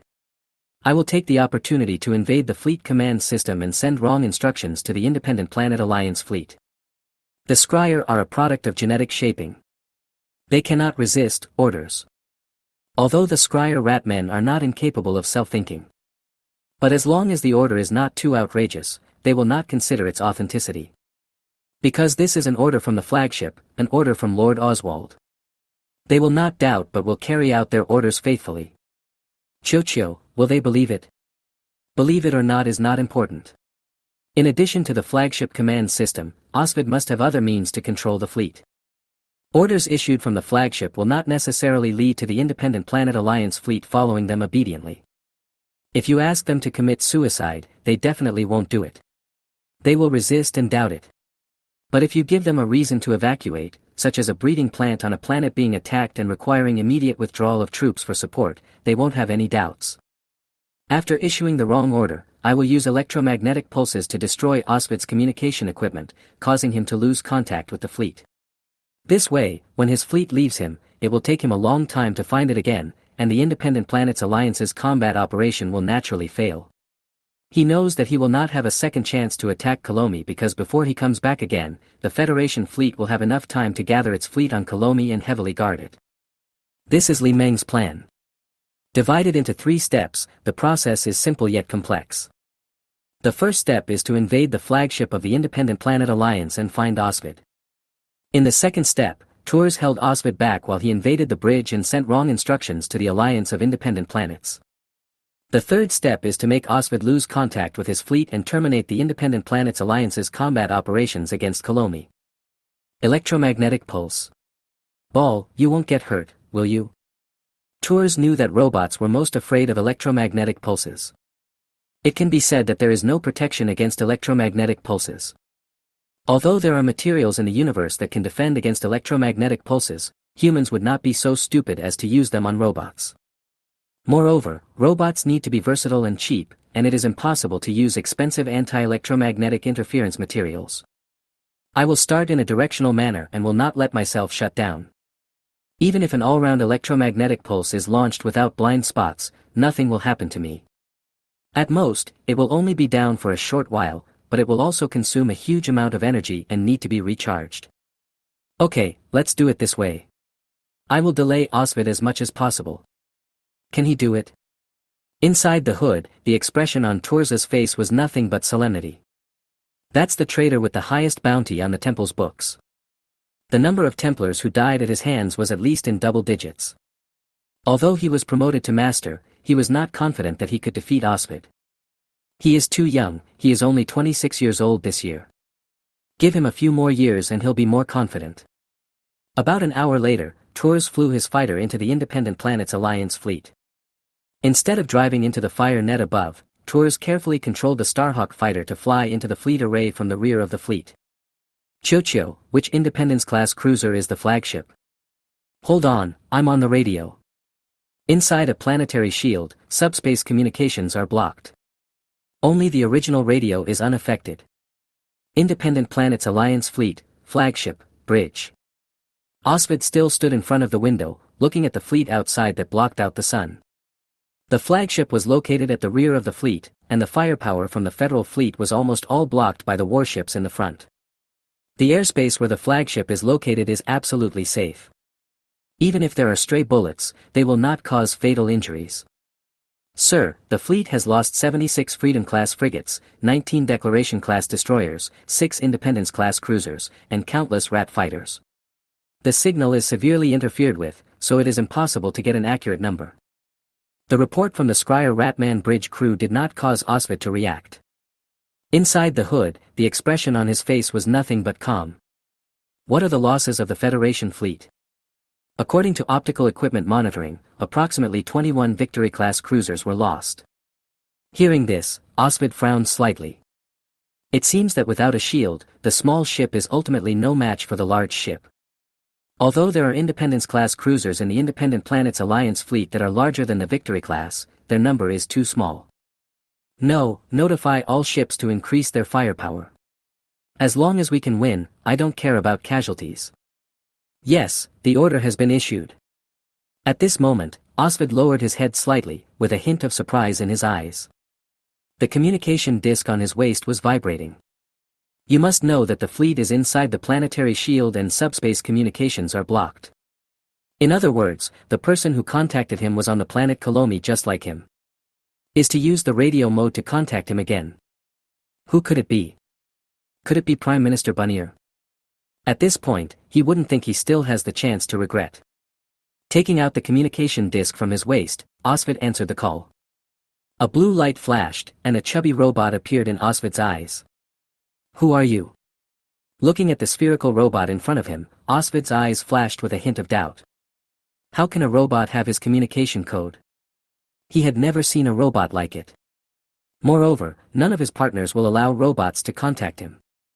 This is an insult to him, and anyone who dares to insult him will pay the price. I'm Chochio, and I'm here on behalf of your teacher, Wodolek. His teacher? Don't doubt it. I know everything about what happened between you and your teacher. Inside the hood, Osvid's eyes flashed coldly. What a joke. How could the teacher tell a robot about what happened between him and the teacher? That is a secret. Once it is exposed, the teacher will no longer have a place in the Galactic Federation. At least the current teachers are unable to subvert the Knights Templar.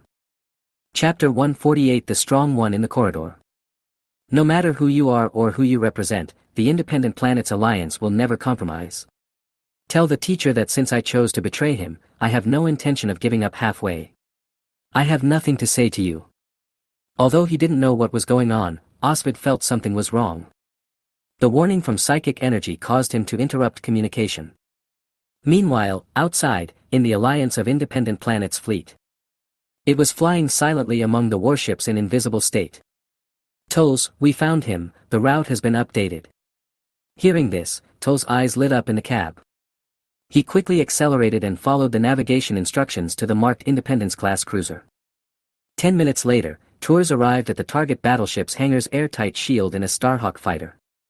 At this time, the Independent Planets Alliance had released all of its carrier-based aircraft. Some damaged rat fighters were stumbling back from the airtight shield back to the hangar. Tolls, your cloaking will be ineffective when you pass through the airtight shield. You have to rush to the bridge in one go. In the cab, Tolza's face was filled with solemnity. He knew that success or failure depended on this one move. Understood, let's get started. Outside the airtight shield, a distorted mass of space was seen rushing into the airtight shield. The moment it passed through the airtight shield, the Starhawk fighter suddenly appeared. The enemy is human scum. As soon as he rushed into the hangar, he was immediately discovered by the Scryer Ratman in the hangar. Swoosh! The Starhawks that rushed into the hangar opened fire.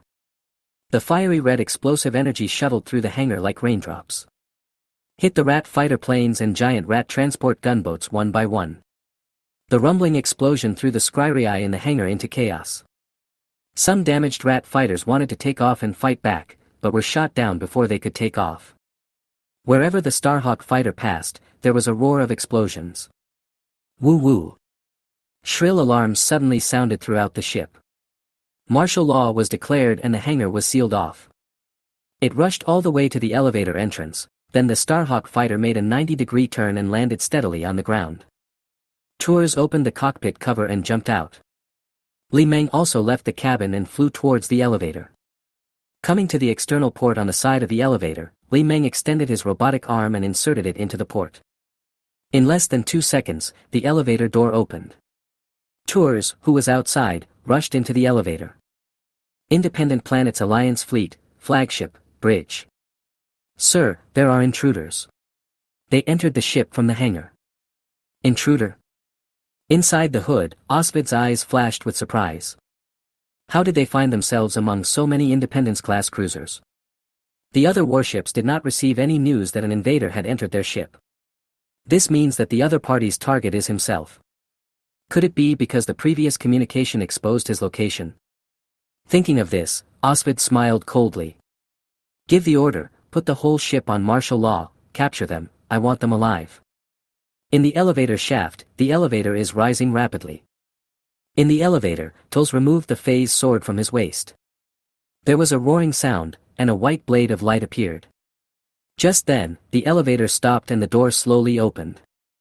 Fire, fire. Outside, a group of scryer were standing outside the door. They were pointing blaster rifles at the elevator. Seeing the elevator door opening, the leading scryer Ratman quickly gave the order to open fire. Swoosh! The scryery Ratman immediately opened fire. The power of the blaster in his hand was adjusted to stun mode. In stun mode, the blaster beam will not be fatal, it will only paralyze and make people faint. Lord Oswald said he had to take him alive. A fiery beam of blasting energy rushed into the elevator. In the elevator, Tulz waved the phase sword in his hand. Accompanied by the sound of air being torn, beams of blasting energy were rebounded and rushed towards the scryer rat soldiers outside the door. A large number of scryery rat men soldiers outside the door fell down suddenly. Facing the dense blaster beams, Tulz rushed out of the elevator. He moved extremely fast, wielding his phase sword as he got close to the scryer ratman soldier. Tulz charging into the scryery Skaven soldiers was like a wolf among sheep. The dancing phase sword ruthlessly harvested the lives of the scryer Skaven. With one strike of the sword, the scryer rat soldier's body was instantly split in two. With one sword, he chopped down the scryer ratman in front of him. Tulsi threw forward with the phase sword in hand. The phase sword suddenly spun forward and swept past the scryer ratman's neck. More than a dozen scryery were beheaded immediately, their heads falling off their bodies and onto the ground. The standing body then fell to the ground along with the falling head. The thrown phase sword flew back like a boomerang. While running forward, Tulz grabbed the phase sword that flew back. He continued to charge at the remaining scryery. For a moment, screams were heard in the passage. He killed his way forward, and soon the passage became quiet. Looking into the passage, there were only body parts scattered all over the ground. In the metal passage, Tulz ran forward, followed closely by Li Meng. Turn right ahead, then turn left, and you'll reach the bridge gate in 300 meters. Following the guidance of the ball, Tulz ran in the passage. Just after running around a corner, a group of scryer ratmen appeared again in the passage ahead. When the two sides met, the scryer rat soldiers were stunned for a moment. The soldiers in the front row quickly raised their blaster rifles. But it was too late, as Tulz threw out his phase sword while running. The spinning phase sword swept through the group of scryer Skaven soldiers. Wherever they passed, heads left the bodies of the scryer rat soldiers. Before the phase sword returned, a large number of scryery ratmen soldiers blocking the way had already fallen. Tulz caught the phase sword that flew back and jumped up, leaping over the corpses of the scryery Skaven soldiers. As soon as he landed, Tulz ran wildly in the passage again. After slaughtering several groups of scryery soldiers who blocked their way, Tulz and Li Meng finally arrived at the bridge gate. "They're there, kill them." Just as Li Meng was about to open the bridge door. At the end of the rear passage, a group of scryer appeared pushing a blaster cannon. Fire, fire. The blaster cannon was quickly put into position, with a caliber of no less than 0.1 meters. Call out. The next moment, a thick red beam of blasting energy spurted out from the thick muzzle. In an instant, he crossed a distance of 100 meters and rushed towards Tulz. Just as the thick beam of blaster was about to hit Tulz. At this moment, the space in front of Tulz suddenly twisted. The incoming red energy beam was frozen in the air in front of Tulz. Chapter 149 Battle on the Bridge. Go! With a loud bang, Tulz pushed forward with his right hand. The blaster beam that was frozen in the air was pushed back and rushed towards the scryer rat soldiers at the end of the passage. Boom! The blaster cannon was hit and exploded. The surging flames and the shock wave of the explosion engulfed the scryer ratman at the end of the passage. Click! Li Meng was not idle either. At this moment, the door of the bridge was opened. Tulz quickly dodged into the bridge. Li Meng followed closely behind. As soon as the two entered the bridge, the door behind them was quickly closed. "I should have thought it would be you, Master Tulsi."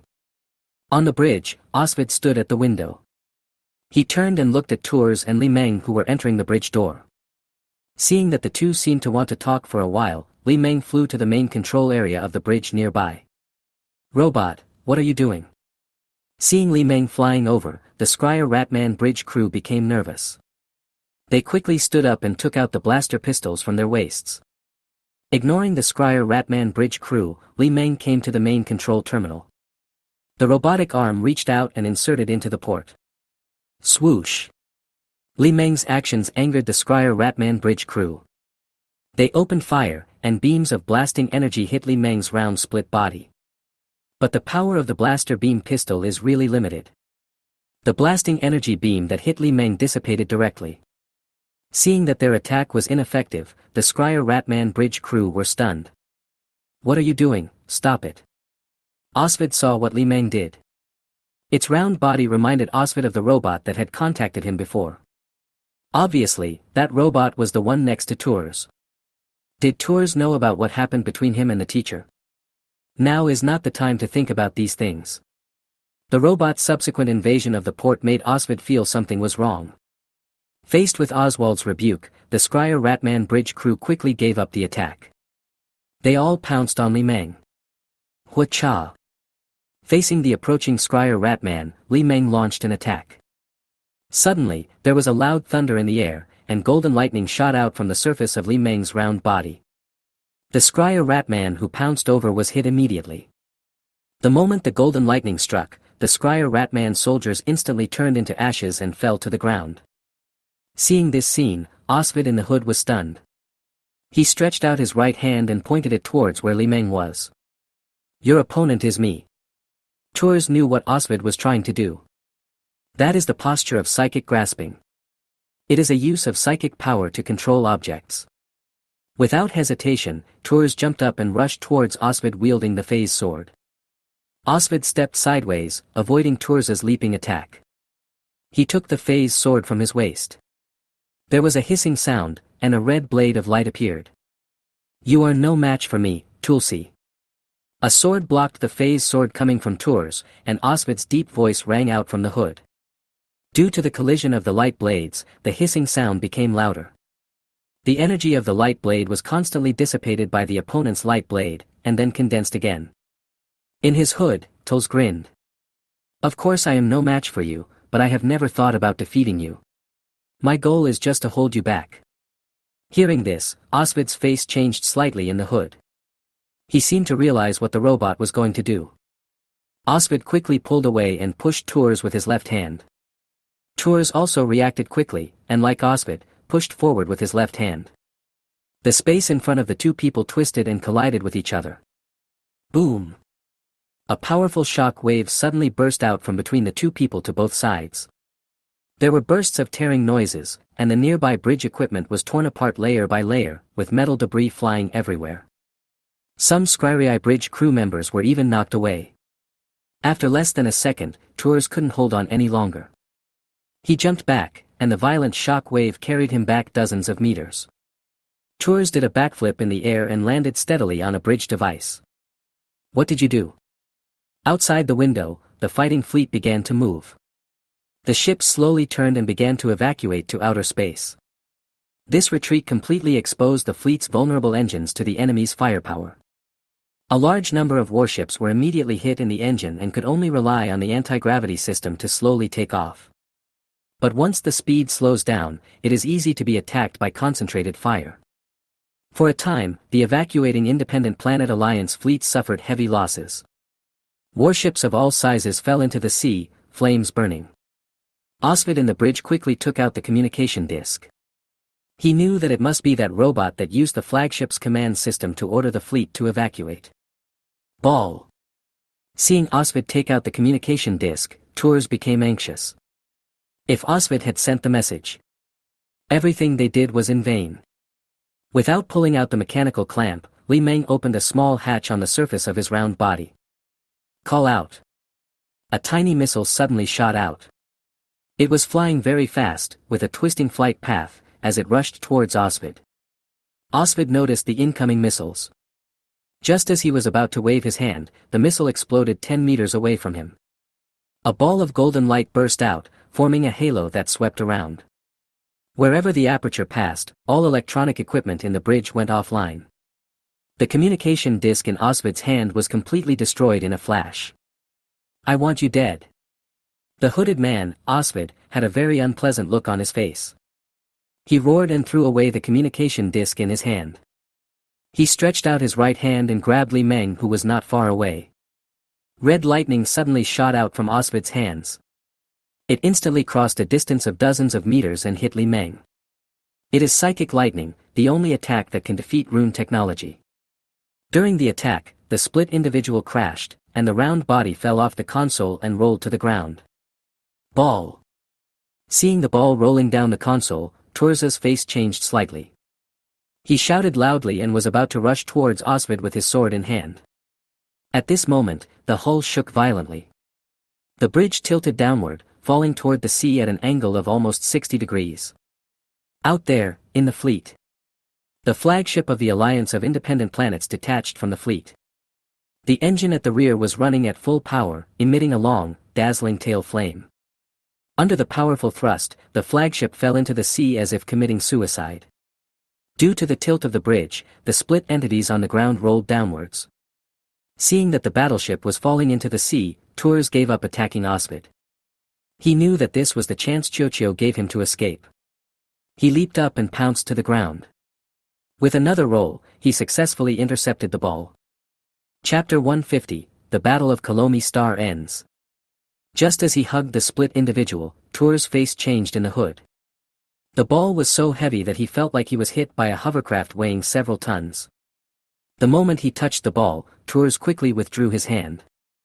He quickly took out an anti-gravity stack from his waist and stuck it on the ball. Then he rushed towards the window holding the ball. Before he got close, Tours threw the phase sword in his hand. The phase sword spun out and hit the window. Crack! The entire structure of the cut window glass became unstable and shattered instantly. Through the cracked window, Tours rushed out of the bridge. Outside, Tours is in free fall with the ball in his arms. The strong wind blew from below, making people feel a slight resistance. Tours, who had steadied himself in the air, quickly pressed the anti-gravity disc attached to his chest. In the sky, Tours, which was falling along with the battleship, suddenly stopped descending. It glided down for 100 meters before stabilizing its altitude and floating in the air. Looking down at the falling warship below, Tours had a complicated expression on his face. He didn't expect Chiuchiu's plan to go so smoothly. Although he could not defeat Osvid, he won the war. On the sea, the flagship of the Independent Planet Alliance fleet rushed into the sea like a meteorite falling to the earth.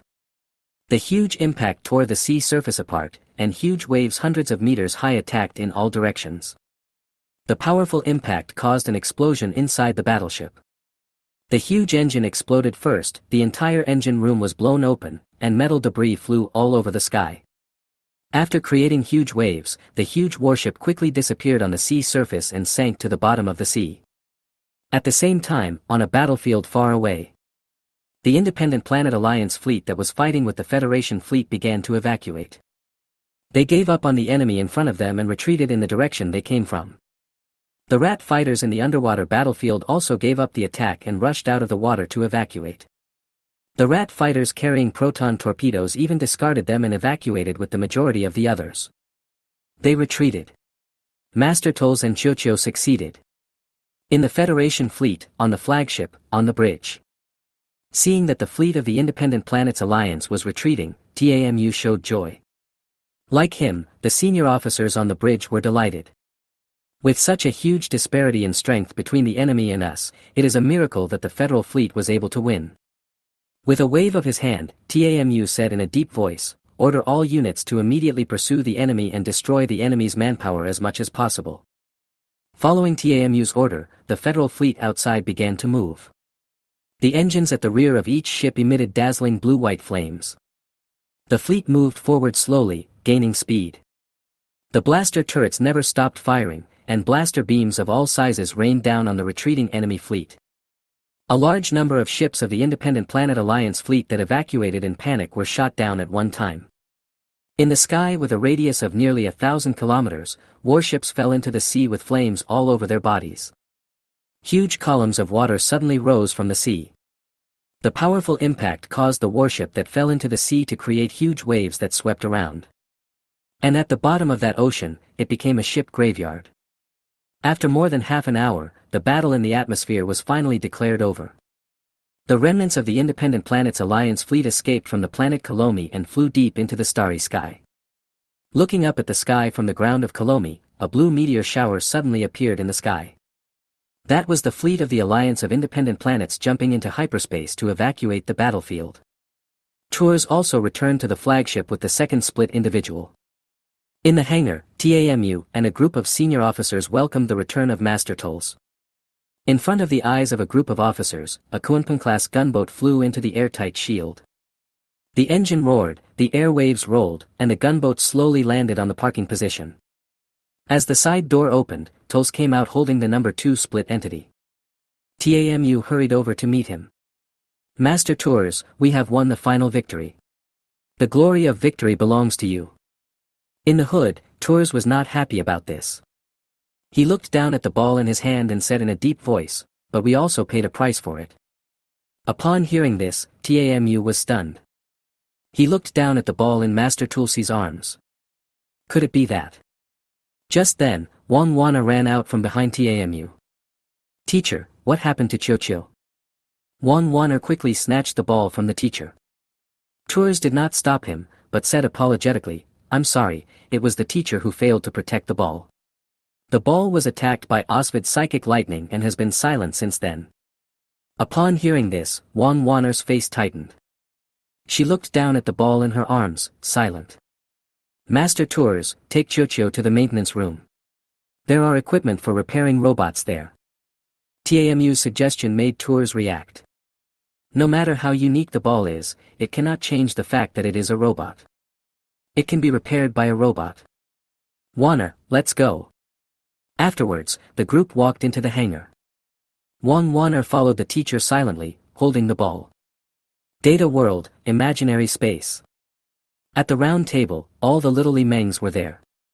Split instance number 1, our electromagnetic protection ability is ineffective against psychic lightning. It has the form of lightning, but its essence is different.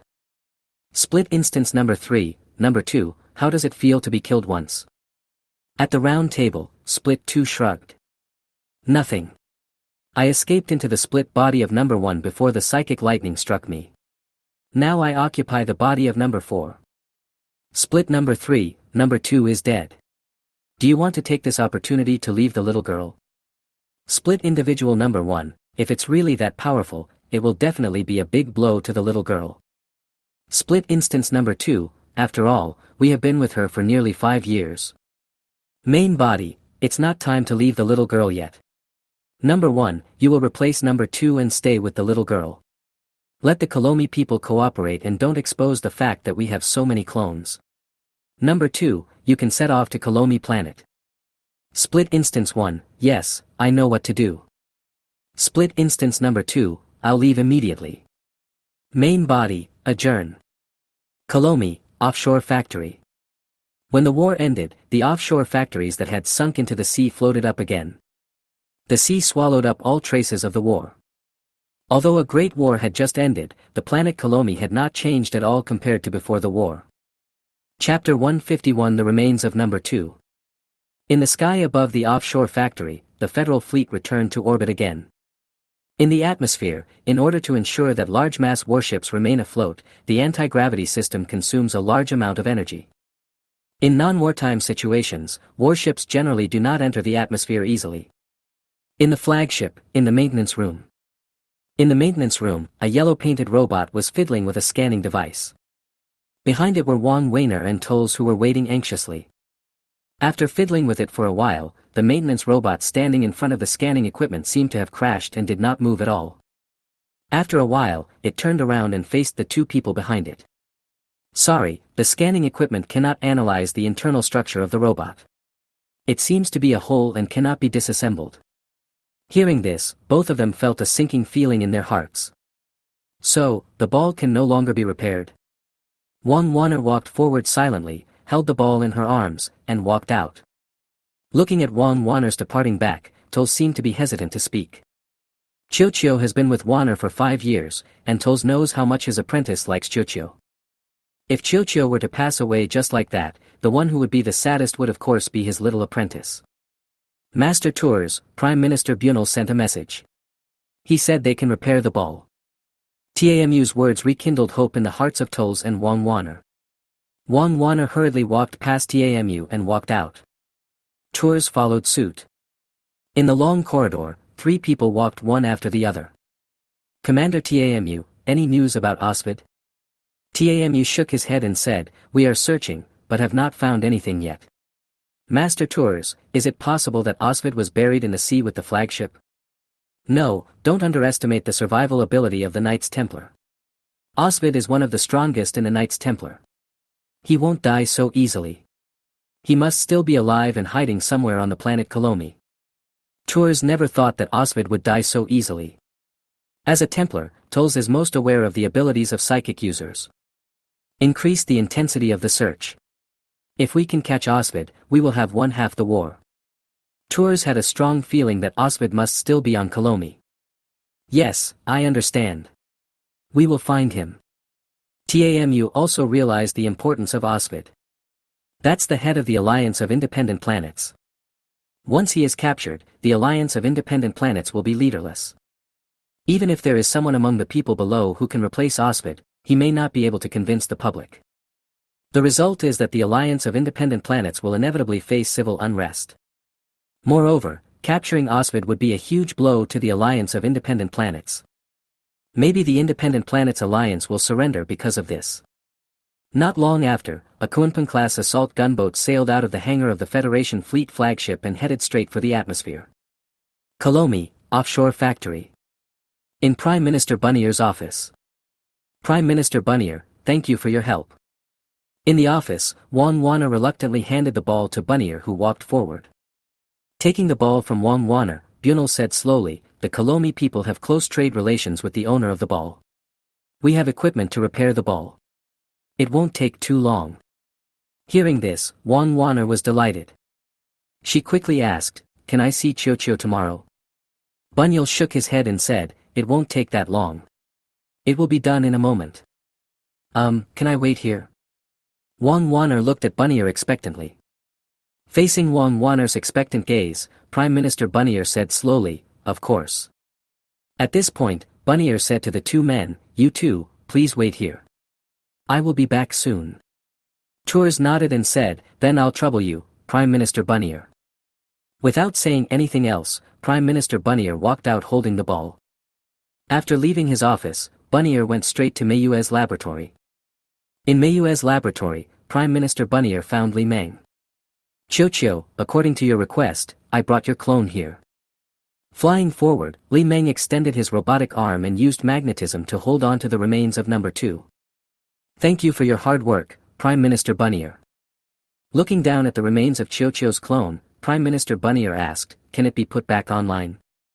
No, the psychic lightning destroyed all the electronic components inside it. Holding the remains of number 2, Li Meng came to a metal cabinet. Li Meng opened the metal cabinet and put the remains of number 2 into it. It was locked and password protected right before Prime Minister Bunnier's eyes. Looking at this scene, Prime Minister Bunnier had a dark face. He deeply realized what a wrong decision it was to let Chiyo stay. The offshore factory's system has been completely hacked by Chiyo. The authority has exceeded the highest authority he has. He was sure that if he tried to open the metal cabinet now, he would not be able to do so with his authority. After setting the password, Li Meng flew towards Prime Minister Bunnier. Prime Minister Bunnier, you should be able to find Osvid. There was a hint of surprise in Bunal's eyes. He didn't understand why Chiyo asked this. I captured several orders you issued to your people. You were looking for Osvid. Upon hearing this, Prime Minister Bunnier fell silent. He should have thought that his every move could not be hidden from Chiyo's eyes. After all the systems of the planet Kolomi have been mastered by Chiyo. Although Chiyo did not admit it, Bunnier was not stupid enough to think that Chiyo could not do it. Prime Minister Bunnier, you are not still thinking of playing fence-sitters, are you? Do you think that if you do Osvid a favor, he will let you go? Don't forget, Osvid is a dark warrior. Going back on his word is no big deal for him. Even if he agrees to let Kolomi go, once he is safe, he will lead his fleet to attack Kolomi again. By then, do you think he will let you go? Also, if the Galactic Federation fleet discovers your act of rescuing Osvid, how do you think the Galactic Federation will react? Prime Minister Bunnier, you have to think carefully. Now that you are on board the Galactic Federation, you should stand firmly with the Galactic Federation. If you want to jump off the ship, don't drown yourself. The Kolomi are amphibious marine creatures. And Kolomi is the home planet of the Kolomi people. The Kolomi people are most familiar with their home planet. Compared to the Federation fleet's aimless search, it would not be difficult for the Kolomi people to find Osvid. Of course, the premise is that Osvid has not left Kolomi. Chochio's words left Prime Minister Bunnier speechless. Manhwa pretended not to hear and continued to record the data of the experimental subjects in the incubator. Chapter 152, Stop Being a Traitor. After a while, Bunal said slowly, I am indeed looking for Osvid, Chochio. Just as you said, I want to do this favor to Osvid in exchange for the neutral status of Kolomi star. Neutral, do you think it's possible? In Li Meng's opinion, Prime Minister Bunnier was really naive. It's not naivety, but taking it for granted and wishful thinking. The neutrality of the Kolomi people is now unacceptable to both the Galactic Federation and the Independent Planets Alliance. If the Kolomi people continue to demand neutrality, they will only be targeted by the Galactic Federation and the Independent Planets Alliance. Manhwa, I need to stay with Master Tolls for a few days to replace my destroyed clone. I'll leave this place to you. After giving Manhwa some instructions, Li Meng said to Prime Minister Bunnier, let's go, and talk while we walk. Afterwards, Li Meng took Bunnier out of the laboratory. In the long corridor, the two walked side by side. You want to die? It's your freedom. I don't care about the life and death of you Kolomi people. Here, the only person I care about is Manhwa. Although I can take her away if necessary, Manhwa will not be happy if the Kolomi people are destroyed because of you. Although Manhwa was by his side to monitor him, it didn't matter. After spending these few years with Manhwa, Li Meng still likes Manhwa more. She is gentle and caring, and we are together 23 hours out of 24 hours. It can be said that even when sleeping, Li Meng would recharge in Manhwa's room. Even without talking about feelings, with Manhwa's assistance, the cultivation of the experimental subjects will be smoother. Prime Minister Bunnier still refused to give up. He lowered his head slightly and said, all I'm asking for is for Osvid to show mercy to the Kolomi people. I can't take any risks. If the Galactic Federation fails once on Kolomi, the Kolomi people will have no chance of survival.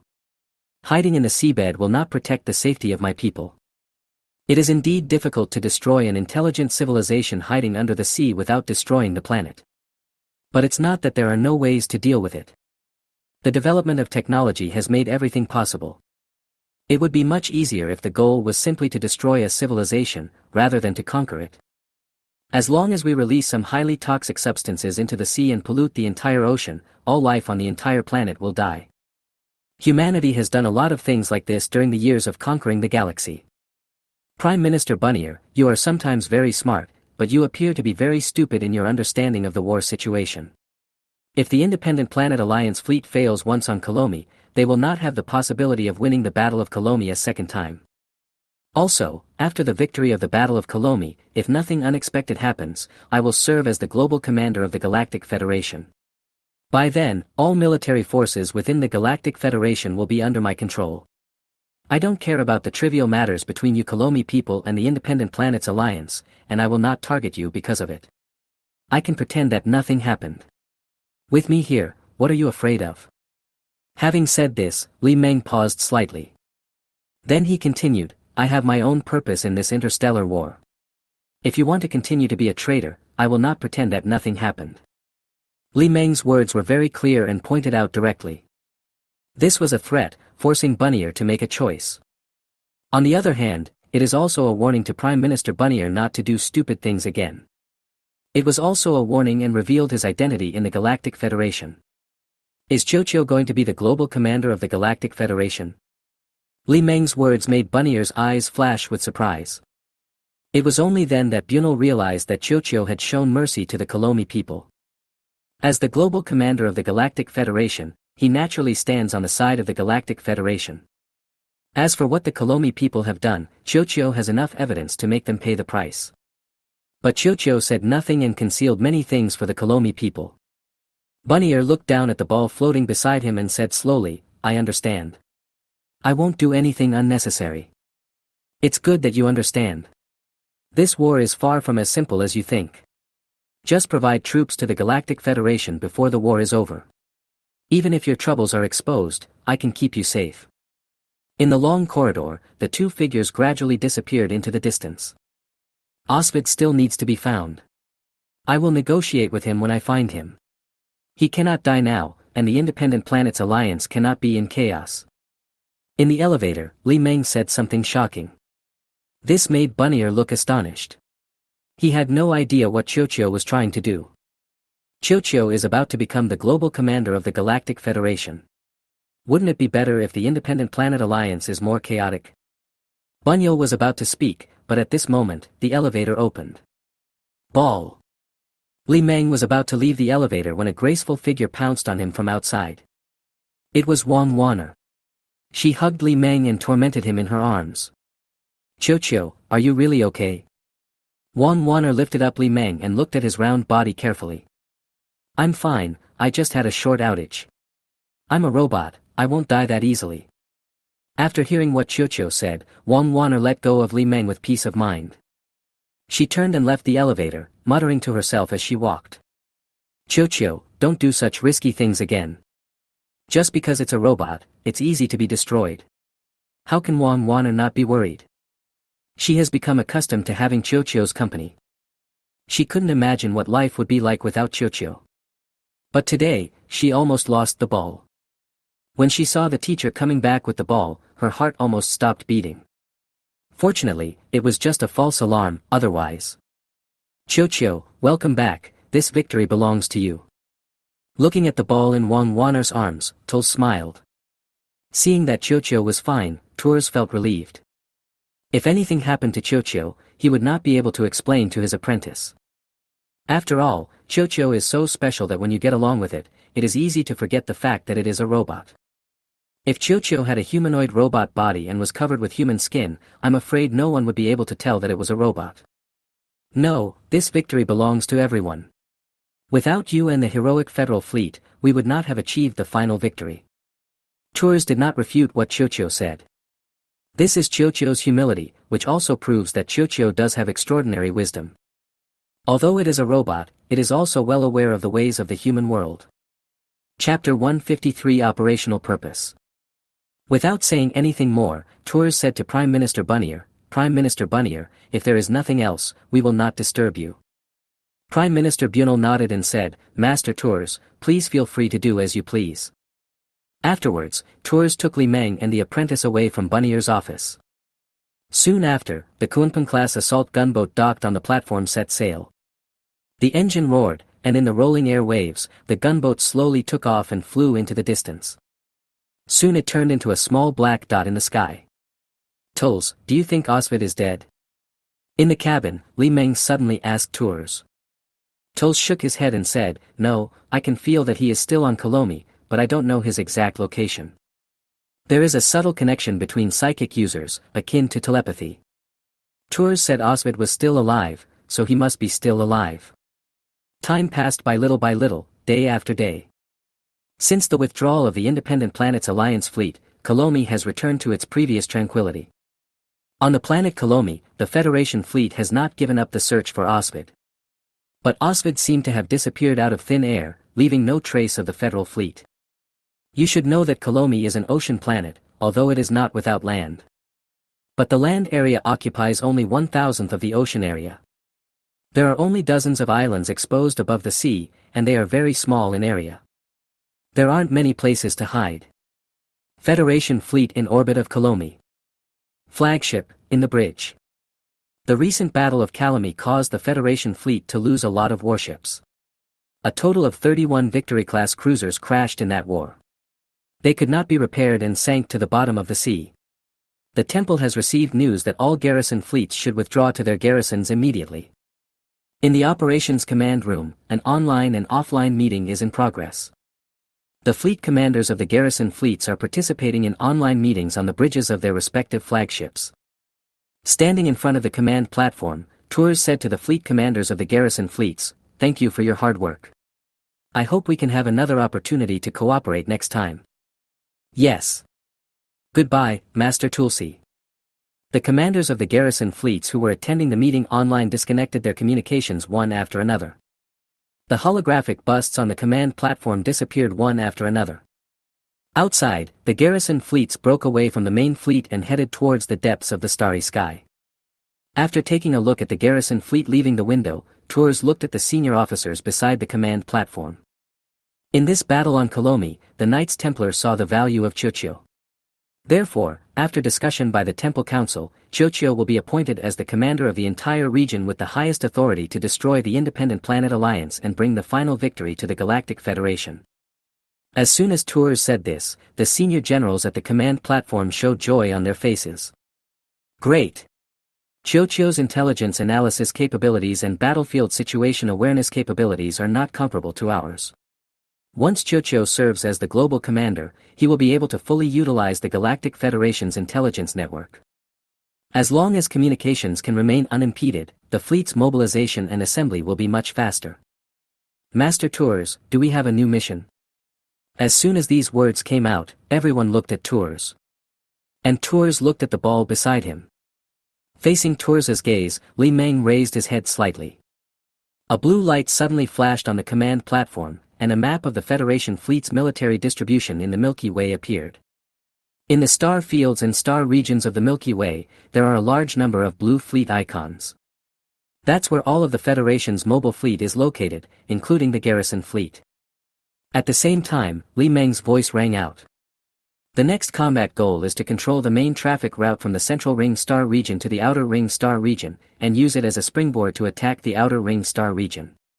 The North Central Ring Star region and the South Central Ring Star region will be the main attack directions, while the East Central Ring Star region will focus on defense to attract the attention of the Independent Planet Alliance. I have issued a gathering order to 17 mobile fleets. They will go to the East Central Ring Star region to give the Independent Planet Alliance an illusion that the Galactic Federation will gather in the East Central Ring Star region and prepare to attack the East Outer Ring Star region. Whether the Independent Planet Alliance is fooled or not, they must gather a large number of fleets in the Central and Outer Ring Star regions to resist the attack of the Federation fleet. This can effectively disperse the power of the Independent Planet Alliance. A 2-attack 1 defense battle plan. The expressions on everyone's faces were thoughtful. They had no objections. In interstellar warfare, tactics were very flexible. Every tactic has its advantages and disadvantages. Everyone, please share any opinions you have. Although the battle plan has been finalized, it can be optimized in detail. If you have any questions, I can answer them for you one by one. Everyone agreed with what Chocho said. In interstellar warfare, strategy and tactics are important, but details are even more important. Only when the details are in place can the effects of strategies and tactics be more effective. A senior officer said, many star regions in the Central Ring Star region have been occupied by the Independent Planet Alliance. If we recapture each planet one by one, the bait in the Eastern Central Ring Star region may not be able to hold off the enemy for too long, and it will eventually become a war of attrition. In response to the officer's doubts, Li Meng gave a tactical explanation. Although the goal of the operation is to invade the Outer Star region, it is not to recapture the lost star regions. We should fight as few planetary battles as possible. Our target is the Independent Planet Alliance's shipyard in the Outer Star region and the Scryer rat breeding factory. We will only attack the planets where these two targets are located. I have obtained information about the Outer Star region shipyard and the Scryer rat breeding factory, and their coordinates are known. Are you fighting for logistics? At this time, everyone understood Chocho's tactical purpose. The Independent Planets Alliance attacked Kolomi in order to destroy the Galactic Federation's source of troops. Once the source of troops is destroyed, it will be difficult for the Galactic Federation to defeat the Independent Planets Alliance in the battle for planets. If the planet cannot be captured, the final result of the war will be division and confrontation. The galaxy will also lose its unified government. The purpose of Chocho destroying the dock of the Alliance of Independent Planets is the same as that of Scryer's Ratman breeding factory. Only by destroying the Skryre-Skaven breeding factories and shipyards can the war potential of the alliance of independent planets be reduced bit by bit. The Outer Ring Star region, where celestial bodies are scarce, is most suitable for mobile warfare. Because there are no important transportation routes to defend in the Outer Ring Star region. Unlike the Central Star region, because the celestial bodies are too dense, reaching a certain place often requires dozens or even hundreds of jumps. Because the celestial bodies are too dense, the spacecraft must frequently enter and exit hyperspace to change direction. Therefore, there will be major traffic arteries where multiple hyperspace routes intersect. As long as the main transportation routes are guarded, the enemy fleet must annihilate the enemies stationed on the main transportation routes before it can continue to move forward. Once this happens, the victorious party is often the defending party that has made all the preparations and is waiting for the opportunity. Chapter 154 Traveler Class Arc Ship. The Outer Ring Star region has few celestial bodies, making the universe relatively empty. Even if it is a blind jump, you can still arrive safely without taking the hyperspace route. Therefore, the Independent Planet Alliance can only passively defend planets with important assets. Once all the support core fleets have arrived, the fleet will set sail and march into the northern Outer Ring Star region. The war was not declared won with the end of the Battle of Kolomi. The war has just begun. In the next few years or even a dozen years, the Milky Way will be shrouded in war. August Nebula. Sriya Star. As always, the planet Cilia, which had broken away from the nebula, once again rushed towards the star. Looking up at the sky from the surface of the planet Cilia, the blue giant star occupies almost half of the sky. It is so close, within reach, and yet so far away from the planet Cilia. Today is a special day for Sriya Star. In the northern hemisphere, a supergiant gate is slowly opening. There was no cave in the gate, but a giant platinum-colored metal passage. With the floodgates fully opened, a massive sinkhole appeared in the northern hemisphere. It is bottomless and has a diameter of over 100 kilometers. There was no sound of an engine roaring, just dead silence.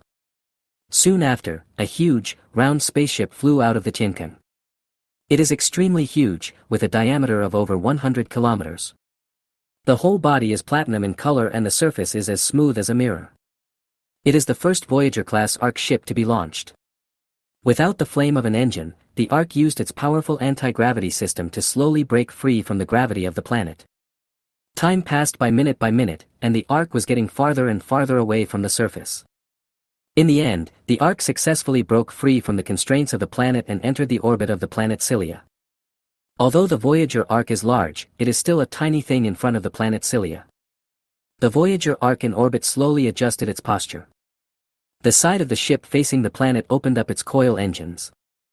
There was no roar of an engine, only orange flames spewing out. Under the powerful thrust, the Voyager Ark slowly sailed towards the depths of the starry sky. In that direction is the direction where the blue giant star is located. The speed was getting faster and faster. Looking up at the sky from the surface of the planet Cilia, one could only see a comet passing through the sky. That was the plasma flame emitted by the engine of the Voyager Ark. At that moment, the comet disappeared and burst into a huge blue light. In the brilliance, the Voyager Ark disappeared in an instant and jumped into hyperspace. It dragged out a huge blue stream of light and rushed towards the blue giant star. The next moment, a blue light flashed in the universe on the side of the blue giant star. The huge Voyager Ark jumped out of hyperspace and approached the blue giant star. As soon as it jumped out of hyperspace, the engine of the Voyager Ark suddenly went out. The huge ship slowly adjusted its posture, with its bow opposite the engine aimed at the blue and white giant star. The next moment, a huge gate slowly opened on the outer deck at the bow of the ship. As the gate opened, a giant passage with a diameter of more than 3 kilometers appeared. The metal walls of the passage are covered with a large number of crystal-like crystals, extending all the way to the deepest part. Suddenly, the densely packed and neatly arranged crystals lit up, emitting a fiery glow. In the space outside the cave, the space visible to the naked eye was twisting and rushing towards the blue giant star. A shocking scene suddenly appeared. The plasma gas on the entire surface of the blue giant was boiling and was pulled toward the side where the Voyager Ark was located. A huge column of blue flame rose from the surface of the blue giant star and poured into the huge hole at the bow of the Voyager Ark. The Voyager arc is like a monster whose stomach can never be filled, devouring the energy of stars. And in a huge space inside the Traveler arc, the stellar energy sucked into the ship reached this space directly and was supercompressed into a miniature star. This is the second-generation star core, with more comprehensive functions. It can not only directly utilize stellar energy, but also simulate stellar fusion reactions. By adding fusion materials into the core of the star, it can continuously generate new energy through fusion. In this way, the huge energy requirements for intergalactic travel can be met. Half an hour later, the Voyager arc finally filled its stomach and stopped plundering stellar energy. At that moment, the plasma flames rising from the surface of the blue giant disappeared. As the gate of the bow entrance slowly closed, the Traveler arc set sail again. The coil engine spewed out a dazzling flame tail tens of thousands of meters long. Under the powerful thrust, the round Voyager arc sailed towards the depths of the starry sky. After a moment, a huge blue light was seen shining next to the blue giant star. The huge Voyager arc disappeared in an instant and jumped into hyperspace. Looking from the star's cilia towards the blue giant star in the sky, one can see a blue stream of light rushing towards the distance from one side of the blue giant star. Data world, imaginary space. At the round table, all the little Li-Mengs appeared. This time, the original 4 people became 5. Split individual number 2, are you still going to Leo Star? Split individual number 3, go, of course. Although we are cooperating with Elder Orlek to study psychic energy, I always feel that there is something wrong with what Elder Orlek wants to do. Detonating the mother core of the 0-point module may lead to some incredible things. Split instance 1, what's the basis for that? Split individual number 3, no, we know nothing about psychic energy or the 0-point module. We don't even know what kind of place the psychic realm is. We also don't know what the consequences of triggering a psychic energy tide will be. Split individual number 2, that is an unknown risk. We cannot give up halfway just because there are risks. We just need to make some preparations. Split individual number 4, there is still a long time before that day comes. We have plenty of time to prepare. Main body, number 4, you must immediately go to Leo Star to bring back the Dark Temple, and then set sail for the solar system. Split individual number 1, based on observations over the years, the exact location of the solar system has been found. The reason why the Galactic Federation has not recorded any data related to the solar system is because the solar system is surrounded by the Oort cloud, similar to the planet Cilia being surrounded by the Ogus Nebula, but with a wider range. If you want to go to the solar system, you can only travel at sublight speed. Even if everything goes smoothly, it will take hundreds of years. Therefore, humans have given up the idea of returning to their home planet. Number 4, your mission this time will have to last for hundreds of years. Before humans left their home planet, Earth, they had already discovered that the solar system was surrounded by a group of small icy celestial bodies. Therefore, the Oort cloud is also called the Comet Cloud. Chapter 155 Silas Planet. Split 4, it's only a few hundred years. It's just a blink of an eye for us. Split instance number 2, that's true. Split instance 1, number 3, how is your mission going? Split instance number 3, you know how fast it can go. I just arrived at the Eastern Outer Ring Star region. Main body, number 2, the Federation fleet is about to set sail. You probably can't make it in time. You will take number 1's place and be responsible for the cultivation of the experimental subjects. Remember to dispose of your previous body. You should know where it is. Split instance number 2, understood. Let's do it. Main body, if there is nothing else, let's adjourn. The little Li-Mengs looked at each other and then went offline one after another.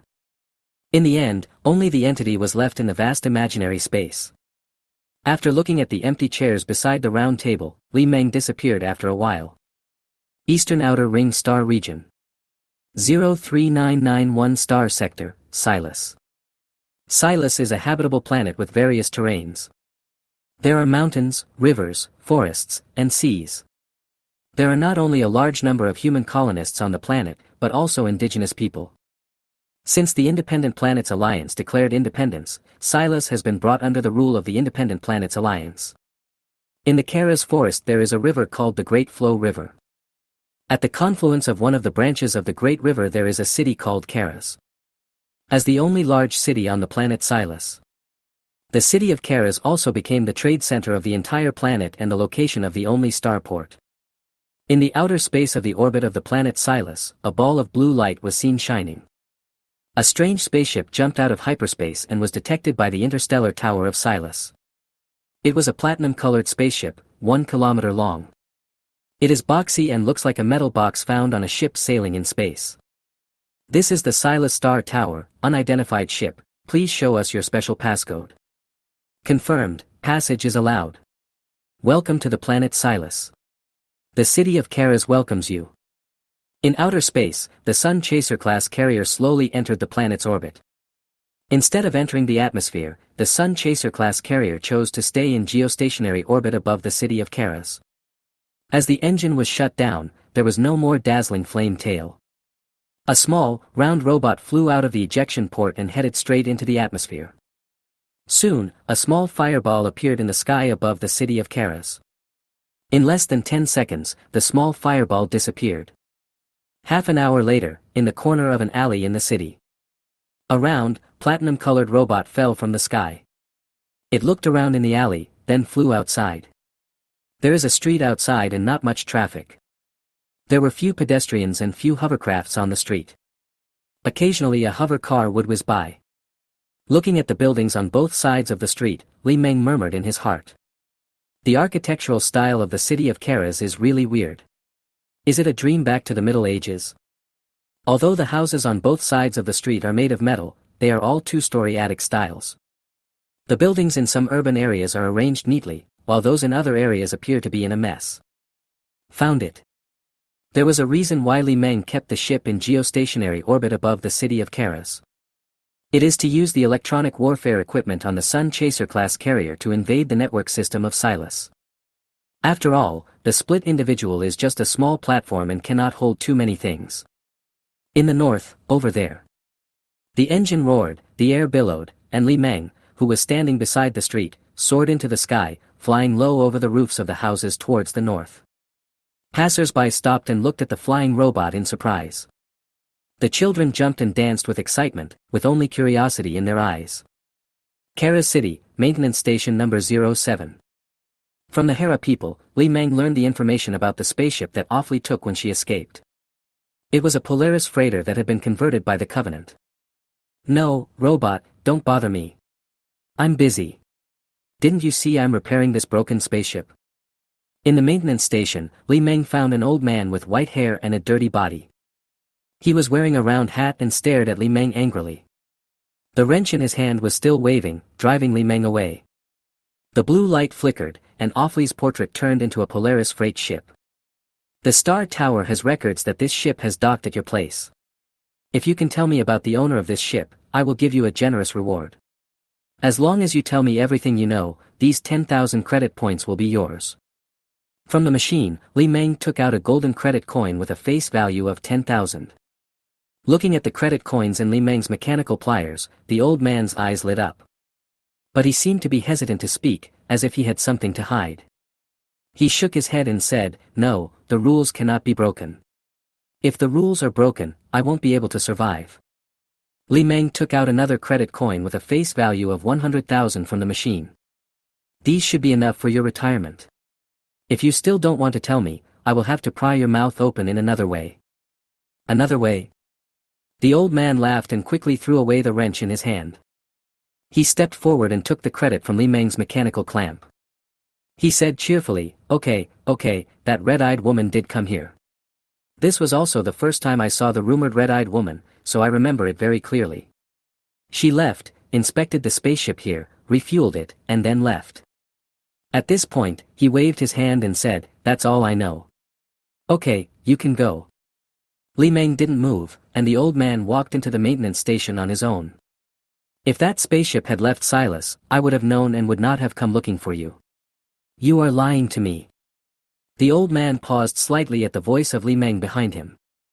There was a hint of embarrassment in his eyes, but he was not flustered. He turned around and shouted angrily, "Don't make a fuss here, robot. I told you, this is all I know. If you keep pestering me, I will call the security guards over. They won't treat you as kindly as I do."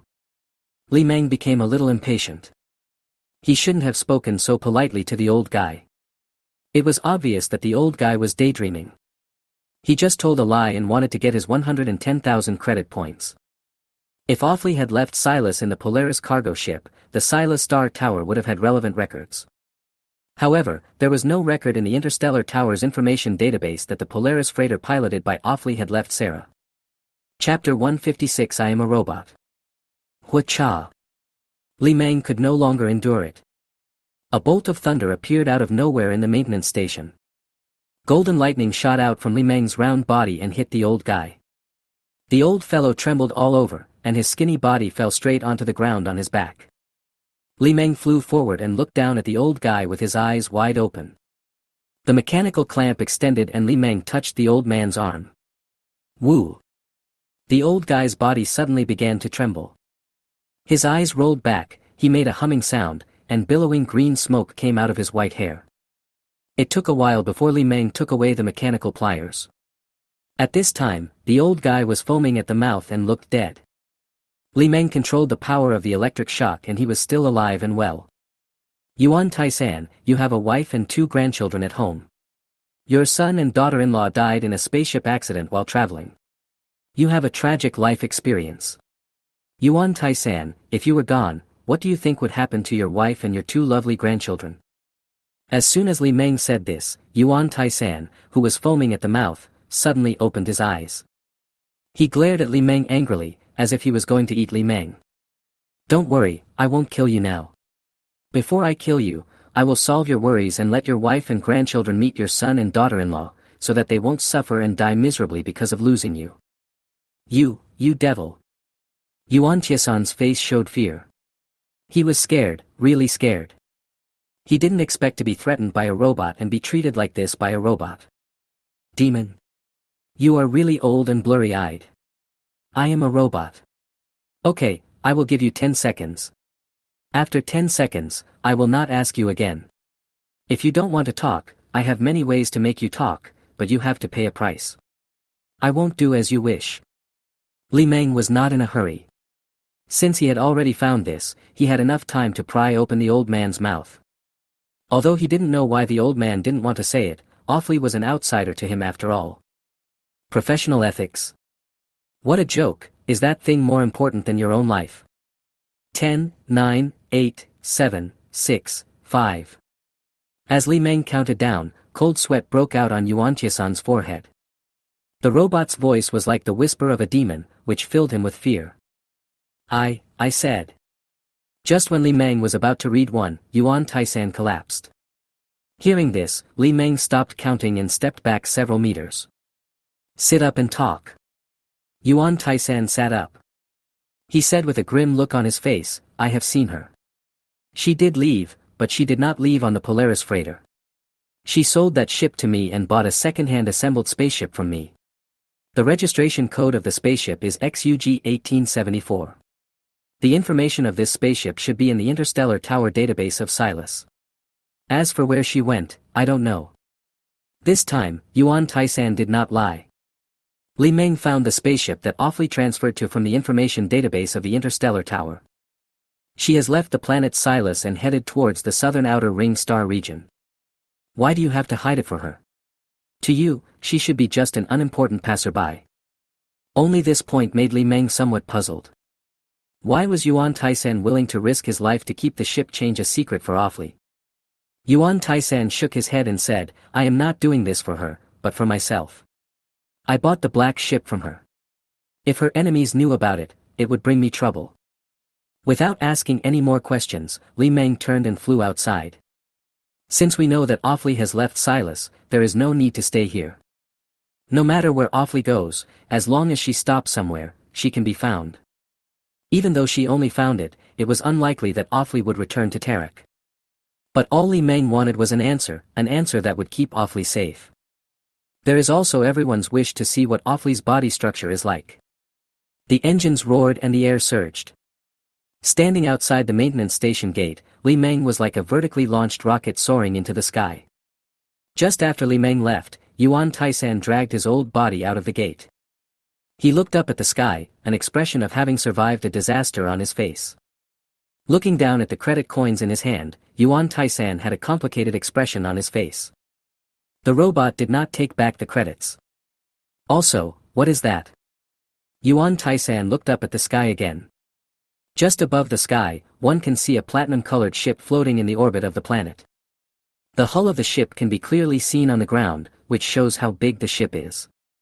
Looking at the platinum color, it is easy to think of the chubby robot from before. 10 minutes later, the Sun Chaser-class carrier-based ship floating in orbit moved. The engine at the rear spewed out a dazzling flame. Under the powerful thrust, the battleship slowly turned and flew towards the depths of the starry sky. After a moment, a ball of blue light was seen shining. The platinum-colored battleship disappeared in an instant and jumped into hyperspace. It dragged out a long blue stream of light and rushed into the depths of the universe. North Central Ring Star Region. 02191 Star Zone, Kalomi. After more than a month, the follow-up support fleet finally arrived. Looking towards Kalomi's orbit, a large number of ships can be seen, with no less than 300 warships. Run away. On the fleet flagship, in the little girl's room. On the sofa, Li Meng and the little girl sat opposite each other. There were some tarot cards placed between the two of them. The game was suspended and Li Meng received a communication from Tours. Tours' holographic figure was right in front of Li Meng. To's voice followed. I can no longer sense his presence. There are only two possibilities, either he is dead or he has left Kalomi. Could it be that Prime Minister Buneer was behind this? Li Meng denied this possibility. He had warned him that Prime Minister Buneer was not that stupid. Tols, has any spacecraft left Kalomi recently? The Battle of Kalomi Star has been over for more than a month, and Kalomi Star has been unsealed in order to resume production.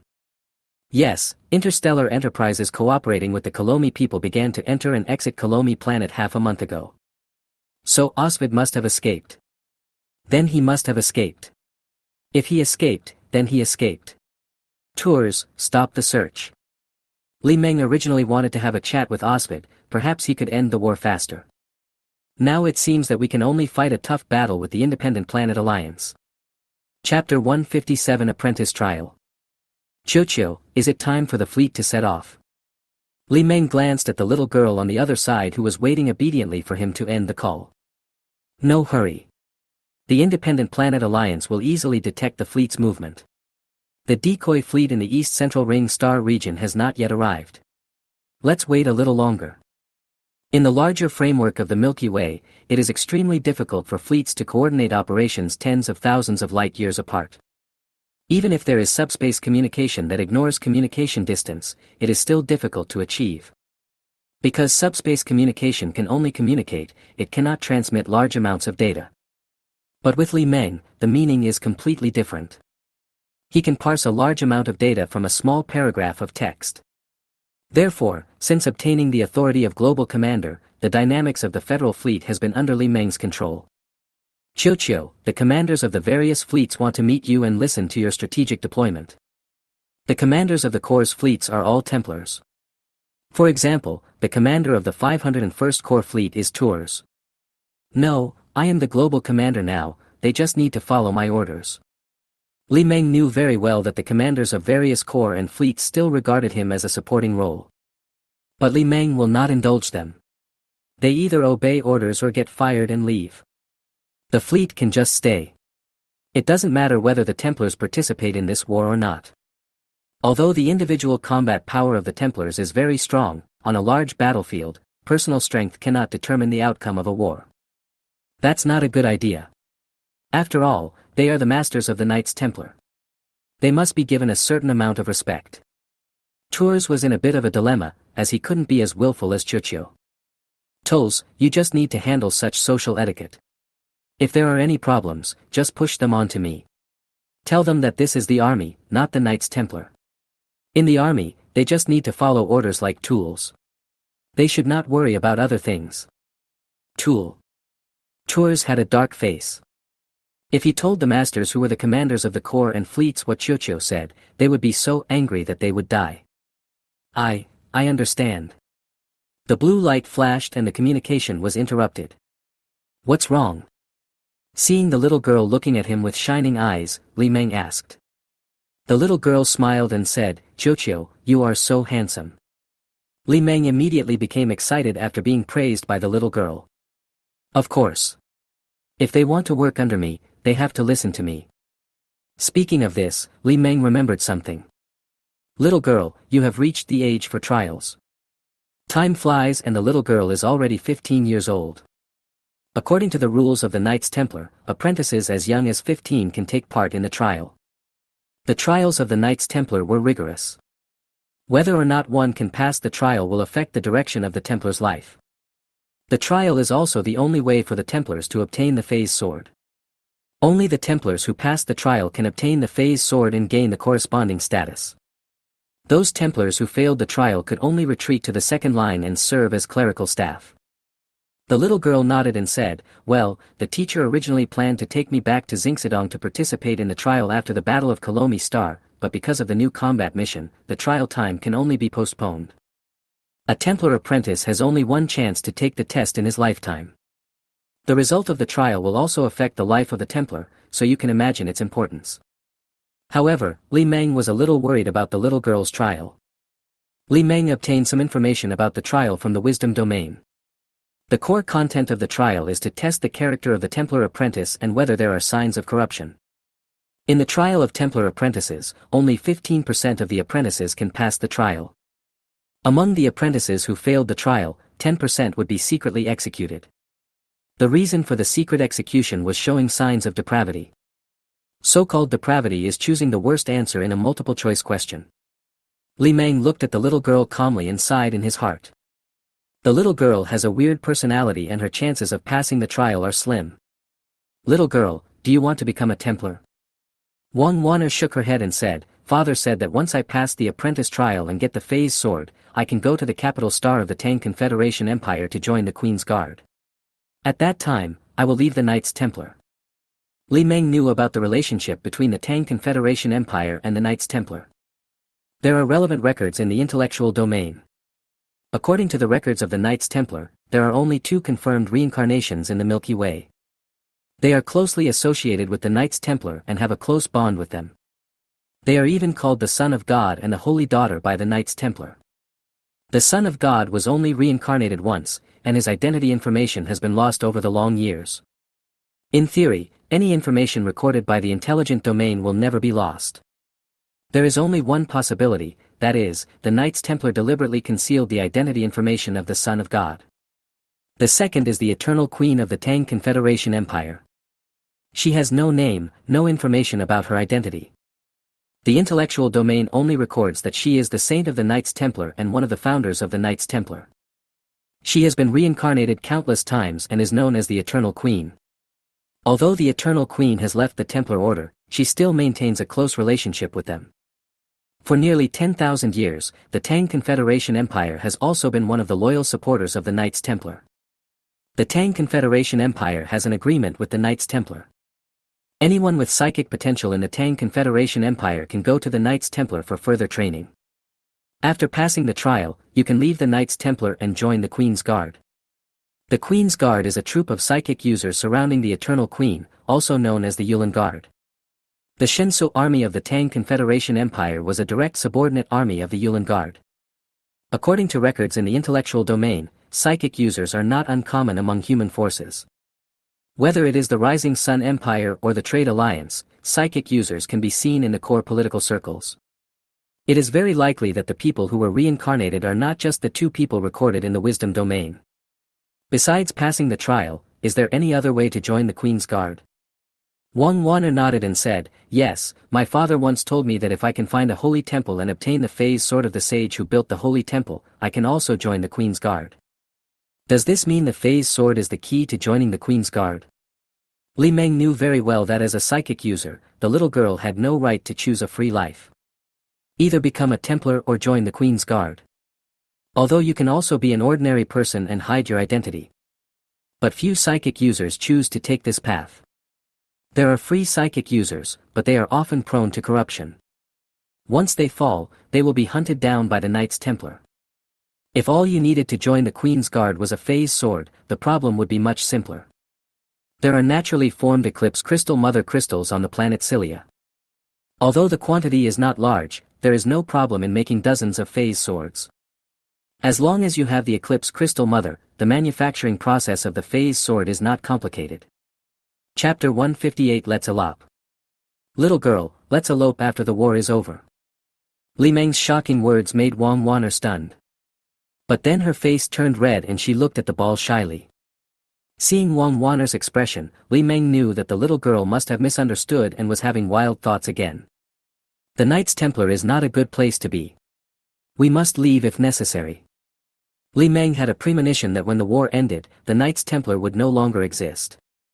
Before then, a lot will happen. If the little girl stayed with Tours, she would definitely be hurt. And as for Tours, if there is a chance, we must persuade him to get out as soon as possible. The little girl didn't refuse. She lowered her head with a red face. He nodded slightly and whispered, "Yeah." Although she didn't know why Qiuqiu wanted to take her away from the Knights Templar, it didn't matter.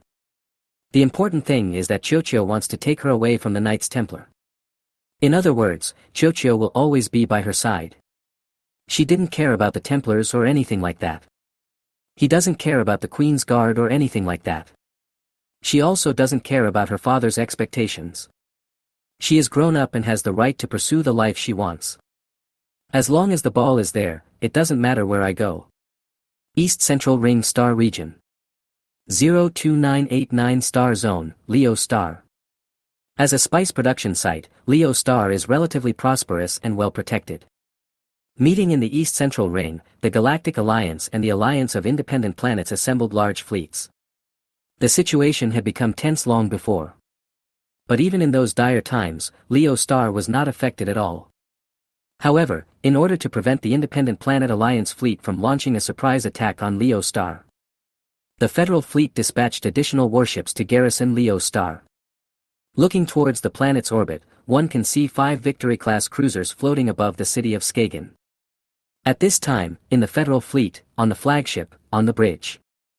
"Dawn, any news?" Sitting upright in the captain's chair, Lux seemed to have thought of something and asked the adjutant beside him. Adjutant Dorn shook his head and said, "The investigation has been interrupted." Although the Sector Defense Command wanted to investigate, it was stopped by the Sector Defense Command. However, the Sector Defense Command has determined that although the permission code is genuine, there are signs of intrusion into the system. Hearing this, Lux frowned slightly. In other words, the platinum-colored ship he encountered half a year ago was not from the temple. The robot that contacted him wasn't a robot from the temple. Colonel Lux, since the higher-ups are not going to hold us accountable for this matter, let's just pretend that nothing happened. The reaction from the temple is also very strange, which makes us have to think too much. This matter reveals something strange, so it's best not to get too involved. Dorn's words touched Lux's heart. The reason he investigated was to reassure himself. There is no need to be held accountable by higher-ups, and he doesn't even know the reason. And now, since the higher-ups intend to pretend that nothing happened, he naturally will not destroy this tacit understanding. Dawn, you are right, this is it. Extremely strong hyperspace fluctuations detected, Colonel Lux, a massive shadow is approaching from hyperspace. At this moment, a bridge crew member on the lower deck of the bridge reported loudly with a look of astonishment. He had never seen hyperspace fluctuations of such intensity. As soon as the bridge officer finished speaking, Lux hadn't reacted yet. Outside, in space not far from the fleet, a huge blue light emerged. The next moment, a huge round monster appeared. It was so huge, platinum in color, and had a diameter of 100 kilometers. It was so close to the fleet that the Victory-class cruisers were just tiny things in front of it. In Lux's eyes, the starry sky could no longer be seen outside the window, only the platinum-colored hull. Notify all ships to prepare for battle and activate shields, quickly. The appearance of the unidentified giant spaceship scared Lux. He stood up in shock and subconsciously gave the order to prepare for battle. Outside, the engines of the ships in the fleet started, emitting blue and white tail flames. The space around each ship was distorting, and their deflector shields were opened one after another. The people of the city of Skarn on the surface of the planet also noticed the strange phenomenon in the sky. They stood on the street, looking at the sky in astonishment. It is so big, so ridiculously big that even though it is in an orbit far away from the ground, it gives people a strong sense of oppression. Spaceship? Or a satellite that entered the orbit of Leo? Federation fleet, flagship, in the bridge. Blue lights flashed, and the bridge's communication system was hacked. A holographic image of a chubby robot appeared on the bridge. Captain Lux, we meet again. When he saw the person coming, a hint of surprise flashed in Lux's eyes. He was talking about the robot that appeared on Leo Star half a year ago, but he didn't expect it to appear again. The authorization code has been sent. No need to help. I will leave after completing the task. Glancing slightly sideways, Lux looked at a bridge crew member on the lower level. The bridge officer nodded and said, "We have received the authorization code. It is the highest authorization code at the encryption level." Hearing this, Lux's face darkened. This permission code can't be fake. That is the highest authority code at the encryption level. In the temple, only the elders have such power. What is the purpose of your visit this time? Whether it was a robot from the temple, Lux knew that given his position, he would probably never know. Since he had the authorization code, as a soldier, he could only obey orders. Take one thing, and I'll leave after you take it. You don't need to do anything, just don't get in my way. Take something. Lux had a thoughtful look on his face, and he was thinking of the Dark Temple. If there is anything about Leo Star that is worthy of the temple's attention. Apart from spices, perhaps the only other possible source is the Dark Holy Temple hidden deep underground. Lux nodded and said, "Understood. Please feel free to do as you please. If you need us, please feel free to tell us." The blue light flashed and Li Meng interrupted the communication. Outside, the great traveler's arc receded into the distance. The coil engine was not turned on, and the anti-gravity device was used to glide in orbit. The Voyager arc stopped in orbit above a desert. What does it want to do? In the Federation fleet, on the flagship, on the bridge. Looking at the giant ship on the distant track, Lux thought to himself. What's on the surface beneath that supergiant spaceship? Lux asked. A bridge officer from the lower level answered Lux. According to the coordinates, there is a camp of sand people on the surface beneath the giant ship. Sandmen camp? This distance. Could it be that its target is the Dark Temple? Chapter 159, Unavoidable Migration. Colonel Lux, it's losing altitude. Hearing this, Lux was stunned. No way, does that giant ship want to enter the atmosphere? If such a massive ship enters the atmosphere, it will definitely be a disaster for the planet Leo. Already entered low Earth orbit, and has stopped descending. After hearing the report from the bridge crew, Lux finally breathed a sigh of relief. At this time, in the low Earth orbit of Leo, ejection ports opened up on the surface of the Voyager arc's hull. A large number of spherical fighter planes were ejected and rushed into the atmosphere like a swarm of bees leaving their nest. There are not many of them, only about 100. A shower of fireballs suddenly appeared in the sky of Leo Star. In the desert on the surface, the Sand People's camp was in chaos. The Voyager arc, parked in low Earth orbit, is just above the Sand People's camp. Its huge hull was clearly visible, and the oppressive feeling of the behemoth made the Saudis look terrified. They don't know what's going on. Colonel Lux, the giant ship is releasing carrier-based aircraft. Lux saw it without being reminded by the bridge crew. Those round fighter planes are entering the atmosphere. Spherical ships, spherical fighter planes, and even smaller spherical robots. Lux never imagined that the temple could build such an amazing and massive structure. Also, what is their purpose? Eliminate the Saudis? No, the temple does not do that. Moreover, the Sand People are spread all over Leo Star and are the indigenous people of Leo Star. What is the point of eliminating the Saudis?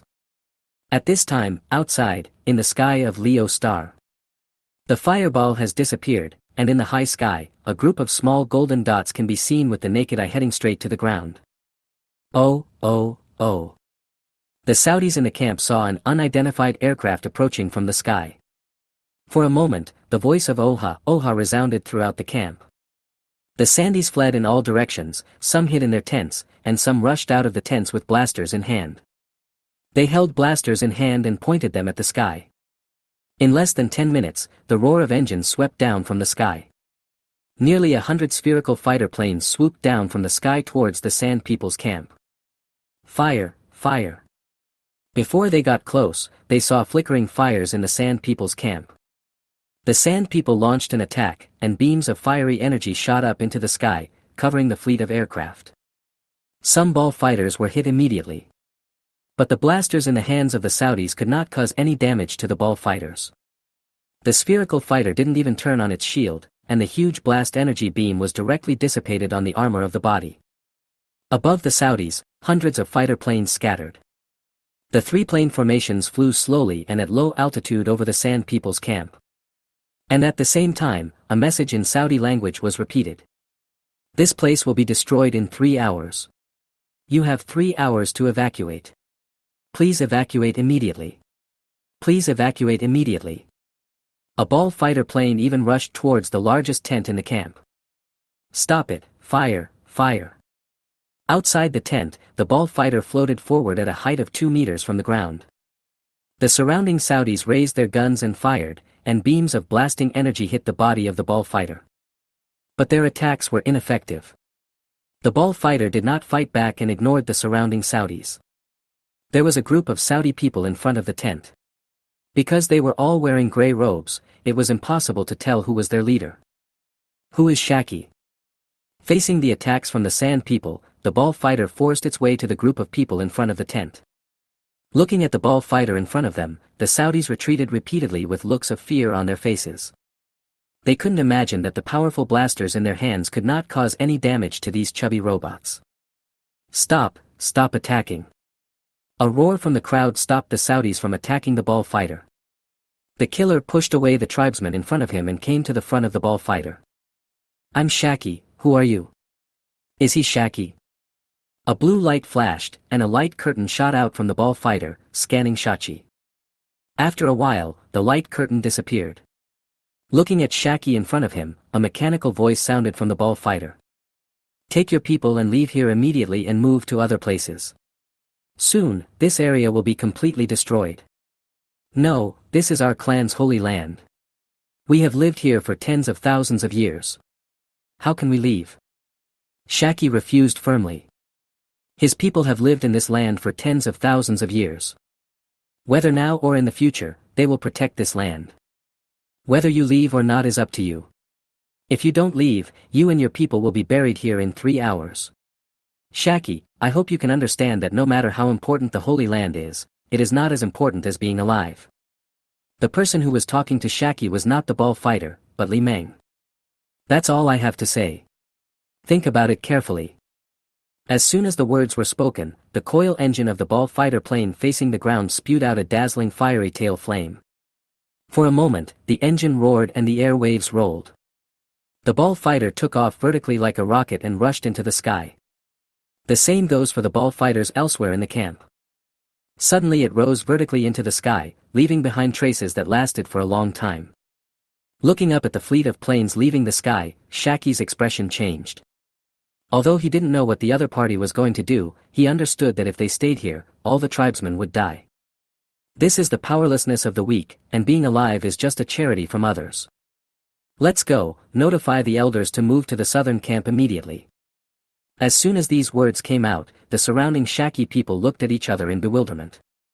Chief, no, our clan has been responsible for protecting the Holy Land for tens of thousands of years. How can we leave? Fight them. We can't leave the Holy Land. The tribesman's reaction was within Shaki's expectations. But he won't compromise. Compared to the Holy Land, how to preserve the tribe's talents is what a patriarch should do. Right now, our clan is facing a life-or-death crisis. We must survive. Immediately notify the elders. Go quickly. Seeing that the chief was determined to do so, the Saudis found it difficult to disobey Shaki due to his usual prestige. Some of the Saudis hurried outside. Soon, the camp became lively. A large number of tents were dismantled, and the Saudi people evacuated southward in groups with their families. Some Saudis followed Shaki's orders and migrated south, while others chose to stay. They were unwilling to migrate south and chose to remain in the Holy Land. Chief, many elders are unwilling to leave. Among the migrating people, Shaki stopped. He turned and looked at the camp behind him. There were still tents standing on the land in that direction. Shaki was speechless. He had known that some elders would be unwilling to leave. After all, this is where our tribe has lived for tens of thousands of years. How can we just leave like that? Chapter 160 Uprooting. Take all the people to drive out those who are unwilling to leave. If necessary, you can kill those who block you, including the elders. Inside the hood, Shaki's face had a gloomy expression. At this time, he must be ruthless and must sacrifice the small to protect the big. The sacrifice of a few people in exchange for the lives of the majority is worth it. No attack, just drove the Sandies away. In orbit around the planet, Lux has been keeping an eye on the situation of the Sand people. Seeing that the group of planes did not attack the Saudis and that the Saudis began to evacuate southward, Lux roughly guessed what was going on. If he was right, the robot's target was the Dark Temple. Because the Dark Temple is underground in the Sandman camp. Apart from the Dark Temple, Lux couldn't think of any other reason why the robot would do this. On the surface, a great migration is underway. The originally huge camp was disappearing rapidly. The Saudi people migrated south with their families, leaving billowing dust wherever they passed. Time passed little by little, and soon, 3 hours had passed. Seeing that the time limit had expired, the Voyager arc in orbit began to move. On the side of the ship facing the planet, the gate of the traction device slowly opened. Soon, a huge hole with a diameter of 5 kilometers appeared. The next moment, space distortion occurred at the entrance of the cave. It transformed into a space-distorting column and rushed straight to the Earth. Boom! On the surface of the planet Leo, a strange scene appeared in the desert where the Sand People's camp was located. A large amount of yellow sand floated up as if it had lost weight and rose into the air. The Earth was cracking, and the rocks and soil under the yellow sand were torn apart and sucked into the sky. The ground within a radius of several kilometers was torn apart and sucked into the sky. The rumbling sound resounded throughout the heaven and earth, like a scene of doomsday.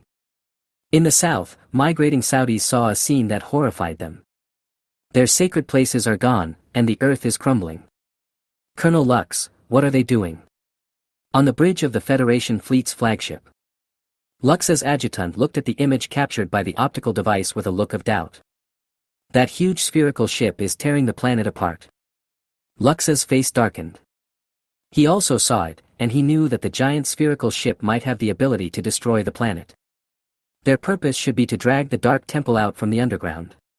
What a big move. Such an advanced giant ship was dispatched for the sake of a dark holy temple. Looking towards the planet's orbit, the Voyager arc ship floating in low Earth orbit is devouring the planet.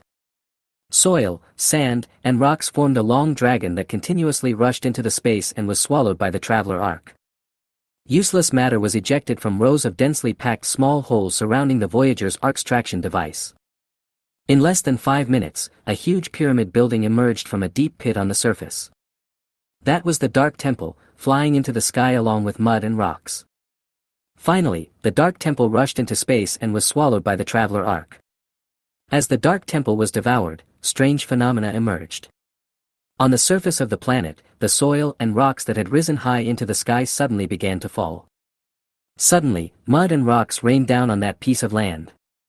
Looking towards the original camp of the Sand People, one can see a huge sinkhole that is bottomless. After completing the mission, the Traveler arc began to evacuate. The huge round hull slowly turned, and the coil engine at the tail spewed out a dazzling fiery glow. Under the powerful thrust, the Voyager arc flew into the depths of the starry sky. Colonel Lux, it's leaving. Lux saw it without the adjutant's reminder. Lux had no idea how such a huge ship was built. Looking up at the sky from the surface of Leo, a giant sun appeared in the sky. That was the glow formed by the tail flames emitted by the coil engine at the rear of the Traveler arc. A moment later, as soon as it broke free from the constraints of the planet's gravity well, the Voyager arc jumped into hyperspace. Its huge hull disappeared in an instant, and a huge ball of blue light burst out. A huge blue stream of light rushed into the depths of the starry sky. Inner Ring Star Field. 0111 Star Zone, New Shidong. In the temple, in the main hall of the Council of Elders. I received news from the East Central Ring Star region. I want to know what's going on. Blue light flashed, and a holographic video appeared in the eyes of the elders. The picture shows a planet, a desert planet. A huge spherical ship is docked in the planet's orbit. It's destroying the planet, tearing at the ground with some kind of gravitational weapon. Elder Fitch's eyes swept over the elders one by one. According to intelligence, the culprit is a group of robots with supreme authority. Therefore, the fleet stationed on the Leo star did not stop it. I want to know what is going on with those robots. The elders looked at each other, with different expressions on their faces. They didn't know what was going on, but the giant ship in the picture reminded them of something. Isn't that just an enlarged version of the ball? Now Chocho is the global commander of the Galactic Federation. Inside the hood, Oleg's expression also looked very bad. Although Chocho once said that it was very interested in psychic power, Oleg did not expect Chocho to take direct action against the Dark Temple. I never expected that there was such a powerful force behind the ball. How was such a huge ship built? However, when he thought of Chocho's identity as the Revolution Breaker, Oleg felt relieved. Elder Oleg, does this matter have anything to do with Chocho? Chocho is the commander of the entire region and is the only one with the same authority as us. Also, the giant ship in the picture is too similar to Chocho. Is this your instruction? In the hood, Oleg frowned slightly. He knew that if he didn't clean up the mess for Chocho, it would be detrimental to the subsequent development of events. The elders, who were already dissatisfied with Chocho and had great suspicion of him, would definitely remove Chocho's position as the global commander. From within the hood, Oleg's deep voice rang out. I instructed Chocho to do this. This is a necessary measure to prevent Dark Warriors from coveting the Dark Temple during the war. After hearing what Elder Orlek said, the elders were surprised. If it is to prevent the Dark Warriors from entering the Dark Temple, this is understandable. However, the power displayed by the forces behind the ball cannot be ignored. Elder Orlek, who is the owner behind the ball? Facing Elder Fitch's question, Orlek sighed inwardly. He knew that Elder Fitch would take this opportunity to find out the power behind the ball. Chapter 161, Heart of the Sea. How could he answer Elder Fitch about something he himself didn't even know? In his mind, Oleg thought quickly. He must give Chocho a power, even if he doesn't have one, he has to make one up. Otherwise, the elders will keep a close eye on this point. But if it was nonsense, the elders would definitely investigate. As long as it is fake, you will know it with a simple check. My dear elders, I cannot tell you about Chocho's identity, the owner and the power behind him now. After the war is over, I will confess everything to you. My dear elders, I assure you that Chocho will never do anything to endanger the Galactic Federation or the Temple. After much thought, Oleg still couldn't come up with a perfect solution. We can only delay it until the war is over. By then, the problem will no longer be a problem. I have to say, Oleg is very smart. At this critical juncture, changing generals on the battlefield is a taboo. Seeing that the Federal fleet is advancing towards the Outer Ring star field, the combat operations are going very smoothly. If Chocho's position as the global commander were removed at this time, the Federal fleet would collapse immediately. Oleg understood this, and the other elders naturally understood this as well. Elder Oleg, I hope you won't regret your self-confidence. Orlek wanted to delay, but considering the current situation of the Federal fleet, Elder Fitch did not delve too deeply into it. In any case, Chocho's ability is worthy of recognition. Only in the hands of Chocho can the Federal fleet exert its greatest combat effectiveness. In order for the Galactic Federation to achieve ultimate victory, some things cannot be rushed and must be put aside temporarily. Southern Outer Ring Star Region. 03184 Star Zone, Doyle. Doyle is an ocean planet, floating like a blue gem in the dark universe. There is a marine supply station in the southern hemisphere of the planet Doyle. It was a Centaur-class comprehensive supply ship. Passing ships can be resupplied by extracting fusion fuel from seawater. What is exposed above the sea is just an offshore platform with a width of about 600 meters. But the underwater hull is still 1 kilometer long. That's strange. Awfully doesn't want to go to an unknown star region, does she? Floating forward in the aisle on the platform, Li Meng said to himself. Before I knew it, a year had passed. Li Meng tracked from the eastern outer ring star region all the way to the westernmost edge of the southern ring star region. If we go further west, we will enter the unknown star region. Following the navigation instructions, Li Meng found the military station. Li Meng flew in from the military station gate. Compared with the DUI's city military station, the troops at this supply station are much quieter. The military depot was empty and the number of bounty hunters could be counted on one's 10 fingers. The waiter behind the bar is an alien race with an elephant's head. He is very strong and plump, about 2 meters tall, and looks very tall. The Proboscis tribe, whose home planet is Momotra, is an alien race that has entered the interstellar age on its own power. It once competed with humans for hegemony over the Milky Way, but ultimately failed. Its race was also severely damaged, with 90% of its colonies occupied by humans. Until now, the Proboscis tribe has not recovered. Robots? I don't accept robots other than bounty hunter robots here. Get out. As soon as Li Meng arrived at the bar, the big guy behind the bar ordered him to leave. His figure was thick and his federal language was very slurred. A hatch opened on the round surface of the fuselage, and Li Meng took out a credit coin from it. Then threw it on the bar. I'm looking for someone, awfully, from the Akame tribe. The Red-Eyed Clan. When Li Meng said this, the bounty hunters in the military station pricked up their ears. In the Milky Way, the red-eyed people are extremely rare and scarce. Because they are not recognized by the Galactic Federation, the Akame tribe is not protected by federal law. Therefore, the Red-Eyed Clan has a very special status in the Outer Ring Star region. Once discovered, if they don't have the power to protect themselves, they will be captured as rare creatures. The blue light flashed, and Offley's full-length image suddenly appeared. Hawk picked up the credit coin from the bar and his eyes lit up when he saw the value. I didn't expect that this little robot is actually a rich man. He grinned, a smile plastered across his face. Yes, I have. I am from the Red-Eye tribe and I have a deep impression of him. It was a long time ago. He drove a shabby Polaris cargo ship and stayed in a Sea Blue house for half a month before leaving. However, at this point, Hawk stopped talking and looked at Li Meng with a look of, you know what I mean. Li Meng took out another credit coin with a value of 10,000 and threw it on the bar. Hawk quickly reached out and collected the credit coins. She must have been captured by someone and didn't leave the 03184 star zone.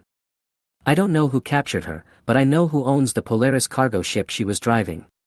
It's in the scrap collection station at the Amelia Space Station. I saw that ship the last time I went there to buy scrap.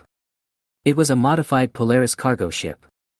I remember it clearly, so it must be her ship. Li Meng naturally knew where the Amelia Space Station was. The Amelia Space Station was originally a mining platform, but was converted into a space station after the minerals in the asteroid belt where it was located were depleted. It is not far from here, about 75 light-years away. It can be reached in 5 jumps. If you lie to me, I'll come after you. After saying this, Li Meng turned around and flew out. Robot, wait. In the corridor, Li Meng was stopped by a bounty hunter. He is a human being, a male human being. He had no companions around him, and was wearing leather armor and a wide-brimmed hat, just like a cowboy from the Earth era. Li Meng stopped and turned to look at him. Seeing Li Meng stop, he smiled and said, "No one knows this star region better than me. If you are looking for someone, if she is captured by someone, I roughly know which force holds her. Even if I am not sure, I can search for her one by one. It is better than running around like a headless fly." Li Meng probably understood what he meant. He was recommending himself and wanted to make some money as a guide from him. Although Li Meng has the most detailed star map in the Galactic Federation. However, the star map data of the Outer Ring star field is still not comprehensive enough. Moreover, he really didn't understand the situation in the local star region. If you have someone who knows the local star region situation as a guide, it can indeed save a lot of trouble. Do you know any news about Offley? Just now at the bar, he showed Offley's appearance. Human bounty hunters should have seen it, too. The bounty hunter smiled and said, "Although I have never met them in person, I have heard about the Akame tribe recently. The Akame tribe is a very precious commodity. If there are buyers, there will be sellers." Chapter 162 Darwin. May I have your name? Hearing this, Darwin grinned. He knew that his self-recommendation was successful. Darwin the bounty hunter. Then let's go. When this is over, you will get the reward you deserve. When they came, Li Meng was alone, but when they left the military station, they became 2 people. What a beautiful boat, is that yours? As soon as he left the military station, Darwin was attracted by the platinum-colored ship on orbit. The colors are so similar that one can guess who its owner is. With Darwin around, it would be impossible to enter or exit the atmosphere on your own. In orbit, a Forerunner-class transport left the harbor of the Sun Chaser-class carrier and entered the atmosphere. The engines roared and the air surged. The transport boat swooped down from the sky and slowly landed on the platform's apron. Following Li Meng, Darwin boarded the transport boat with a curious look on his face. As the two men boarded the transport boat, the engine roared. The transport boat on the helipad took off quickly, soared into the sky, and soon disappeared into the sky. Soon after, the Sun Chaser-class carrier-based ship parked in orbit began to set sail. The engine at the rear spewed out a dazzling flame. Under the powerful thrust, the ship flew into the depths of the starry sky. After a moment, there was a flash of blue light. The Sun Chaser-class carrier disappeared in an instant, jumping into hyperspace. It dragged out a stream of blue light and rushed into the depths of the universe. 7 hours later, Amelia Space Station. The Amelia Space Station is located in an asteroid belt within a star system. It has a history of 700 years. During its history, it has gone through several owners. Today, it is part of Twin Brothers Mining. Today, deserted Amelia welcomed an unexpected guest. At the entrance to Amelia's only hyperspace channel, a ball of blue light burst out. A large ship, 1 kilometer long, jumped out of hyperspace. Although the hulls of mineral transport ships are larger, some can even reach 3 kilometers. But mining operations in Amelia space have ceased for over 100 years. Amelia has now been transformed into a small settlement space station. Some criminals wanted by the federal government would hide here, living like rats in a gutter. The appearance of the Sun Chaser-class carrier did not cause any reaction from the owner of the Amelia space station. Amelia is just a remote little place in space, and the forces that can take it down will not be interested in it. The Pioneer transport craft slowly landed on a large helipad. As the transport boat landed, the platform below began to sink, entering an enclosed space. As the cabin door opened, Li Meng and Darwin walked out. There really is no sense of beauty. Thinking of everything he saw outside, Li Meng said in his heart. This space station is a mess and has no aesthetic appeal at all. In many places, you can even see the shadows of mining ships. Darwin shrugged his shoulders and said to Li Meng, after all, this is a semi-abandoned space. The owner here doesn't want to spend a lot of money on maintenance. He will repair what is broken. When it is beyond repair, he will abandon the problematic area. Are you familiar with this place? The two entered the fast-moving elevator leading to the interior of the space station one after the other. I've been here a few times. There are quite a few federal wanted criminals hiding here. They are all extremely vicious. Sometimes when I'm short of money, I'll take risks to complete a few bounty missions. As a bounty hunter like us, how can we not take risks? The elevator inside the space station can lead to various places in space. As the elevator moved, it suddenly shook violently. You can also hear the humming sound of machinery, and it sounds like it will break down at any time. The elevator was also dirty and there seemed to be vomit in it. The buttons for going to different areas no longer have fonts on them, and have been replaced with pieces of paper. More than 10 minutes later, the elevator stopped with a click. As the elevator door opened, noisy sounds immediately spread into the elevator. This is the scrapyard. It was originally a mining ship. The two left the elevator one after the other and entered a huge space. It seemed to be a ship's cabin, filled with mountains of scrap metal. A large number of dirty workers are carrying out the dismantling work. Leave the negotiation to me. I have some friendship with the owner of the scrap purchasing factory. Darwin seemed very familiar with this place. He took Li Meng to a place on the upper floor that was similar to a dispatch room with ease. Archie, long time no see. As soon as he entered the room, Li Meng saw someone. He was wearing a green hat and a yellow vest. Sitting in front of the console, monitoring the situation outside. Darwin's arrival made him stunned, and a hint of surprise flashed in his eyes. Darwin. He quickly stood up, walked over and gave Darwin a hug. Darwin, thank you so much for last time. If you hadn't solved a big problem for me, I wouldn't be living a comfortable life today. After saying this, Archie looked at Darwin, then at Li Meng who was beside Darwin. What? I haven't seen you for a year. Where did you get rich? You actually bought an assistant robot. Darwin shrugged and said, we can't make a fortune in this business. It's my customer, don't get me wrong. Customer? Archie's face showed understanding. He smiled and said, please come in. We haven't seen each other for a year. We need to have a good chat. Although it was unknown why Darwin brought his customers to see him. But there must be something wrong for Darwin to come to him. Then, Li Meng and Darwin followed Archie into a guest room at the back. The three of them sat down on the leather sofa. Blue light flashed, and a holographic projection of a spaceship suddenly appeared. Archie, have you ever seen this ship? Looking at the projection of the spaceship, Aki nodded and said, of course I have seen the modified Polaris cargo ship. That was more than half a year ago.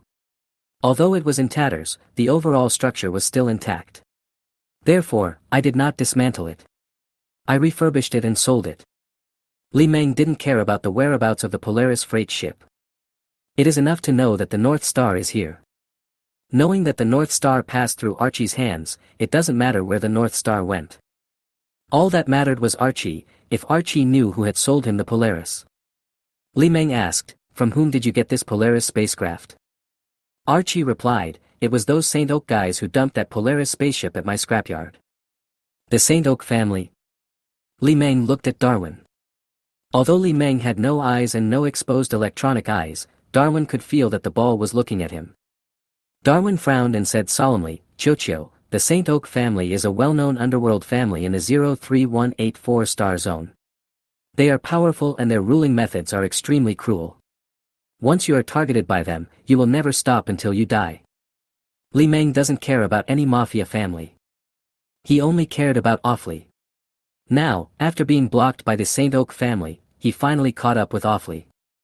Without the St. Oak family, there's no telling where Awfully would be hiding. Darwin turned to Archie and asked, Archie, have you heard any news about the Red Eyes recently? The Red Eyes? Archie frowned slightly, as if he was thinking about something. After a moment, his eyes lit up. Yes, there was. 3 months ago, the St. Oak family held a high-profile auction on the Manhwa Star. The Red-Eyed clan was one of the items on the auction. It was bought by an unknown person for 5 million credits. I was there at the time. The auction was very lively. The blue light flashed again, and Awfully's holographic image suddenly appeared. Archie, is that her? When he saw the holographic image of Awfully, Archie nodded quickly. Yes, that's her. This is the first time I've ever seen an Akame-chan. I remember it clearly. I'm afraid only the St. Oak family knows who the buyer is. Now that we know where Awfully is, the next thing will be much easier. Darwin, let's go to Manhwa Star. Manhwa Star is not far from the Amelia space station, it can be said to be very close. It is only 25 light-years away and can be reached in 2 jumps. Archie, we won't bother you anymore. I'll definitely treat you to a drink next time I have a chance. Standing up, Darwin said goodbye to Archie. Then the two of them left the scrap collection station. Back to that dilapidated elevator. Looking at the ball in front of him, Darwin looked troubled. Darwin had a premonition that during this trip to Manhwa Star, he might have a conflict with the St. Oak family. Darwin knew without a doubt that Chocho must want to know the identity of the buyer from the St. Oak family. But at an auction house, if the buyer requests confidentiality, the auctioneer must do everything possible to hide the buyer's identity. This is a matter of reputation, and there is no way the St. Oak family will tell Chocho the identity of the buyer. Darwin, are you scared? Darwin did not deny it and replied, yes, Manhwa Star is the headquarters of the St. Oak family. It is very unlikely that you can learn the identity of the buyer from them. This is related to credibility. The St. Oak family will probably not tell you the identity of the buyer. Darwin, what do you think is more important, life or death, or reputation? This, of course, life and death are more important. This is not a problem. Although reputation is important, it is worthless compared to your own life. Because reputation can be lost and regained. If you lose your credibility, you can start over, but if you die, there is no chance to start over again. There is no need to consider who is lighter and who is heavier. So, Darwin, you shouldn't be afraid. The ones who should be afraid are the Saint Oak family. Chiyo's words reminded Darwin of the ship outside. Could that be a battleship? But it doesn't look like it, because there are no turrets or shipborne weapons in sight. Even if it was a battleship, it would be of no use on the planet Magia. The planet Magia has been controlled by the Alliance of Independent Planets and is garrisoned by a fleet.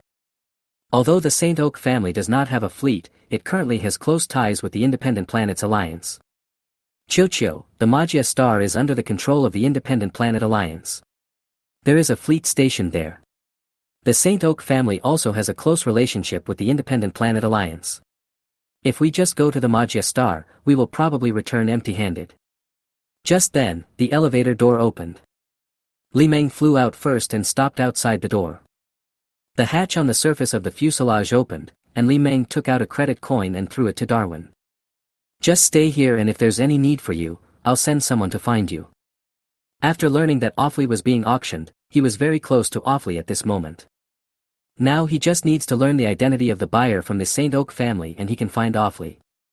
As for the Independent Planet Alliance branch fleet on the planet Magia, that is not a problem. 2 Voyager Ark ships have been launched, and the 5th has also been born.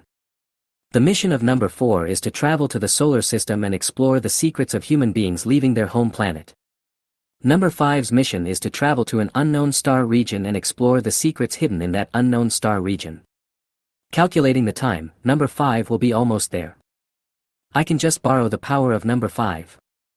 Number 4 has already exposed its existence on Leo star, so there is no need to hide it. Chiyo, I'm not afraid, it's just that the strength of the two sides is too different. This risk is not worth taking. That's it. I have my own preparations. You just need to wait here. Darwin Star is just a bounty hunter and can't do anything except being a guide. It doesn't matter whether you bring Darwin or not. Since he was afraid, Li Meng naturally would not force him. After all, I am just his customer and I cannot force him to take risks. Although for Li Meng, this was not an adventure at all. But Darwin had no idea of the power he possessed. Without saying anything more, Li Meng turned and flew towards the Pioneer-class transport boat on the helipad. After a moment, as the platform rose, the Pioneer transport was exposed to the vacuum. There was no roar of the engine, only the glow of the tail flame. On the helipad, the Pioneer-class transport boat slowly took off and then rushed towards the starry sky where the Sun Chaser-class carrier-based ship was located. Soon, the Pioneer-class transport returned to the hangar of the Sun Chaser-class carrier. With Li Meng's return, the Sun Chaser-class carrier set sail again. The linear engine at the rear spewed out dazzling flames. Under the powerful thrust, the Sun Chaser-class carrier-based ship slowly turned, with its bow pointing in the direction it came from. The next moment, only blue light flashed in the dark space. The Sun Chaser-class carrier disappeared in an instant, jumping into hyperspace. It only dragged out a blue stream of light and rushed into the depths of the universe. 2 hours later, in a dark universe. This place is located in the gap between star systems and there is nothing. Suddenly, a blue light emerged from the void. A platinum-colored ship suddenly appeared. As soon as it left hyperspace, the Sun Chaser-class carrier's engine suddenly shut down and it floated quietly in the dark starry sky. I don't know how long it took, 1 day, 2 days, 3 days. On the 5th day, an even larger blue light shone in the dark universe. Chapter 163, Entering Magia Star. A huge spherical ship jumped out of hyperspace. Its appearance made the 1-kilometer-long Sun Chaser carrier-based ship become a tiny thing. With the arrival of number 5, the Sun Chaser-class carrier moved. The engine at the rear spewed out a dazzling flame. Under the powerful thrust, the Sun Chaser-class carrier-based aircraft slowly approached the Voyager-class Ark ship. A huge gate also opened on the surface of the Voyager Ark. From the gate, the Sun Chaser-class carrier slowly entered the carrier hangar. As the Sun Chaser-class carrier entered the carrier hangar, the gate slowly closed. In the dark universe, the Traveler Ark set sail again. The coil engine emitted a dazzling flame tail. Under the powerful thrust, the Voyager-class Ark ship slowly flew into the depths of the starry sky. After a moment, there was a flash of blue light, and the Voyager-class Ark ship suddenly disappeared and jumped into hyperspace. It dragged a long blue stream of light and rushed into the depths of the starry sky. Data world, virtual and real space. At the round table, all the little Li-Mengs were there. This time, the number of little Li-Meng increased from 4 to 5. Split individual number 5, fight or talk. Fight right away, or talk first and then fight. Split instance number 2, there's nothing to talk about. Let's just start fighting. Split number 1, number 2 is right. There is no need to talk. The Independent Planets Alliance is also an enemy anyway. Split individual number 3, the fleets of the Alliance of Independent Planets are mostly commanded by Scryer Ratmen. They won't give you a chance to negotiate. Let's take down Planet Mage first, and then slowly deal with the Saint Oak family. Split instance number 5, please solve this matter as soon as possible, so as not to delay my trip. Split individual number 4, it's not that easy. Magia is a habitable planet with a population of 1.7 billion and a planetary shield. It's not difficult to destroy the Independent Planet Alliance fleet, but it's difficult to occupy Magia. Split instance number 2, occupy. Why do we want to occupy Magia Star?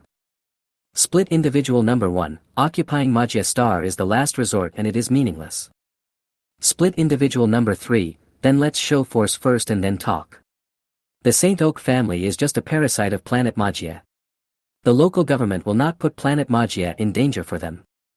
Main body, let's do it this way. Let's solve this matter as soon as possible. Adjourn. Outer Ring Star Field. 03184 Star Zone, Magia Star. The starry sky is vast, dark, cold and dead. In the dark universe, a blue planet is floating quietly. It is Magiexing, an Earth-like planet. It has the same rich landforms as our home planet, Earth. There are oceans, there are mountains, there are seas, there are deserts. Many years ago, with the arrival of the first colonists, the planet Magia was declared conquered by humans. After clearing out the creatures that posed a threat to humans on the planet Magia, it became a human colony. To this day, thousands of years of development have made Magia Star a relatively prosperous planet. Magiexing belongs to the Principality of Morse, a small country with human influence. As a border country, the Principality of Morse was greatly affected in this war. Faced with the powerful military force of the Independent Planets Alliance, they can only choose to stand on the side of the Independent Planets Alliance. Fortunately, the Independent Planets Alliance has always been more favorable to human countries. Therefore, the Principality of Morse was not greatly affected. Magiexing's main business is agriculture, and the agricultural products it produces are widely sold in the 03184 star area. It is also the largest grain producer in the Principality of Morse. Today, in the orbit of the planet Mage, a fleet of the Independent Planet Alliance was cruising in orbit as usual. As an agricultural planet, the transportation industry on Magia is very prosperous. In the hyperspace channel, blue light keeps flashing. Spaceships of all sizes are constantly entering and leaving Magia Star. Although the population flow is far less than that of the habitable planets in the inner ring star field. But in the barren outer ring star region, it is rare.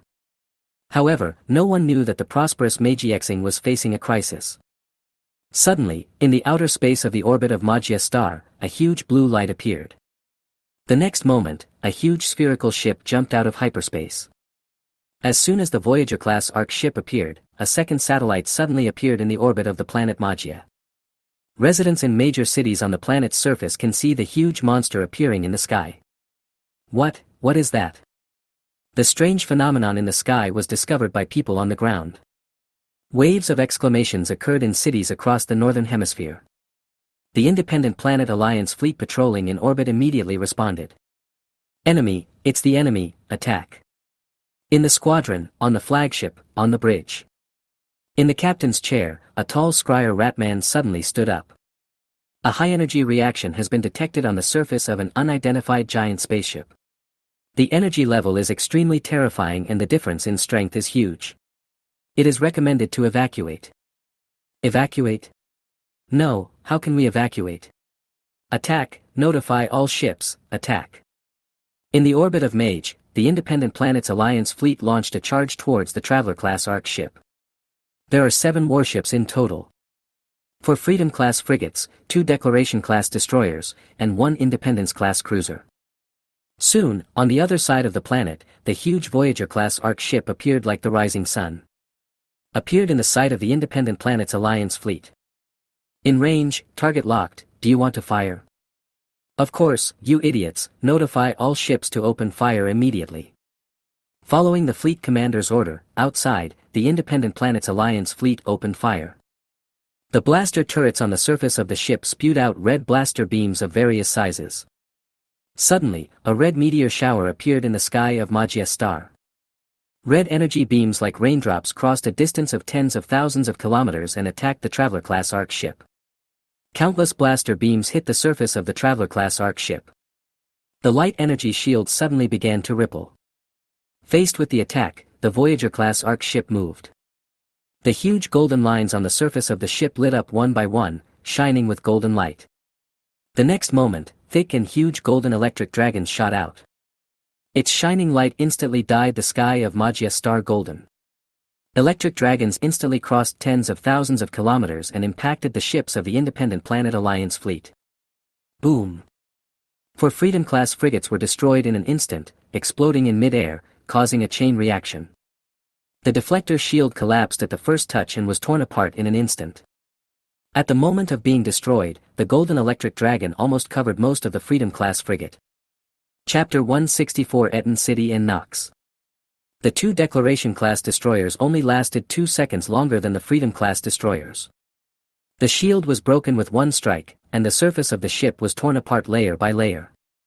The chaotic electric current rushed into the ship, destroying all electronic equipment. A large number of electronic devices were overloaded and exploded. This is the power of the main gun of the Voyager-class Ark ship. The energy of one strike is equivalent to the power of tens of thousands of nuclear bombs of the 10-million-ton class. 10 seconds later, the flagship of the Independent Planets Alliance fleet also exploded. There was a violent explosion in the rear half of the ship. Most of the ship was torn into 2 pieces. A large amount of spacecraft debris was captured by the planet's gravity and fell into the atmosphere. Suddenly, a meteor shower began to fall in the sky of Manhwa star. In one encounter, the Independent Planets Alliance fleet was destroyed in an instant. This horrifying scene was seen by many pairs of eyes on the surface. Although they didn't know what happened. But they knew that the Independent Planets fleet was finished. More importantly, the giant ship that destroyed the Independent Planets Alliance fleet was undoubtedly an enemy. Manhwa star, the planetary capital, Eton City. In the downtown building, in the planetary governor's office.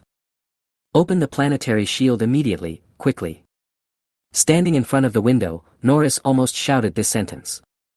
As soon as he finished speaking, he saw a giant pyramid building in the distance of the city. A distorted white light shot up into the sky from the top of the pyramid building. It spread outside the atmosphere and quickly enveloped the entire planet. Seeing this scene, Norris felt relieved. At this moment, on the eastern horizon, a huge monster slowly rose like the sun. Looking at the giant ship hanging in the sky, a hint of doubt flashed in Norris's eyes. Who exactly is the attacker? Could it be an unknown terror from an unknown star region? As soon as the thought came to his mind, Norris immediately denied it. Although the Principality of Morse is a border country, Manhwa star is not on the border. He received no news of the invasion of the Principality of Morse. The blue light flickered, and a holographic projection appeared on the communication disk. Director Norris, this is bad. The government's information database is being hacked, and the engineers are completely unable to stop it. Hearing this, Norris was stunned. Immediately shut down the external network and cut off the power. Chief Norris, all cities will be paralyzed, which will cause great chaos and casualties. Norris's face sank, and he realized this. The information database is the core of each of Meiji Xing's mature systems and controls the online world.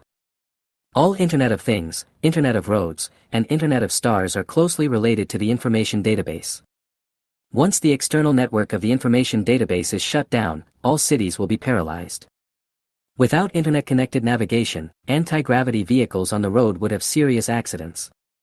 If this happens, it can cause millions of casualties in an instant. Who is attacking the repository? It's the giant ship in orbit. It's using radio signals to hack into the information repository. How is it possible? A mere radio can hack into the information database. What do those engineers do? Norris simply couldn't believe that the intruder had hacked into the information database relying solely on radio signals. Although it's just a radio signal, it's very powerful and emits direct electromagnetic waves. Even if we cut off the outside network, I'm afraid it won't be able to prevent the invasion. Hearing this, Norris's face looked gloomy. If the other party possesses such technology, then what is the point of him hacking into the database?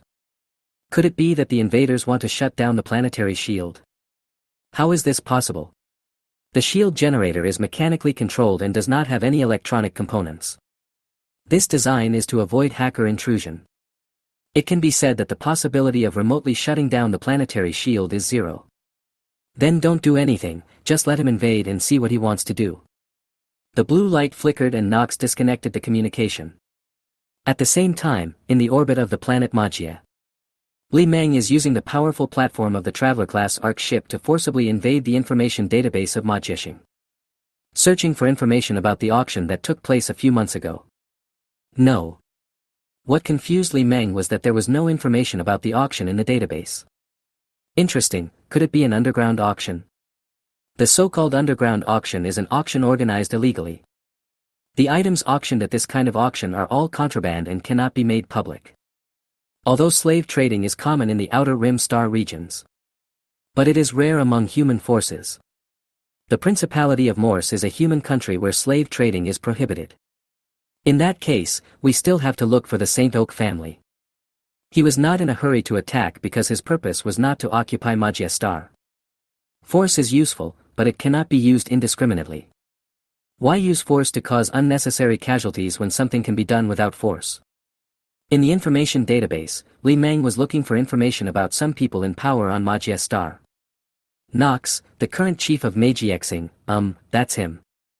Magiexing, Eton City. City Hall Building, Office of the Governor. Are you Chief Nox? There was an unknown ID, and Nox thought it was a senior government official. When I answered the call, I found out it was a round robot. I'm Nox, who are you? Looking at the holographic image above the communication disk, Nox thought of the giant ship hanging high in the sky outside the window. They are exactly the same in appearance. You don't need to know who I am. My purpose in coming to Magia Star is not to conquer it by force, and I have no interest in occupying Magia Star. As long as you help me find someone, I will leave by myself and Magia Star will not be harmed. If you are unwilling to help me, then I will have to do it myself. When that happens, don't blame me for turning Magia Star into a sea of fire. Hearing this, Nox's face tightened. He quickly said, who are you looking for? I can help you find it. If the other party was just looking for someone, how could he refuse? Just looking for someone, he has no reason to solve it. I want to ask the patriarch of the Saint Oak family some questions. If possible, I hope this family will disappear. Of course, you have to wait until I have found out everything. If you don't want to do it, I can do it myself. The Saint Oak family? How could Nox not know about this family? The Saint Oak family is a parasite living on the planet Magia and is the leader of the underworld families. Although its headquarters is in the city of Eton on the planet Magia, its sphere of influence extends throughout the Principality of Morse. It is not possible to completely eliminate the Saint Oak family in a short period of time. This is not the most important thing. What is more important is that he does not have the ability. Chapter 165 Saint Oak Wayne. Although I am the planet's chief, I do not have the ability to wipe out this family. This family is far more powerful than you think. Open the planetary shield. I'll do it myself. No matter how powerful the force is, Li Meng doesn't care at all. He had no interest in eradicating the cancer of the Saint Oak family for the Principality of Morse. All he wants is for the culprit to pay. Open the planetary shield. Faced with Li Meng's request, Nox hesitated. Once the planetary shield is opened, Magiexing will completely lose its ability to defend itself. By then, who knows how it will do. To open the planetary shield, you just need to provide me with information about the Saint Oak family. This will not be a large-scale war, and there will be no civilian casualties. The losses will be minimized. If you don't open it, it will be an armed invasion. At that time, I will not guarantee the safety of civilians. This is a threat, but it is not a threat. Li Meng's target is the Saint Oak family and he has no interest in Majiashing. He will leave after achieving his goal. Li Meng just wanted Nox to know this. If he cooperates, everyone will be fine. If you don't cooperate, we'll have no choice but to force a war for the planet. Although this would cause massive casualties among the civilians of Magia Star, Li Meng didn't care. Li Meng has no mercy on people who have nothing to do with him. Even if he wiped out 1,000,000 humans, he wouldn't feel a thing. The expression on his face changed for a while, and finally, Nox compromised. Nox knew very well that even if he didn't compromise, he couldn't stop it. The Independent Planets Alliance fleet was destroyed so easily by that giant ship. This shows how powerful it is. Facing such a powerful enemy, can the planetary shield really protect planet Magia? If the enemy forces a landing and attacks, what can Ma Jiexing use to protect himself? Magia Star is just an agricultural planet. Although there is a certain amount of security force, that force can only be used to maintain internal order. It is not enough to use it in war. Okay, I will open the planetary shield. I hope you will keep your promise and not harm the people of Magia Star. Nox knew very well that he had no choice but to compromise. Saint Oak Wayne, this is the real name of the current patriarch of the Saint Oak family. Since you have hacked into the information database of Ma Jiexing, which contains all the information about this person, including all his industries and addresses, I will shut down the orbital defense system of Etten City to facilitate your actions. The blue light flashed and Nox lost communication. Looking at the huge ship hanging high in the sky outside the window, he sighed in his heart. I didn't expect this to happen during his term. This made Nox feel very uncomfortable. Even if this incident can be resolved peacefully, what will the Duke think when he learns about it? Maybe she would be annoyed at his compromise without fighting. No matter what the Duke thinks of him, he has no choice now. Soon, Etten City's shield generator was shut down. The distorted transparent light column that was visible to the naked eye disappeared. In the city, the anti-aircraft fortress platform that originally rose from the ground also sank into the ground. Seeing that Ma Jiexing had removed the planetary shield, the Voyager arc in orbit began to move. A gate about 500 meters wide opened on the round surface of the ship. That was the gate of the hangar of the assault landing ship. 3 assault landing ships, about 500 meters long and resembling scaled-down versions of the Sun Chaser-class carrier-based ships, rushed out of the gate and headed straight for the atmosphere. The Raider landing ship is a ship designed by Li Meng for large-scale planetary landings. It does not have the ability to travel at faster than the speed of light, nor does it have powerful engines and shields. Only the thickest armor. Everything about it is designed for landing operations. The Raider landing craft is less than half the size of a Sun Chaser-class carrier. But its armor protection capability is 3 times that of the Sun Chaser-class carrier-based ship. Soon, 3 huge fireballs appeared in the sky above Etten City. It lasted for more than 20 seconds before the fireball disappeared. High in the sky, 3 assault landing ships headed straight for the city of Etten on the ground. At the same time, in a high-rise building in Etten City. I never thought I would see the invasion of Magia Star in my lifetime. In a room on a high floor, in front of a glass wall. A white-haired old man sat in an anti-gravity chair, looking at the sky outside. Right in the sky, a giant spherical ship can be clearly seen. It is so huge that it takes up almost 1/10 of the sky. Father, do we need to evacuate Magia Star? Behind the old man stood a middle-aged man who was about 40 years old. He was wearing a long golden robe, and his slightly plump physique made him look very wealthy. If the sky is going to fall, there are tall people to hold it up. What's there to be afraid of? If we leave Ma Jiexing now, we will become the target of attack. Father, which force did you say invaded planet Magia? Hey, the planetary shield has been removed. The two discovered that the planetary shield covering the planet suddenly disappeared. It was obviously shut down manually. This made the two of them look confused. With a powerful enemy at hand, isn't it a suicidal act to withdraw the planetary shield? Without the protection of the planetary shield, once the enemy ships launch orbital bombardment, the planet Magia will turn into a sea of fire. Father, look, something is entering the atmosphere. Just then, 3 meteors appeared in the sky outside. The shining light is very eye-catching and can be seen clearly even in broad daylight. Soon, 3 platinum-colored ships that looked like metal boxes appeared in the sky above Etten City. They were rapidly losing altitude and then flying low among the tall buildings. Father, those 3 ships are flying towards us.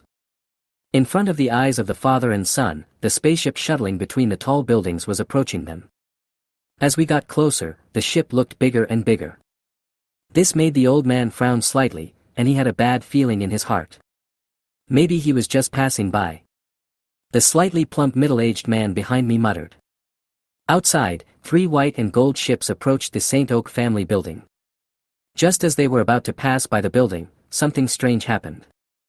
Ejection ports opened up in the belly of the raider landing craft.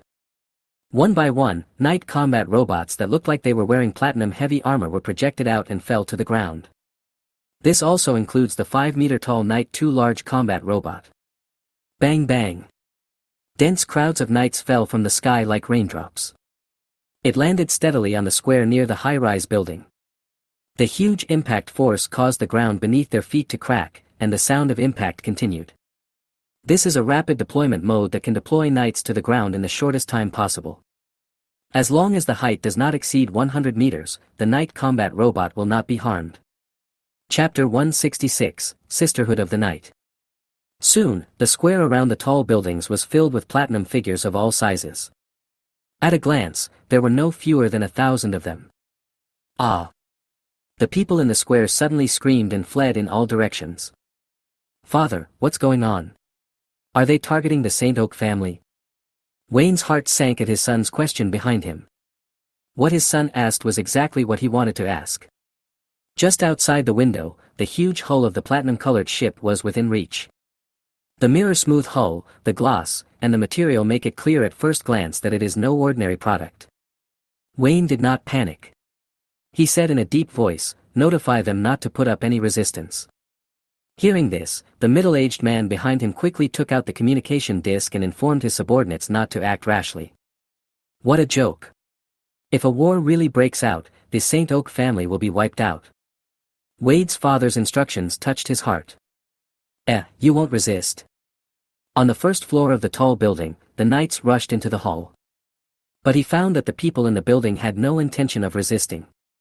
Some security guards who were armed even lay on the ground and threw their blasters away. Seeing that the St. Oak family was so honest, Li Meng felt embarrassed to open fire. Since the St. Oak family offered no resistance, the knights quickly captured all floors of the building. I am the current patriarch of the St. Oak family, and I demand to see your leader.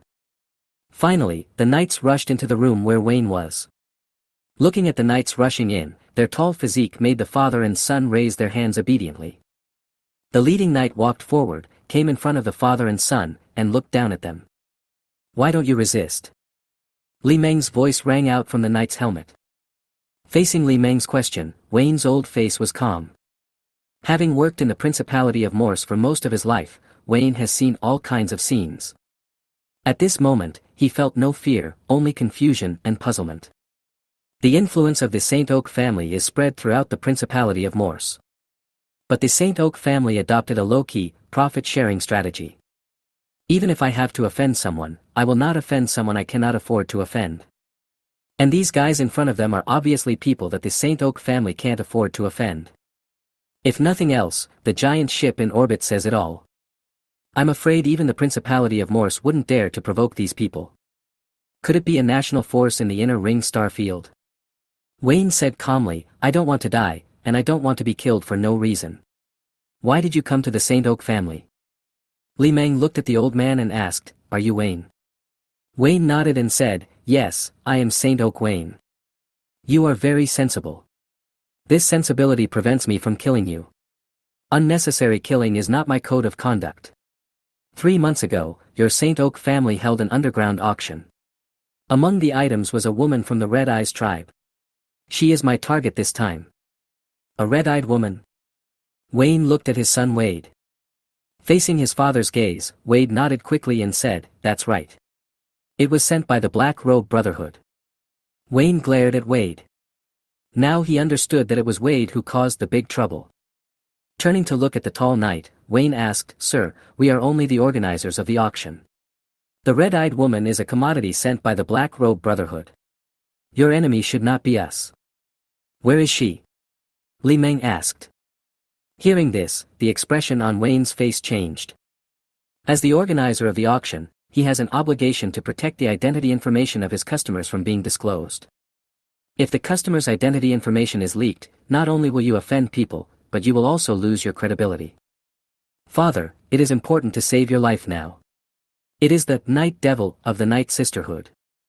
Seeing his father hesitating, Wade quickly reminded him. Wayne frowned slightly and a hint of surprise flashed in his eyes.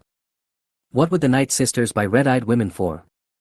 But Wayne got a headache when he thought about what would happen next. If he revealed the news about the Night Sisterhood, he would definitely be hated by the Night Demon. Wayne felt his scalp tingling at the thought of such an outcome. Those women are not easy to deal with. It is the stupidest thing to provoke them. Wayne rolled his eyes at his son and had no choice but to compromise. Compared with future threats, current threats are the most important. Wayne had no choice but to tell the truth. The one who bought the red-eyed woman is the current leader of the Dark Knight Sisterhood, Night Devil. They are a group of witches, a group of assassins in the dark. No one in the entire Outer Ring Star region dares to offend them. If you want to get the red-eyed woman back, you can go to Dark Knight Star, which is the home of the Dark Knight Sisterhood. After he finished speaking, a hint of coldness flashed in Wayne's eyes. Now that we've offended them, let's find a way to make the Night Sisters disappear. This group of people should be able to do it with their abilities. The Night Sisters. Dark Knight Star. Li Meng was very surprised when he heard Wayne mention the Dark Knight Sisterhood. Li Meng is no stranger to the Night Sisterhood. It is recorded in the temple's wisdom realm. The Night Sisters are a group of psionicists who worship the Dark Lord and search the galaxy for dark temples. The Night Sisterhood was also a target of the temple, and the Knights Templar had been hunting them down for thousands of years. I didn't expect them to hide in a remote border star area. Turning around, Li Meng walked out. Now that we know where Offley is going, there is no need to stay on Magia Star. Although Li Meng wanted to teach the Saint Oak family a lesson before. But since he knew that the Saint Oak family was not the culprit behind the capture of Offley, Li Meng naturally would not kill them. But then again, there are really a lot of strange organizations in the Outer Ring Star field. The Black Robe Brotherhood, the Sisterhood of Night. A fraternity and a sorority, what a perfect match. Afterwards, Li Meng issued the order to evacuate.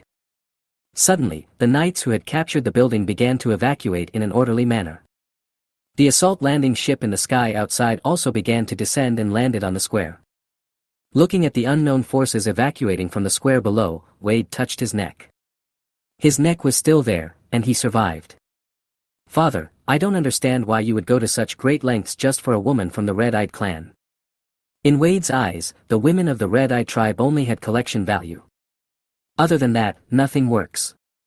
Can't even enjoy it as a real woman. Because the women of the Red-Eyed tribe are poisonous, and the poison is extremely strong and has no antidote. Looking at the square below, Wayne had a thoughtful look on his face. He said calmly, I don't understand either, but I know that the Night Sisters are finished. Wade smiled awkwardly when he heard his father talking about the Dark Knight Sisterhood. It's over, it's over. If I were targeted by those crazy women, I wouldn't be able to sleep at night. At this time, in the square outside, all the knights have evacuated the Saint Oak family building and returned to the Raider landing ship. Chapter 167 Dark Knight Star. Engines roared and air waves billowed in the square. 3 assault landing ships took off one after another, rose into the air, and gradually flew away. On the upper floor of a high-rise building, in the previous room. Looking at the 3 platinum-colored ships leaving, Wayne breathed a sigh of relief. Although this crisis came somewhat inexplicably, fortunately the worst outcome did not occur. As the landing forces returned, the Voyager Ark ships in orbit began to evacuate. The coil engine started up, emitting a dazzling flame. Looking up at the sky from the surface of Magia Star, a huge fireball suddenly appeared in the sky. Under the powerful thrust, the huge Voyager Ark slowly sailed towards the depths of the starry sky. This is just the Voyager Ark's engines running at low power. If it were to operate at full power, the jet's tail flame would be able to burn through the planet Magia's atmosphere and hit the ground. When it left the planet's orbit, only a flash of blue light was seen. The massive Voyager Ark jumped into hyperspace. It dragged out a long blue stream of light and rushed into the depths of the universe. Have you left? In the general manager's office on a high floor of a downtown building in Eton City. Seeing that the huge ship in the sky finally disappeared, Knox breathed a sigh of relief. He quickly took out the communication disc and contacted someone. The annihilation of the Independent Planets Alliance fleet is a big deal. He must report to His Excellency the Duke what happened today. As for how to explain to the Independent Planets Alliance, that is the Duke's business. Data world, imaginary space. At the round table, little Li Meng was there. Another meeting is in progress, this time initiated by number 5. Split individual number 5, that's how it is. This time, we will probably come into contact with a psychic user. Split instance 1, according to official records, the Night Sisters are not good people. Split instance 2, human. Split individual number 3, subhuman, maybe a gene adjuster. The so-called gene adjusters are subhumans separated from the human race. Over the long years, they discarded human genes and gradually evolved into inhumanity. In addition to being affected by the planet's environment, most subhumans are the result of deliberate genetic adjustments. After all, humans are still too fragile compared to most alien races. Therefore, many humans seek physical enhancement. Split 4, if the other party is a psychic user, then we must be careful. Split individual number 5, then we should focus on negotiation and seek a peaceful solution to the incident. If that doesn't work, we can use force.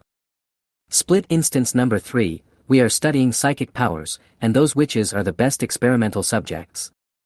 Split instance number 1, we have to do things step by step.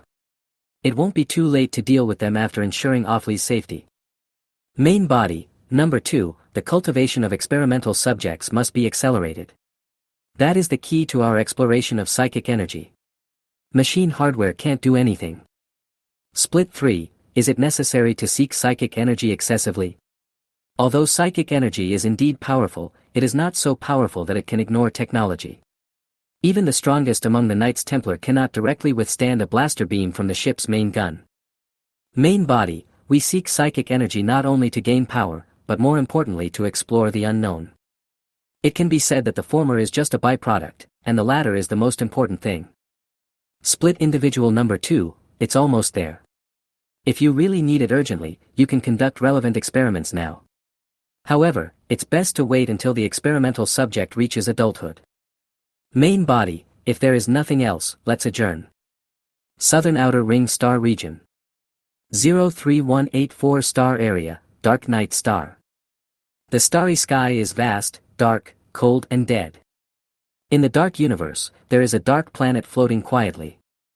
The entire planet is dark gray in color, and looking towards the surface of the planet, you can see endless plains.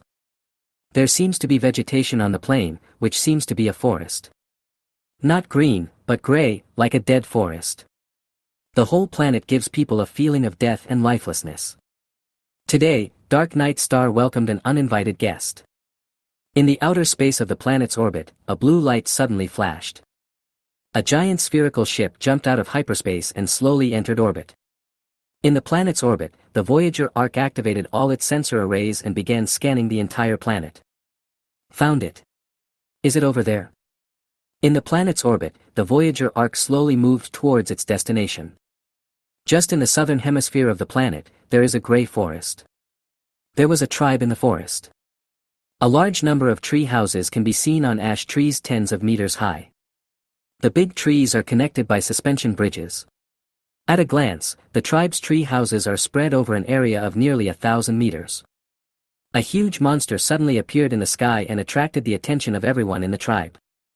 Some slender and graceful figures walked out of the tree house. They were all wrapped in cloth strips, covering only their private parts. He had no hair, was bald, and his body was covered with red tattoos. They stopped on the covered bridge and looked at the huge monster hanging high in the sky with puzzled expressions. At this time, in the largest tree house, an experiment was underway.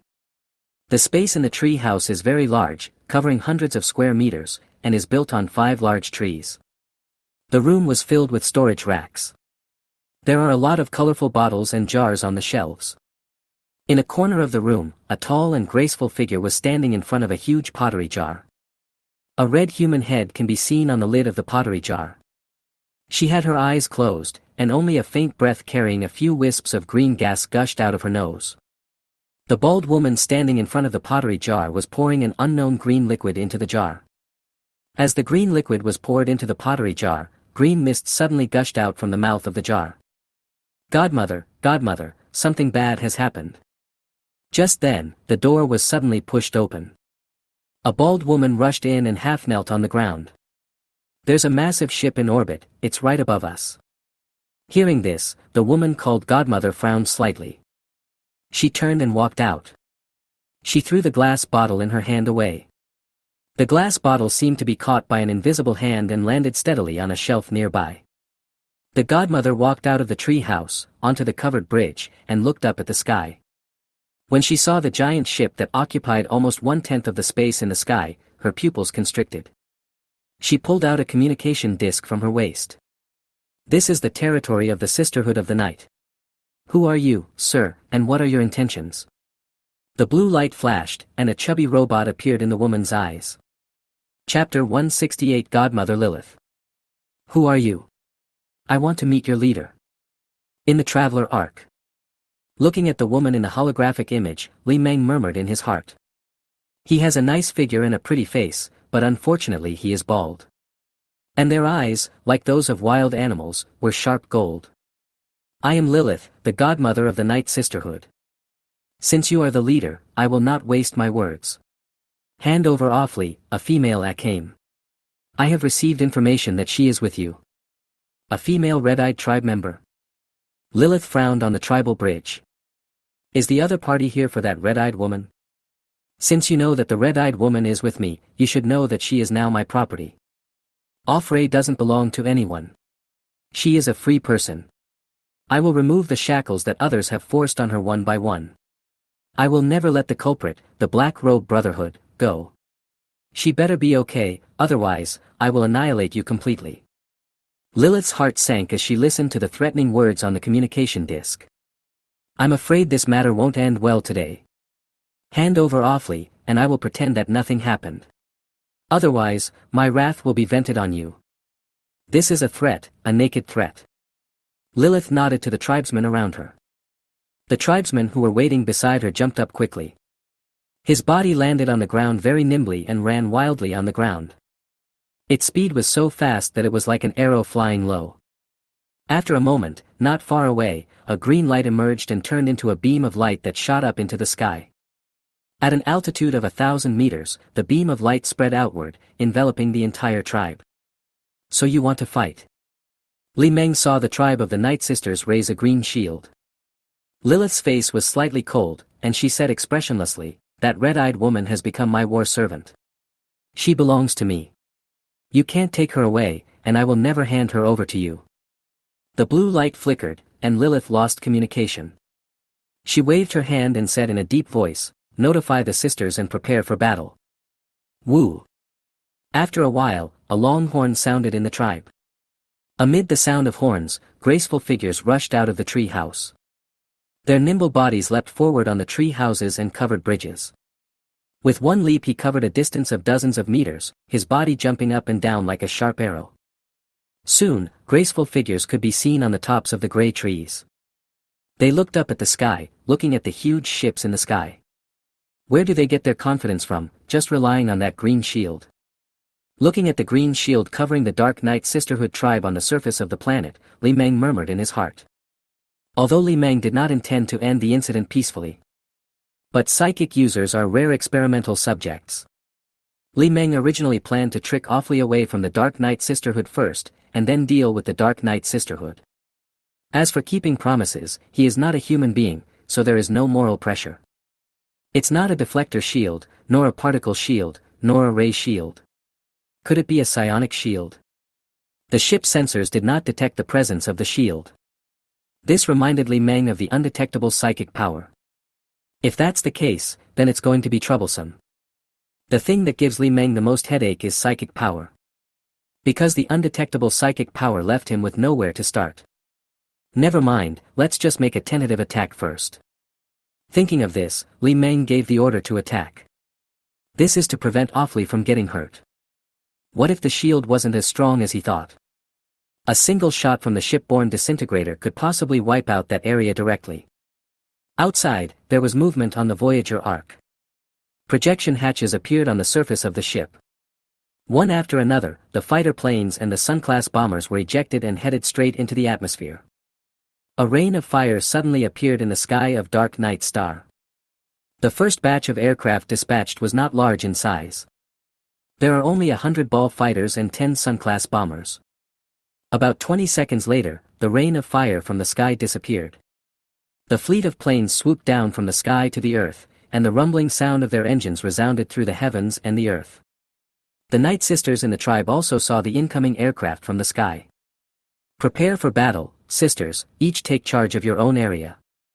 The fleet of aircraft was moving very fast, approaching the tribe at a speed visible to the naked eye. Soon, a group of diving planes flew over the tribe. The Sun-class bombers launched the first attack. Swoosh! There was a sharp whistling sound, and densely packed missiles shot out. The flight path was twisted and turned, and it instantly crossed a distance of several kilometers and crashed into the green shield. Boom! Huge mushroom clouds of fire suddenly rose from the surface of the green shield. Powerful shock waves and flames swept around, causing the green shield to ripple violently. It's quite hard. After the first wave of missiles, the fleet began to dive and attack.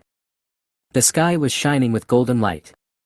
Golden lightning flashed across the sky and attacked the green shield, bombarding the green shield.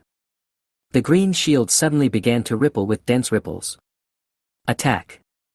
As the fleet swooped over the green shield, the Night Sisters inside the shield launched an attack. The graceful figure on the treetop pushed her hands upward. Green lightning shot out from their hands and hit the green shield. The moment it passed through the green shield, the green lightning seemed to be amplified and became thicker. Boom! A large number of ball fighters and Sun-class bombers were hit by the sudden green lightning. What was even more terrifying was that the green lightning that hit the fleet of aircraft caused a crosstalk phenomenon. Golden lightning was running wildly between the ball fighters and the Sun-class bombers. There was no explosion, and the fleet of planes passing by at high speed lost power instantly. The machines collapsed onto the shields. The moment they touched the shield, the ball fighter and the Sun-class bomber instantly disintegrated. Metal debris flew everywhere. The first wave of aircraft was instantly wiped out. I didn't expect the psychic shield could be used like this. The people inside use psionic lightning, amplified by psionic shields. In this way, the attack distance and power can be greatly improved. This reminded Li Meng of the psychic shield outside the Dark Temple. However, there should be great differences in the characteristics of the two. The psychic shield covering the Dark Temple is transparent and has no other color. The psionic shield that envelopes the Night Sisters is green. The ball fighter and the Sun-class bomber have a sturdy body structure and will not disintegrate due to impact. It should be because of the psychic shield. It somehow destroyed the structure of the ball fighter, the solar-class bomber. Li Meng felt emotional when he saw how the Night Sisterhood handled the situation with ease. As expected, it is an organization of psychic users that has been able to survive for thousands of years despite being hunted by the Knights Templar. Chapter 169, Invasion from Underground. Hey, what's wrong? Number 5 was suddenly pulled into the imaginary space. At the round table, he asked the little Li Mengs. Split Instance 1, we found a problem. A big problem. Split Instance 2 nodded. Yes, it is clear that the Night Sisters use psionics differently than the Templars. Split Instance 3, if we can control those bald chicks, it will help our research on psychic powers. Split Unit 5, I do have an idea. We can use the migration device to forcibly absorb the Night Sisters tribe into the Traveler's Ark, but the risk is very high. After all, we don't have a way to deal with psychic lightning. If we are not careful, we might even destroy a Traveler's Arkansas. Split Unit 4, since there is a risk, don't do it. No matter how strong the psychic shield is, it has its limits. Just break it by force. The main body, let's do this. It's not easy to control those witches. Kill 9 and save 1. We don't need too many witches. After leaving the virtual and real space, Li Meng began to act. In the orbit of Dark Night Star, huge hangar gates opened on the surface of the Voyager Ark's hull. One after another, the assault landing ships and spacecrafts rushed straight into the atmosphere. There are a total of 13 raider landing ships. Soon, 13 dazzling fireballs appeared on the dark night star. It passed through the sky like a meteorite falling to the earth. Mother, it looks like they want to break in from the ground. In the Night Sisters tribe, Lilith on the covered bridge looks up at the sky. She saw fireballs in the sky, which were caused by spacecraft entering the atmosphere. Wake up the war servants and prepare them for battle. A witch next to Lilith nodded, then turned and hurried away. Woo! Soon, a long horn sounded from the tribe. At the sound of the horn, the witches on the treetops took out their whistles. The shrill whistle suddenly resounded throughout the tribe. Roar! Suddenly, roars were heard in each tree house. Dark shadows rushed out of the wooden house and landed on the ground. They come in all shapes and sizes, with unusually strong physiques, and from all races. They were all about 2 meters tall, naked except for a pair of shorts. There are a lot of green tattoos on his body, emitting a faint halo. Their pupils are also green, emitting a strange color. After rushing out of the tree house, they stood on the ground under the big tree in a daze. Like a bunch of walking corpses. At first glance, there are dense numbers of them, covering a large area of gray forest. The number is at least nearly 10,000. At this time, in the forest about 2 kilometers north of the Dark Night tribe, 13 assault landing ships flew slowly and low, almost close to the treetops. Densely packed projection hatches opened on the belly surface of the ship. A large number of knights were ejected like bees leaving their nest and fell straight to the ground. Among the numbers, a large number of knights fell from the sky and landed steadily on the ground. Soon, 13 regiments, totaling 6,500 knights, appeared in the forest. Their figures are densely packed throughout a large area of forest. In the forest, the landed knights began to advance. Suddenly, the sound of footsteps could be heard in the forest. The distance of 2 kilometers is not long, and soon the army arrived outside the psychic shield. Outside the psychic shield, the army of knights stopped. The golden figures lined up neatly in the forest, occupying a large area of the forest at a glance. A knight stepped forward, striding towards the psychic shield. When it came to the psychic shield, it stretched out its right hand and touched the psychic energy. As the metal palm was imprinted on the psychic shield, the psychic energy under the palm suddenly emitted a green glow. The knight who touched the psychic shield was safe and sound, which shows that the psychic shield has no ability to attack. The knight withdrew his hand and took 2 steps back.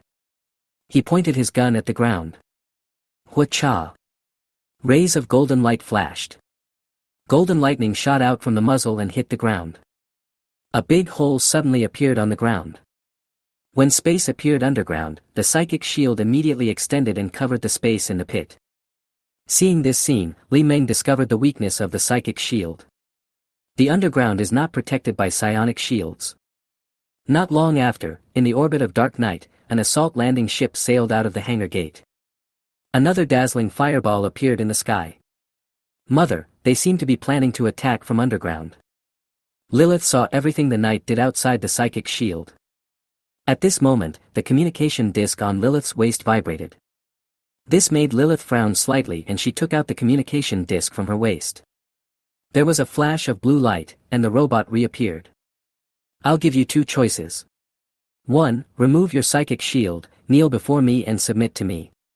2. I'll attack the Dark Night tribe from underground. Don't worry, I won't kill all of you. I'll leave 1/10 of you as my guinea pigs.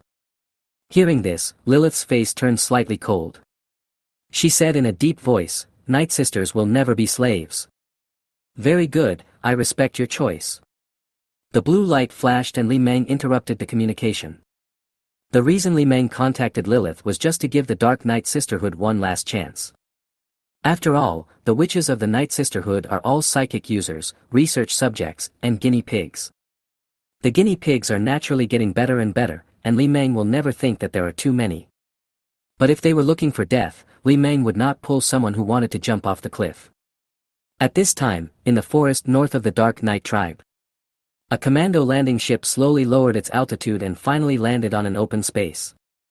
As the hatch at the bow opened, a huge gold-eating insect crawled out from inside the ship.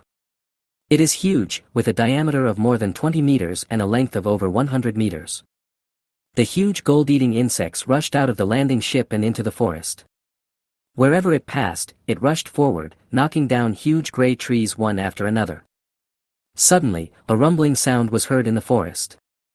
A large number of trees fell and spread towards the direction of the Night Sisterhood. Suddenly, at that moment, the movement in the forest disappeared. After a few minutes, the ground outside the psychic shield began to shake. Boom! The ground suddenly cracked, and huge gold-eating insects broke out of the ground like whales leaping out of the water. Then it slammed into the ground, and the sharp teeth on its arms began to spin, cutting the soil. The gold-eating worms rushed into the ground again like sandworms. Soon, the gold-eating bugs disappeared from the sight of the knight's army. In less than 30 seconds, the ground inside the psychic shield suddenly cracked. Chapter 170, Psychic Power Like Witchcraft. The huge gold-eating insect broke out of the ground and fell heavily to the ground. Like a snake, the gold-eating insect slithered on the ground and rushed towards the Dark Knight tribe. The door leading to the interior of the psychic shield has been opened. Outside, the army of knights began to advance, filing in through the tunnels dug by the gold-eating bugs. Attack, destroy it. See the huge gold-eating insects rushing towards the tribe. The witches on the treetops became anxious and launched an attack on the gold-eating bugs. Green lightning shot out from their hands again, rushing straight into the psionic shield in the sky. The green lightning that hit the psychic shield flowed towards the direction of the gold-eating worm. The next moment, above the gold-eating worm's head, the psychic shield shone with green light. Thick green lightning burst out from the psychic shield and attacked the gold-eating bugs on the ground. It seemed to know that the attack from overhead was coming. Before the green lightning appeared, the gold-eating bug slithering on the ground jumped up and rushed into the ground.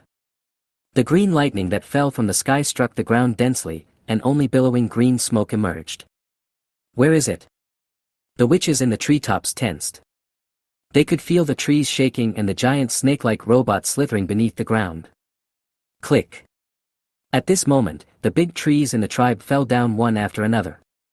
Looking at the ground, you can see a slightly raised object swimming underground. Wherever it passed, ash trees fell down in large numbers.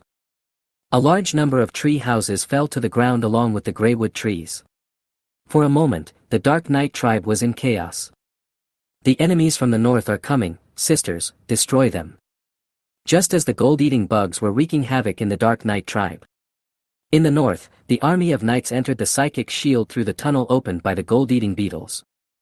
In order to avoid being attacked by psychic lightning, the knights dispersed and launched an attack on the Dark Knight tribe. A large number of golden electric snakes swept across the sky like raindrops and rushed towards the witches on the treetops. Laugh. Some witches were hit on the spot, and their bodies instantly turned into ashes and fell to the ground. This scene frightened the witches. The sisters around them turned into ashes before their eyes. That was a living person. He was there just a moment ago, and turned into a pile of ashes the next second. War Servant, attack. The witches realized that standing in the treetops would only make them targets. They quickly jumped down from the treetops and blew their whistles. As a shrill whistle sounded, the war servants on standby on the ground moved. They crawled and ran towards the north like wild beasts. The speed is so fast, like a sharp arrow passing close to the ground. Soon, thousands of war servants rushed to the front of the night army. Golden electric snakes were running wildly in the forest, and a large number of war servants were hit instantly. A strange scene appeared, and the green tattoo on the body of the hit war servant glowed slightly. Those green tattoos seemed to protect the war servant from damage. The war servant that was hit continued to charge unharmed. It's like a wizard's psychic power, how interesting. Li Meng was amazed to see that the disintegration gun in the knight's hand could not cause effective damage to the war servant. He never expected that psychic power could be used in this way. It would be a shame to destroy the Night Sisterhood just like that. Now, Li Meng is increasingly eager to gain the loyalty of the Night Sisterhood. With them, the door to psychic power would be half opened. It will undoubtedly be much easier to study psychic powers in the future. Li Meng had a hunch that he could gain a lot of knowledge about psychic power from the Night Sisters. Of course, the premise is that they have to be alive. Although Li Meng wanted more Night Sisters to survive, they were still in battle. Therefore, Li Meng did not stop the Night Army. The Dark Knight tribe is so large, there should be many witches. Li Meng didn't have too many requirements, just keeping half of the people. On the battlefield in the north, the huge Knight 2 combat robots took huge steps and became a wall in front of the war servants. Thick electric dragons shot out from the sniper-type disintegrator cannon in the hands of the Knight 2. It instantly crossed a distance of hundreds of meters and swept across the war servant. The war servant that was hit suddenly turned into light, and the green tattoo on his body burst into dazzling light. But the next moment, the war servant struck by the golden lightning suddenly exploded. The body turned into tens of thousands of pieces of flesh, and the blood and flesh dyed a large area of the surrounding land red. Although a large number of war servants were stopped by Knight 2 and fell in the forest. But the war servant was too fast, and he rushed towards the army of knights without hesitation like a wild beast. In the forest, a large number of war servants rushed into the knight's line. They jumped up and swung the green claws on the back of their hands towards the knight. Laugh. The green claws on the back of their hands seem to be a very special weapon, and are extremely sharp. The armor on the knight's body was torn apart by them like tofu. The war servants who rushed into the knight's army line ran left and right, knocking down one knight after another. Seeing that the attack from the splitting gun in his hand was ineffective, the knight took out the dagger on his leg.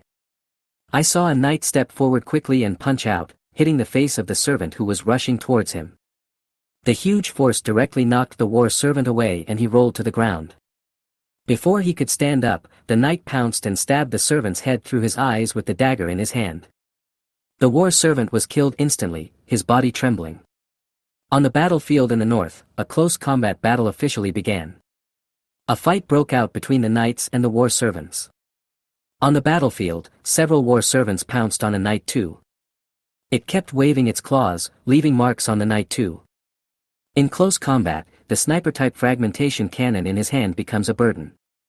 It dropped the sniper-type fragmentation cannon in its hands, freeing its hands. The huge metal hand grabbed the war servant on his body and squeezed it hard. There was a crack sound, which was the sound of bones breaking. From the Knight 2's huge hands, dazzling blood dripped like a stream of water. It threw it casually, and the war servant flew out like a cannonball. After flying dozens of meters, it crashed into a war servant.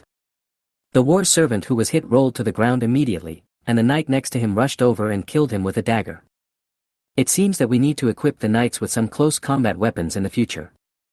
The daggers carried by the knights are just weapons made of ordinary materials, which are more symbolic than practical. The Knight 2 was not equipped with any melee weapons at all. Today's battle with the Dark Knight sisters made Li Meng realize one thing. That is, in many cases, the more advanced the weapons, the easier it is to target them. Once targeted, combat effectiveness will drop to the extreme. Cold weapons can adapt to any battlefield. At least in close combat, combat effectiveness with weapons and without weapons are two completely different concepts. If the Knight 2 had a giant sword, it would have been killing everyone by now. Chapter 171 Surrender. Although the war servants caused some trouble to the army of knights, they were just trouble. Soon, under the siege of the knights, the war servants were slaughtered. Laugh. The Knight 2 raised its huge right foot and stomped down hard.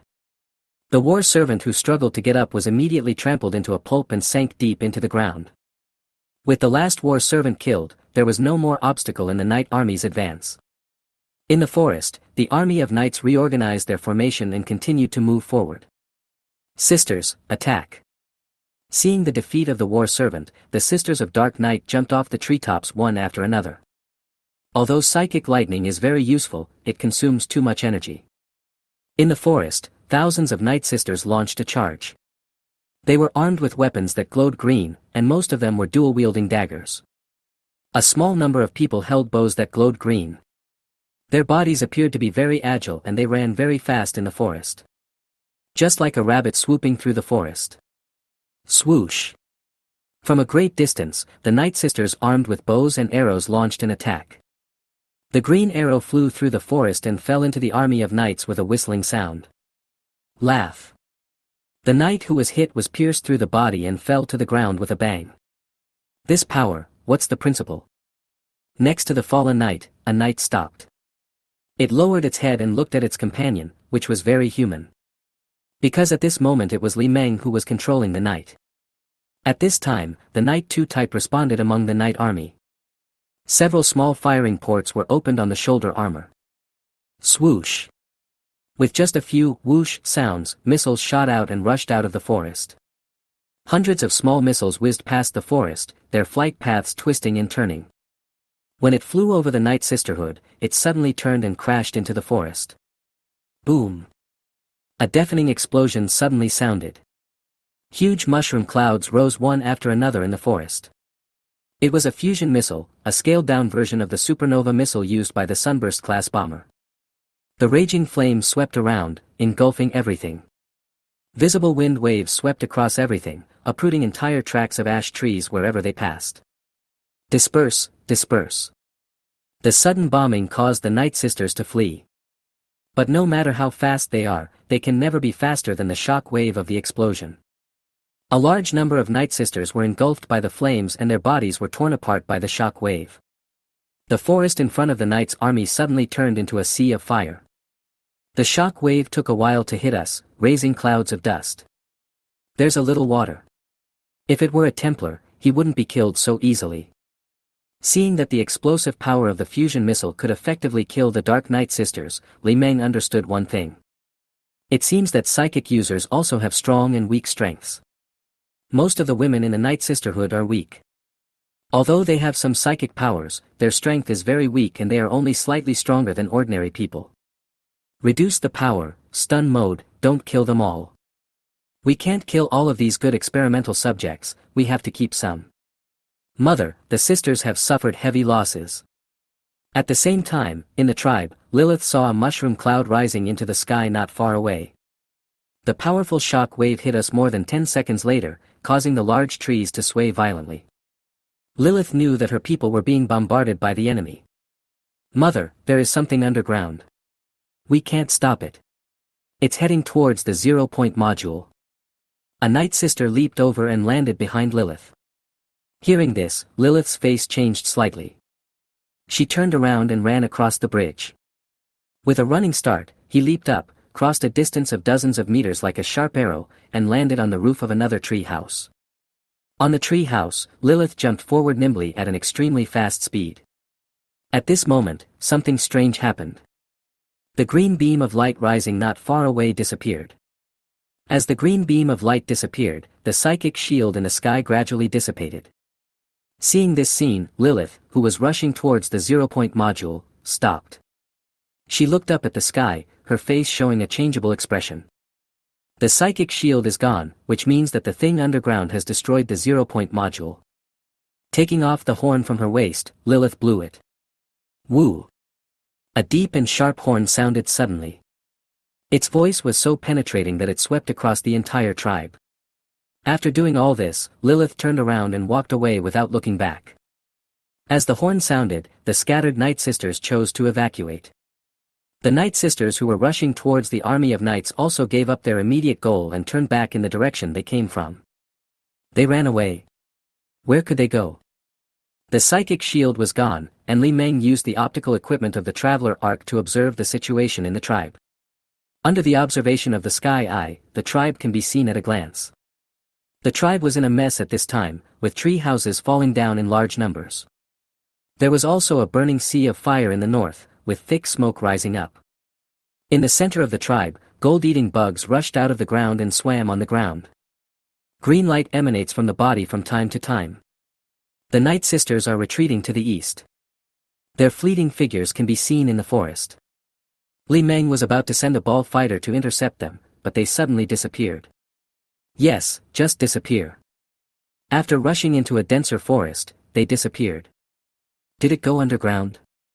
This was the only possibility Li Meng could think of. There should be a hole leading underground in that forest. Isn't this like a sheep walking into a tiger's mouth?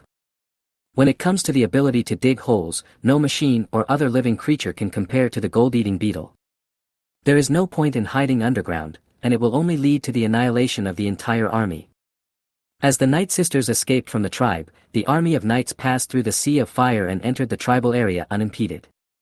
From the north, the knights entered the tribe. Begin your search of each tree house. A small team of knights even rushed straight to the largest tree house. You are too heavy. Go one by one.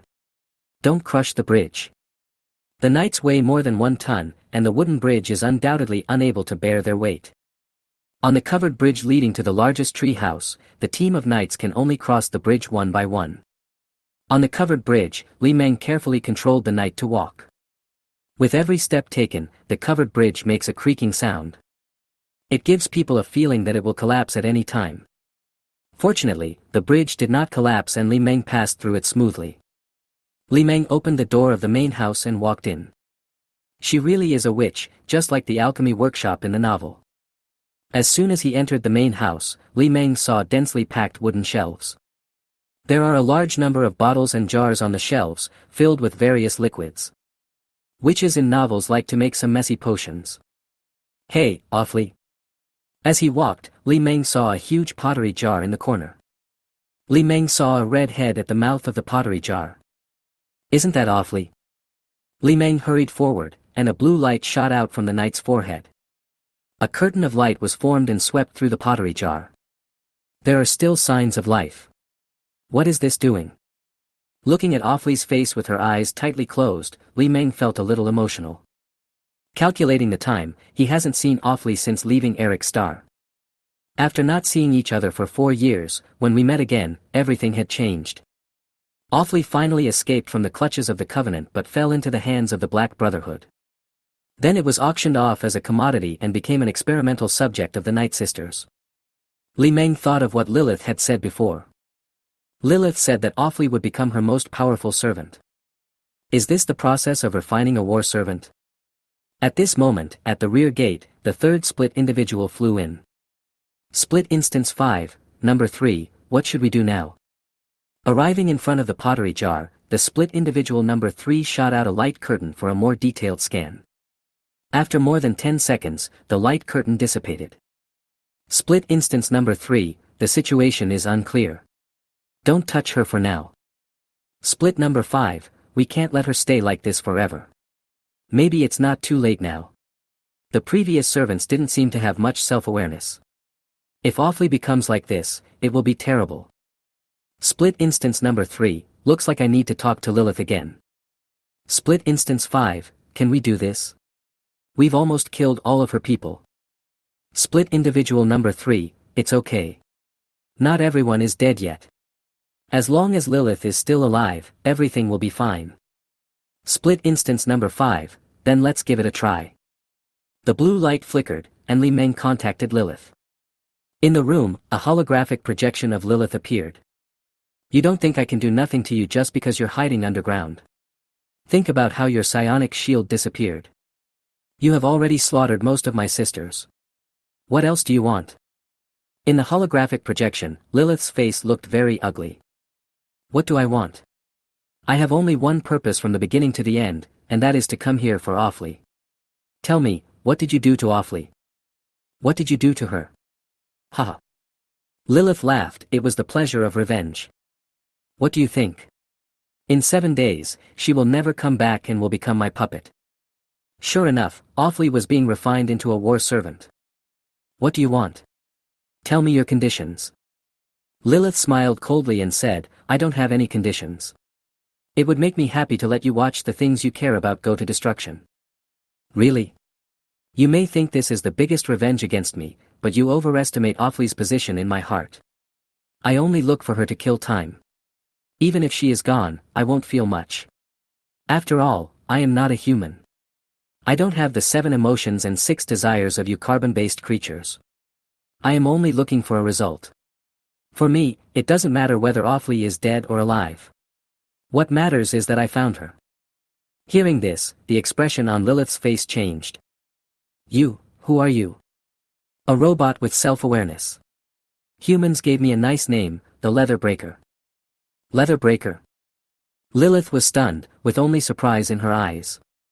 Impossible. Leather breakers are completely incommunicable. How could they be like you? There are exceptions to everything. Nothing is impossible in this world. Technology is advancing.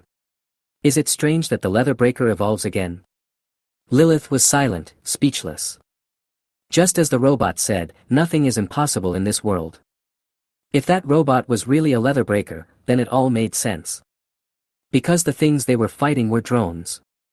Whether on the ground or in the air, they are all unmanned units. Although the ground units are all humanoid robots. But humans don't have such tall bodies. Although there are alien races that are 2.5 meters tall and humanoid, their body proportions are not right. If you don't want to make an offer, then I'll make one. I'm very interested in psychic energy and I'm eager to explore the legendary spiritual realm. If you, the Night Sisters, can submit to me, I will help you find the Dark Temple and study psychic energy. With my help, you don't have to hide in the dark like before. Surrender to the Leather Breaker. Lilith smiled coldly at the conditions stated by the robot. She said in a gloomy voice, "You have slaughtered so many Night Sisters, and now you want us to submit to you? Why not? Don't tell me you care about the lives of your sisters. Besides, people should look forward. The living should continue to live, and don't die for the dead. You have no choice. Although I hope Awfully can live, I won't force it. No matter what the result is, you will die if you don't choose to surrender. There are countless people who use psychic powers in the galaxy, and it's not just you, the Night Sisters. It's half truth and half lie." After spending several years searching for Awfully, Li Meng didn't want to end up with only an empty shell of Awfully. Negotiation is an art. It cannot be too direct or too crooked. Being too curved will allow people to see your flaws, and thus develop in a direction that is not beneficial to you. Being too direct will put you at a disadvantage in the negotiation and you won't be able to take the initiative. If you want to make the Night Sisters surrender, you must first let them see the situation clearly. Why die when you can live? Survival is the instinct of all carbon-based intelligent creatures. Li Meng believed that Lilith would not give up the chance to live. If Lilith chooses to die, then the Night Sisters are not worth Li Meng's worry. A race without the courage to survive is cowardly and incompetent. After a long while, Lilith responded. Something in her expression changed. The hatred in his eyes was a little less, and the resentment on his face disappeared. Obviously, Li Meng is right. As the leader of the Night Sisters, Lilith doesn't care how many Night Sisters die. Because the Night Sisters are not related to each other by blood. The members of the Night Sisters are all selected from among humans. After being genetically enhanced, it evolved through the baptism of psychic energy. It is also because of this that most people in the Night Sisterhood do not have psychic talents. They are only able to harness psionic energy because of the powerful sorcery of the Night Sisters. Chapter 172 I Have a Little Brother. Great Leather Breaker, the Night Sisters are willing to submit to you. In the end, Lilith compromised. She had no choice, either surrender or the Night Sisters would disappear. Very well, get out of that rat hole and come back immediately to free Awfully. The blue light flashed and Li Meng interrupted the communication. In Lilith's room, Li Meng looked at Awfully in the pottery jar. With this, the search for Awfully came to an end. It wasn't smooth, there were a few twists and turns, but it was smooth nonetheless. He was also very lucky, or to be more precise, Awfully was luckier. If it had been a few days later, Awfully would have been gone. Even if Awfully was found in the end, she would have become an empty shell. To the east of the tribe, there is an underground cave in the forest about several kilometers away. Soon, Lilith came out of the cave with the remaining Night Sisters. "Mother, do we really want to submit to that robot?" Walking in the forest, the questions from the tribesmen behind her made Lilith look up at the sky slightly. Although we are forced by the situation, it is not shameful to submit to the strong. Now, how to survive is what we must prioritize. But the sisters suffered heavy casualties, and it was all caused by those robots. The tribesmen behind Lilith had angry expressions on their faces, with only hatred in their eyes. Lilith paused and turned to look at the tribesmen behind her. Not long ago, her people numbered more than 1,000 people. Now, there are less than 300 tribesmen behind her. There is no point in hating robots. Now, put away your hatred and go meet our new master. The clan mother just accepted it like that. Have you accepted the fact of surrendering to robots? In the crowd, many Night Sisters were unable to understand what was in the mind of the mother. Why surrender to your enemies? It is better to fight to the death than to surrender to the enemy. You may not understand it now, but one day you will understand it. After saying this, Lilith turned around and continued forward. One day, her sisters would understand why she surrendered to her enemies. She had no choice, and neither did her people. Afterwards, Lilith brought the remaining Night Sisters back to the tribe. Walking in the forest under the tree house, the Night Sisters observed their surroundings calmly. Looking at the tall platinum figures scattered throughout the tribe, the Dark Night Sisters had different expressions on their faces. "Master, I'm back." Lilith returned to her home. She half knelt on the ground in front of the chubby robot. She lowered her head to show her submission. Turning slightly, Li Meng looked at the bald Lilith. Looking at Lilith half kneeling on the ground, Li Meng always had a very comfortable feeling. He has a beautiful face, but he is bald.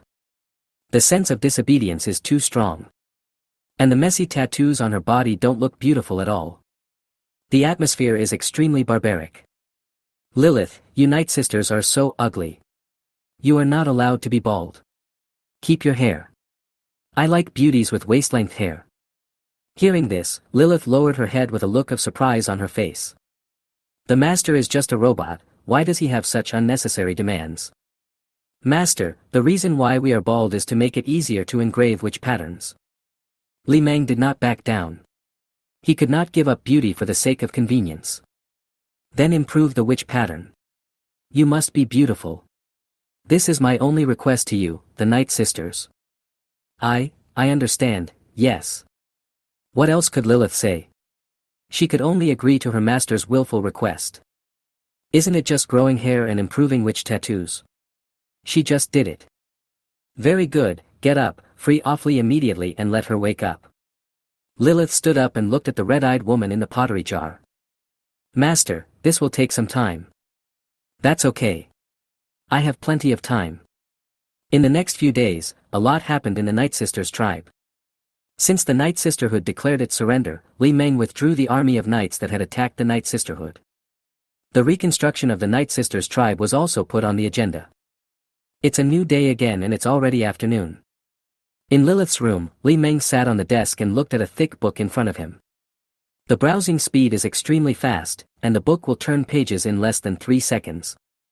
Looking at the pages of the book, there is a lot of content. There were densely packed words as small as ants. This is the most precious inheritance of the Night Sisterhood, called the Encyclopedia of Witchcraft. It contains a large amount of witchcraft that seems like magic. Although he didn't know how it worked, Li Meng still recorded every font. "Lilith, this means that most of the Night Sisters' psychic powers come from the 0-point module." There is a bed in the corner of the room. Awfully was lying unconscious on the bed, and Lilith was sitting beside it. She held a wooden bowl in one hand and a brush in the other, washing away the witch marks on Awfully's body. Lilith glanced sideways and looked at the owner of the desk. She replied, "Master, most of the Night Sisters do not have psychic talents. In order to enable them to use psychic energy, they can only be engraved with witch patterns from childhood to adulthood to improve their body's compatibility with psychic energy. The body of a Night Sister is like a battery, which can be recharged through the 0-point module after returning to the tribe." "So, spiritual energy exists in the body in some form?" Lilith shook her head and said, "Yes and no.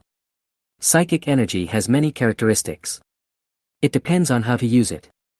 There is something called spiritual base in the body of psychic users.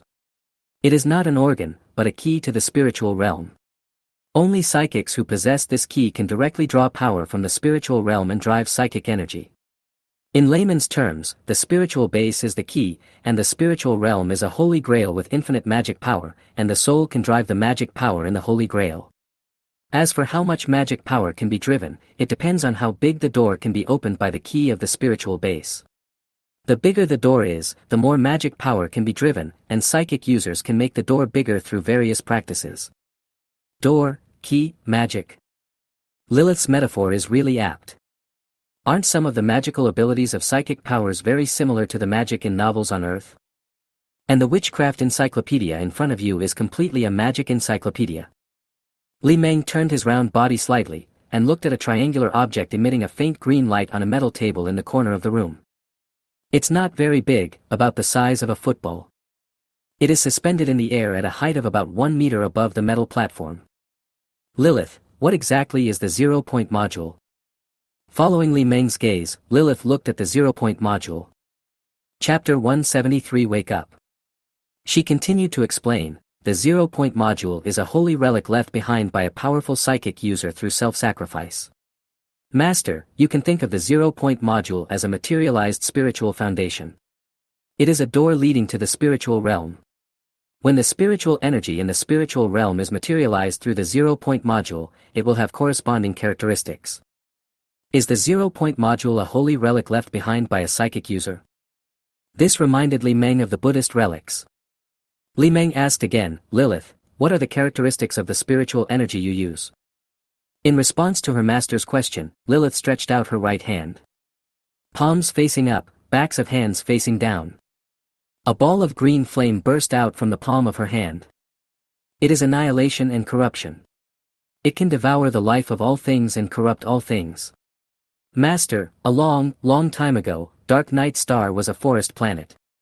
When we arrived here, affected by the spiritual energy, all things began to be corroded and corrupted by the spiritual energy, and eventually became the Dark Night Star of today. This process took less than half a century. After hearing Lilith's explanation, Li Meng remembered a power in a game in the Earth era. Both its color and characteristics are exactly the same as the evil energy in the game. No wonder even the gold-eating bugs can't keep the zero-point module in their bodies for long. Facts have proved that Li Meng's action of regaining the Dark Knight Sisterhood was correct. Otherwise, he wouldn't have deepened his understanding of psychic power like he does now. Lilith, does such a naturally formed zero-point module exist? Naturally formed zero-point module? Lilith nodded, then shook her head. She replied, there is such a saying, but it is unknown whether it exists. Some ancient books record that the spiritual realm is closely connected to the material world. There are many singularities in our universe that are connected to the spiritual realm. Due to various reasons, these singularities are likely to form zero-point modules. This zero-point module is also called the mother nucleus. But I don't know whether the mother nucleus exists. I have never seen it, and I have never heard of it. Li Meng asked again, what will happen if the mother core is detonated? Detonate the mother nucleus?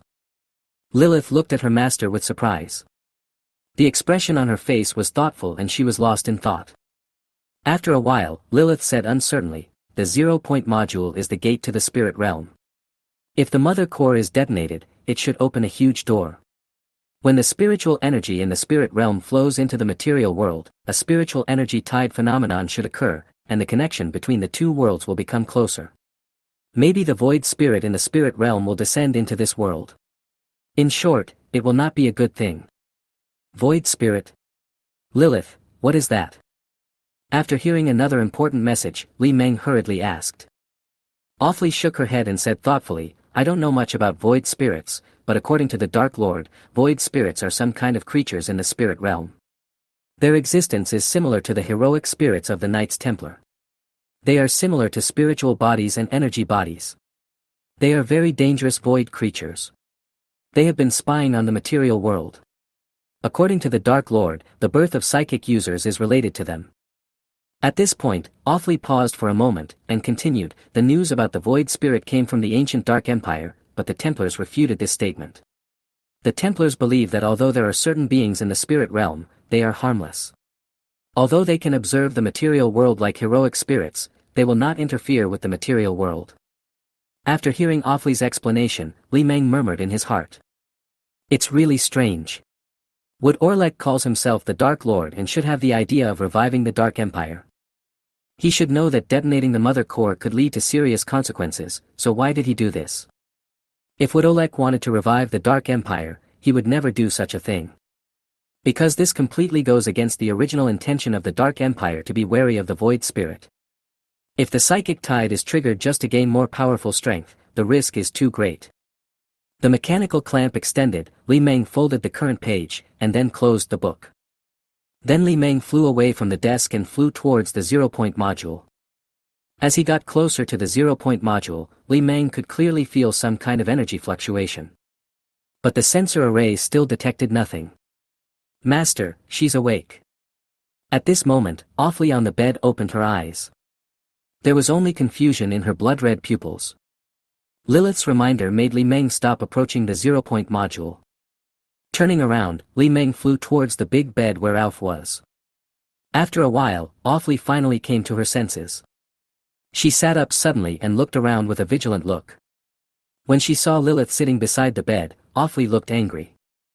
She stretched out her right hand and was about to grab Lilith's neck. Awfully. Just then, a familiar and patterned voice suddenly sounded from the room. This brought Awfully's reckless behavior to an abrupt halt, and her face showed a look of confusion. Lilith, who was sitting on the bed, stood up and made way. Ball. When she saw the ball flying towards her, a hint of surprise flashed across Awfully's eyes. Li Meng flew forward and stopped less than a meter away from Awfully. You still remember me? It seems everything is fine. I thought you would lose your memory for a while. Amnesia?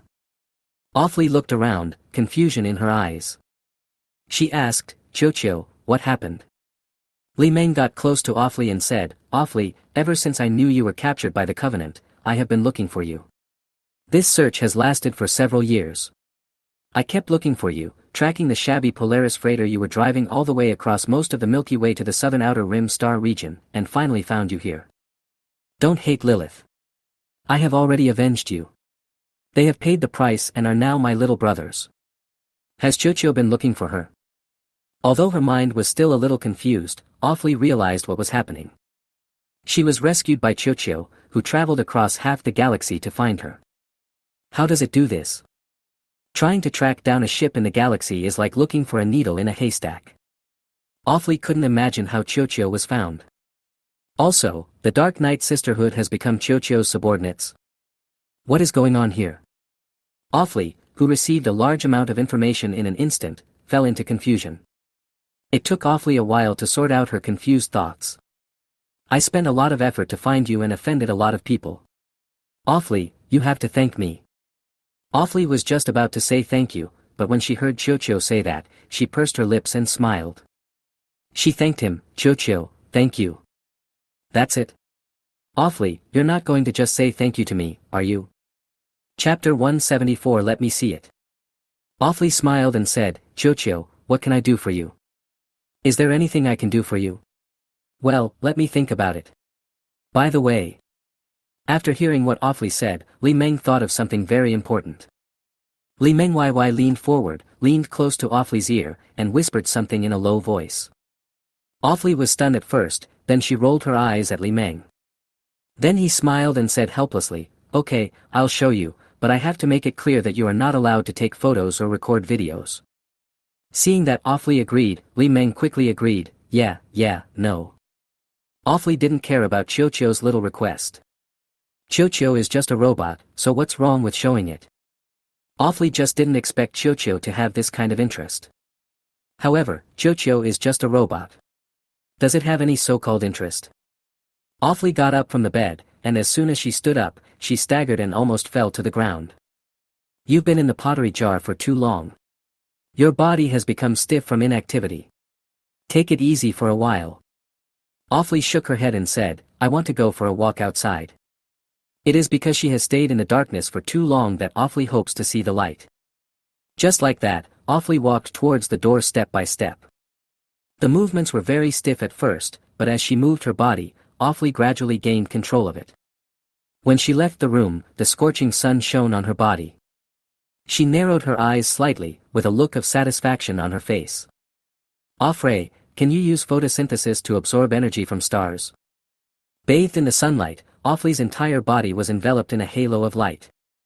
Li Meng immediately realized what was happening. Awfully replied, well, although this cannot meet the body's needs, it can reduce food intake by 70%. When she got used to the light outside, Awfully was immediately attracted by the huge ball in the sky. She looked stunned, with only surprise in her eyes. After a while, she looked at the ball thoughtfully. The giant structure in orbit is obviously a larger version of the ball. Awfully also realized how Chocho saved her. Looking into the tribe, traces of war have not disappeared. More importantly, the number of Night Sisters is significantly reduced. Chocho, why did you come to me? I'm just your task client. The time we've spent together is less than 10 minutes in total. Awfully doesn't think that she and Chocho have any deep friendship. Chocho said that it had been looking for her for several years, and Awfully did not doubt it. Awfully couldn't imagine how Chocho managed to find this place from Eric's star. If I really have to give an answer, it's probably because I'm bored and have to find something to do. The other reason is because of your sexy body.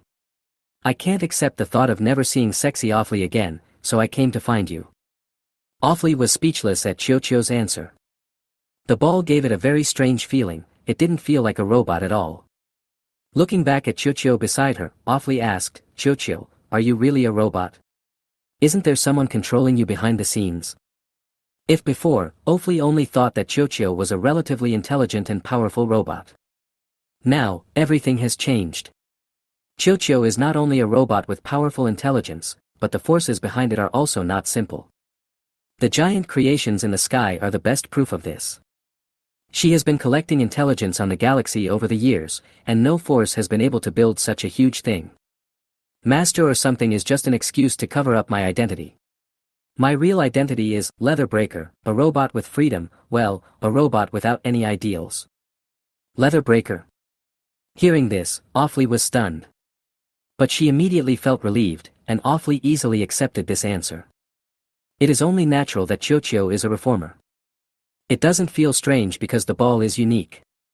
Awfully smiled and said, this identity suits you, but, Chiyo, you are really different from the Leatherbreaker I imagined. I don't really like fighting and killing. What's the point of destroying carbon-based life? As for me, I only have a thirst for knowledge. Exploring the unknown is my ideal. As long as no one provokes me, I have no interest in meddling in other people's business. Okay, let's not talk about me anymore, Awfully, what are you going to do in the future? What are your plans for the future? Awfully looked down at Chiyo beside her and asked, Chiyo, will you let me go? Will Chiyo let her go? Awfully didn't know, she always felt that things were not that simple. If Chiyo just let her go like this, then what's the point of Chiyo looking for her? Look at what you said. Why should I restrict your freedom? I have accomplished my goal of finding you. You are free to do whatever you want after that. I think you will not return to Eric Star again. Hearing this, Awfully was delighted. Is Chiyo really willing to let her go? This result was beyond Awfully's expectations. She thought Chiyo would ask for more, and she would have to stay by Chiyo's side from now on. Unexpectedly, Chiyo didn't have this idea at all. This made Awfully feel a little ashamed. She really doesn't understand Chiyo at all and has let Chiyo down. Looking at the ball, Awfully looked apologetic. She shook her head and said, I won't go back. Where do you want to go? I can take you there. If I leave you alone, you might be targeted and lose your freedom. In that case, wouldn't it be a waste of all the effort I put into saving you? It was clearly a very meaningful thing, but in the end it became meaningless. This development is not what Li Meng wants to see. There was a hint of hesitation in her eyes, and Awfully didn't know how to answer Chiyo. Awfully, you, the red eyes, should be from an unknown star region. This rumor has been circulating in the Milky Way, but no one has verified it. Considering that Awfully was heading west, her destination was obviously an unknown star region. Awfully was not surprised that Chiyo could guess her destination. Her route westwards easily reminds people of the unknown star region. Awfully nodded and said, well, my hometown is in the unknown star region. Looking Awfully up and down, Li Meng said, if I'm not mistaken, the Red Eyes tribe active in the Milky Way, your purpose should be to collect intelligence from various forces in the Milky Way and make full preparations for the subsequent invasion. Hearing this, Awfully's face changed slightly, and the expression on her face changed. Finally, she whispered, sorry, Chiyo, I can't say. It doesn't matter whether you tell me or not. There are some things I can't hide from me. Although you have hidden it very well, what exists in the unknown star field is also a secret, but you are not without trace. During the Dark Empire period, there was an invasion incident in the south-central ring star field. In the Dark Empire's documents, it was named the Red Flame Disaster Incident. I think the culprit of this incident is you, the Red-Eyed Clan. Chapter 175 There is nothing to see.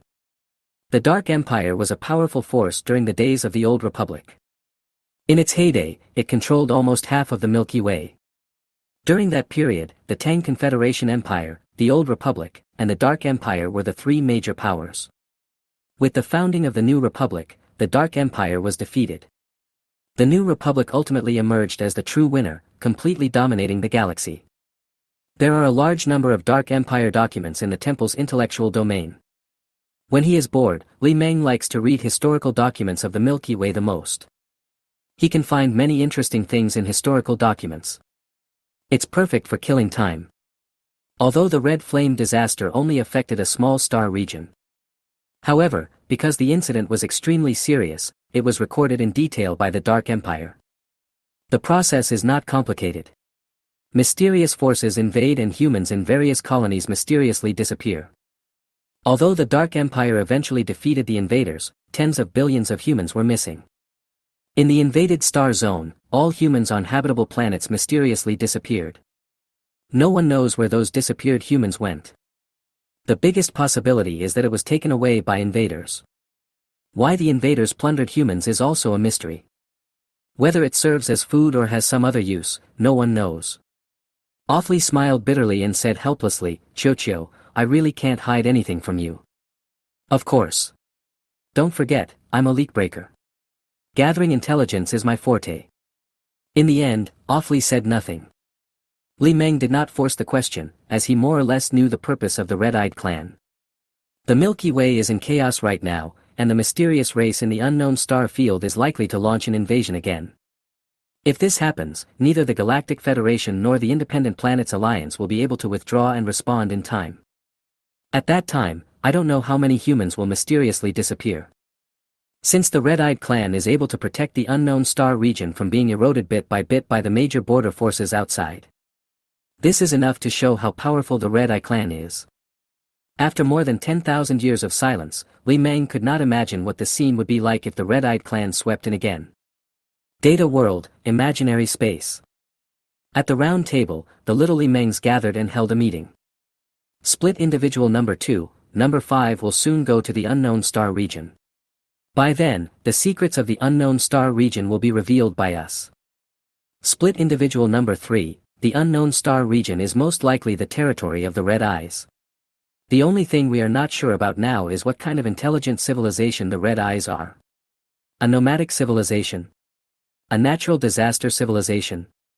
Or any other messy civilization form is possible. Split Unit 4, according to the Dark Empire's documents, the Red Eyes have a habit of plundering intelligent life. This behavior is not civilized at all. Split individual number 5, if we look at the Akane tribe from the perspective of human morality, then they are naturally evil. Split individual number 1, it may not be the Akane clan.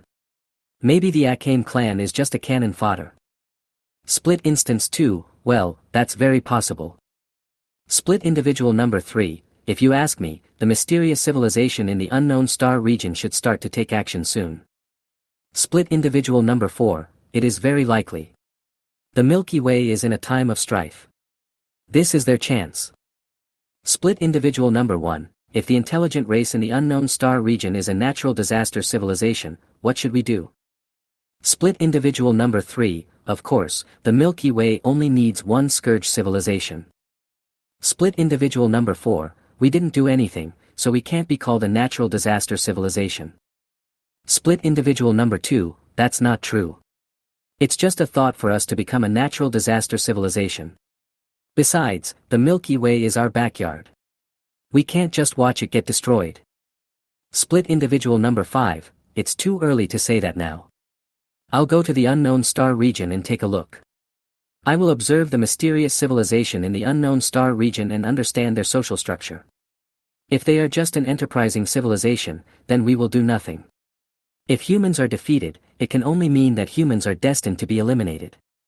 A race without an enterprising spirit should just crawl into the coffin and rot on its own. Split instance number 3, number 5, if you say so, then the Knights Templar really deserve to die. Split individual number 2, without the pressure from the Knights Templar, humans would not choose to lie low. In a sense, the Knights Templar do deserve to die, at least from the perspective of the interests of humans. Split individual number 1, that's true, but the Templars have helped to keep the Milky Way peaceful. It's not without some use. This kind of environment is much better than the Dark Forest law. Main body, let's stop discussing this matter here. Let's wait and see what happens. It won't be too late to find a way to deal with it when the situation becomes clear. Adjourn. That night, on the Dark Night Star, the Dark Knight tribe was quiet.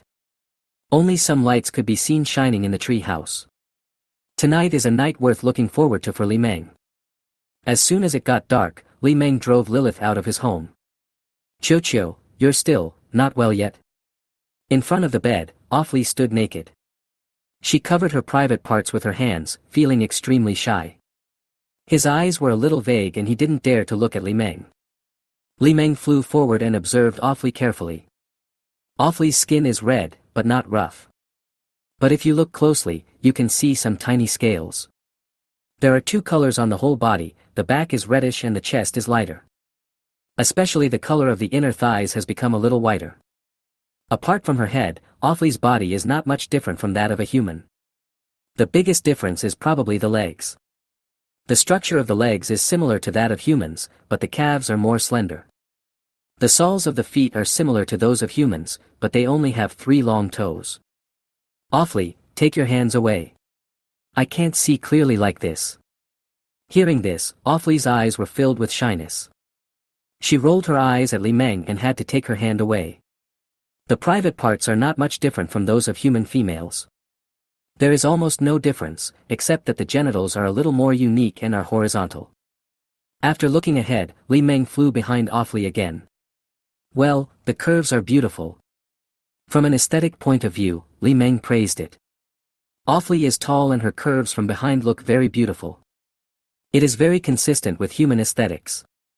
However, there is a little bit of muscle in the buttocks. Although it somewhat affects the overall appearance, the impact is not significant. After circling around Awfully a few times, Li Meng quietly recorded what he saw. This is a rare opportunity to understand the body structure of the red-eyed clan. How can we let it go? This is scientific research. Well, that's it. Chapter 176 Blood Curse. Awfully, I heard that you are poisonous. What's going on? Well, Awfully is a race that is different from humans in some ways. Awfully's eyes flashed with shyness. She explained in a low voice, in order to have the right to choose a partner, and to avoid giving birth to offspring with weak genes. After all, our red eyes live in a society where the strong prey on the weak. If the offspring are not strong enough, it will pose a serious threat to the rule of the matriarchy, so poison glands have evolved in their bodies. You, the red eyes, are a matriarchal society. Li Meng heard this information from Awfully's words. Although he was very curious about what that place of Awfully's looked like, Li Meng was not shameless enough to ask Awfully to take a look. After all, that place was a private place. Awfully nodded slightly and said, yes, the queen of the clan has absolute ruling power. Clan, queen, matriarchal society, these 3 key words alone can convey a lot of information. Li Meng originally wanted to ask more information about the Akame tribe, but was rejected by Awfully. I'm sorry, Chiu, I can't reveal any more information about my people. Secret walkers like us will be cursed with blood when we go out. Once we reveal relevant information about our people, the blood curse will take effect. Once it takes effect, I will immediately turn into a pool of blood. Blood curse? Why does it sound weird? This is much more magical than psychic witchcraft. Offray, what is the blood curse? As he asked, a blue light curtain shot out from Li Meng's body, scanning Awfully's delicate body. From head to toe, and then from toe to head, Li Meng scanned twice. Offray, there is nothing else in your body. Awfully shook her head slightly and explained, the blood curse is a product of my race's genetic technology. It is an organ that has accompanied us since we were young. It is not a foreign body. Chiu, you can't scan it. Is the blood curse a naturally growing organ? If that's the case, then we're in trouble. This is because the internal organs of the red-eyed tribe are very different from those of humans. Unless you have a special understanding of the body structure of the red-eyed tribe. Otherwise, it would be impossible to find the location of the blood curse organ. Even if it is found, it may not be able to be removed, as there will definitely be a defense mechanism. It's okay. I won't ask. Awfully, put on your clothes. Awfully looked at Chiu with gratitude, then turned around, took the dress from the bed and put it on. Rest. I will prepare a ship for you in a few days and send you to the border star region. Awfully wanted to go home, and Li Meng had no reason to stop her. And the secret walker sent by the Akame clan would definitely not be just Awfully. There was no point in stopping Awfully and forbidding her to go home. Chiu, thank you. Awfully thanked him with a grateful look on her face. If Chocho didn't say these things on her own initiative, she would feel embarrassed to ask for them. Without saying anything more, Li Meng flew out. Chocho, do you like me? The kind of love that humans admire in love? As soon as I reached the door, Awfully's voice rang out behind me. Sitting on the bed in the corner of the room, Awfully asked in confusion. I am a robot. I may like something, but I will never develop love, which is not something that belongs to robots. After saying this, Li Meng left the tree house. Floating in the covered bridge, Li Meng thought about the questions that Awfully had asked him before.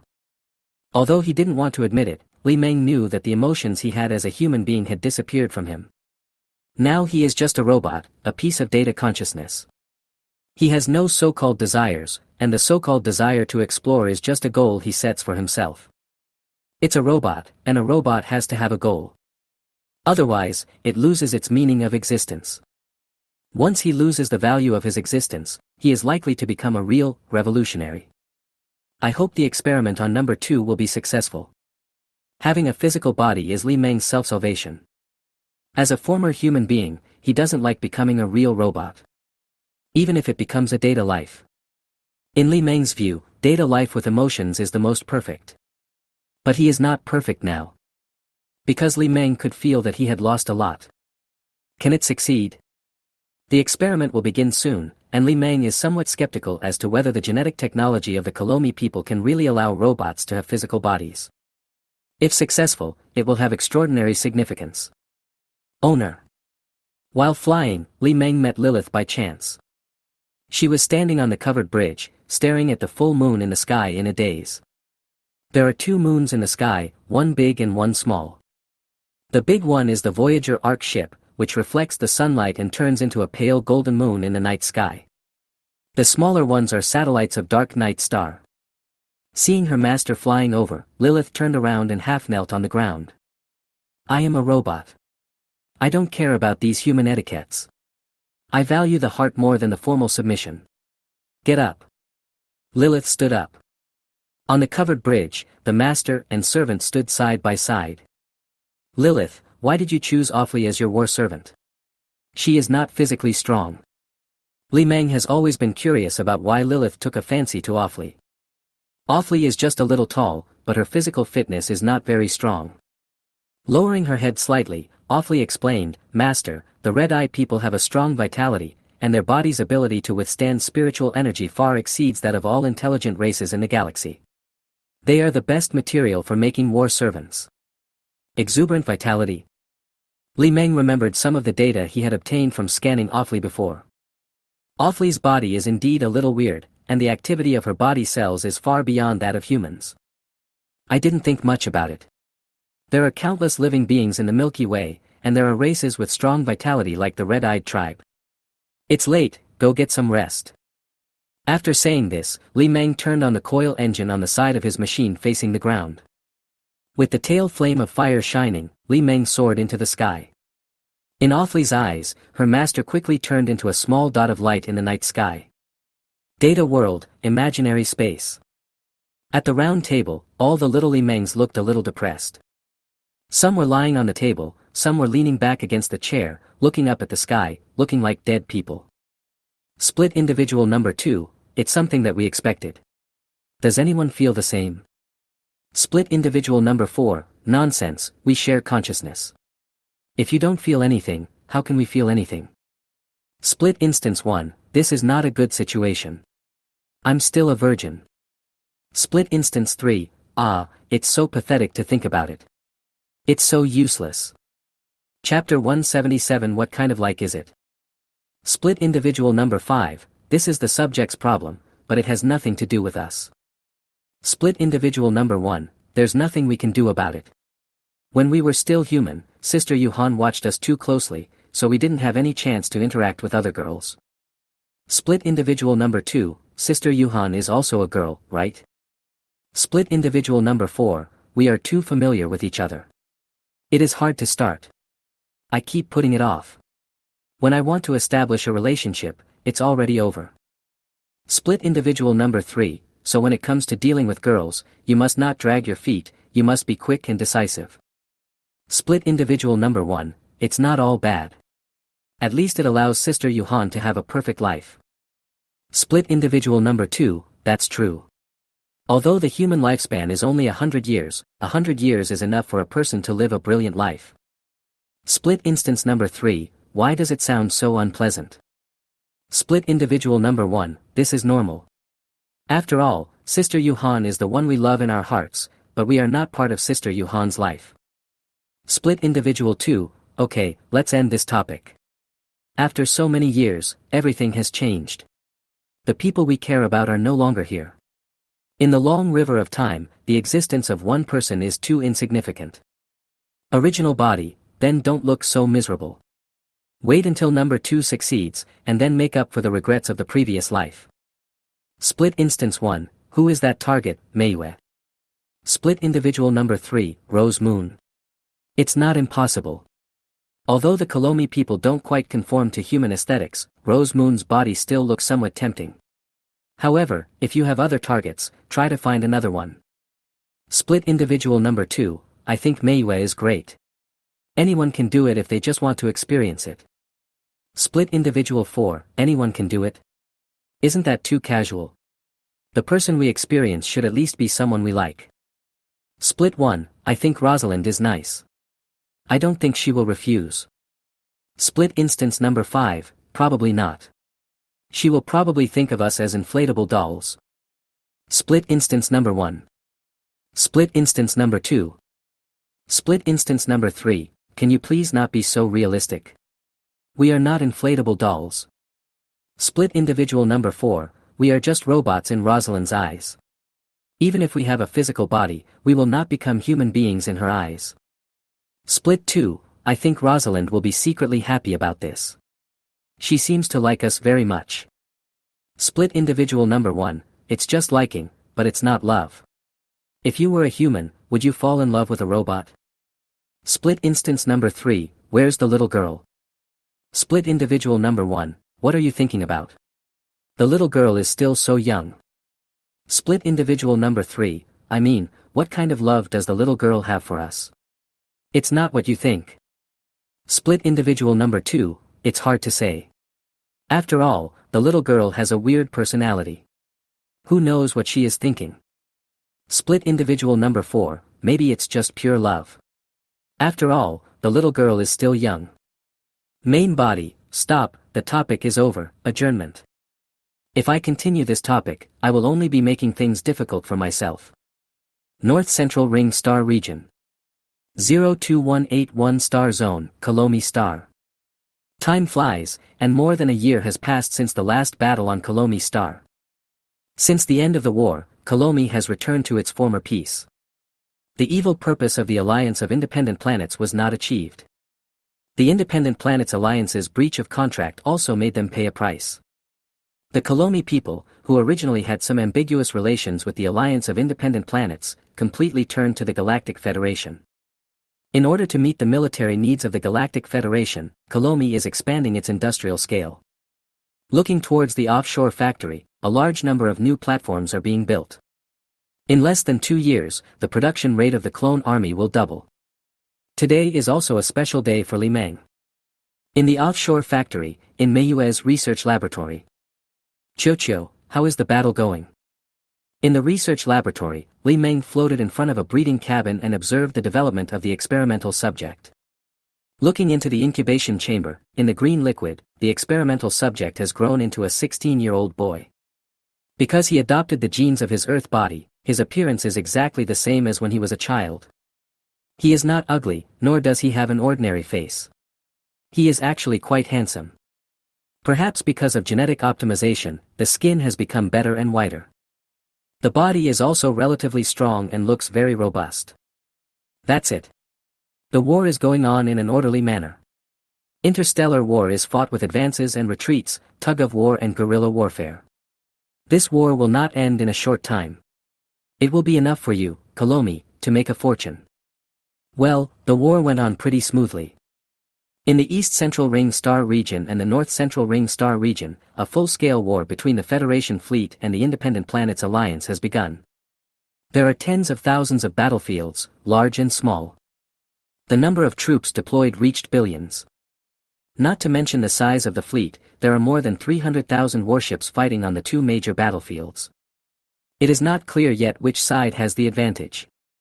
However, the evenly matched situation will soon end. The Alliance of Independent Planets has deployed a large fleet in the east-central ring star region. This deployment was exactly what Li Meng wanted, and the Independent Planet Alliance had been fooled. Its main fleet was dragged into the east-central ring star region and unable to escape. The main fleet led by number 1 is quietly heading to the outer ring star region. Before long, the rear of the Independent Planets Alliance will be severely damaged by the Federal Fleet. By then, the war potential of the Alliance of Independent Planets would suffer a huge blow. The scales of victory will tilt towards the Galactic Federation. Eventually, the Alliance of Independent Planets will be forced to walk into the ultimate trap that Orlek has set for them. Hopefully, working with Elder Orlek will not be the wrong decision. Li Meng felt a little scared when he thought of Elder Orlek. It's not that he was afraid of him, but he was uneasy about Orlek's plan to detonate the mother core of the zero-point module. When I heard information about the Void Spirit from Lilith, my uneasiness increased. Therefore, Li Meng will not let this war end in a short time.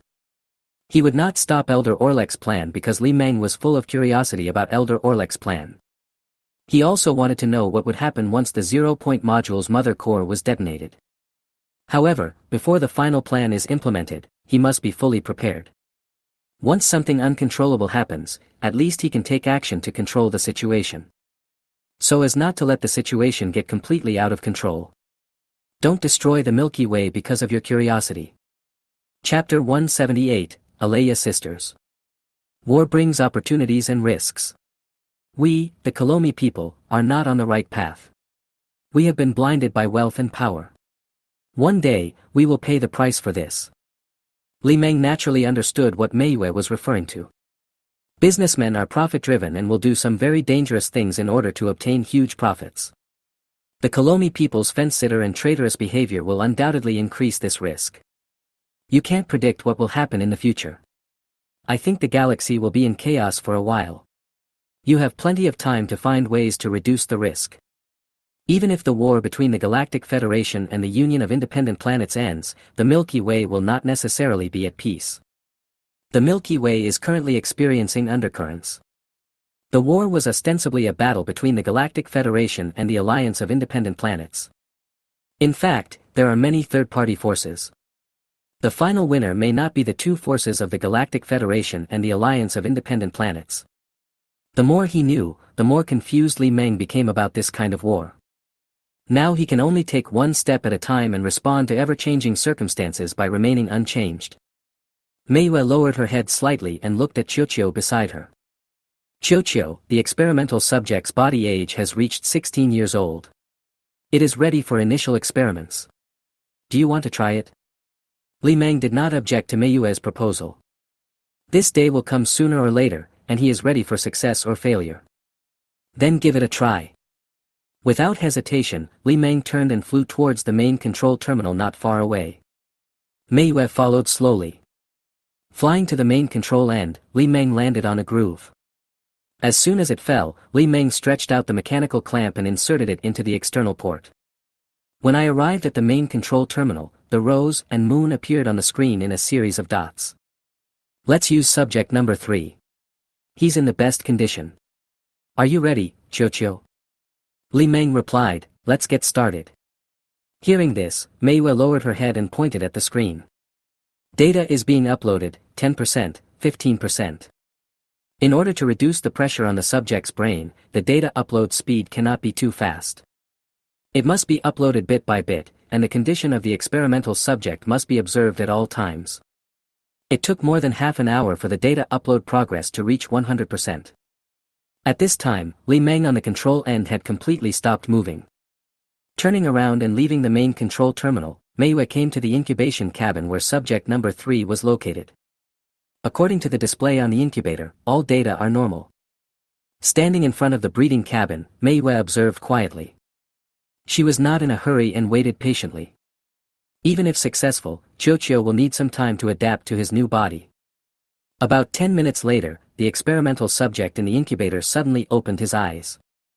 He stretched out his hand in the nutrient solution and looked at his body with curiosity. He stretched his feet again and looked down at his body.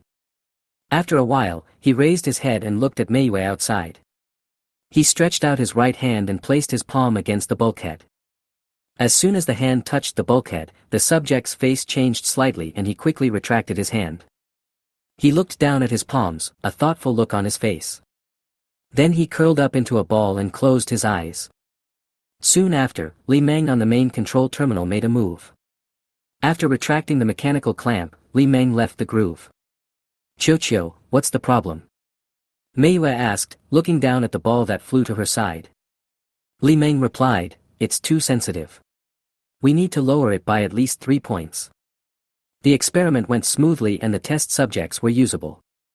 The experimental subject was highly compatible with him and there was no rejection. The only flaw is that it's too sensitive.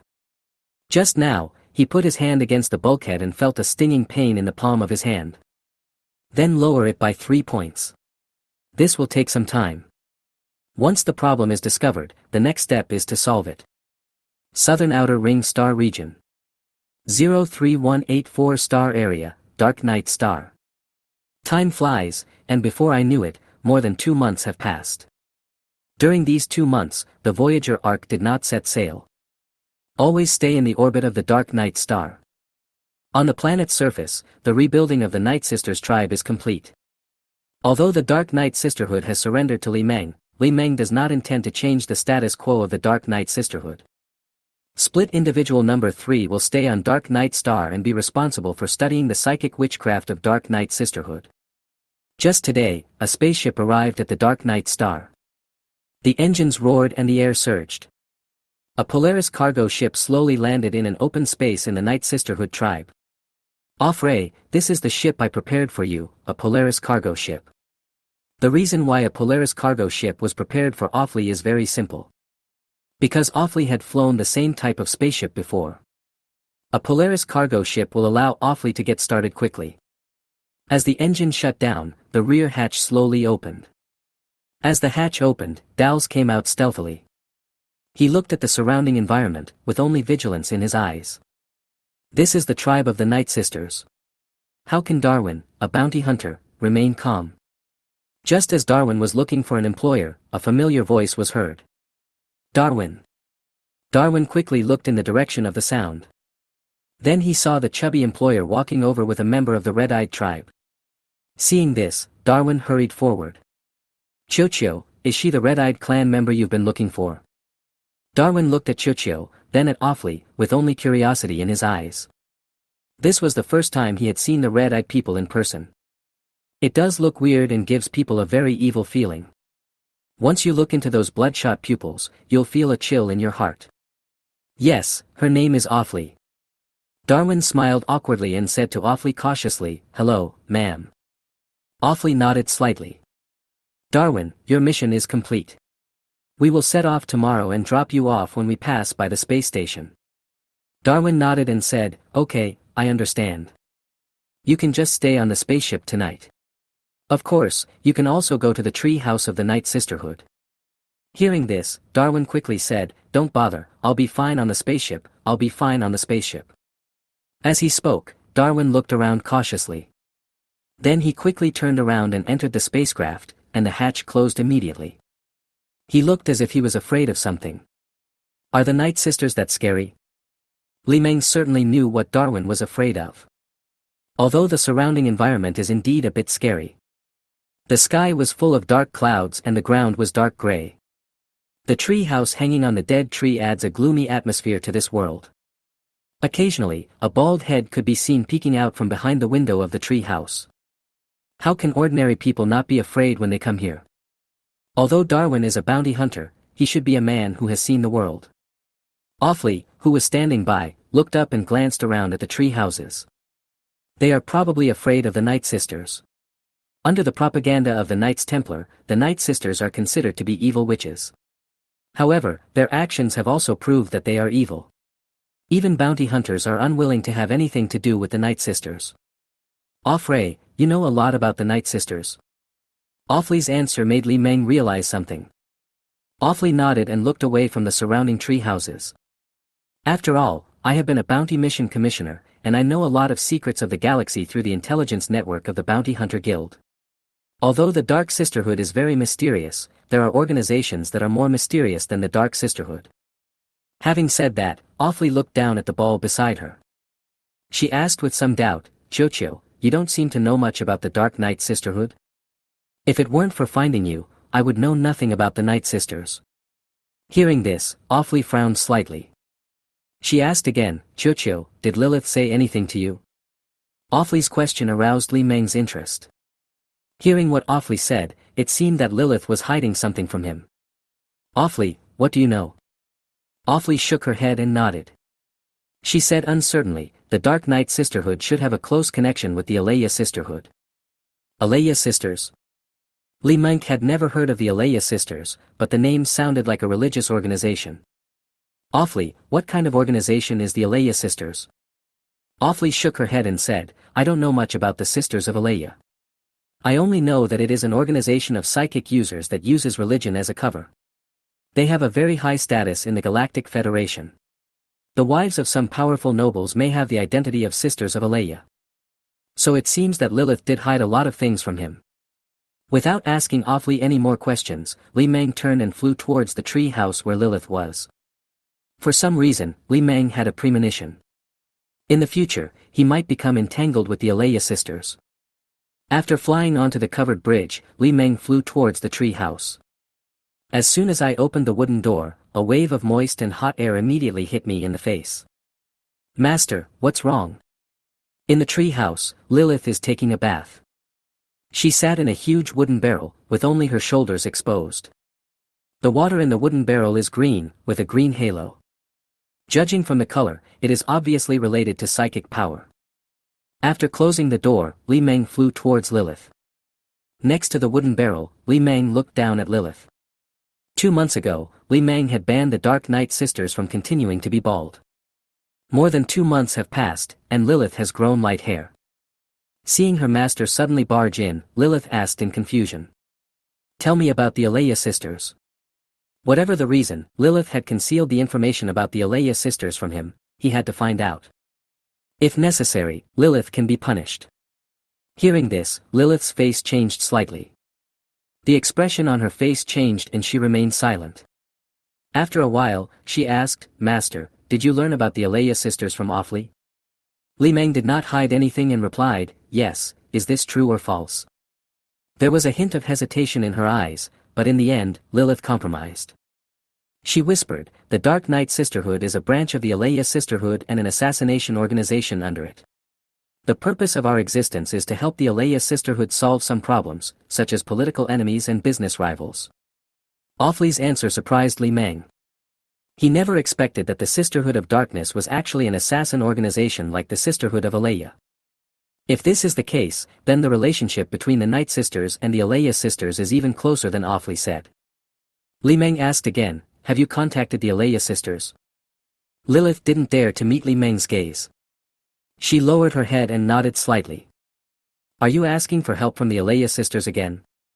Lilith nodded again. Lilith's reaction made Li Meng understand. It seemed that Lilith's submission to him was just to buy time. She knew that if she didn't surrender, the Night Sisters would disappear. Once you surrender you can buy more time. Li Meng was not angry about Lilith's behavior. On the contrary, I admire Lilith's courage. If it were him, he might not dare to do this. What Li Meng likes most is a woman with courage. Even though she was betraying herself by doing so. But Li Meng did not intend to punish Lilith. The machine moved downwards, Li Meng extended his mechanical clamps and pinched Lilith's chin. He exerted a little force to make her look up at him. Lilith, I really like you more and more. I have decided that when your hair grows to waist length, you will become the object of my experience. I will not punish you, nor will I do anything to the Night Sisters. I will not stop you from contacting the Alaya Sisters. Use all your methods to save yourself and try your best to break free from my control. I will let you know what true despair is. Li Meng had already decided that he would take over whatever the Alaya Sisters were going to do. In Li Meng's view, there are very few things that the Alaya Sisters can do. When faced with the Dark Knight Sisterhood's call for help, either ignore it or send a fleet to the Dark Knight Star. More than 2 months have passed, and the Alea sisters may have already started to take action. Lilith, tell me, how would Sister Alea respond to your request for help? Looking at the ball in front of her, Lilith's expression was very complicated. There is confusion, incomprehension, and disbelief. In the face of her betrayal, Chocho actually let her go and let the Dark Knight Sisterhood go. While she was delighted, Lilith was also more confused and puzzled. She couldn't understand why Chocho did this. Want to tell it? If you tell it, it will definitely prepare in advance. But does she have a choice? No, she didn't. If she said nothing, she couldn't guarantee what Chocho would do to them. She had to survive, she would never let the Night Sisters disappear. She couldn't and wouldn't accept her failure. Regardless of whether the Alea sisters can successfully rescue them, she must find another way out for the sisters. It was then that Lilith realized something. That is, Chocho is a breaker, and any of its actions cannot be treated as ordinary people. Chapter 179 Beverly's Departure.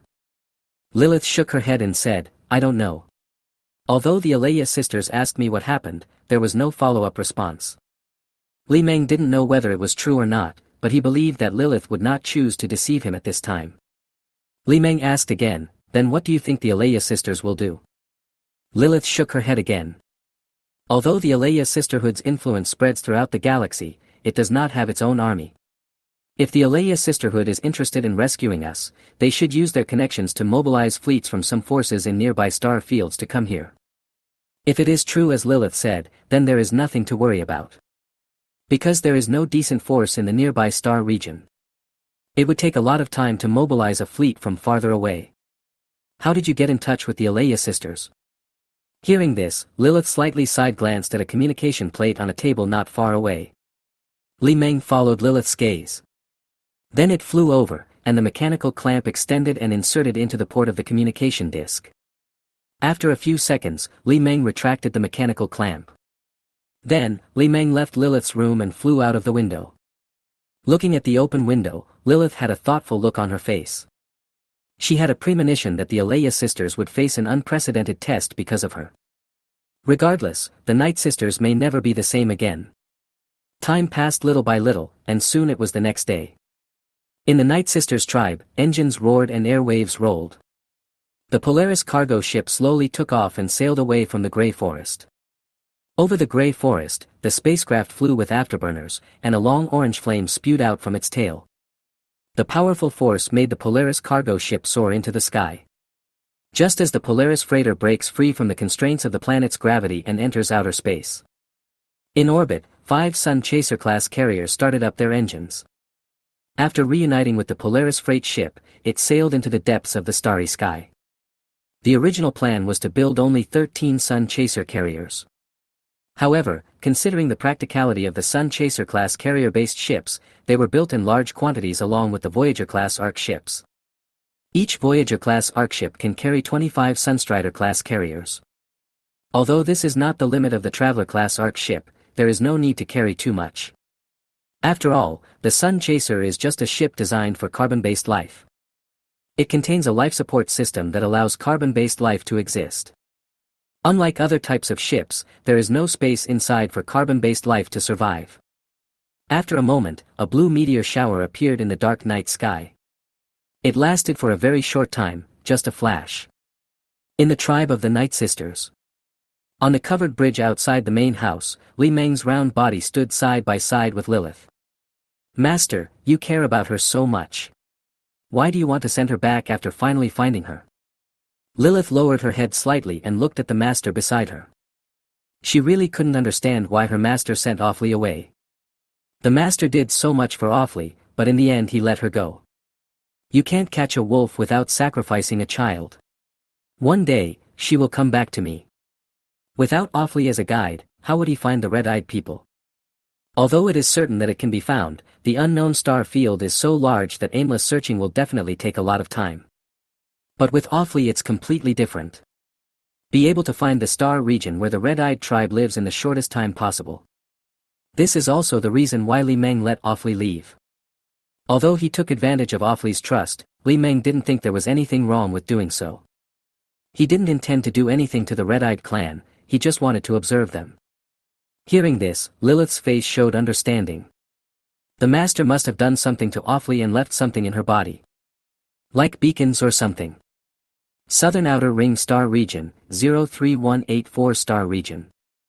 The starry sky is vast, dark, dead silent and cold. In the dark universe, only blue lights flashed, and a fleet jumped out of hyperspace. The fleet consisted of 5 platinum-colored warships and a small civilian cargo spacecraft. Awfully, we have entered an unknown star region. I can only take you here. In the wheelhouse of the Polaris freighter. Awfully sat in the driver's seat, looking at the huge platinum-colored warships outside. A holographic image of the ball was projected above the display in front of her. Chocho, thank you. Without Chocho, she would have no chance to return home. Now she has probably become a war servant of the Night Sisterhood. Go back. We will meet again one day. You and I have a lot of time. Li Meng's words are quite meaningful. However, Awfully didn't realize this. After saying goodbye, Awfully left. She piloted the ship away from the fleet and jumped into hyperspace. The blue light flashed across the dark starry sky. Data world, imaginary space. At the round table, all the little Li Mengs were there. Split instance number 2, that's good. Awfully should not know anything. Split individual number 3, it doesn't matter now. Next time, we must not let go and let Awfully become our slave girl. Split instance number 1, TSK, I didn't expect I would have such a bad taste. However, this result is not unacceptable. Split 4, I guess 3 is just curious about what it would feel like to have sex with Awfully. Split instance number 5, I'm not afraid of being poisoned. Split instance number 3, why are you afraid? We have plenty of test subjects. Besides, Awfully may not refuse. Split instance 1, if Awfully doesn't refuse, we won't be able to do anything too extreme. Split individual number 2, it can't be helped. We are good people. We can't be cruel to those who like us and care about us. When can we behave more like robots?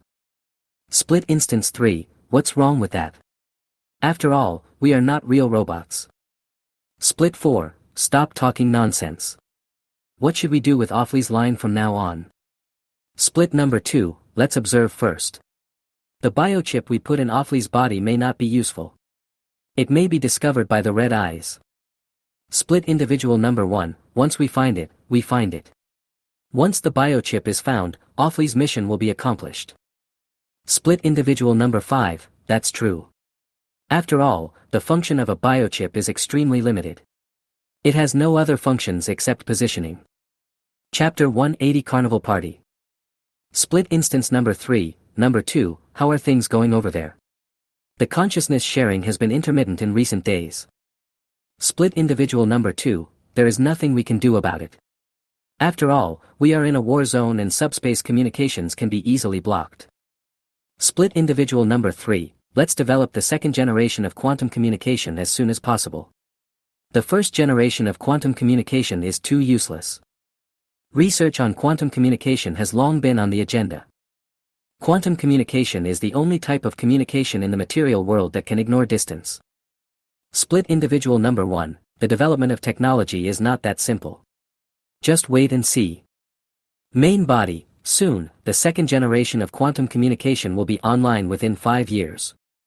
Split instance 2, if there is nothing else, let's adjourn. I'm busy. Main body, adjourn. Southern Outer Ring Star Region, 03184 Star Region. Hall Star System, ASEC Asteroid Belt. The Hall Star System is located on the border between the Southern Outer Ring Star Region and the Unknown Star Region. It is very remote and a worthless star system. But places like this are the favorite places of pirates. There is a space station in the asteroid belt. It was originally a mining platform but was eventually abandoned due to the depletion of minerals in the asteroid belt. After a long time, it was occupied by a pirate group. This pirate group is the Black Robe Brotherhood. In the dark space, a huge space station floats quietly in a dense asteroid belt. Asteroids of all sizes are not stationary, but are moving irregularly. Occasionally, asteroids crash into the space station. Whenever this happens, orange light bursts out in the space station. The blaster turrets on the space station will fire blaster beams to destroy asteroids that may hit the space station. Today is another carnival day for the Black Robe Brotherhood. Since the transaction was completed more than half a year ago, the credit points obtained are enough for the Black Robe Brotherhood to squander for several years. Come on, drink, brothers, I toast you. In the space station, in a banquet hall. The place was bustling with noise and bustle. The screams of women and the laughter of men intertwined, creating a scene of depravity. The hall stank of alcohol and obscenity. On the dance floor, there were naked women dancing erotically. They twisted their bodies seductively, causing the men in the audience to howl.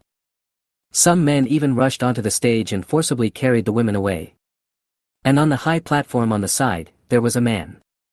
He was wearing a golden robe and had a smile on his face. He raised his glass and spoke loudly to his brothers below. Respect to the great leader. The men below raised their glasses and complimented loudly. Drink as much as you want, play as much as you want, and vent your desires as much as you want. This is what you deserve. Long live the captain. The atmosphere reached a fever pitch due to the man's words. The men below were shouting and laughing. They looked at the man on the platform with only admiration in their eyes. With a faint smile, Mord sat on the wide seat behind him. As soon as he sat down, he pulled the woman in a transparent miniskirt standing beside him and asked her to sit across his lap. See those people below? They are my brothers and my tools. Just one word from me can make them fearlessly go and take what I want. Here, I am the emperor. The woman smiled charmingly and stroked Mord's face with her right hand. She said in a delicate voice, "You are the emperor, then I am the queen." Hearing this, Mord laughed. He waved his hand and patted the woman's waist. You still want to be the queen, but you are destined to be a maid. Come, if I am happy one day, I might make you a concubine. The woman rolled her eyes at the man and then threw him a flirtatious glance. She left the man's arms and sat sideways in front of him. Just as the carnival party in the space station was getting underway. Outside, the station receives an unexpected visitor. In the space outside the asteroid belt, blue streams of light appeared. A fleet jumped out of hyperspace. The fleet consisted of 5 platinum-colored warships, which looked like gorgeous coffins from a distance. As soon as they appeared, the linear engines at the rear of each ship increased their power output, spewing out a fiery tail flame hundreds of meters long. Under the powerful thrust, the fleet rushed into the asteroid belt. And not far away, a space station is looming in the asteroid belt. Space station, at a carnival party. Captain, something bad has happened, something bad has happened. Just as Mord was enjoying the noisy atmosphere of the carnival party, a pirate ran into his private space with a panicked look on his face. This made Mord frown slightly and he scolded, "What's the rush?" The pirate said quickly, "A fleet appeared at the entrance of the channel and is approaching the space station." What? Mord was startled and stood up quickly. The woman in front of him was almost pushed down by him. The woman rolled her eyes at Mord's rudeness. Ignoring the woman's resentful look, Mord stood up and hurried out. Rushing quickly into the main control room at the back, Mord let out a roar. What are you doing? Sound the alarm immediately and get everyone ready for battle. A fleet appeared, but no one on duty in the main control room warned them. The first thing he did was to send someone to ask him what to do. Upon hearing this, the pirates on duty in the main control room immediately sounded the alarm. Ding-ling-ling. Suddenly, a shrill alarm sounded in the space station. The sound of the alarm threw the carnival queue into chaos. The pirates put on their clothes and ran out. In the main control room, Mord looked at the image of the enemy fleet projected on the window with an uncertain expression. There are 5 warships in total, with very strange shapes. It is platinum in color, and although it looks a bit like a coffin, it looks noble and gorgeous. No weapons were seen on deck. Is that really a battleship? Mord doubted this. Sitting upright in the command chair, Mord waved his hand. Use the public frequency to contact the other party immediately. Although I don't know who the other party is, it is obvious that he has bad intentions. Because Mord discovered that the fleet was flying at full speed, obviously heading for the space station.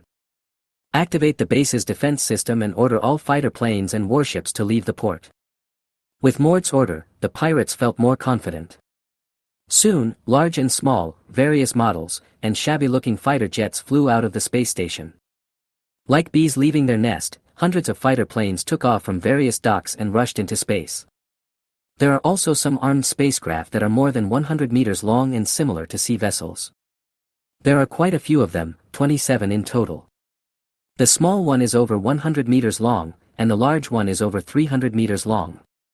On the channel in front of the space station, the pirate fleet is ready for battle. Chapter 181, The Fall of the Black Robe Brotherhood. Captain, the other party didn't respond. Hearing this, Mord's heart sank. The other party came with such force that I didn't even have a chance to talk. It seems that he came well prepared and with a clear purpose. However, a hint of confusion flashed in Mord's eyes. Who is the other party? Federation fleet? No, the Federation fleet has no such ships. The Independent Planets Alliance. Although the Independent Planets Alliance has already taken control of the Outer Rim star region, it has no control over here. Besides, the Independent Planets Alliance doesn't have that kind of battleship. In his mind, Mord thought about his opponent. As a pirate group, the Black Brotherhood naturally has many competitors. Not to mention those far away, there are more than a dozen pirate groups of various sizes in the 03184 star zone alone. The Black Robe Brotherhood strength is not even in the top 3. Immediately broadcast on the public channel, saying that if the Black Robe Brotherhood has offended anyone, please let us know. The Black Robe Brotherhood is willing to compensate. Although he said this, Mord was actually already thinking about a way out. Captain, the enemy has launched an attack. Meanwhile, outside, Li Meng led the attack. Golden lightning shot out from the vertical decks at the bow of each ship. Golden lightning flashed across the starry sky and instantly rushed into the pirate fleet. Boom! The pirate's small broken boat exploded immediately after being hit. At the moment of being hit, ripples were visible in the space around the pirate ship. This shows that the Corsair has a deflector shield. Unfortunately, the power was too low, and a single shot from the main cannon completely destroyed it. As soon as the battle started, there were intensive explosions in the pirate fleet. One pirate ship after another was completely destroyed in the ravages of golden lightning. Boom! In the pirate fleet, a pirate ship with a length of 200 meters exploded. The ship instantly turned into a dazzling fireball that swept around. The metal debris hit the hulls of the surrounding friendly warships like raindrops. The deflector shield rippled violently. Fire, fire, fight back. In the main control room, Mord was shocked to see that several pirate ships of the fleet were destroyed in one encounter. He quickly gave the order to open fire. Outside, without waiting for Mord's orders, the pirates launched an attack. The engines of the fighter planes and pirate ships spewed out dazzling flames and rushed towards the enemy fleet. The main guns on the upper deck of the pirate ship opened fire. The thick gun barrels spewed out orange beams of blasting energy towards the enemy fleet. In the space station, the defense system also began to fight back. Fixed turrets of all sizes poured fire on distant enemy ships. All of a sudden, dense beams of blasting energy rushed towards the Sun Chaser-class carrier-based fleet. The fleet led by Li Meng was immediately enveloped by explosive energy beams. Blaster beams of varying sizes struck the hull of the Sun Chaser-class carrier. Circles of golden ripples suddenly appeared on the armored surfaces of each ship. Braving the firepower of the space station, the fleet rushed towards the space station. Although in terms of firepower, the golden lightning that swept across the starry sky was not as dense as the blast beam. But the firepower of both sides is not on the same level. Any pirate ship hit by the disintegration cannon will be quickly destroyed. No, we are no match for them. We will die. We will die. Retreat quickly. Friendly pirate ships were being destroyed quickly, and the horrific firepower of the enemy fleet made the pirate ship captain look desperate. During the charge, some pirate ships began to break away from the battlefield and rushed towards the asteroid belts on both sides of the route. They wanted to use the asteroid belt as cover to escape. Pirate ships can escape, but pirate fighter planes can't. The fighter jets do not have hyperspace engines and the ability to travel long distances, so they must rely on space stations to survive. If the space station is gone, the pirates in the fighter plane will die sooner or later. But when faced with a life-and-death crisis, few people think about the future. When the pirate ship fleet fled, the pirate aircraft group also scattered and fled to the asteroid belt. Once the fleet outside fled, the pirate group stationed in the space station fell into chaos. Boom! During the escape, a large number of pirate ships and pirate fighter planes were destroyed. Dazzling balls of fire broke out in the dark space. The battle was a complete one-sided massacre. Captain. In the main control room of the space station, the pirates turned to look at the captain sitting in the main seat. Looking at the space outside the window where flames flashed from time to time, Mord's face looked very ugly. As soon as the battle started, Mord saw the gap between the two sides. The enemy fleet was not on the same level as them at all. No matter how powerful the Black Brotherhood is, it is just a pirate group. Pirate ships are good for plundering and pose a deadly threat to less powerful merchant ships. But when it comes to fighting a real warship, the pirate ship seems a little vulnerable. Immediately send out a public broadcast stating that the Black Brotherhood is willing to surrender unconditionally. Upon hearing this, the pirates in front of the communication equipment immediately broadcast a call to the incoming fleet. After calling for a while, there was still no response. Captain, the other party didn't respond. After hearing the report from his subordinates, Mord's face darkened. It seems that the other party is determined to annihilate the Black Robe Brotherhood. When he thought of this, a trace of confusion flashed in Mord's eyes. He didn't know what was going on. It was clear that just a moment ago he was still enjoying the atmosphere of the carnival party and releasing his desires. But now, the Black Robe Brotherhood he founded is about to be destroyed. Both he and his pirate brothers are facing the threat of death. Mord did not blame his brothers for running away. It was rare that they had the courage to charge, even though they gave up halfway. If it was an enemy that could be defeated, Mord believed that his brothers would be willing to fight even if it meant death. But when facing an enemy that is impossible to defeat, you can only value your own life. If he were outside, he would run away as well. Standing up, Mord said expressionlessly, "Run away, leave here." After saying this, Mord turned around and left the control room without looking back. Escape. The pirates in the main control room looked at each other. It took them a while to come to their senses and they hurriedly ran out. Walking in the long metal corridor, the expression on Mord's face was nothing but calm. It seems that the Black Robe Brotherhood cannot be saved. But it doesn't matter, as long as he is alive, he will have another chance to rise. Soon after, a large number of private spacecraft took off from various docks of the space station and rushed towards the nearby asteroid belt. Want to escape? How can I let you escape? On the bridge of one of the Sun Chaser-class carriers. Looking at the large number of spaceship signals fleeing in all directions on the display, Li Meng muttered to himself. This time his goal is to completely annihilate the Black Robe Brotherhood and avenge Offley. By the way, we can also clean up the troubles in the Outer Ring Star region. Chapter 182 Lawful Camp.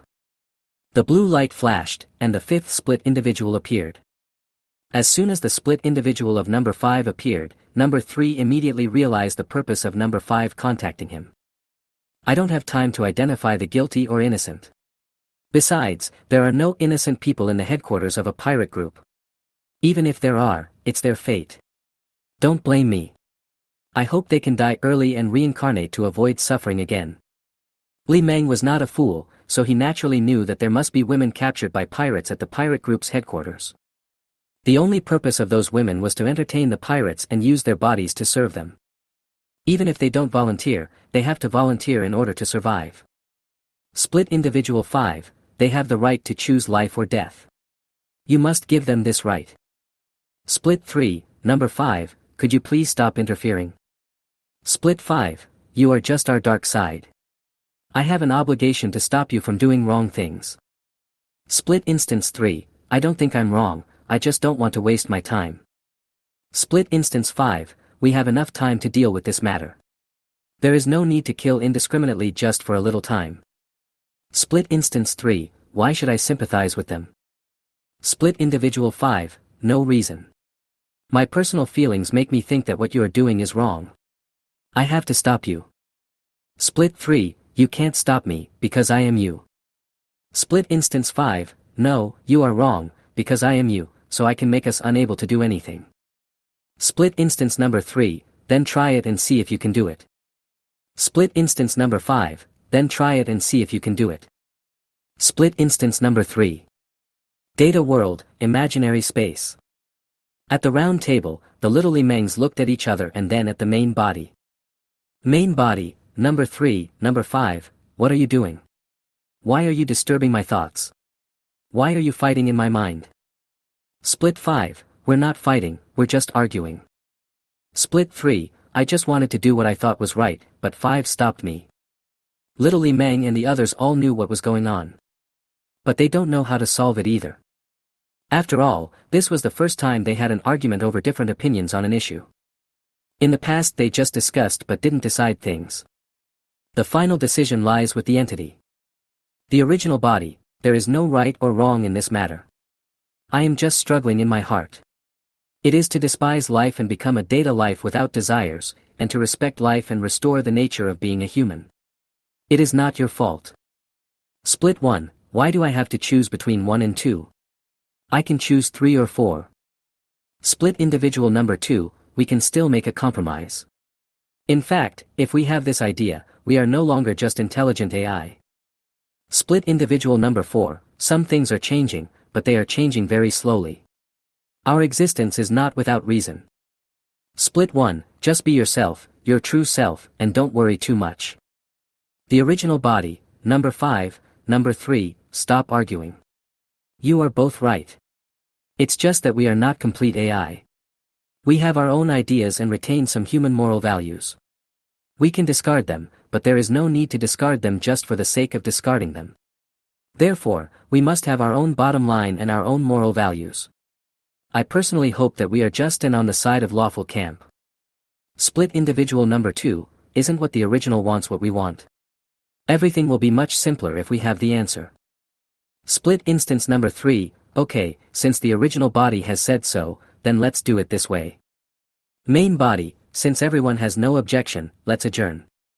Number 3, number 5, handle the matter over there yourselves. After returning from the virtual and real space, number 5 interrupted communication in the bridge. So, your idea has changed again. Oh, I really don't know whether creating a split individual is a good thing or a bad thing.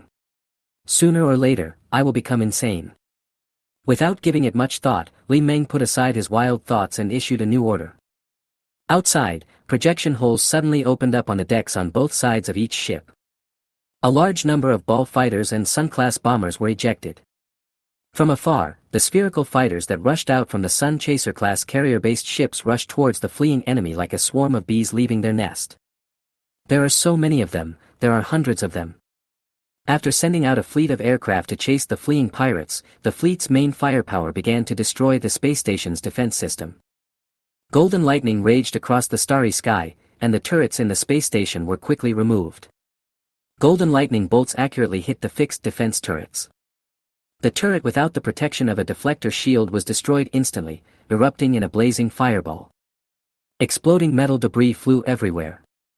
Some rushed into the dark starry sky, while others crashed into the space, bursting out a large number of sparks. After a while, about 10 minutes later, the huge space station became quiet. The blasting energy beams and golden lightning that swept across the starry sky disappeared at some point. On the battlefield, there was only the burning space station and the fleet that had approached the space station. Outside the space station, the fleet slowly slowed down and finally stopped floating in the space on one side of the space station. Looking towards the asteroid belt in the distance, you can see dense flashes of fire. That was the ball fighter plane catching up with the fleeing enemy and fighting with it. It should be fine. In the bridge, Li Meng was using the Sun Chaser-class carrier's powerful sensor array to scan the space station. Based on its structural analysis, the burning areas have been isolated. Once the oxygen inside is exhausted, the flame will go out. In order not to hurt innocent people in the space station, Li Meng has shown mercy. Otherwise, the entire space station will be destroyed by him. Start landing and gather everyone in the space station together. Those who escaped should be pirates, because only pirates have the conditions to escape. Those who stay behind are definitely abandoned. Those people should be serving the pirates. To pirates, those people are just tools, consumables, and are not important. Naturally, you won't bring yourself any trouble when you escape. However, there are still some fish that slip through the net. Following Li Meng's order, the fleet moved again. The gates of each ship's hangar slowly opened. One after another, pioneer transport boats loaded with knights flew out of the harbor and rushed to the dock in space. 17 pioneer transports crashed into the various airtight shields. At the dock, engines roared and airwaves rolled. The 50-meter-long hull of the pioneer transport boat slowly descended. As the hatch opened, a line of knight-type combat robots walked out. They took huge steps forward to search the interior of the space station. Chapter 183, Dispute at the Pier. At the same time, Li Meng hacked into the space station's broadcast system. The Black Robe Brotherhood has been destroyed. All the people in the space station should gather at Pier 07. Don't be afraid of the landing soldiers, they won't hurt you. Those who intentionally hide will be treated as pirates and executed if they are discovered. Those who report pirates disguised as civilians will be treated preferentially. As the voice on the radio sounded, the civilians in the space station looked at each other. They didn't know what to do. But the desire for survival made them come out from their hiding places and gather at Pier 07. The person on the radio said that those who hide will be executed as pirates. Don't shoot, I'm a civilian, I'm a civilian. In the corridor, a group of people came out from the corner. When I saw the knight appearing from the depths of the corridor on the other side, the tall platinum-colored figure made them very nervous. The leader shouted loudly to prevent accidental injuries. The knight squad appeared from the end of the corridor and walked straight towards them. Please proceed to Pier 07 immediately. Faced with the approaching knight squad, the crowd quickly made way. The knight squad walked quickly through the path made clear by the crowd. As they passed by, a voice came from the leading knight's mouth. Let's go, hurry up, we have to go to Pier 07 immediately. As the knight squad walked away, the crowd hurried forward. Although they didn't know what had happened, many people realized that the Black Brotherhood was finished. 3 hours later, at Pier 07. At Li Meng's call, the survivors of the space station gathered at Pier 07. This made the dock noisy and bustling with people. Everyone was talking in low voices. Most of the people in the crowd were women dressed up in fancy clothes. The total number of people is not small, several hundred in number. And in the asteroid belt outside, the battle was already over. Faced with the pursuit of ball fighters and Sun-class bombers, most of the fleeing pirates were destroyed. Only a few private racing boats escaped the pursuit. Li Meng did not intend to investigate further into those who had slipped through the net. After this battle, the Black Robe Brotherhood was destroyed. Even if one or two of the top executives survived, it wouldn't be a big deal. Even if those guys intend to rebuild the Black Robe Brotherhood, it won't be possible in a short period of time. It's like starting from scratch. Quiet. Surrounded by the knights, Li Meng arrived at Pier 07. At the knights' scolding, the crowd quieted down. Everyone looked at a chubby robot in front of the crowd. Looking at the various figures in front of me. There are humans, and there are other humanoid alien races. However, most of them are humans, especially women. Soon, a passenger ship will arrive and you will be sent to a nearby habitable planet. For your safety, I hope you can report the pirates among you. Those who report will be rewarded. As soon as he finished speaking, the knights at the side came forward carrying metal boxes and placed them on the ground. As the box opened, it was filled with golden credit coins. This is the stolen money looted from pirates. In order to prevent you from going to live in a strange environment penniless, these credits will be distributed to you. If there are pirates among you, think about whether they will hurt you. Don't be afraid. Just report them and prove their identities. The pirates will be executed on the spot and they will have no chance to retaliate against you. Hearing Li Meng's words, everyone looked at each other. You look at me, I look at you, and some of us have happy faces. How much of that many credit coins can be divided? With some money, they can live a good life. I reported him. He's a pirate. He's had sex with me before, just like those pirates. Just then, a woman's voice sounded in the crowd. A woman dressed up in fancy clothes pointed at the man next to her and said loudly. Because of her report, the people around quickly dispersed. The man who was pointed at by the woman was a little at a loss. I'm not, you're talking nonsense, you're a dancer, there's nothing strange about me having sex with you. The woman smiled coldly, her mouth moved but no sound came out. The man was furious and shouted angrily, "I will kill you, you stinky woman. If you hit a woman, I will kill you." Li Meng stopped the person being reported who was about to pounce on the reporter. The man's face changed and he glared at the woman. He quickly said to Li Meng, who was flying over, "I am not a pirate. I am just a technician captured by pirates. I have been forced to work for them. I did sleep with her, but I never forced her." After looking at the woman and then at the man, Li Meng did not make a decision immediately. Li Meng asked the man, "What's your name? What's your ID number when you registered in your hometown?" The man replied, "Southern Outer Ring Star Region, 038871 Star Region, Oksu Star, Idaho number 5147861478441.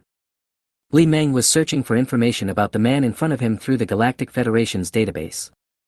After checking, "You have no criminal record and you are innocent." Hearing this, the man breathed a sigh of relief. He quickly said, thank you for trusting me, robot." The woman next to her changed her expression slightly, and a hint of unwillingness flashed in her eyes. She said quickly, "He is a pirate. Don't listen to his nonsense. Even if he has no criminal record, even if he was captured, he may have joined the pirates on his own initiative. Even if he is not a pirate, he raped me. How is he different from those pirates? You're talking nonsense, Carrie. I just embarrassed you once, but I didn't expect you to hate me so much and even want to kill me." The man was furious and quickly retorted. Carrie said coldly, "I am a woman, how could I use my own innocence to wrongly accuse you?" Having said that, Carrie knelt down in front of Li Meng. "Please judge for me, Your Excellency. Everything I said is true." The man became anxious and immediately knelt down on the ground. "Sir, don't listen to her nonsense. She is seeking revenge and wants to take this opportunity to kill me. She is a dancer and I am a man. I did have sex with her but I never forced her. This was arranged by the pirates so that I could work peacefully and meet my physiological needs. She did not resist at that time. She was just a woman captured by the pirates and she did not have the courage to resist. When it comes to life and death, men dare not hold back. At this time, the only way to save your life is to tell everything." Li Meng moved forward slightly and came in front of the woman. "Woman, raise your head." Delighted, Carrie raised her head and looked at Li Meng. Looking at Carrie's pretty face, Li Meng felt a pity in his heart. "I am a robot. We have occupied the space station. Naturally, we can also access the information library of the space station to search for monitoring data." Chapter 184 One in a Billion Fate. Hearing this, Carrie's face turned pale. I didn't lie. Hua-cha. A loud thunder appeared out of nowhere at the dock. All I saw was golden electric current flashing on the surface of Li Meng's round body. A golden lightning shot out and hit Carrie. Before she had time to be afraid, her body turned into ashes. This scene shocked everyone and they stepped back one after another. After doing all this, Li Meng said to the frightened man beside him, "Go." The man stood up in a daze and retreated into the crowd. "This is what happens when you cheat on me. Don't even think you can cheat on me. Think it over before you act." Looking at Li Meng, everyone's expression changed completely. There is awe, and there is fear. I report him. He is a pirate. Sodek is a pirate. In the crowd, one person stepped forward and raised his hands. He turned and pointed at someone in the crowd. Hua-cha. The thunder sounded again. The isolated man in the crowd was struck by golden lightning and turned into ashes and fell down. This time, Li Meng didn't even ask. There was no chance for Sodek to explain. Who are the pirates? Li Meng confirmed their identities through surveillance data as soon as they entered the dock. Now he just wanted to test whether these people in front of him had the courage to start their lives again. If you still act timidly and dare not speak for fear of retaliation, then Li Meng wouldn't care too much about them. Very good, go get the credits, take as many as you can, as long as you can carry them. Hearing this, the man who reported the incident looked delighted. He rushed forward, grabbed the credit coins from the box and stuffed them into his pocket. When your pockets are full, stuff them into your arms. The man left satisfied only when he could not fit any more. In the crowd, 3 men looked at each other. They turned around and ran outside at the same time. There were no soldiers guarding that direction. As long as they leave the dock, they will be able to avoid being hunted by those guys with their familiarity with the space station. 3 people escaped. The knight with the attacking perspective on the left side stepped forward and raised the fragmentation gun in his hand. Hua-cha! There were only a few loud thunders and golden lightning raging across the dock. The 3 were struck by the golden lightning one after another, and their bodies instantly turned into ashes. Such a thundering measure made everyone feel afraid. Okay, the rats have been cleared. Now, come and get your money. Li Meng had long known how many rats there were in the crowd. Li Meng was still somewhat disappointed with the oppression and bullying by the pirates. However, there is nothing we can do about it. After living under the wings of pirates for a long time, sometimes you have to get used to keeping your mouth shut. Although he was disappointed, Li Meng had no intention of educating them. When they heard about distributing money, everyone's eyes lit up. They swarmed forward and lined up to receive the money. Hey, that's... Li Meng was about to go out, but found a small familiar figure in the crowd. Li Meng flew forward and flew into the crowd. Wherever he passed, people gave way to him. Via, stop right there. As everyone made way, a small figure also wanted to make way with the crowd, but was stopped by Li Meng. It was Varya. The small figure that Li Meng saw was Varya. I met Varya at the Geller dock in the East Central Ring Star region several years ago. Li Meng will never forget the people he knows, no matter how much time has passed. Ball. Waya lowered her head somewhat embarrassedly, not daring to look at Chuchio. Via, why are you here? Li Meng was very curious about Waya's appearance here. Could it be that he was captured by the Black Robe Brotherhood? This is not right. Vyak is at the Geller dock in the East Central Ring Star region, which is very far away from here. With the strength of the Black Robe Brotherhood, they are not qualified to go to the East Central Ring Star region to make trouble. Li Meng really couldn't imagine how Waya was caught. Vaya whispered, I left the Geller docks the 2nd year after you left, planning to open a repair station in my hometown. However, I didn't expect to be involved in the battle between the Independent Planets Alliance and the Galactic Federation on my way home, and the passenger ship I was on was shot down. Although we were found by scavengers cleaning up the battlefield after the war, they did not rescue us, but sold us to a slave trader. When the slave trader was delivering the goods to the market in the southern Outer Ring Star region, he was targeted by the Black Brotherhood. After many twists and turns, I fell into the hands of the Black Brotherhood. Because I was a technician, the Black Brotherhood kept me. After hearing Waya's explanation, Li Meng understood. It seems that Waya has had a lot of experience in recent years. He was dragged into battle, sold as a slave, and then fell into the hands of the Black Robe Brotherhood. Destiny is truly a wonderful existence. If it weren't for the miraculous arrangement of fate, the chance of the two meeting again would be only 1 in a billion. Didn't I leave you a contact code? Why didn't you contact me? Although he doesn't have a very deep friendship with Waya. But Li Meng still prefers the little one Waya. Because the petite Varya looks very cute. Although not having a nose makes her less cute. But her unusual beauty and cuteness added a bit of loveliness to her. Varya raised her head and pouted slightly, I wanted to, but the passenger ship was hit by an electromagnetic pulse, and my communication disk was short-circuited and destroyed, and the communication data in it was lost. Fate is really hard to understand. Logically speaking, without the communication disk, the possibility of Varya meeting him again was close to 0. But the probability that was infinitely close to 0 happened to the two of them. Vaya, it seems that we are really destined to meet. We can meet again even though we are separated by half the galaxy. But then again, Varya, why are you hiding from me? Hearing this, Waya shook her head. She looked at the ball in front of her with her small eyes and said in a delicate voice, Chocho, I'm not avoiding you, I'm just not sure if it's you. After all, it's not just you who's here, there are also those big guys. The big guys that Waya mentioned should be the knights. That's true, in Waya's eyes it's just a robot. Robots of the same model are very common, so Varya couldn't confirm whether he was Chocho. I remember that the Blue Water Planet is in the North Central Ring Star region.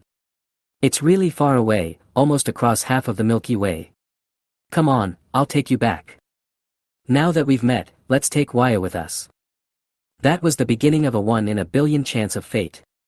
Just based on this point, Li Meng couldn't just leave Waya alone.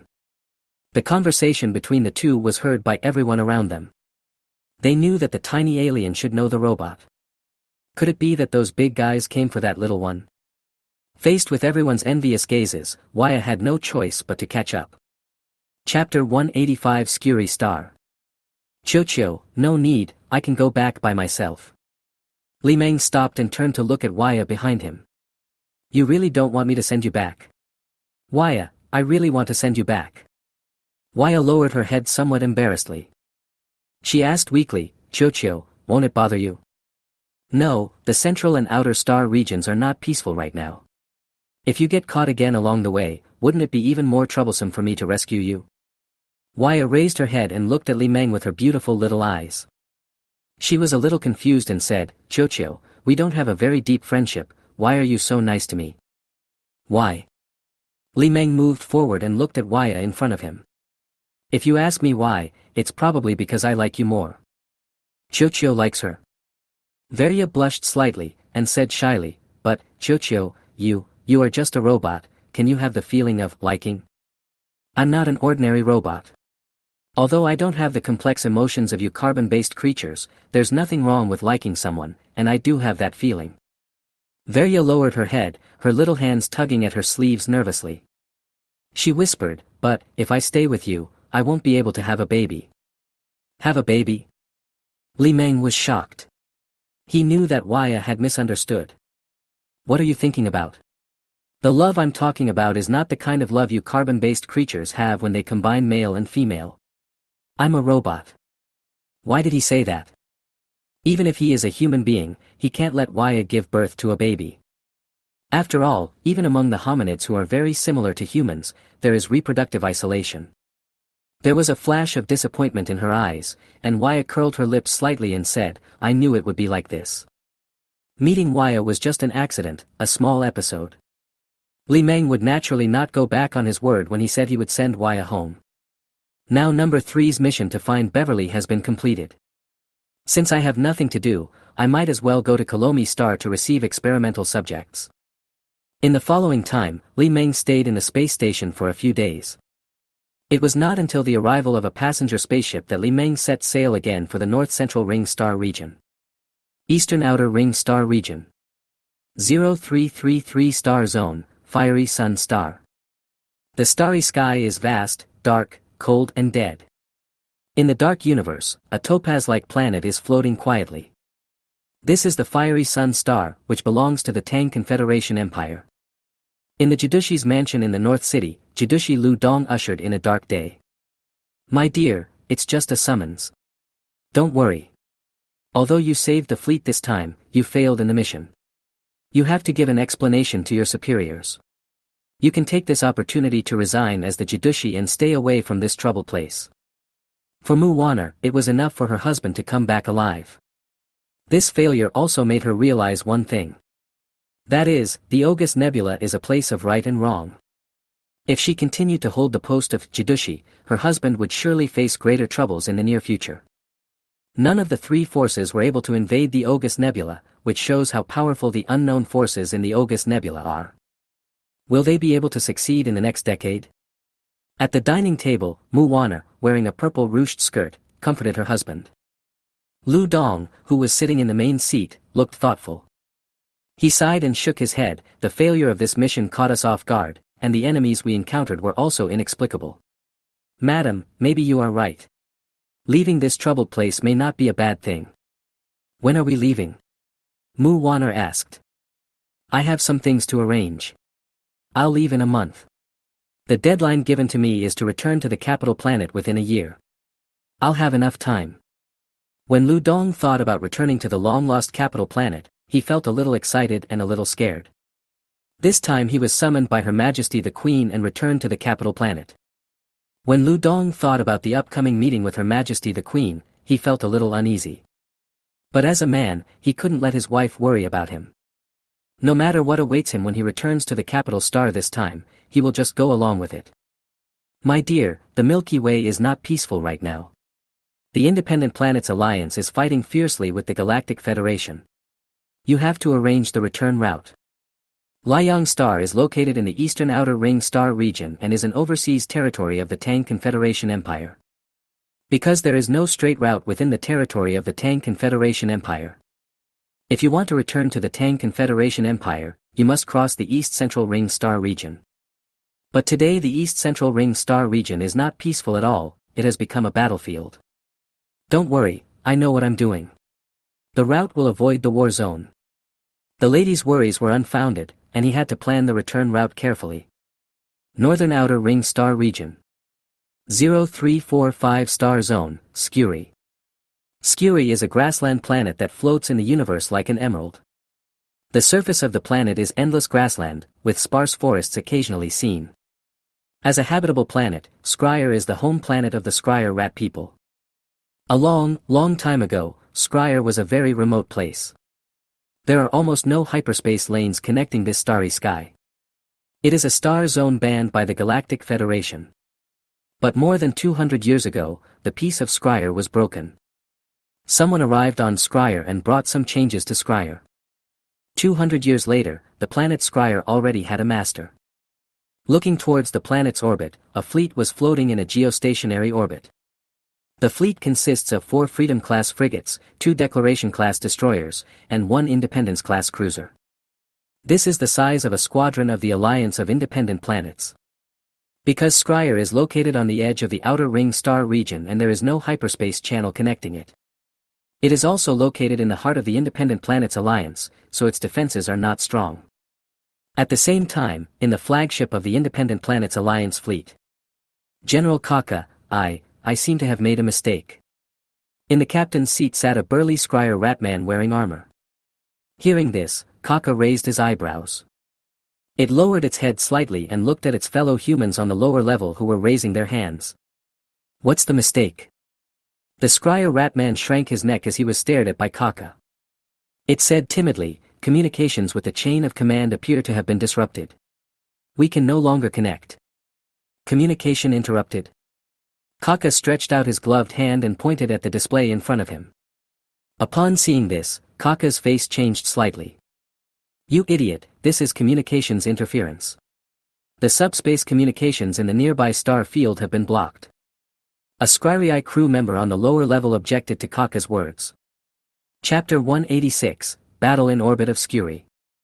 General Kaka, we did not activate the subspace communication jammer, and no enemies were found nearby. Kaka was angry because he dared to question its judgment. Kaka opened his mouth and let out a roar. Immediately activate all sensor arrays and scan the surrounding space. If it's not us, then it must be the enemy. Kaka's roar scared the lower-level Skryre ratman so much that his body trembled.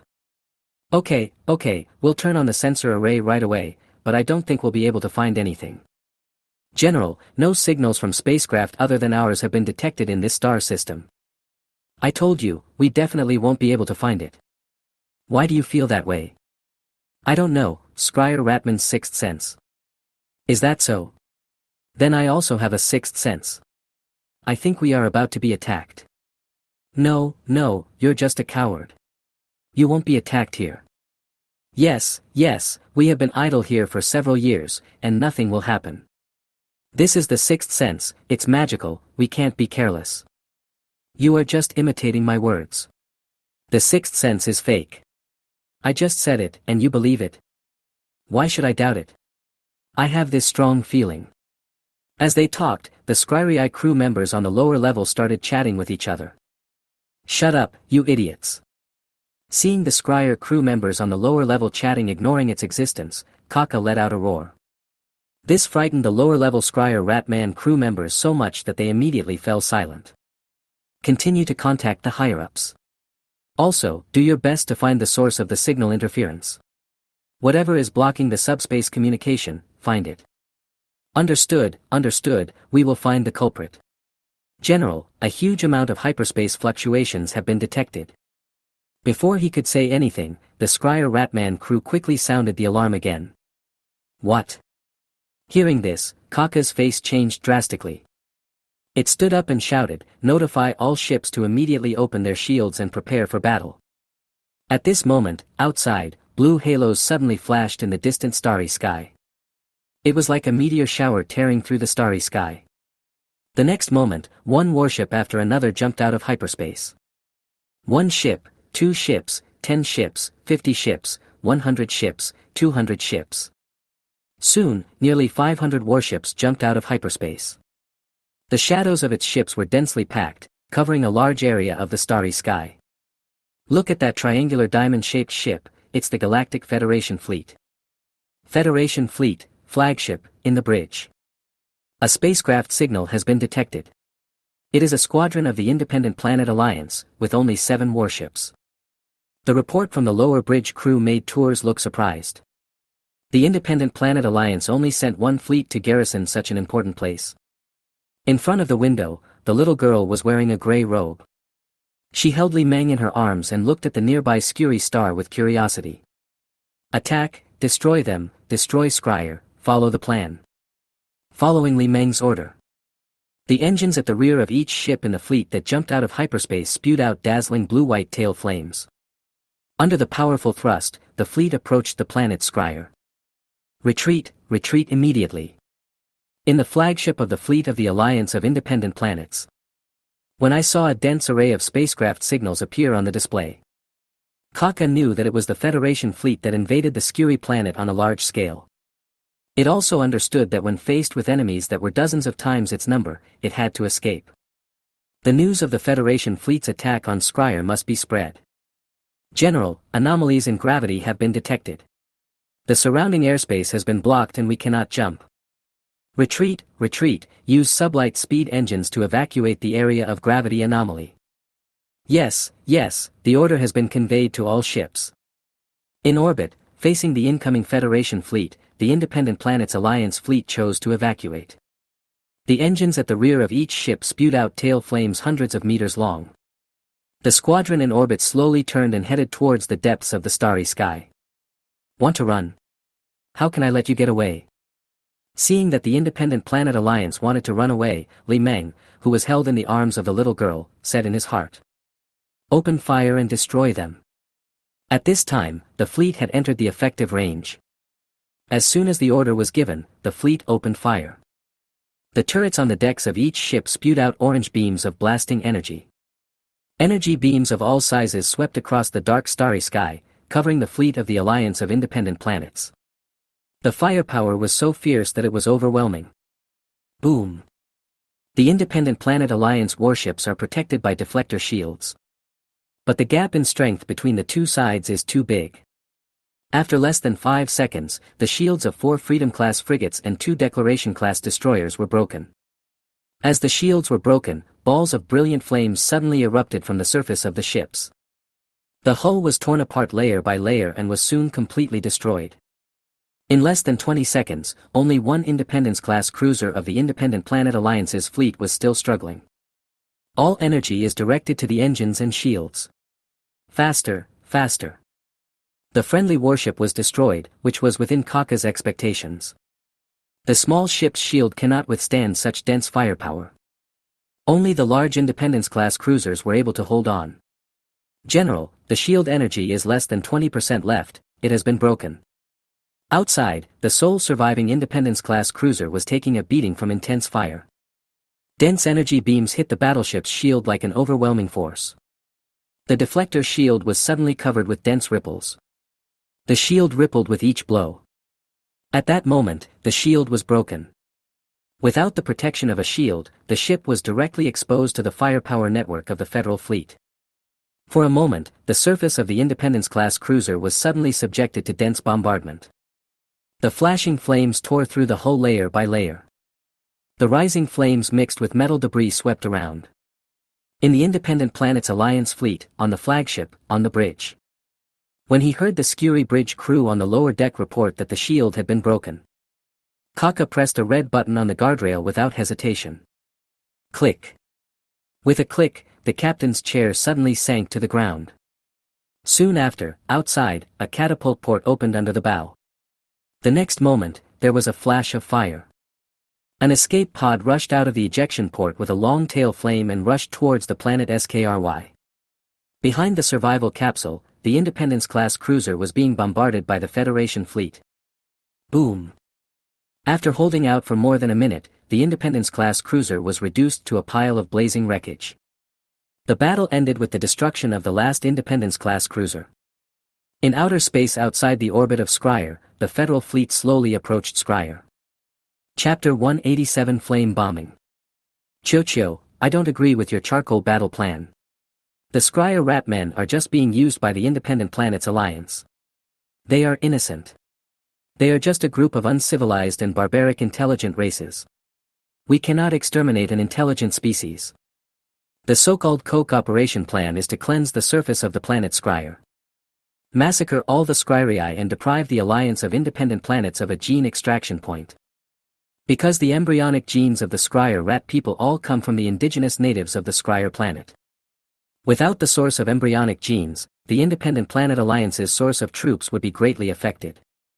In order to solve this problem, the Alliance of Independent Planets had to give up training its soldiers and turn to cloning Scryer ratmen. Just like the clone troopers of the Galactic Federation. However, the Independent Planets Alliance has fallen out with the Kolomi people.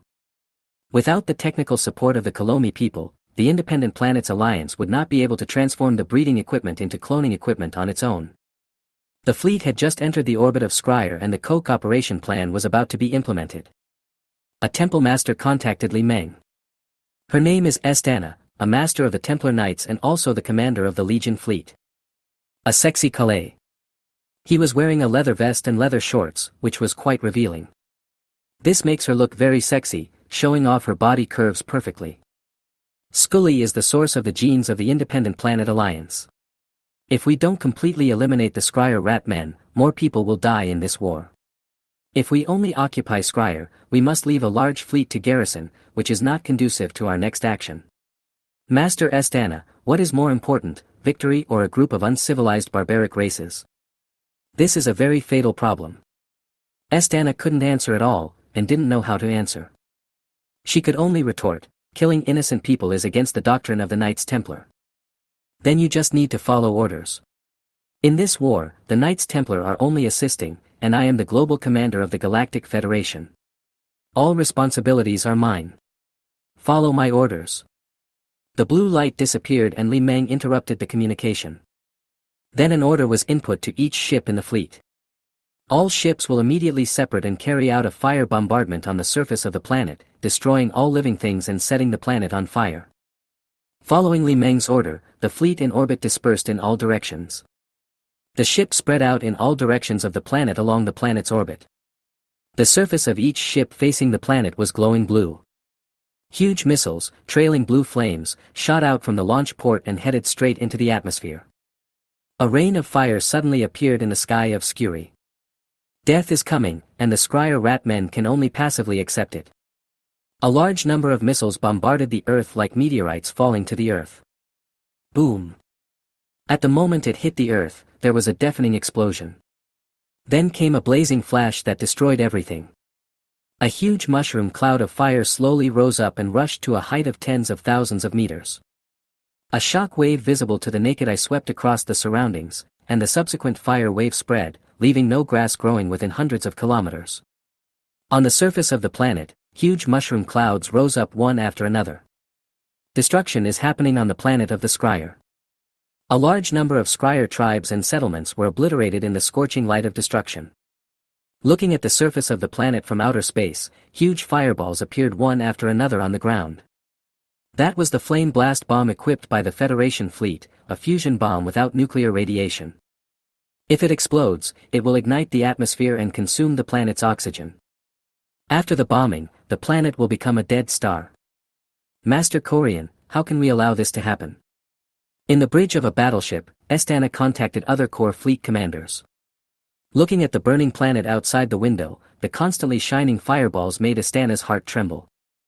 She found such behavior difficult to accept as it went against the tenets of the Templar Order.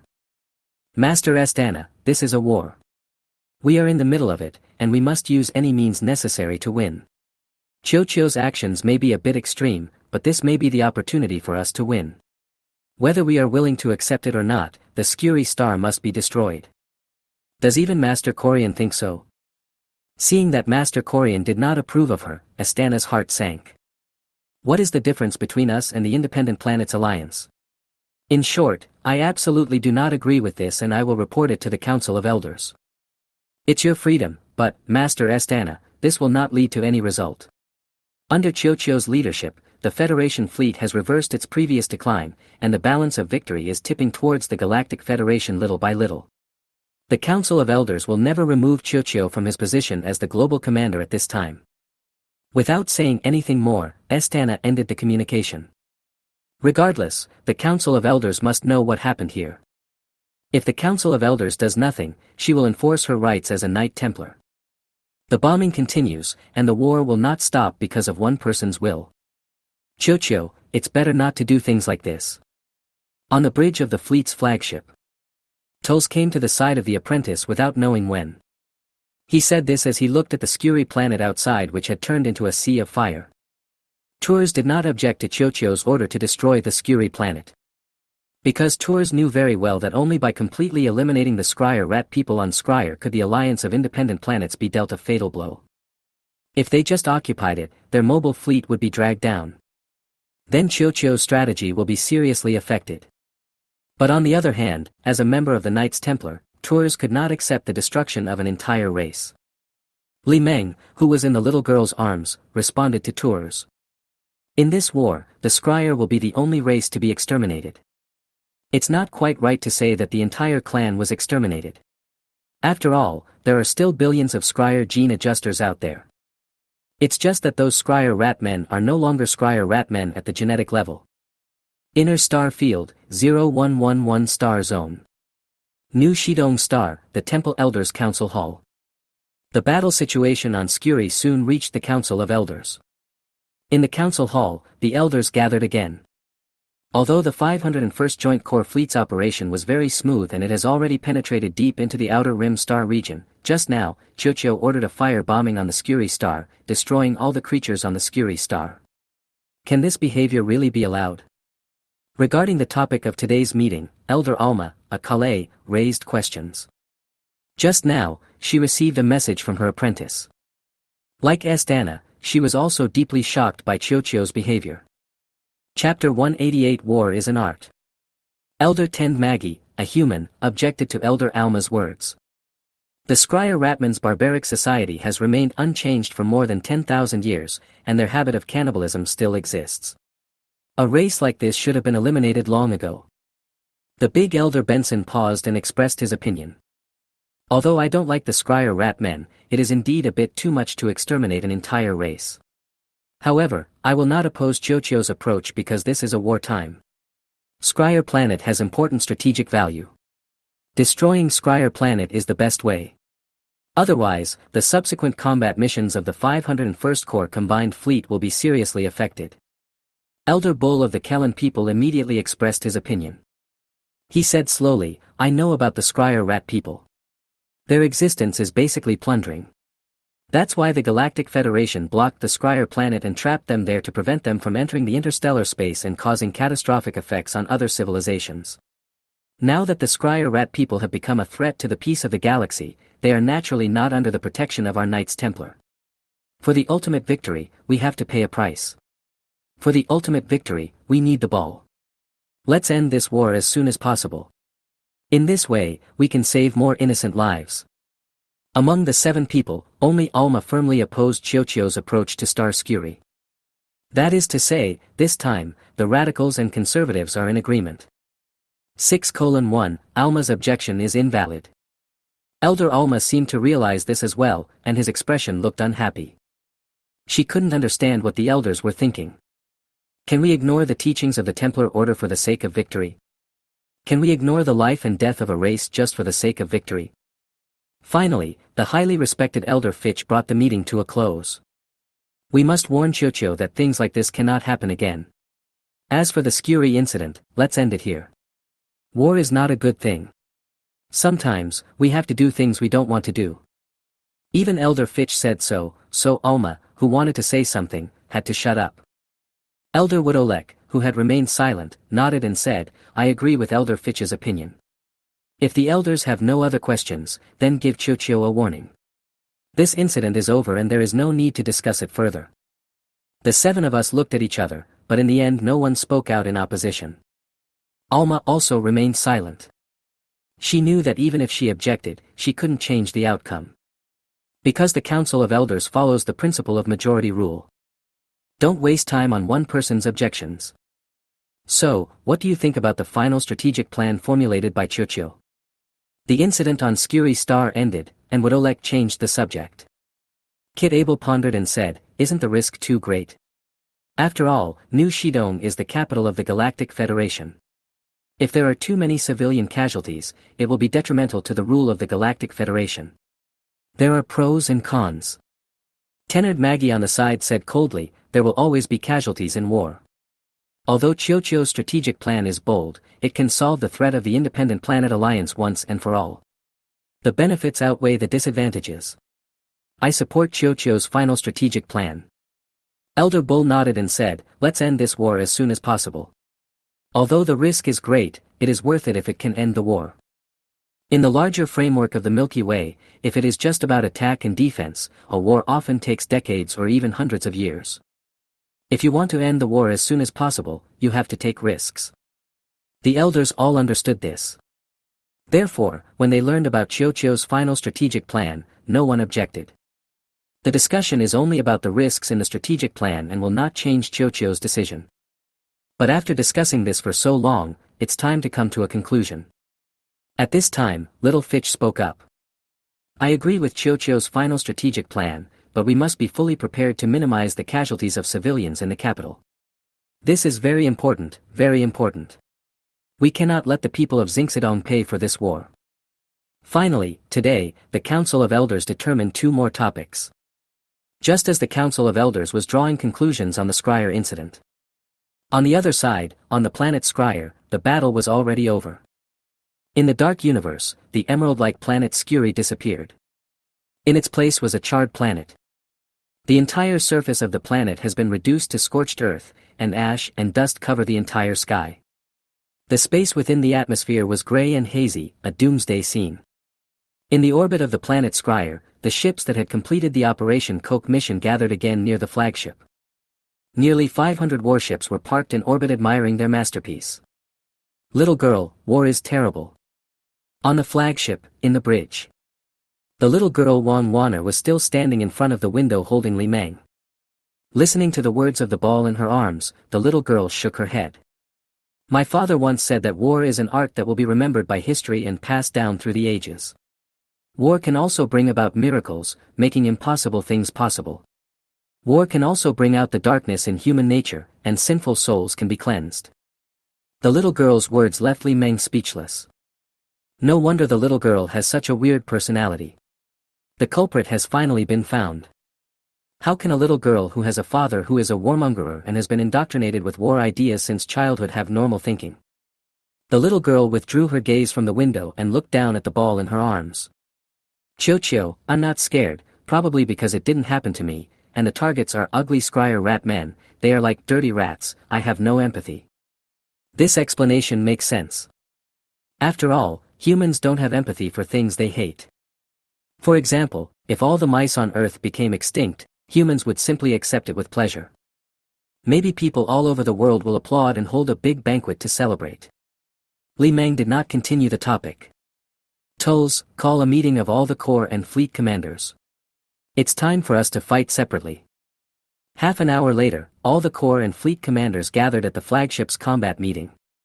There are 7 people in total, namely Master Toles, Master Estana, Master Corian, Master Gold, Master Brady, Master Quintina, and Master Greyloss. Chapter 189, Sudden Assassination. Among them, Tulsi, Gold, and Master Brady are human. Master Estana is a Calais.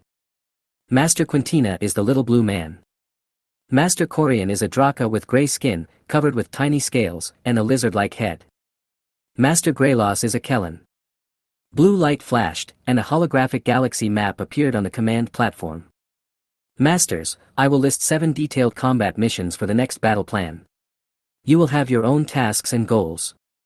When the subspace signal is unobstructed, I will assist you online at any time. Remember, our goal this time is to destroy the Scryer rat breeding factory of the Independent Planet Alliance in the Outer Ring Star region, as well as various large and small docks and industrial planets.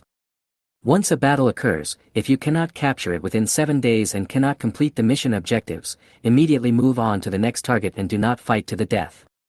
Just remember that the goal must be clear and the action must be swift.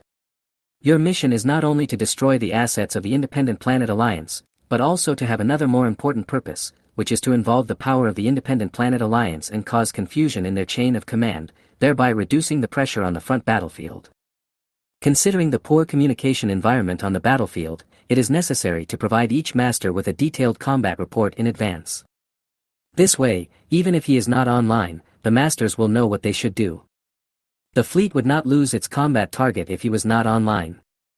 The bridge crew waiting nearby hurried forward and handed the data disks to the masters. Your route plan is on the data disk. There are multiple routes to choose from. You can freely choose which route to take. Do you have any other questions, masters? Looking at the data disk in her hand, a hint of coldness flashed in Astana's eyes. She got a reply from the teacher. For what Chocho did on Star Skuri, the Council of Elders only gave him a warning. As the Grand Master of the Knights Templar, how could she allow such a thing to happen? She must follow the teachings of the Templar Order, which is her noble faith. She would never go against her beliefs.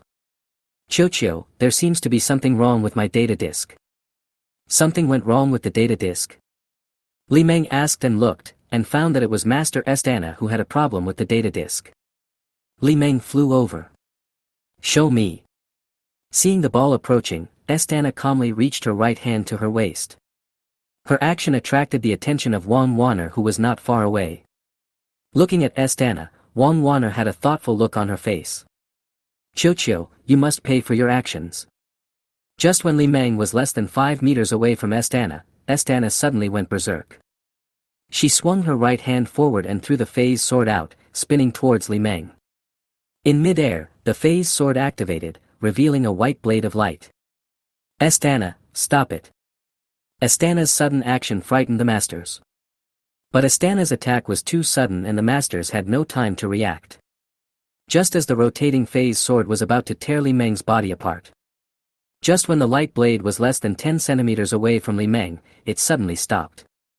Not far away, Wang Wanner opened the 5 fingers of her right hand and grabbed something in the direction of Li Meng. It was the little girl who used her psychic power to forcibly control the phase sword. Chocho, get out of the way, I can't hold on any longer. The little girl looked in pain and her face was covered in cold sweat. You have to know that the phase sword is controlled by Master Astana with psychic power. No matter how talented Wang Wanner is, how strong her psychic power can be compared to Master Astana. Seeing that her attack was blocked, a hint of anger flashed in Astana's eyes. She pushed forward with her right hand. Stop. At this time, the masters reacted. Master Quintina, who was closest to him, and Master Corian stretched out their right hand and pushed forward. Under the combined psychic impact of the two masters, Astana was immediately knocked away. His body hit the wall heavily and was suppressed by the two masters' psychic power. Looking at Astana, who was pinned against the wall with a look of resentment on her face, Master Corian smiled bitterly. He never expected Astana to be so impulsive. He actually wanted to publicly execute Chocho at the combat meeting. He knew that this matter might not end well. The Temple Council of Elders will never forgive Astana for acting so impulsively. Little girl, are you okay? Seeing the little girl lying on the ground, Li Meng flew over quickly. The little girl shook her head palely. He said weakly, I'm fine. I just feel a little uncomfortable in my head and feel like vomiting. This is the after effect of overdrawing psychic energy. She's fine. She'll be fine after a few days of rest. At this time, Tours came over and comforted Li Meng. Shaking her head, the little girl stood up. Are you really okay? Li Meng asked again. The little girl smiled sweetly, stretched out her arms and hugged Li Meng in her arms. She said cheerfully, Chocho, are you worried about me? Of course, if anything happens to you, I will never let Astana die easily. Li Meng didn't care what Astana wanted to do to him. It's not like he's going to die, and besides, Astana has reasons to hate him. Li Meng didn't care about Astana's thoughts at all. Li Meng just didn't expect that Astana would be so stupid as to assassinate him openly in the combat meeting room. If the little girl was hurt because of him, Li Meng would not forgive the exhibitionist woman. Seeing Chiu say such harsh words in front of him, a trace of helplessness flashed in Tuer's eyes. But then again, Chiu stayed in the Galactic Federation for the sake of his little apprentice. At this time, Chiu probably already regarded his little apprentice as his master. It is natural for Chiu to feel angry. Although robots do not have emotions such as anger, they may react in different ways to protect their owners from harm. Chiu, she is the master of the Knights Templar after all. How are you going to deal with her? Although he asked this, Tours knew that this matter would not end easily. Estana was too bold to assassinate Chiu so blatantly. Lock him up first, and then inform the Council of Elders of what happened here. Let them decide how to deal with it. Also, the fleet must immediately terminate all operations and stay on standby. Li Meng has already decided that he will never let this matter go. If we pretend nothing happened, similar incidents will probably occur one after another in the future. After all, some of his orders in the coming war would be contrary to the doctrines of the Templar Order. This will make many masters of the Knights Templar hate him.